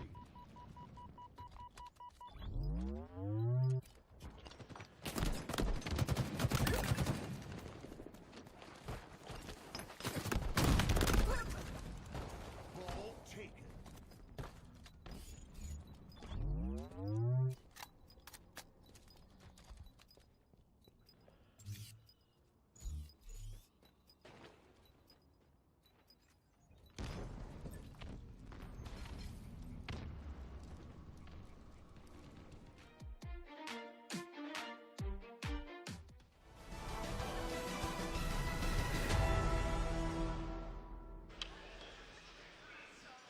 Hello, folks, and welcome back to the DreamHack Dallas Global Invitational. On the desk, I have Clutch, and I have Sheriff T.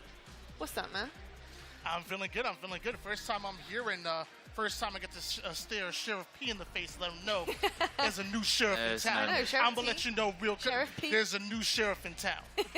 I gotta say, I like the hat. You can dress the act, but actions speak louder than words, I look Tony. better than you. Tell you what, actions do speak louder. There's than a words. bull I'm over gonna there. We cut can do this riding one off contest. right here before it gets out of hand. I'm going to go straight to the main stage action. We do, of course, have OpTic Gaming. We've got them going up against Europe's finest Quadrant. It really is a fine time up there because it is NA's finest versus Europe's finest. This is going to be a bit of a bloodbath, I have a feeling, in terms of where these two teams are at. Looking pretty good so far on day number one. Both of these guys looking pretty, I would say, exceptional in terms of coming to LAN in the right form, in the right frame mind.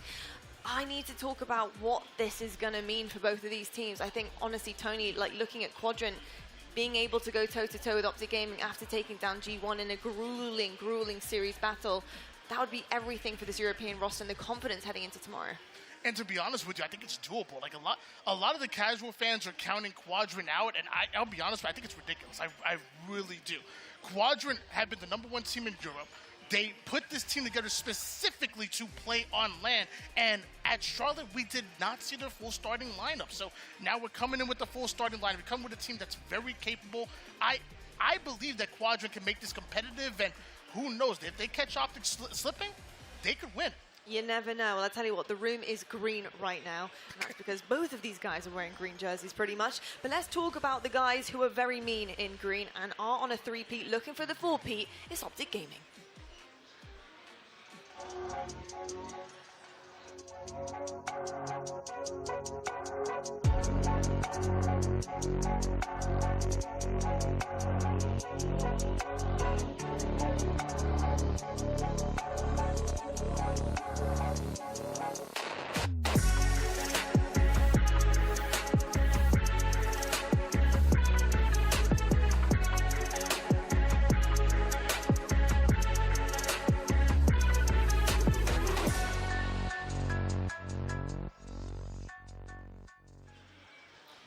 Now look, this series, yes, it does mean that they go into tomorrow without a hitch and things are looking pretty good.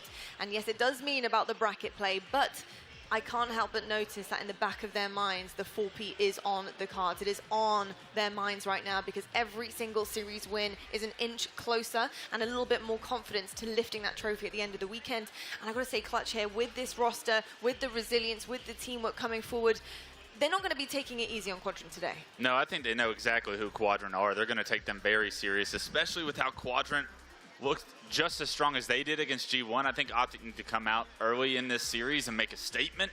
I'm expecting that from OpTic Gaming. They are not going to take any team lightly from here on out. I think that they didn't want to find themselves in a Game 5 that early on in the tournament. That was a little bit of a wake-up call, but you saw the best of OpTic in that Game 5. You certainly did indeed. The resilience was out in full force. But Tony, are there particular individuals right now who are really, really besting things on their team, who are really standing out to you? To me, it's always APG, and I feel it's not only is he underrated on this roster, but what he does for the team it's ridiculous. Like, he's always top 2 in slaying. He's always top 2 in accuracy and damage dealt. He's also willing to do the objective. When I think of APG, I think of no longer the player from, you know, back in your day, Wes, when he was that entry fragger just going and slaying everybody. But I think of like a really complete player, one that just simply does it all. Yeah, indeed. I've got to say, I actually couldn't speak hire of APG. I think he's a phenomenal player. When I think of amazing players, he's definitely at the forefront of my mind. APG can do pretty much everything.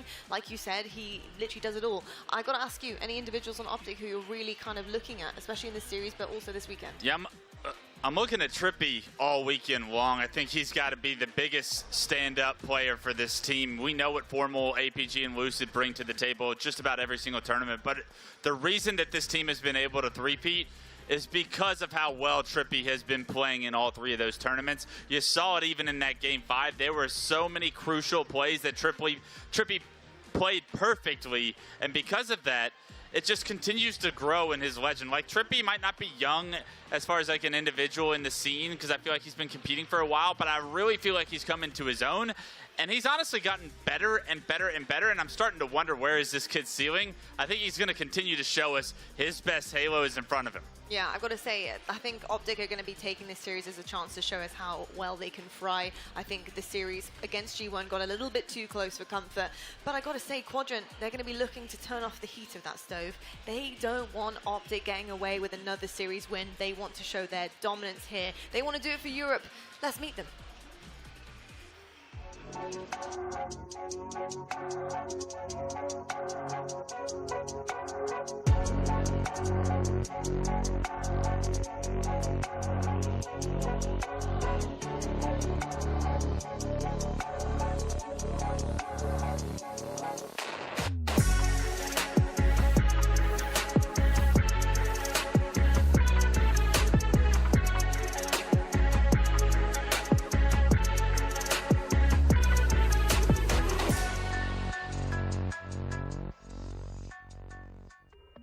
French phenoms, they are out for blood. I gotta say, you know, in the highlighter kind of tops here, they actually look like athletes almost, apart from SLG, who's gone with the shades in his picture, and I don't hate it, I kind of respect it, but they do kind of remind me of like French athletes, maybe like Formula 1 drivers or something. They have that kind of, I don't know, they have that kind of thing about them, and it also may be to do with also the org that they're on as well. But I've got to say, what an exceptional performance they have had already on day number 1. You heard the screams coming from across all of the side stations, and Clutch Quadrant have impressed. You're looking at statistics right now on the board. I mean, who has been really kind of stepping things up for this European roster? I'd have to say it's T-Chick, right? I think having an opportunity to see him last year in Valencia and then not get to see him at Charlotte this past year, the highlight reels, the individual skill that Chick has is unbelievable, and it's an awesome opportunity that he's playing on North American soil now. Wasn't able to obviously make Charlotte, and I think that was really a letdown for Quadrant, because for those of you that don't know at home or haven't had a real opportunity to watch Quadrant play, guess what? Chick is an all-star. This guy leads this team in just about every statistical category when they play, and he leads by gameplay, and that is something that they desperately needed last time around that they have, and we're going to see results. You see the 3-2 that OpTic put Quadrant in last time around? Chick is the kind of a player that I truly believe can make the difference in that one game and swing it in Quadrant's favor. 100%, yeah, and like you said, just to clarify, these are the results from Charlotte when they previously matched up against one another, and I do feel like it's going to tell a little bit of a different tale here today, and no one should be sleeping on Quadrant right now. We've seen what they can do against G1, we've seen what they can do against a team that, quite frankly, were heating up, especially post-OpTic and their series on the main stage. They were looking pretty damn nuts, and I think in terms of having Chick on the roster now, on the lineup, and the momentum shift that Quadrant on right now, I've got to say, this could be a pretty close series. It really can be, but the problem is that the one juggernaut you don't want to run into right now is OpTic. Yeah, and I gotta say, I agree. There's probably a lot of teams that might overlook Quadrant. OpTic aren't going to be one of those teams. OpTic, in fact, are coming off of 2 top 6 performances off of the last 3 online events. So yes, there'll be a lot of teams that sleep on Quadrant, but OpTic know exactly how good Quadrant are, and they're going to show them the respect they deserve. They certainly will indeed. Well, I'll tell you what, I'm so sick of me talking. I want to get into game. I want to see what this result is going to be. I want to see OpTic Gaming versus Quadrant. And we're going to head on over to our 2 casters who, by the way, I think they have an extra special helmet with them actually as well. We've got Gaskin and Jersey on the mics. Thanks so much, Lottie. And you spoke about how the Quadrant boys look like F1 drivers, and This is the helmet that actually drove around the Singapore GP on the head of Lando Norris, and perhaps, Dan, a good luck omen in the series to come. Could be. Jersey did try it on, it didn't quite fit because his head is too big. But what a series we have between two incredible teams, Europe's best, North America's best. As the desk has alluded to, it was a match that happened already in Charlotte when Quadrant were playing with a substitute, and then it went to a 3-2. It was a best of 5 that just about went the distance, but OpTic were able to close it out. Will now we see Quadrant at their full force be able to take down the Green Wall? Well, two teams with very different ambitions coming into this tournament. Quadrant looking to become the furthest and best placing European team in history and trying to get that all-elusive top 4 placement. But for OpTic Gaming, it's all about that 4-peat, so they can enter the atmosphere and in the conversations of the final bosses and the toxics of the world. It's all to play for here, Dan, because this one will decide the pool. It will. I mean, this is maybe not where some people would have expected Quadrant to be, especially after such a close, nitty-gritty series with G1 that they're able to reverse sweep and put themselves in the conversation of winning this one. Game 1 is going to be Stronghold's recharge. Both teams have been undefeated online in recent HCS competition in this map and mode. And we also saw Quadrant beat OpTic on this exact map and mode in Charlotte with a substitute, 250-60, may I add. It was dominant. Can they do it again here in Dallas? I think that's something we can talk about as OpTic heading into this tournament, having won Charlotte, having won Worlds, are reigning defending world champions, and they are not the first seed. Can they get the job done over Europe's finest here? We're about to find out. Shields up, weapons hot, we're underway. You got to remember that OpTic also went to a Game 5 with G1. This group has had everything. Pool play today has been insane. One of the best pool play days I can remember in recent HCS history. And we'll have to see if we can close out just as we started here today. But already 3 members down from Quadrant. Lucid capturing B for his team, then they start scoring almost immediately. Formal, what an addition he has been to this team. Just driving this team over the finish line when it came to winning championships, having that winning mentality, that cold-blooded killer when it comes to Game 5s, when it comes to any game that matters. He's the one that hits the shots. And when I was speaking about Charlotte and I was speaking about this map and mode last time they faced up against each other, Formal went 3-16 in Charlotte on this map and mode. He's already got 2 kills, so he's close to bettering that already. And Quadrant, they were really able to shut down the Formal train previously, but he needs to make sure that does not happen. And with a shock rifle in hand, Quadrant need to be careful. They're not peeking him too much. Quadrant coming off the back of that Game 5 win against G1. Wind in their sails, their tails are up. They have to make sure they come into this one giving OpTic the respect that they deserve. Well, I mean, OpTic Gaming, the best in the world champions, going for the 4-peat. Quadrant know full well what OpTic are capable of, but at the same time, the confidence now that Quadrant must have, they probably feel like they can take on the world, if not the world champions at the moment. Especially in a map and mode where Quadrant have dominated European competition. They've always been so good at strongholds, and even North American competition have said how good Quadrant can be. But in the early stages, they haven't quite been able to wrestle too much control, but now it looks like they might get a 3-peat here. Yeah, okay, they can get total control. This is where Quadrant can be so good, making sure they prioritize and execute exactly where they need to. They have lost the opening pick in Chick, though. He wasn't able to take a trade on the way down, but Seek is on hand to get a kill. They're going to lose B, but capture A in the process. Yeah, this is good from Quadrant. Now you've just got to make sure you're watching those angles, watching those crosses, not allow B to be taken too easily, but Formal does step in, picks it up, and now you've got a pinch if you are Quadrant. You can try and hold A and C. It's not the easiest to do, but I've seen teams do it very successfully as Trippy gets caught out with the camouflage. It's a big nade. Down to no shields, but they've no idea where he's situated. Chick firing a couple of pre-fires, hoping to connect with something, anything. Nothing doing, though. Has no idea that Trippy is lurking around, and we've seen what this man can do in camouflage, particularly at HCS Charlotte, where he broke the hearts of FaZe with that heatwave killing spree and everything else that came along with it. Just starting to find the groove now. Our OpTic with A and C in control of the per man setup. It's a very slow game. It's a methodical one. Both teams trying to suss each other out, trying to work out where those gaps are that they can just pierce through and break through so they can get behind enemy lines. Legend's going to take the fight, will win the fight against Trippy, but there's the rescue. It's Lucid, as always. 3 dead on both sides, but OpTic still scoring right now. C now, 1v1 with Seeker. Gets the trade, but unfortunately he wasn't able to get the capture, so that one favors OpTic as Formal tiptoes his way back in to get the reset. Yeah, it's a massive trade there from Trippy. Otherwise, it could have been a little bit detrimental off of the spawn. The Formal needs to stay alive, and I think that both teams are recognizing how powerful the other team can be once they have a structured setup, so they are reluctant to let that happen. And you just have that one player who's just trying to be a nuisance in the moment to deny the setups from happening. Quadrant have that triple cap. This next pick is going to be oh so important. Trippy on Battle Edge taking down the half shields, and Quadrant have lost 2 members. Perhaps they'll look to give this one up. He's managed to take down Formal inside of B, and SLG is trying to get close to get the reset, unable to do so, and they might lose A as their sacrifice as well. You can see the confidence as well from SLG, just pushing through mid-bridge, trying to get those final shots. Chick gets taken down as well, and OpTic now have control of A and B. This is where Quadrant need to be careful and not allow too many points to be scored. You have to just stop that bleeding a little bit. Camouflage is going to be popping, so that's a good chance for Quadrant to break a setup, especially with the 2 kills they were just able to get. OpTic and Quadrant standing in the middle of the ring, trading blow for blow here, as we're all tied up. Chick goes down, but not before getting a couple in the wake. SLG has the camouflage. APG down to just the 1 shot. Legends on hand to get the final and finishing touches on that kill then. B and C now convert once more. Neither team really able to hold control for any extended period of time. I think it bodes well for Quadrant. They are going toe-to-toe with the world champions at the moment, and I think it's a good indication of how this series is going to play out.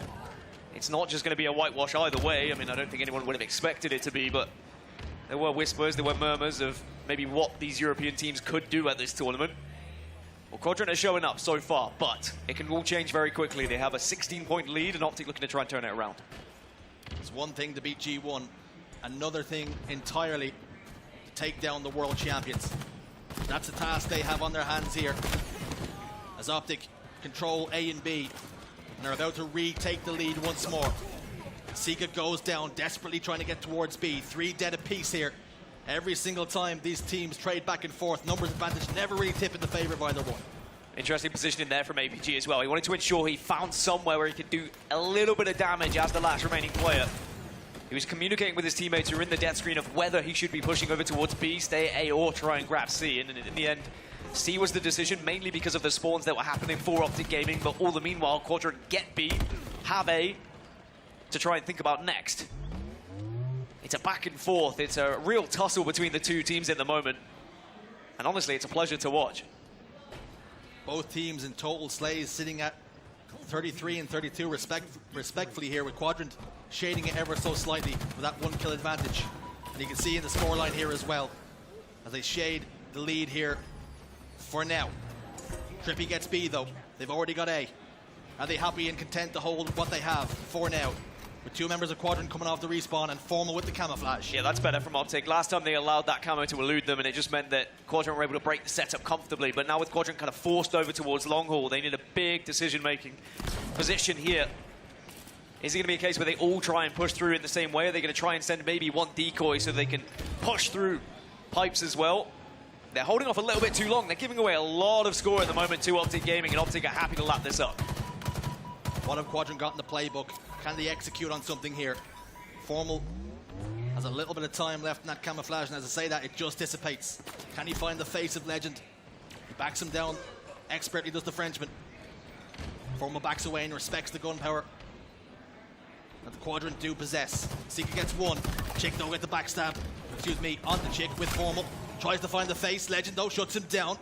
That's 2 dead. APG and Formal have to wait and watch to see what their teammates can do here. I mean, that's the best period of play we've seen from either team at the moment for holding a setup, but it also very impressive from Quadrant that they did eventually break through. And not only that, they've got A and B. They were temporarily holding C at the same time. I've seen so many teams crumble there against OpTic Gaming where it would end up being 250 to 140 like that. 3 members of OpTic Gaming fell, and suddenly it's total control once more for Quadrant. This is where the scoring can really start to amp up. This is what Quadrant always did historically in the European region. They would dominate team after team and just rack through these points. Quadrant have the armbar locked in. Are OpTic Gaming ready to tap out here? Can they break the setup? They're isolated in towards pipes. Trippy's trying to control B just to stop the bleeding for now. But they are hemorrhaging points and hemorrhaging them fast here. Couple of shots from APG. Can the gangster clear out B though? Sika goes in, gets the trade. They managed to get the reset. It's a temporary distraction because over towards C, Lucid steps his foot in, but Chick was there and waiting and prepared, and it's going to be another attempt over towards B. But again, it's eyes on here from Quadrant. They seem to have tabs on every single stronghold, and you can really see why Quadrant are such a powerful team here on this map and mode. Quadrant locked and loaded. got the world champions in the crosshairs. What have OpTic got then in these final moments? Can they break the setup? ANC still in control of Quadrant, a big pick from Sika. Will it be enough as OpTic begin to take control of A? Yeah, this could be the last chance then for OpTic. Camouflage, A and B in control. Quadrant only 4 points away. OpTic cannot afford one single mistake. Several members trapped over towards control. Trippy knows it, and if Trippy can get initial damage here, he can give so much info to the rest of the team. SLG ate that nade from Trippy. Was forced to back down. This is where Quadrant cannot afford to get desperate. Play it patiently, you've got some time to sacrifice, you've got some points you can give up. Well, they played it patiently earlier, and it worked out for them. They gave away 30 to 40 points, and they were more than happy to do so. They can afford that as 2 members go down for OpTic Gaming. Quadrant push through. A and B threatening for Quadrant here. Can they close the vice? Yes, they can. Quadrant take game number 1 here. As Quadrant's performance still ripples through North America, and they're turning up here against the world champions. They take the lead in this series, and they are showing that they have to be respected in this tournament. If the result against G1 was not enough, the first map against the champions certainly should be. Again, though, I will say, one of Quadrant's best, if not their best game type overall, and they did already beat OpTic in it in Charlotte with a substitute. So perhaps some could say it was expected, but at the same time, OpTic will be looking at that as maybe a missed opportunity, especially when they had so much control. They gained about 40 to 50 points. Again, I've seen them close games out like that, but Quadrant, they managed to penetrate through the defense. They went bottom middle, they went through control, they tried every different angle, and eventually got there.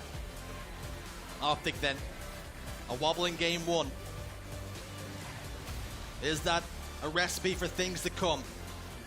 Can Quadrant build on this now? Because if they can take the Slayer, they'd be just 1 away. But we know how OpTic operate. We know they are not easily shaken.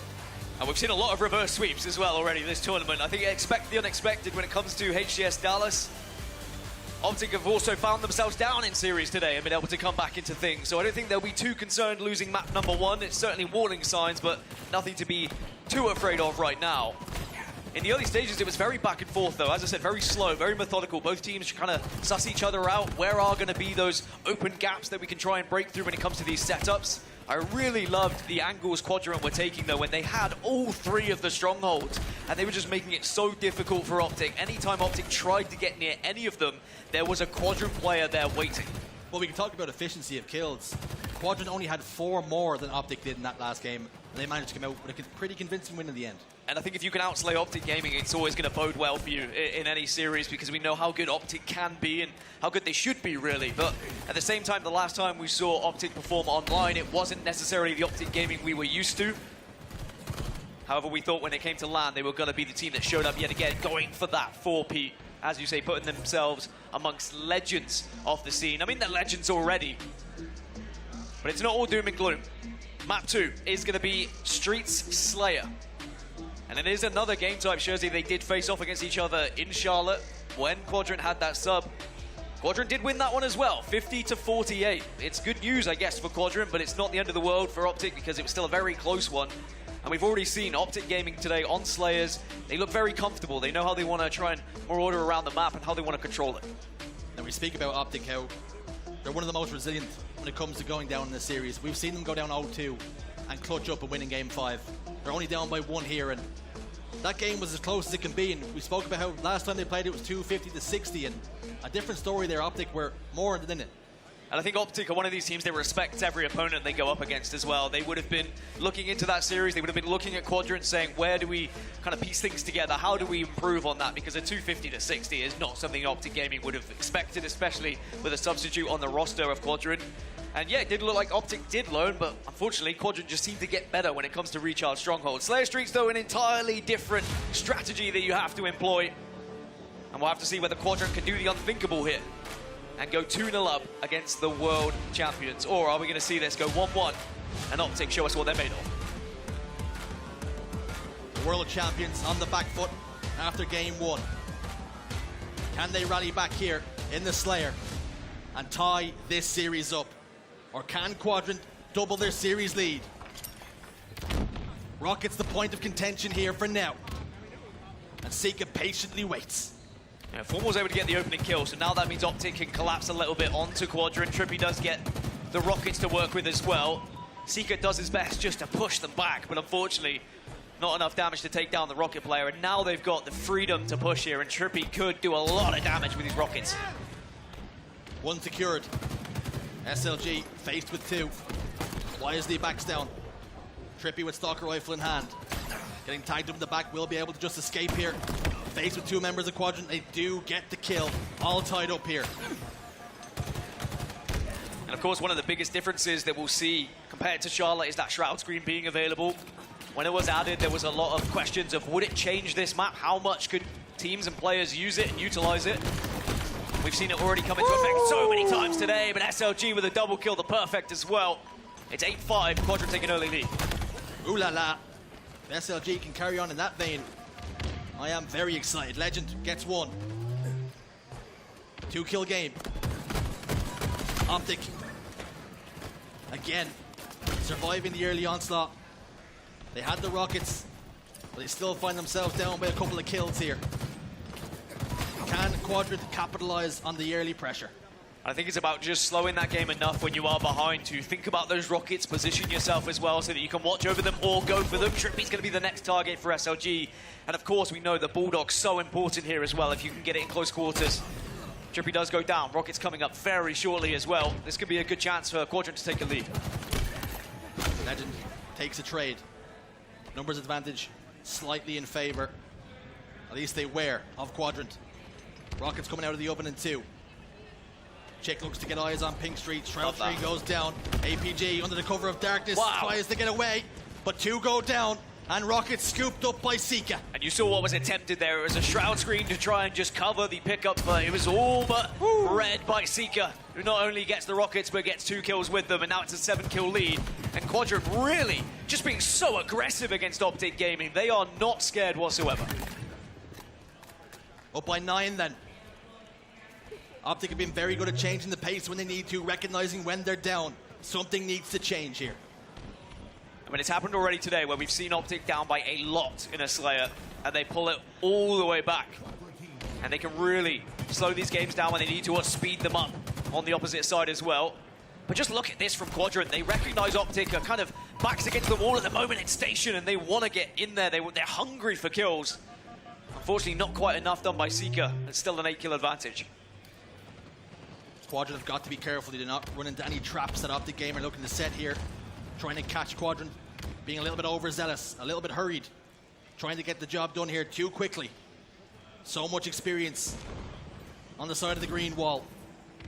As Lucid tiptoes his way up bottom middle. Chick position top tower, doesn't see him. Lucid scampers away.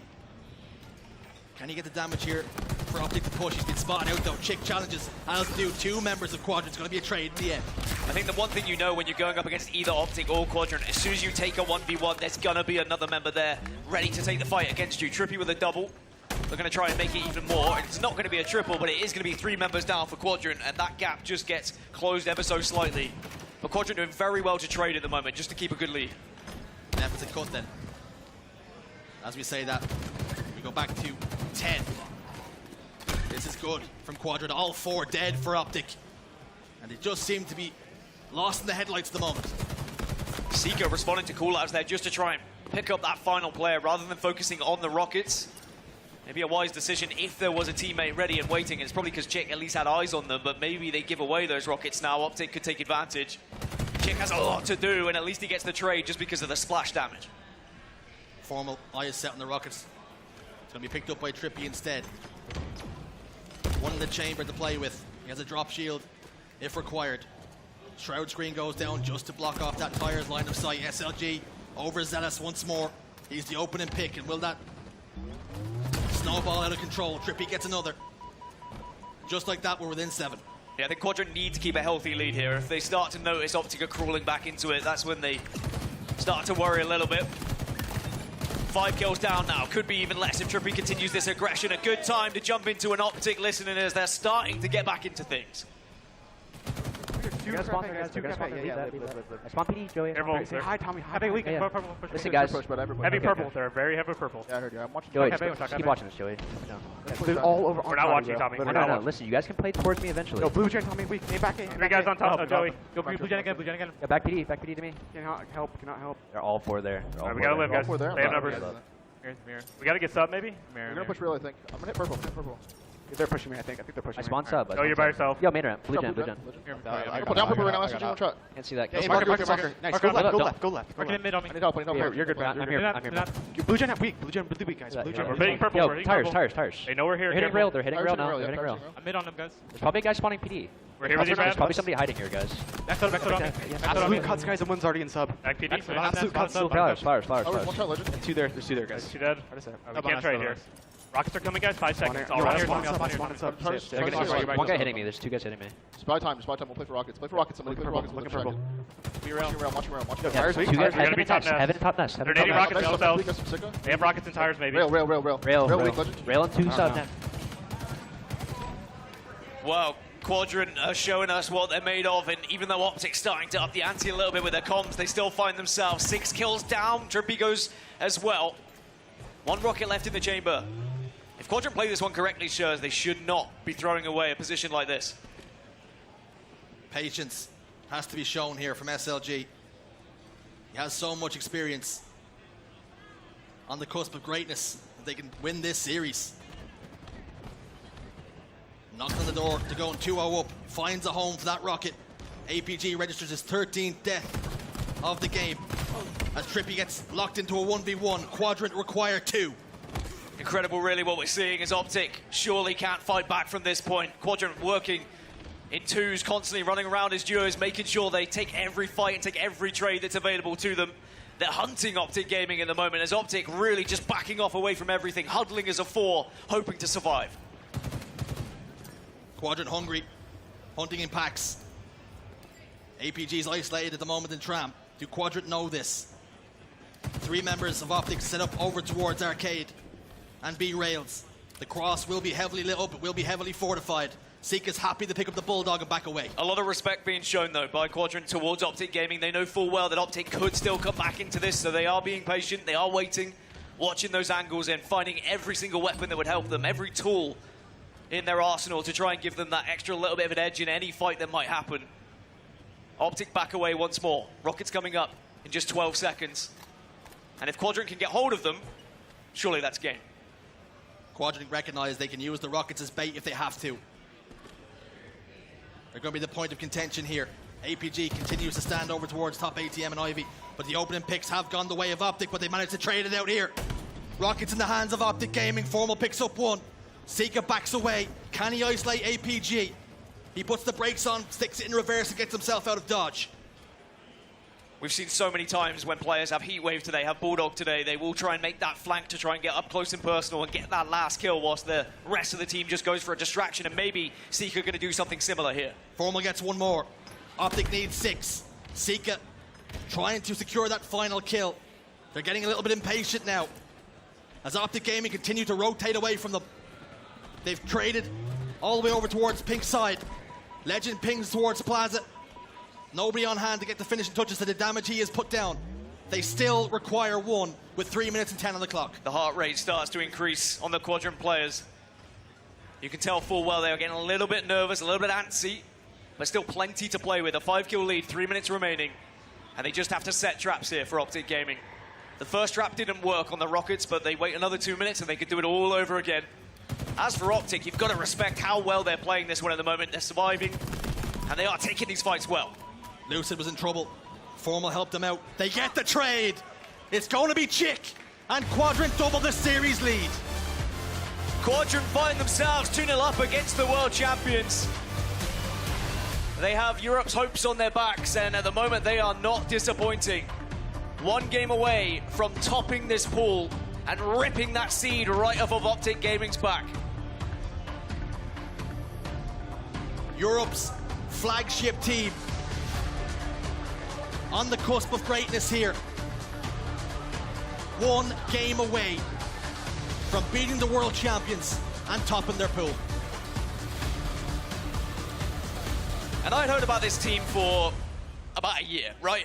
This team, the speculation around it, the God Squad that was wanting to be formed.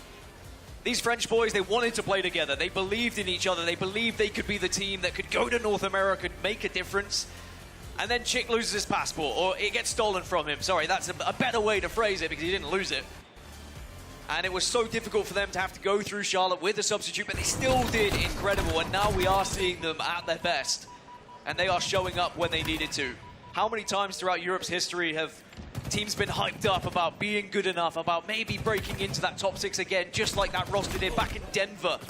The likes of Jimbo, who was able to just be that flagship for Europe, right? Well, maybe now that torch gets passed on a little bit to these guys as they have a real opportunity to make an impact on the international stage. But it's not done at 2-0. And we've seen reverse sweeps today, and we know what OpTic Gaming are capable of. And the series layout did favor Quadrant in the opening 2. It gets far more interesting from Game 3 onwards. Gets a little bit sticky in Games 3, 4, and 5. And on the horizon then for Game 3, capture the flag on Aquarius. And TTF Aquarius, definitely something that OpTic are very comfortable with and will be more than prepared. And they're going to have to now do the unthinkable, some might say, a reverse sweep. It doesn't happen too often on LAN, especially in pool play, but it's happened several times today because we've seen some big teams either go 2-0 down or some of the smaller teams actually get the reverse sweep and get loud and proud here on LAN. It's been a great day here in Dallas as it's a little break for the Quadrant boys, who must be on top of the world right now. Absolutely soaring. These boys have worked really hard. They've had their setbacks. They finally have the team they wanted on LAN competing here today and threatening to beat the world champions in their own backyard. And when you see teams like FaZe who have been able to top their group, you've got SSG who look pretty flawless as well today, watching on and seeing this from OpTic Gaming, is there reason to be concerned as an OpTic Gaming fan? Is there reason to maybe be thinking perhaps we're not going to be as good as we have been? Is that 4P possible? My answer to that would be yes, it is still entirely possible. OpTic Gaming are still one of the greatest teams here. However, it seems like now they're really going to have to fight back. Backs against the wall, it's do or die, and we've seen it before. And if Quadrant are to win this next game, it will be the first time that OpTic have been 3-0'd since Orlando. Wow. And I think that really just does put the weight of this series. It really sums it up because OpTic Gaming have been a team that have been so difficult to take down. We've seen some of the greats have to go up against them and not be able to do so. But how many times have we seen Quadrant go to Game 5 versus FaZe, for example, or have that close game with OpTic Gaming and then not close it out? And I think that OpTic need to be aware of that. They know that maybe Quadrant are vulnerable of choking a little bit. Yeah. And if you can get in the heads, if you can make sure you win this Game 3 in a dominant fashion, it's well and truly still alive here, your chances of taking this series. And OpTic have been the gold standard for Halo internationally for quite some time now. Everybody has been chasing and hunting this team. Are they about to finally be toppled here in pool play? And I mean, some will say, you know, it's just pool play. We've seen it before. We've seen teams lose in pool play, go on to still finish top 3, top 2, win a tournament. But for it to be Quadrant, after all that Quadrant's done and the history of this squad, it really would send ripples through the community. CTF Aquarius is where we go shortly after this. But I will say, OpTic have been very good at TTF Aquarius in online competition. I think they've only lost it once since 2022. It's not a game type that they go light into. They dominate when they play this game. They know exactly how they want to strategize around other teams. Something that I could criticize Quadrant for the longest time was when they made it to those Game 5s, those series-defining games, they've crumbled away. We've seen it time and time again. Like you say, they went to Game 5 with Sentinels, with FaZe, with OpTic Gaming at Charlotte. But every single time they got themselves there, they fell at the final hurdle.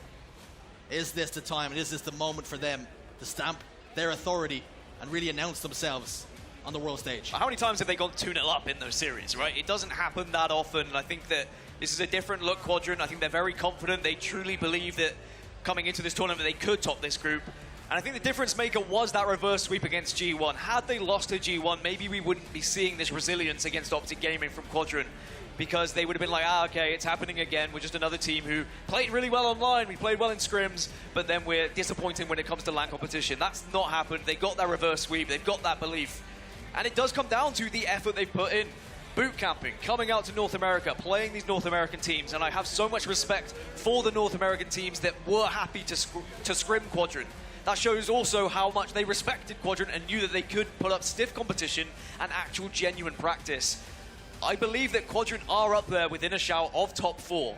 They've beaten teams in the top 3. They are currently 2-0 up against OpTic Gaming, and they have to be respected as a squad. And again, we can't speak about it enough.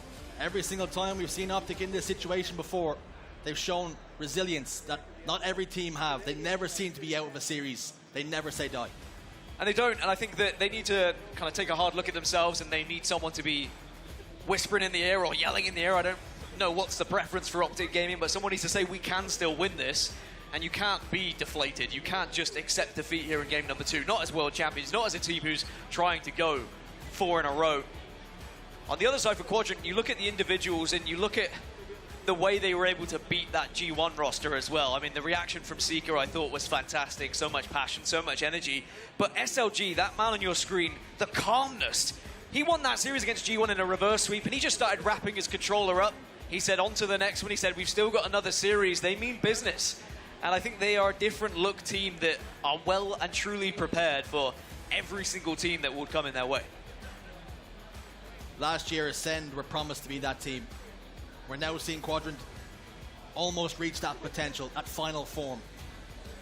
Legend tweeted out after Charlotte, he's tired of top 12. He's tired of top 8.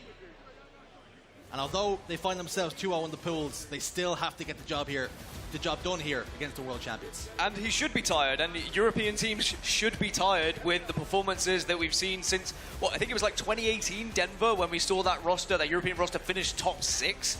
And since then, no one's really been able to reach those highs. There's been talk of maybe teams being able to do it.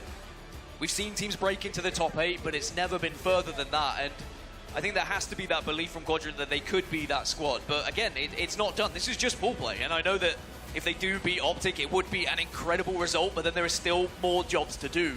They would get a far better seed if they beat OpTic Gaming going into that winner's bracket. And I'm sure there will be a lot of teams who won't want to play against a Quadrant that are playing in this way. Well, something we've seen in game 2 is composure from Quadrant. Not running out, not giving away easy deaths, recognizing that they had all the cards and they could bait the Rockets, they could wait patiently for their final kills. I think it was very impressive that every single time a Quadrant member got into an engagement, a second Quadrant member was arriving so quickly, whether it be to assist or to clean up the kill. And it's something that OpTic have always been fantastic at, and both teams were kind of going tooth and nail back and forth in those trades. But as soon as Quadrant found a lead, they slowed that down. They tried to isolate the members of OpTic Gaming, and OpTic could never really escape. And even though it was a really good effort in those final moments as OpTic held down Station, Quadrant didn't panic. It looked like a little bit of panic at times, but they said, look, we can set a trap. If it doesn't work, we have such a big lead, we can wait and we can try again. And we've seen OpTic be in that situation in a Slayer. We've seen it against Native Red, where Aquarius, they look to be in a very similar position, but OpTic found a way. 2 nades arrived from the heavens out of Formal's hand, touched by God, and landed the feet of a Native Red member over towards those sizzle sticks, and all of a sudden OpTic claw a victory out of it. Yeah, and I think that you can't doubt OpTic Gaming now coming into CTF Aquarius. They are very good at this, but at the same time, Quadrant and the way they move a flag on Aquarius has always impressed me. The speed of which they can get that flag from base to base is one of the best in the world, not just the region, and actually probably only second best to OpTic, if anyone. They know their routes so well, and they know how to hit those slides every single time. As we're ready, it's game number 3. It's OpTic Gaming versus Quadrant. Quadrant now 1 game away from what would be historic 3-0 against OpTic Gaming. Well, buckle up, Ernie. We're in for a bumpy ride then. Game 3. If Quadrant can secure this one, they will top the pool and achieve the highest seed that the European team has had for a very, very long time. Well, ever, really. But we'll get it in a little bit. I will say that Quadrant, as a team, they know they're capable of it as well. I think speaking to them, the confidence oozes through their veins. I think the way that they won against G1, you could see it in their eyes as well, that they knew they were a team who were good enough to beat anyone. And if you speak to any member on that roster, they think they can win this entire tournament. They're not just aiming for top 6. They're not just trying to better the best European team placing. They want to win this event. They want to be a team who is actually respected throughout the entire tournament. And you mentioned how important that one victory against G1 was, because you have the monkey on your back this whole time, and they know more than anybody that they choked those game 5s. And to finally be able to get the job done, to ice up, the confidence that must be flowing through, the adrenaline in this series must be carrying some serious weight. I mean, I think Onset and I joked about it backstage. We've been part of European Halo for the last 16, 17 years, and I think that's the first time I've seen a European team ice up and reverse sweep a North American team in the longest of times. Very impressive fashion, and I think it says a lot about what Quadrant are capable of. But at the same time, if they were to be reverse swept here by OpTic Gaming, then what does that do to your confidence as a team? And even though it'd still be a very respectful scoreline to go 3-2 down against the world champions, when you're in a position like this, when you are 2-0 up, that expectation to win the series suddenly is on your shoulders, and as long as you don't allow that seed of doubt to start to grow in the back of your mind, then Quadrant will still be okay. How massive is the very first cap on this next game, if Quadrant get it, or incidentally, if OpTic get it? I think it's huge, because Quadrant are a team who, when they are ahead, they know how to play around other teams. They know how to restrict their chances of capturing those flags. But we did already see today, OpTic Gaming, a team that is very good at counter-capping at the same time. So I think Quadrant have to be very careful. They don't put all their eggs in one basket, and they don't allow OpTic Gaming to be getting those counter-caps too comfortably, because you can work very hard sometimes to get that flag, and you're just having to slay out like crazy. You finally get it across, you put it in, and then it's all for nothing, because the counter-cap comes in, and that can be very deflating as a side. We can talk about Chick, but we can also talk about SLG. For years during Halo 5, he had to settle for being the second best team in Europe.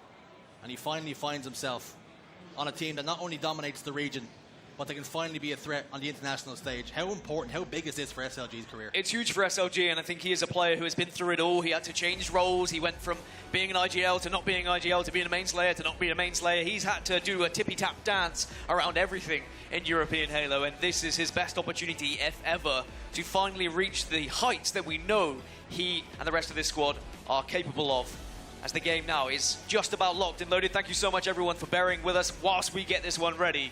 It's going to be CTF Aquarius. Quadrant, by the way, still have a good record online on this game type. It's not like it's a bad game type for them. It's just a far better one for OpTic Gaming. Quadrant have it all to do to see out this series. Will OpTic Gaming, the war machine, can they roar back to life? Will they be beating the battle drum here?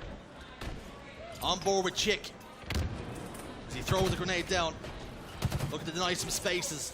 Lucid on hand to help out his teammate. The bait and switch going to be expertly done. Formal's going to eat a grenade, but somehow manage to survive. And APG gets another. 3 dead. Flag already on the move. Oh, you talk about momentum, you talk about the first flag. It's OpTic who are moving it very quickly. That is such an important trade, though, from SLG, just to stop that flag, and then a big nade off spawn. Seeker denies it onto APG. And maybe this flag is not going to be a comfortable one for OpTic Gaming. They may have to give it up unless Formal could do something crazy. Formal taking up residency inside the fridge, trying to stay icy.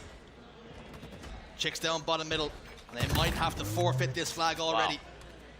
As another one in the grave. And OpTic Gaming start this one off with a flourish. 1-0. And that will certainly ease any nerves, but unfortunately for Quadrant, they just weren't able to stop Formal, as it will be another restart of that one.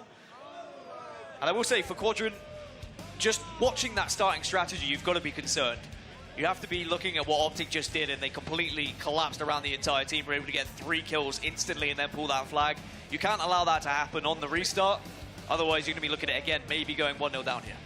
And we'll have to get word of whether that flag does stick. We don't know if the problem happened before or after the flag capture, but we will get confirmation of exactly what we need to win and where the score lies. But like you say, warning signs there immediately for Quadrant. It's one thing that OpTic have always done very well off spawn when it comes to Aquarius, is they know exactly who's going where, what you're going to be nading, who you're going to be looking out for, how you're going to prioritize getting that power up top middle. But more importantly, they were right on that flag. You said you wanted to see who's going to get the first flag, how important it's going to be. OpTic clearly feel it's important with an instant push like that. Sometimes if you can win that opening engagement with such ease, then that first flag almost feels like a freebie. Yeah. I think for Quadrant, they're going to need to steady the ship immediately, and perhaps this stoppage here is a blessing in disguise. Perhaps, yeah. I mean, at the same time, it could be a bit annoying for them. They were on a roll. They had momentum. They were 2-0 up in this series, and now they're having to wait a little bit, go a little bit cold. So it's just one of those things you have to deal with as a competitor sometimes when any technical difficulty may happen. As we look at the rest of the tournament, though, and we see what's happened for the likes of FaZe, the likes of SSG, watching on to see what SLG is doing, do you think that anyone's going to be scared of Quadrant? I think, if nothing else from here on out, they are a respected team.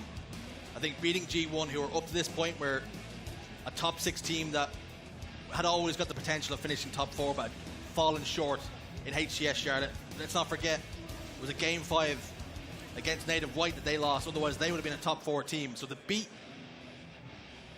G1, a team of that caliber, already shows that Quadrant are there or thereabouts. I think one thing we've learned today is how close the competition is. I mean, Native White pushing FaZe all the way, at 3-2.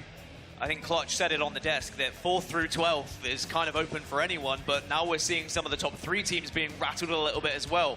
A lot of these top 12 teams are knocking on the door, and maybe the top 3 is not as guaranteed as perhaps we would have thought, but at the same time, day one does always throw a little bit of a spanner in the works. We do often see teams maybe start slow and then suddenly speed up when it comes into Saturday's competition. And then, of course, we've all heard of, you know, FaZe Sunday competition, Sentinel Sunday back in the day, OpTic, what they could do on a Championship Sunday as well. It's why I love Halo. It's why I love these HCS competitions, because we can see teams change with just a click of your fingers. And we're accustomed to seeing some of the top teams start off slow, but the problem is, usually, it's SSG that team, and all of a sudden, they're the ones looking the most consistent of anybody. Yeah, SSG, I mean, how they performed in the online competition as of late was unbelievable, and I think that they turned a lot of heads. I think this SSG roster is disrespected quite often throughout the community because of how good the top 3 teams are. It's so easy to talk about OpTic, so easy to talk about FaZe, but while we're trying to get this game sorted on the main stage, we'll have a look at what's happening elsewhere on the other streams.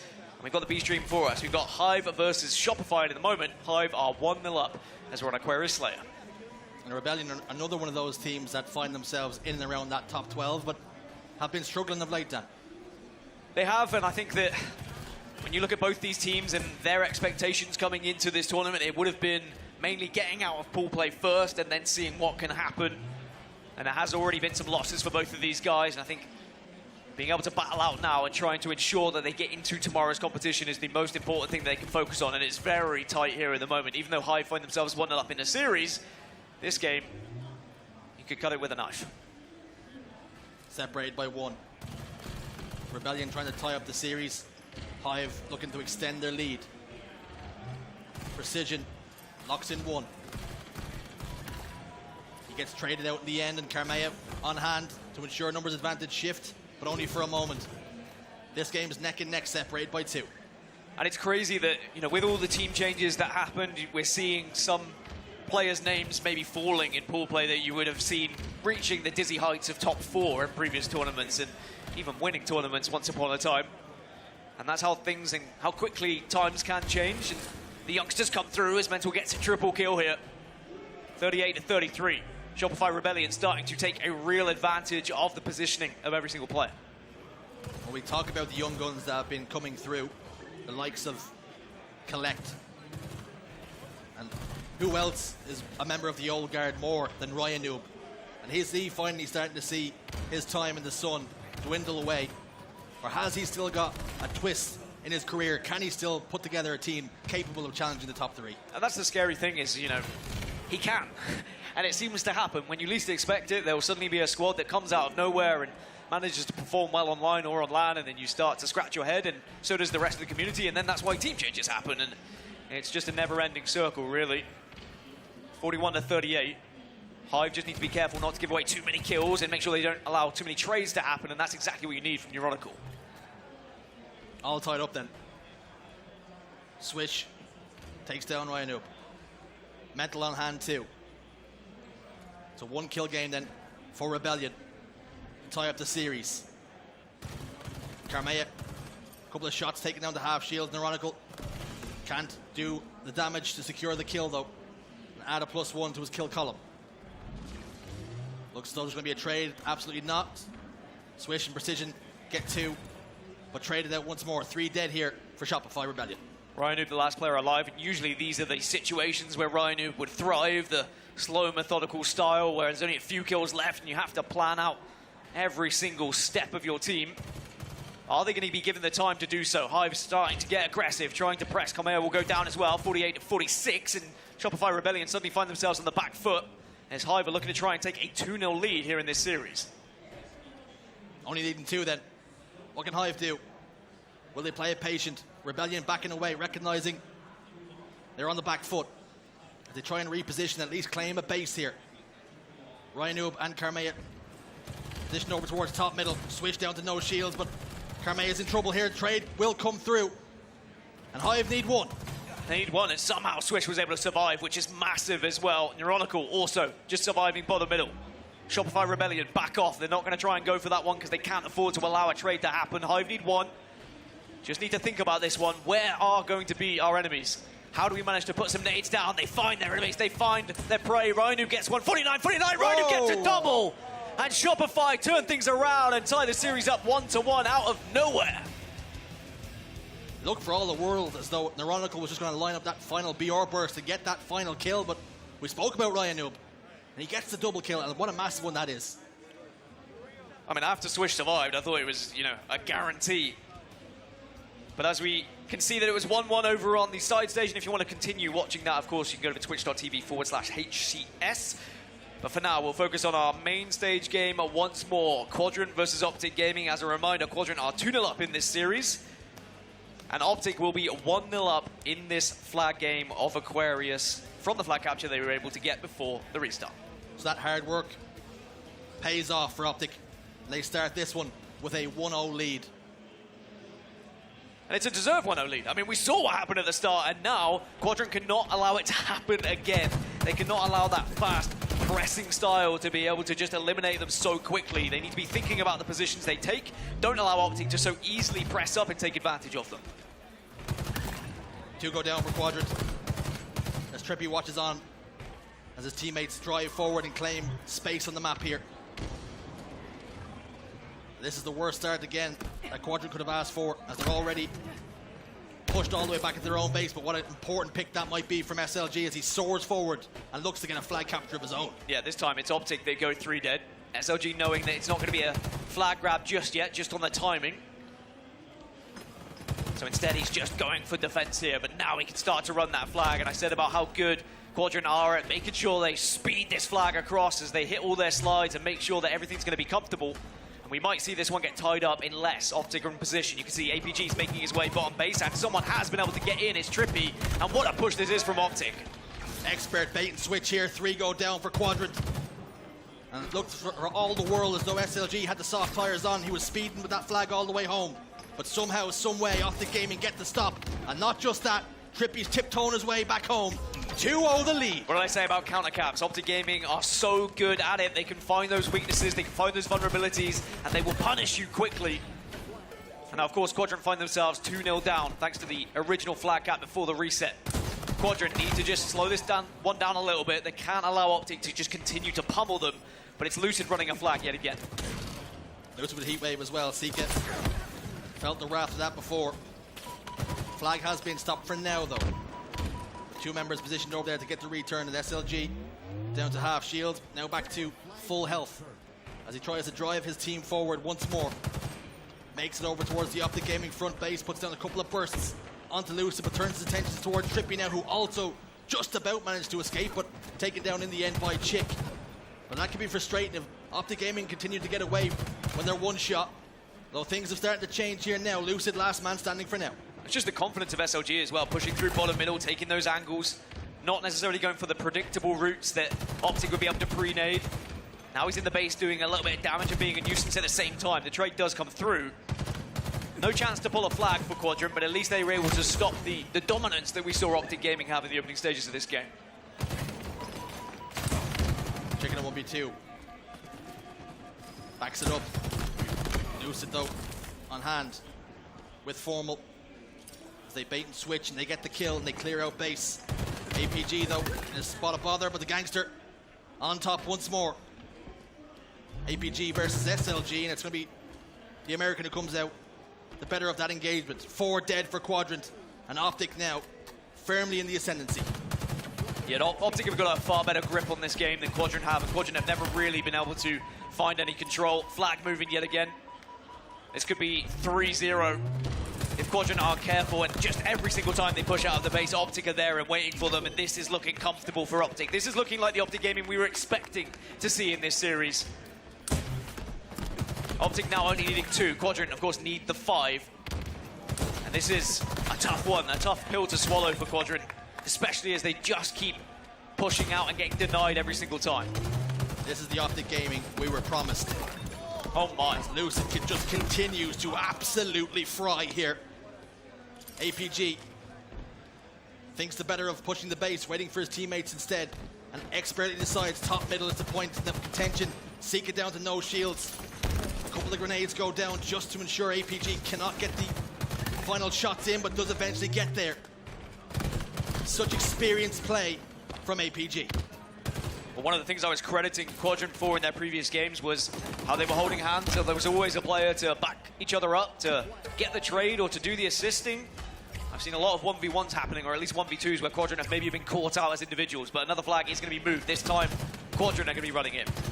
Legend doesn't really have much help at the moment, so has to do the damage and has to be calling Trippy out, but he loses that engagement, and OpTic should stop this flag yet again.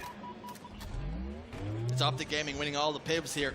We speak about 1v1s. The issue that they're having is they're not winning those engagements. And OpTic Gaming laying siege to the Quadrant base. I like that from Trippy as well. Just give that flag up for now. Just toss it out, get into a position, and then reposition yourself just to make sure that Fridge can't be pushed up upon and you can control P. 3 are dead yet again here for Quadrant. SOG last remaining, and this should be another cap. Flag's almost home. Legend tries to get the stop. 2 go down for OpTic, and have Quadrant done enough here? Wow.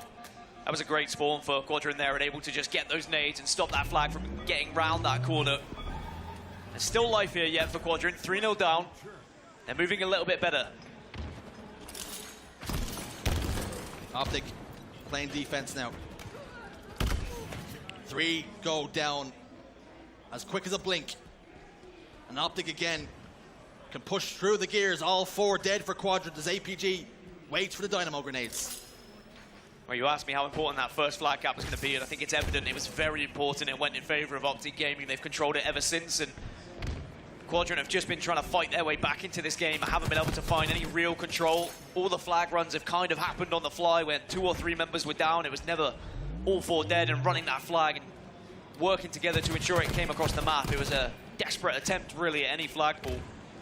And OpTic have known that. OpTic have taken advantage of it, and that's why they were able to get those counter caps as well. Camouflage now available for Lucid, and he's feeling himself right now as Chick is taken out for the double. All the pieces seem to be falling the way of OpTic Gaming here. Every fight, every engagement. Quadrant seems to be on the back foot. They haven't really been able to get a capture going or even a decent flag run ever since that opening one, Dan. It's been, like you say, counter cap every single time Quadrant try to apply any kind of pressure. And OpTic can play this in a way where they can frustrate Quadrant a little bit. They can take advantage of the outslaying that they're doing, keep themselves warm, frustrate Quadrant in a way that you can try and get in their heads a little bit going into game 4. Because I think OpTic will be looking this at 3-0, saying we're more than likely going to win this game, lads. We've got 5 minutes to play with. We can toy with our food. And Quadrant just need to escape these constant spawn traps. And every single time it's one member falling. They're staggered on their spawns, and OpTic taking full advantage of it. The efficiency of these kills from OpTic have been so impressive. They're only really outslaying Quadrant here by 11. But their lead is 3-0. That goes to show they're not just getting kills for kills' sake. They're getting them when they matter. And just as a reminder, it was a 1 flag capture from the previous game before the restart. That's why they find themselves 3 ahead. So they only need 2 more captures to solidify a win via flag caps, but they could just use the time as well. 4 minutes 30. Quadrant, no matter what route they take, they're always being met by an OpTic rifle, battle rifle. An OpTic gaming battle rifle, should I say. OpTic rifle could be a new brand. Coming to a store near you, possibly. Lose with the heat wave. Flag out front base has been sent home. And Quadrant could be forgiven for almost being resigned to losing this with only 4 minutes left on the clock. They could, and it's just all down to how well OpTic have played this game. They've had Quadrant's number every single time. And they are looking more like the world champions that we've seen. They're looking more like that team who is going for a 4P to join the likes of some of those incredible teams you mentioned at the top of this series, the likes of Final Boss, the likes of Tox. They've been there, they've done that. OpTic would love to be up there. Lucid, 4 fresh shots, making a double kill. All 4 dead for Quadrant once more. And the last thing you want as a Quadrant fan is to see Lucid heating up. I think OpTic Gaming in general, they needed this. They needed a game where they were able to dominate and believe in themselves once more. And it doesn't matter which corner they take at the moment, they seem to be winning their battles. You called it right. The 1v1s, they're not being won by Quadrant anymore. The confidence is being sucked out of them with every single engagement that's in front of us. And they need to be able to put this behind them. Because as this is looking like a likely loss for Quadrant going into Game 4, they can't let it play on their minds. Lucid, the MVP, looks as though he's just performing parkour. And everywhere he goes, player seems to be no shields or at least half shields. You can see why his APG had to cover fire once more. 3 dead here. Flags on the move. Will it be little more than a consolation for the French? There is still time. I have seen this many flags scored, but it's just been the dominance from OpTic that makes me hesitant to call it. But Quadrant maybe will get their first one in, and there is still hope. It's not all done just yet. OpTic Gaming need to be careful, because Quadrant, with a little taste of momentum, the taste of that flag cap, perhaps they can start to believe a comeback could be real. APG in the fridge, 1v1 against Legend. He gets the win, but it gets traded out again. Lucid currently sitting on 25 kills, 10 assists, and 12 deaths. You simply don't win a game when someone's performing like that. Camo's coming up as well, and Lucid does manage to take down the Quadrant player who was top middle, but gets taken down himself by Legend. If a Camo can go in the hands of Quadrant here, hold your phones. 1 minute 52 on the clock. Flag just been tossed out ever so slightly, but no one to run it. 3 dead on OpTic Gaming side, and Flag will start to move. Lucid's been spotted out. And maybe there's still life in this game just yet. Remember, it's 3-1 because of the flag that was there from the restart. But Quadrant are about to make this 3-2. So you're telling me there's a chance? SLG has the camouflage. And are OpTic Gaming guilty of being just a little bit complacent? Maybe they believed this game was out of sight. Legend goes into the base once more. Trippy's in trouble over on the fridge. Can SLG get the kill? Yes, he can.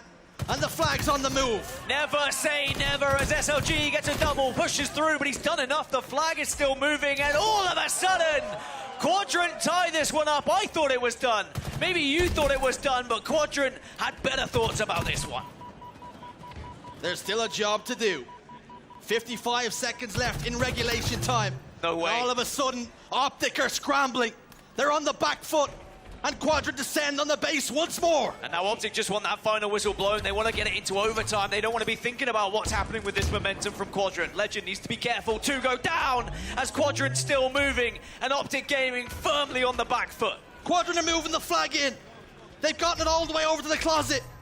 Legend picking the route, the safest way he can go up the shroom stairs as he trickles all the way home. All found 4 members there, and Quadrant take the lead here. I promise you, you will not see anything like this again in HCS as OpTic find themselves on the brink of losing 3-0 to a European roster that has been questioned, that has been formed, that has been talked about for years as 5 seconds remain. And Quadrant are about to do the unthinkable by clean sweeping the world champions.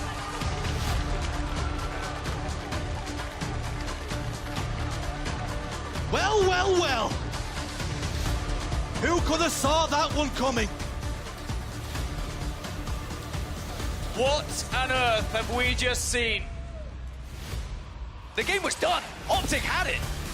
They were marauding around the map. They were playing matchmaking. They were slaying Quadrant for fun. And then suddenly, Quadrant burst to life. They find a little bit of a taste of momentum. And they take full advantage of it. And Quadrant will top this group as they topple the world champions. Europe have finally shown up to international competition for the first time since, what, Denver 2018.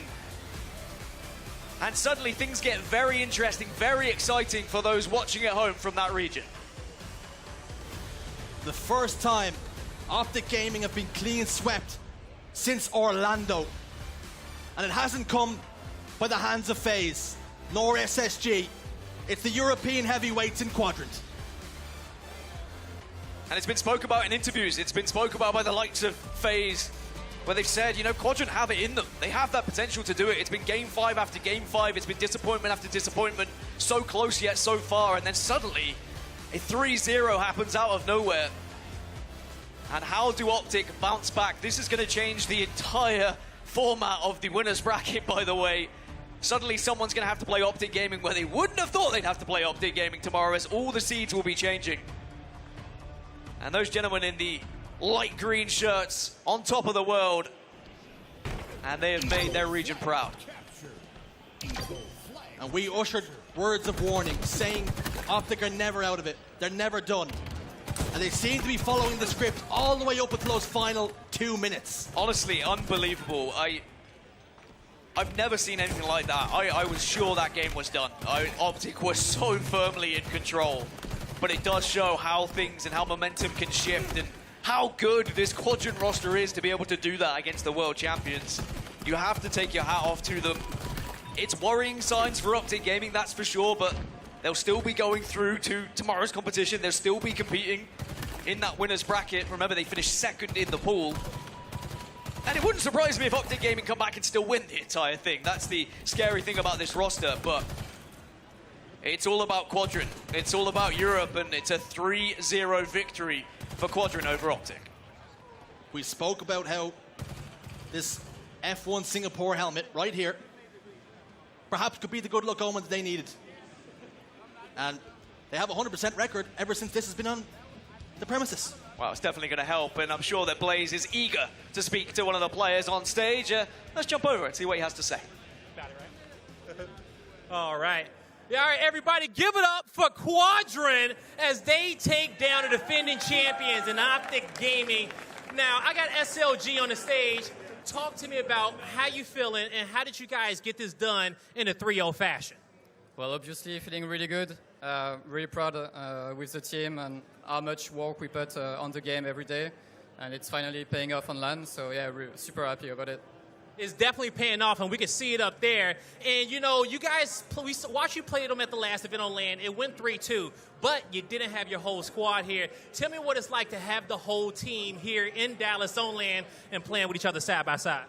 Obviously, it changes everything. I've been teaming with Chick for so long now, and we're really used to play with each other, like all of us. And obviously, speaking French is just so much easier for us as it's our native language. It's nice to hear that the comms are good and everybody's speaking the same language over there. Anything you want to say out there to the Quadrant friends and everybody that supported you guys overseas? I mean, thanks everyone for your support. I read every messages I receive and everything, so yeah, thanks a lot. All right, give it up for Quadrant one more time, everybody, as they will win out in their pool. That's going to do it for us on the stage. Lottie, take it away. Thank you so much, Blaze. Thank you, SLG. Très bien. Quadrant, absolutely phenomenal. I'm honestly kind of shell-shocked right now from what we just saw. At one moment in time on that Aquarius, I thought this could be the reverse sweep happening. We've seen it before with OpTic Gaming.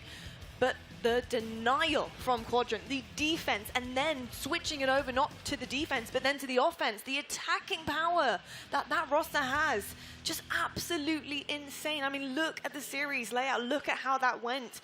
I mean, that really is a strong, strong suit for Quadrant. I'm so, so proud of Europe's finest, and they should be so proud of themselves. I know that that will mean so much to them, but Clutch, talk to me about this team right now. You know, this is not a fluke. This is happening. The reverse sweep with G1 first, and then a 3-0 against our world champions. No, these guys are good, right? And that was some phenomenal Halo just played by both sides of the stage, but Quadrant figuring out a way to win all 3 games. I think going into the series a lot, like, we knew that Chick was going to make a difference for this team. And they went to Game 5 against OpTic in Charlotte, and that was probably a disappointing loss at the time. But Chick really a difference maker in some of these games, and because he played so well, he gave Quadrant everything they needed, and honestly, to create the biggest upset in Infinite history. Yeah, indeed. It really is one of the biggest upsets I've ever been a part of or a witness to. Tony, thoughts, feelings, emotions, sweating, crying, whatever. What is it? I did it all. Yeah, I did it all. So sweating, crying, it was crazy from the game one. Obviously, Quadrant, they wanted to see strongholds. It's their bread and butter. We all know that. 250 to 190. The game 2, let's be honest, APG didn't have the best game. I think it was like 2-13, so that really helped Quadrant get over the edge. But that game 3 right there, OpTic had control. They were up 2-0. I looked over to Walshy backstage. I said, I'll be honest, but I don't think Quadrant wanted to see this capture the flag on Aquarius in game 3 and to put back-to-back-to-back caps in and to close it out against the green wall and their defense. And we know how strong that is. That was beautiful. Quadrant, just another round of applause. They were really that good. Absolutely. Put some respect on that name. I got to say, you know, when it comes to Quadrant, they're not playing around. They really are not. They are here to win. They came, they boot camped. They take this extremely seriously. They've been waiting a long time for that fully French roster. Like SLG said, look, they want to speak their native language. They want to speak in French. Rightfully so. Who would want to try and have to kind of dial into a different language at times and kind of mix it up? It's very, very difficult. Now that they have that under their belt, they feel at ease. And we're seeing the true skill come across, the true strategy, the call-outs. Everything is there for this team. And I got to say, if you're sleeping on Europe, if you're sleeping on Quadrant, don't. Wake up, set the alarms, because Quadrant are here to play. This Global Invitational is going to be absolutely insane, especially going into tomorrow. I mean, bracket play, especially with the momentum, the confidence that the Quadrant have now behind them, finishing first in their pool. Did you really think that was about to happen with Quadrant, especially in a pool with OpTic? Absolutely not. I thought that they would compete for second in their pool, but they've astonished me throughout today, and this is a massive opportunity for them. I always say when a team like them has so much skill and so much potential, it really is about creating that first upset. And the second that they are able to clutch up against G1 earlier today and win Game 5, I'm starting to say, hey, I think anything is possible for this roster because you convinced yourselves that you can belong with some of the best in North America, because G1 are no pushover. In my opinion, they're the 4C coming in from North America's side as far as skill is concerned, and being able to take them down. OpTic Gaming, of course, a completely different giant, but at least you've shown so many steps throughout your way that you've proven to yourselves that you can compete with the world's best, and now you've actually shown the world that you're here and you're putting everyone on notice. 100%. We can see our pools in front of us right now. All of the scores coming in. You can see Pool D a 3-way tie there as well, just showing the level of competition. We mentioned Pool D and how kind of nuts that one was going to be, and my goodness, it delivered for sure. And Complexity right at the top of that pool. I know we got the chicken here. That clutch is there it is. There it is. Pool D was pretty wild. That's sure. Complexity right now to all the Native Red hate they received earlier today. Karma comes back, unfortunately. Native Red, everybody's seen the videos on Twitter. If you haven't, check them out. Native Red was very loud, very disrespectful when they beat Complexity. Well, guess what? Pool play is a full circle, and unless you do the entire lap, sometimes things go wrong. They actually lose to Navi, and somehow Complexity find themselves comfortably advancing as the 1 seed. Indeed, I'm pretty sure Complexity right now are like... There we go. Silenced. Silence the haters. That's the big thing for these guys. But I also want to say, on the back of obviously Quadrant just kind of shocking the world here, quite literally, I just also want to say that in terms of OpTic, don't count them out. Look, that didn't quite go to plan, for sure. But it is OpTic Gaming we are talking about, and they have been questioned every single time we have been to LAN, and have always managed to do it. They've always managed to win. They are going for a 4-peat this weekend. They will go back to the drawing board. If I had to bet anything, this team will make sure that they clean things up by tomorrow. They're still in the winner's bracket. So don't worry, Greenwall. Your OpTic boys are going to be definitely still gunning for that trophy. There's no doubt about it. But just an exceptional competition that we have on our hands here, which is amazing. Tony, you excited about tomorrow? It's bracket play. I really am. You know, going into this tournament, I said there's so many questions that I had going in, and honestly, I tweeted out as a joke saying, if anybody had a perfect pool, they're probably a witch. There's no shot, and I feel the same thing. Like, you know, yes, we've seen a lot of these matchups, but I still have questions. Like, you know, who are this Complexity roster? You know, are Quadrant the real deal? Can they finish top 4? You know, like, they really want to, because we say it all the time. Quadrant aren't just happy with top 8, top 12. They want to win championships, and will OpTic bounce back? There's so many questions that I have that I still don't have the answers to. I mean, you're totally right. Yes, okay, Quadrant just did the impossible pretty much, and they did it with ease of 3-0. But they do have to still compete for the rest of it through the bracket. And like you said, they do have to finish as well. So there is still a lot of questions looming in the air, especially heading into bracket play. Here's our winner's bracket for you guys. We've got Spacestation going up against Native White tomorrow. Complexity take on OpTic Gaming. Quadrant versus Native Red. And FaZe Clan are still waiting to find their opponent. But that will be happening very, very shortly. So make sure you do stay tuned for that one. Heading into the elimination bracket, though, we still have people with the tournament lives in their hands. They're in the safety net here of the HCS, and we do have G1. They're waiting for whoever's going to be dropping down. Got Sentinels there and Na'Vi as well. So, yeah, a lot kind of on the line for these guys who are in the elimination bracket. Any kind of wise words here, Clutch, for maybe fans out there with their teams in the elimination bracket, hoping that they make that Cinderella story run? It's going to be a long Saturday if you want them to go on a run. I think G1 probably the most promising team already in that elimination bracket, having had to play against OpTic and what we now know Quadrant to be. I think that was a very tough pull. Looking back on it, I would expect them to make their way throughout this elimination bracket until they run into a potential juggernaut that loses in that winner's bracket side. I'll be honest with you. When you asked Clutch for some wise words, I was a little worried, but I thought that was well put. You did your best right there. I'll give you a B. Tony, I've got to ask you, with tomorrow obviously heading into bracket play, by the way, I like this. I like the fight back. The fight in you is great. I love it. He's got a dog in him. I want to ask you what you're looking forward to the most with bracket coming into play tomorrow. For me, I would say SSG. I think I haven't seen enough of SSG here on LAN, but online they were looking in championship form, and mind you, they're a better LAN team than they are online team. So as far as me, I want to see more Space Station gaming. I want to also see more, obviously, FaZe, like anybody who's in the Elite 3, because like I said before, still have questions that I want to be answered. So for me, Space Station gaming. Yeah, they're the only team going into the winner's bracket that hasn't dropped a game yet. So, I mean, SSG definitely what I would say the best looking team so far, in my opinion. And to all the Green Wall fans, if you're still out there watching, I think when you look at how the winner's bracket played out, after seeing your team lose to Quadrant in the fashion they did, you're playing a one-seed complexity that already lost the series, but won the one seed due to technicality. That's probably best-case scenario for you. So a lot of hopefulness there on that side of the bracket as far as what your tomorrow looks like as far as the boys turning it around on the Green Wall. Well, mine tonight looks like a nice tuck in bed, getting things, ready to go for tomorrow. A bit of VOD maybe to rock me to sleep. I'm very, very excited about bracket play tomorrow. I cannot wait to see what our teams have in store for us. But folks, that's going to do it from us at the desk. Thank you so much for tuning into day one here. It's been absolutely amazing.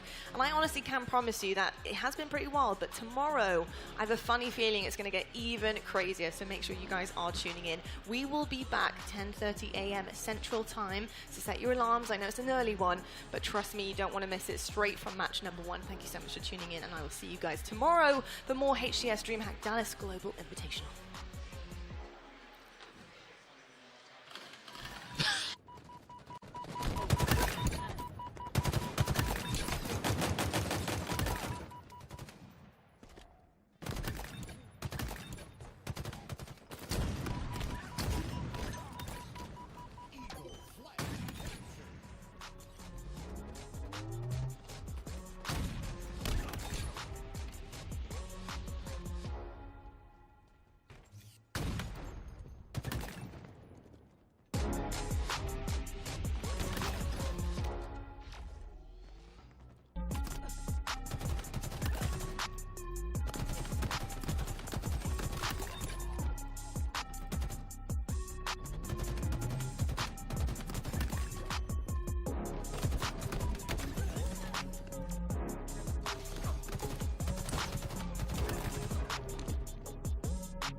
Flag returned.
Flag returned.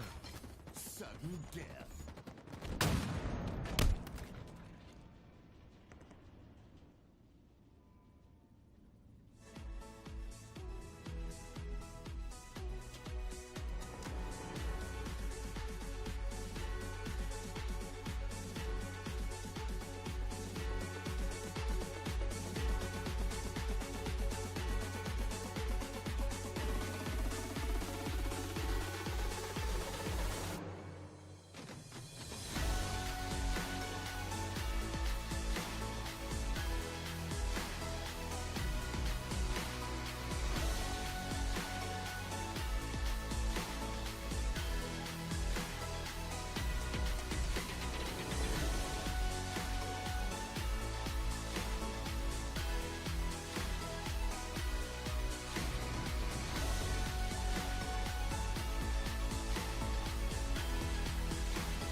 Eagle team halfway to victory.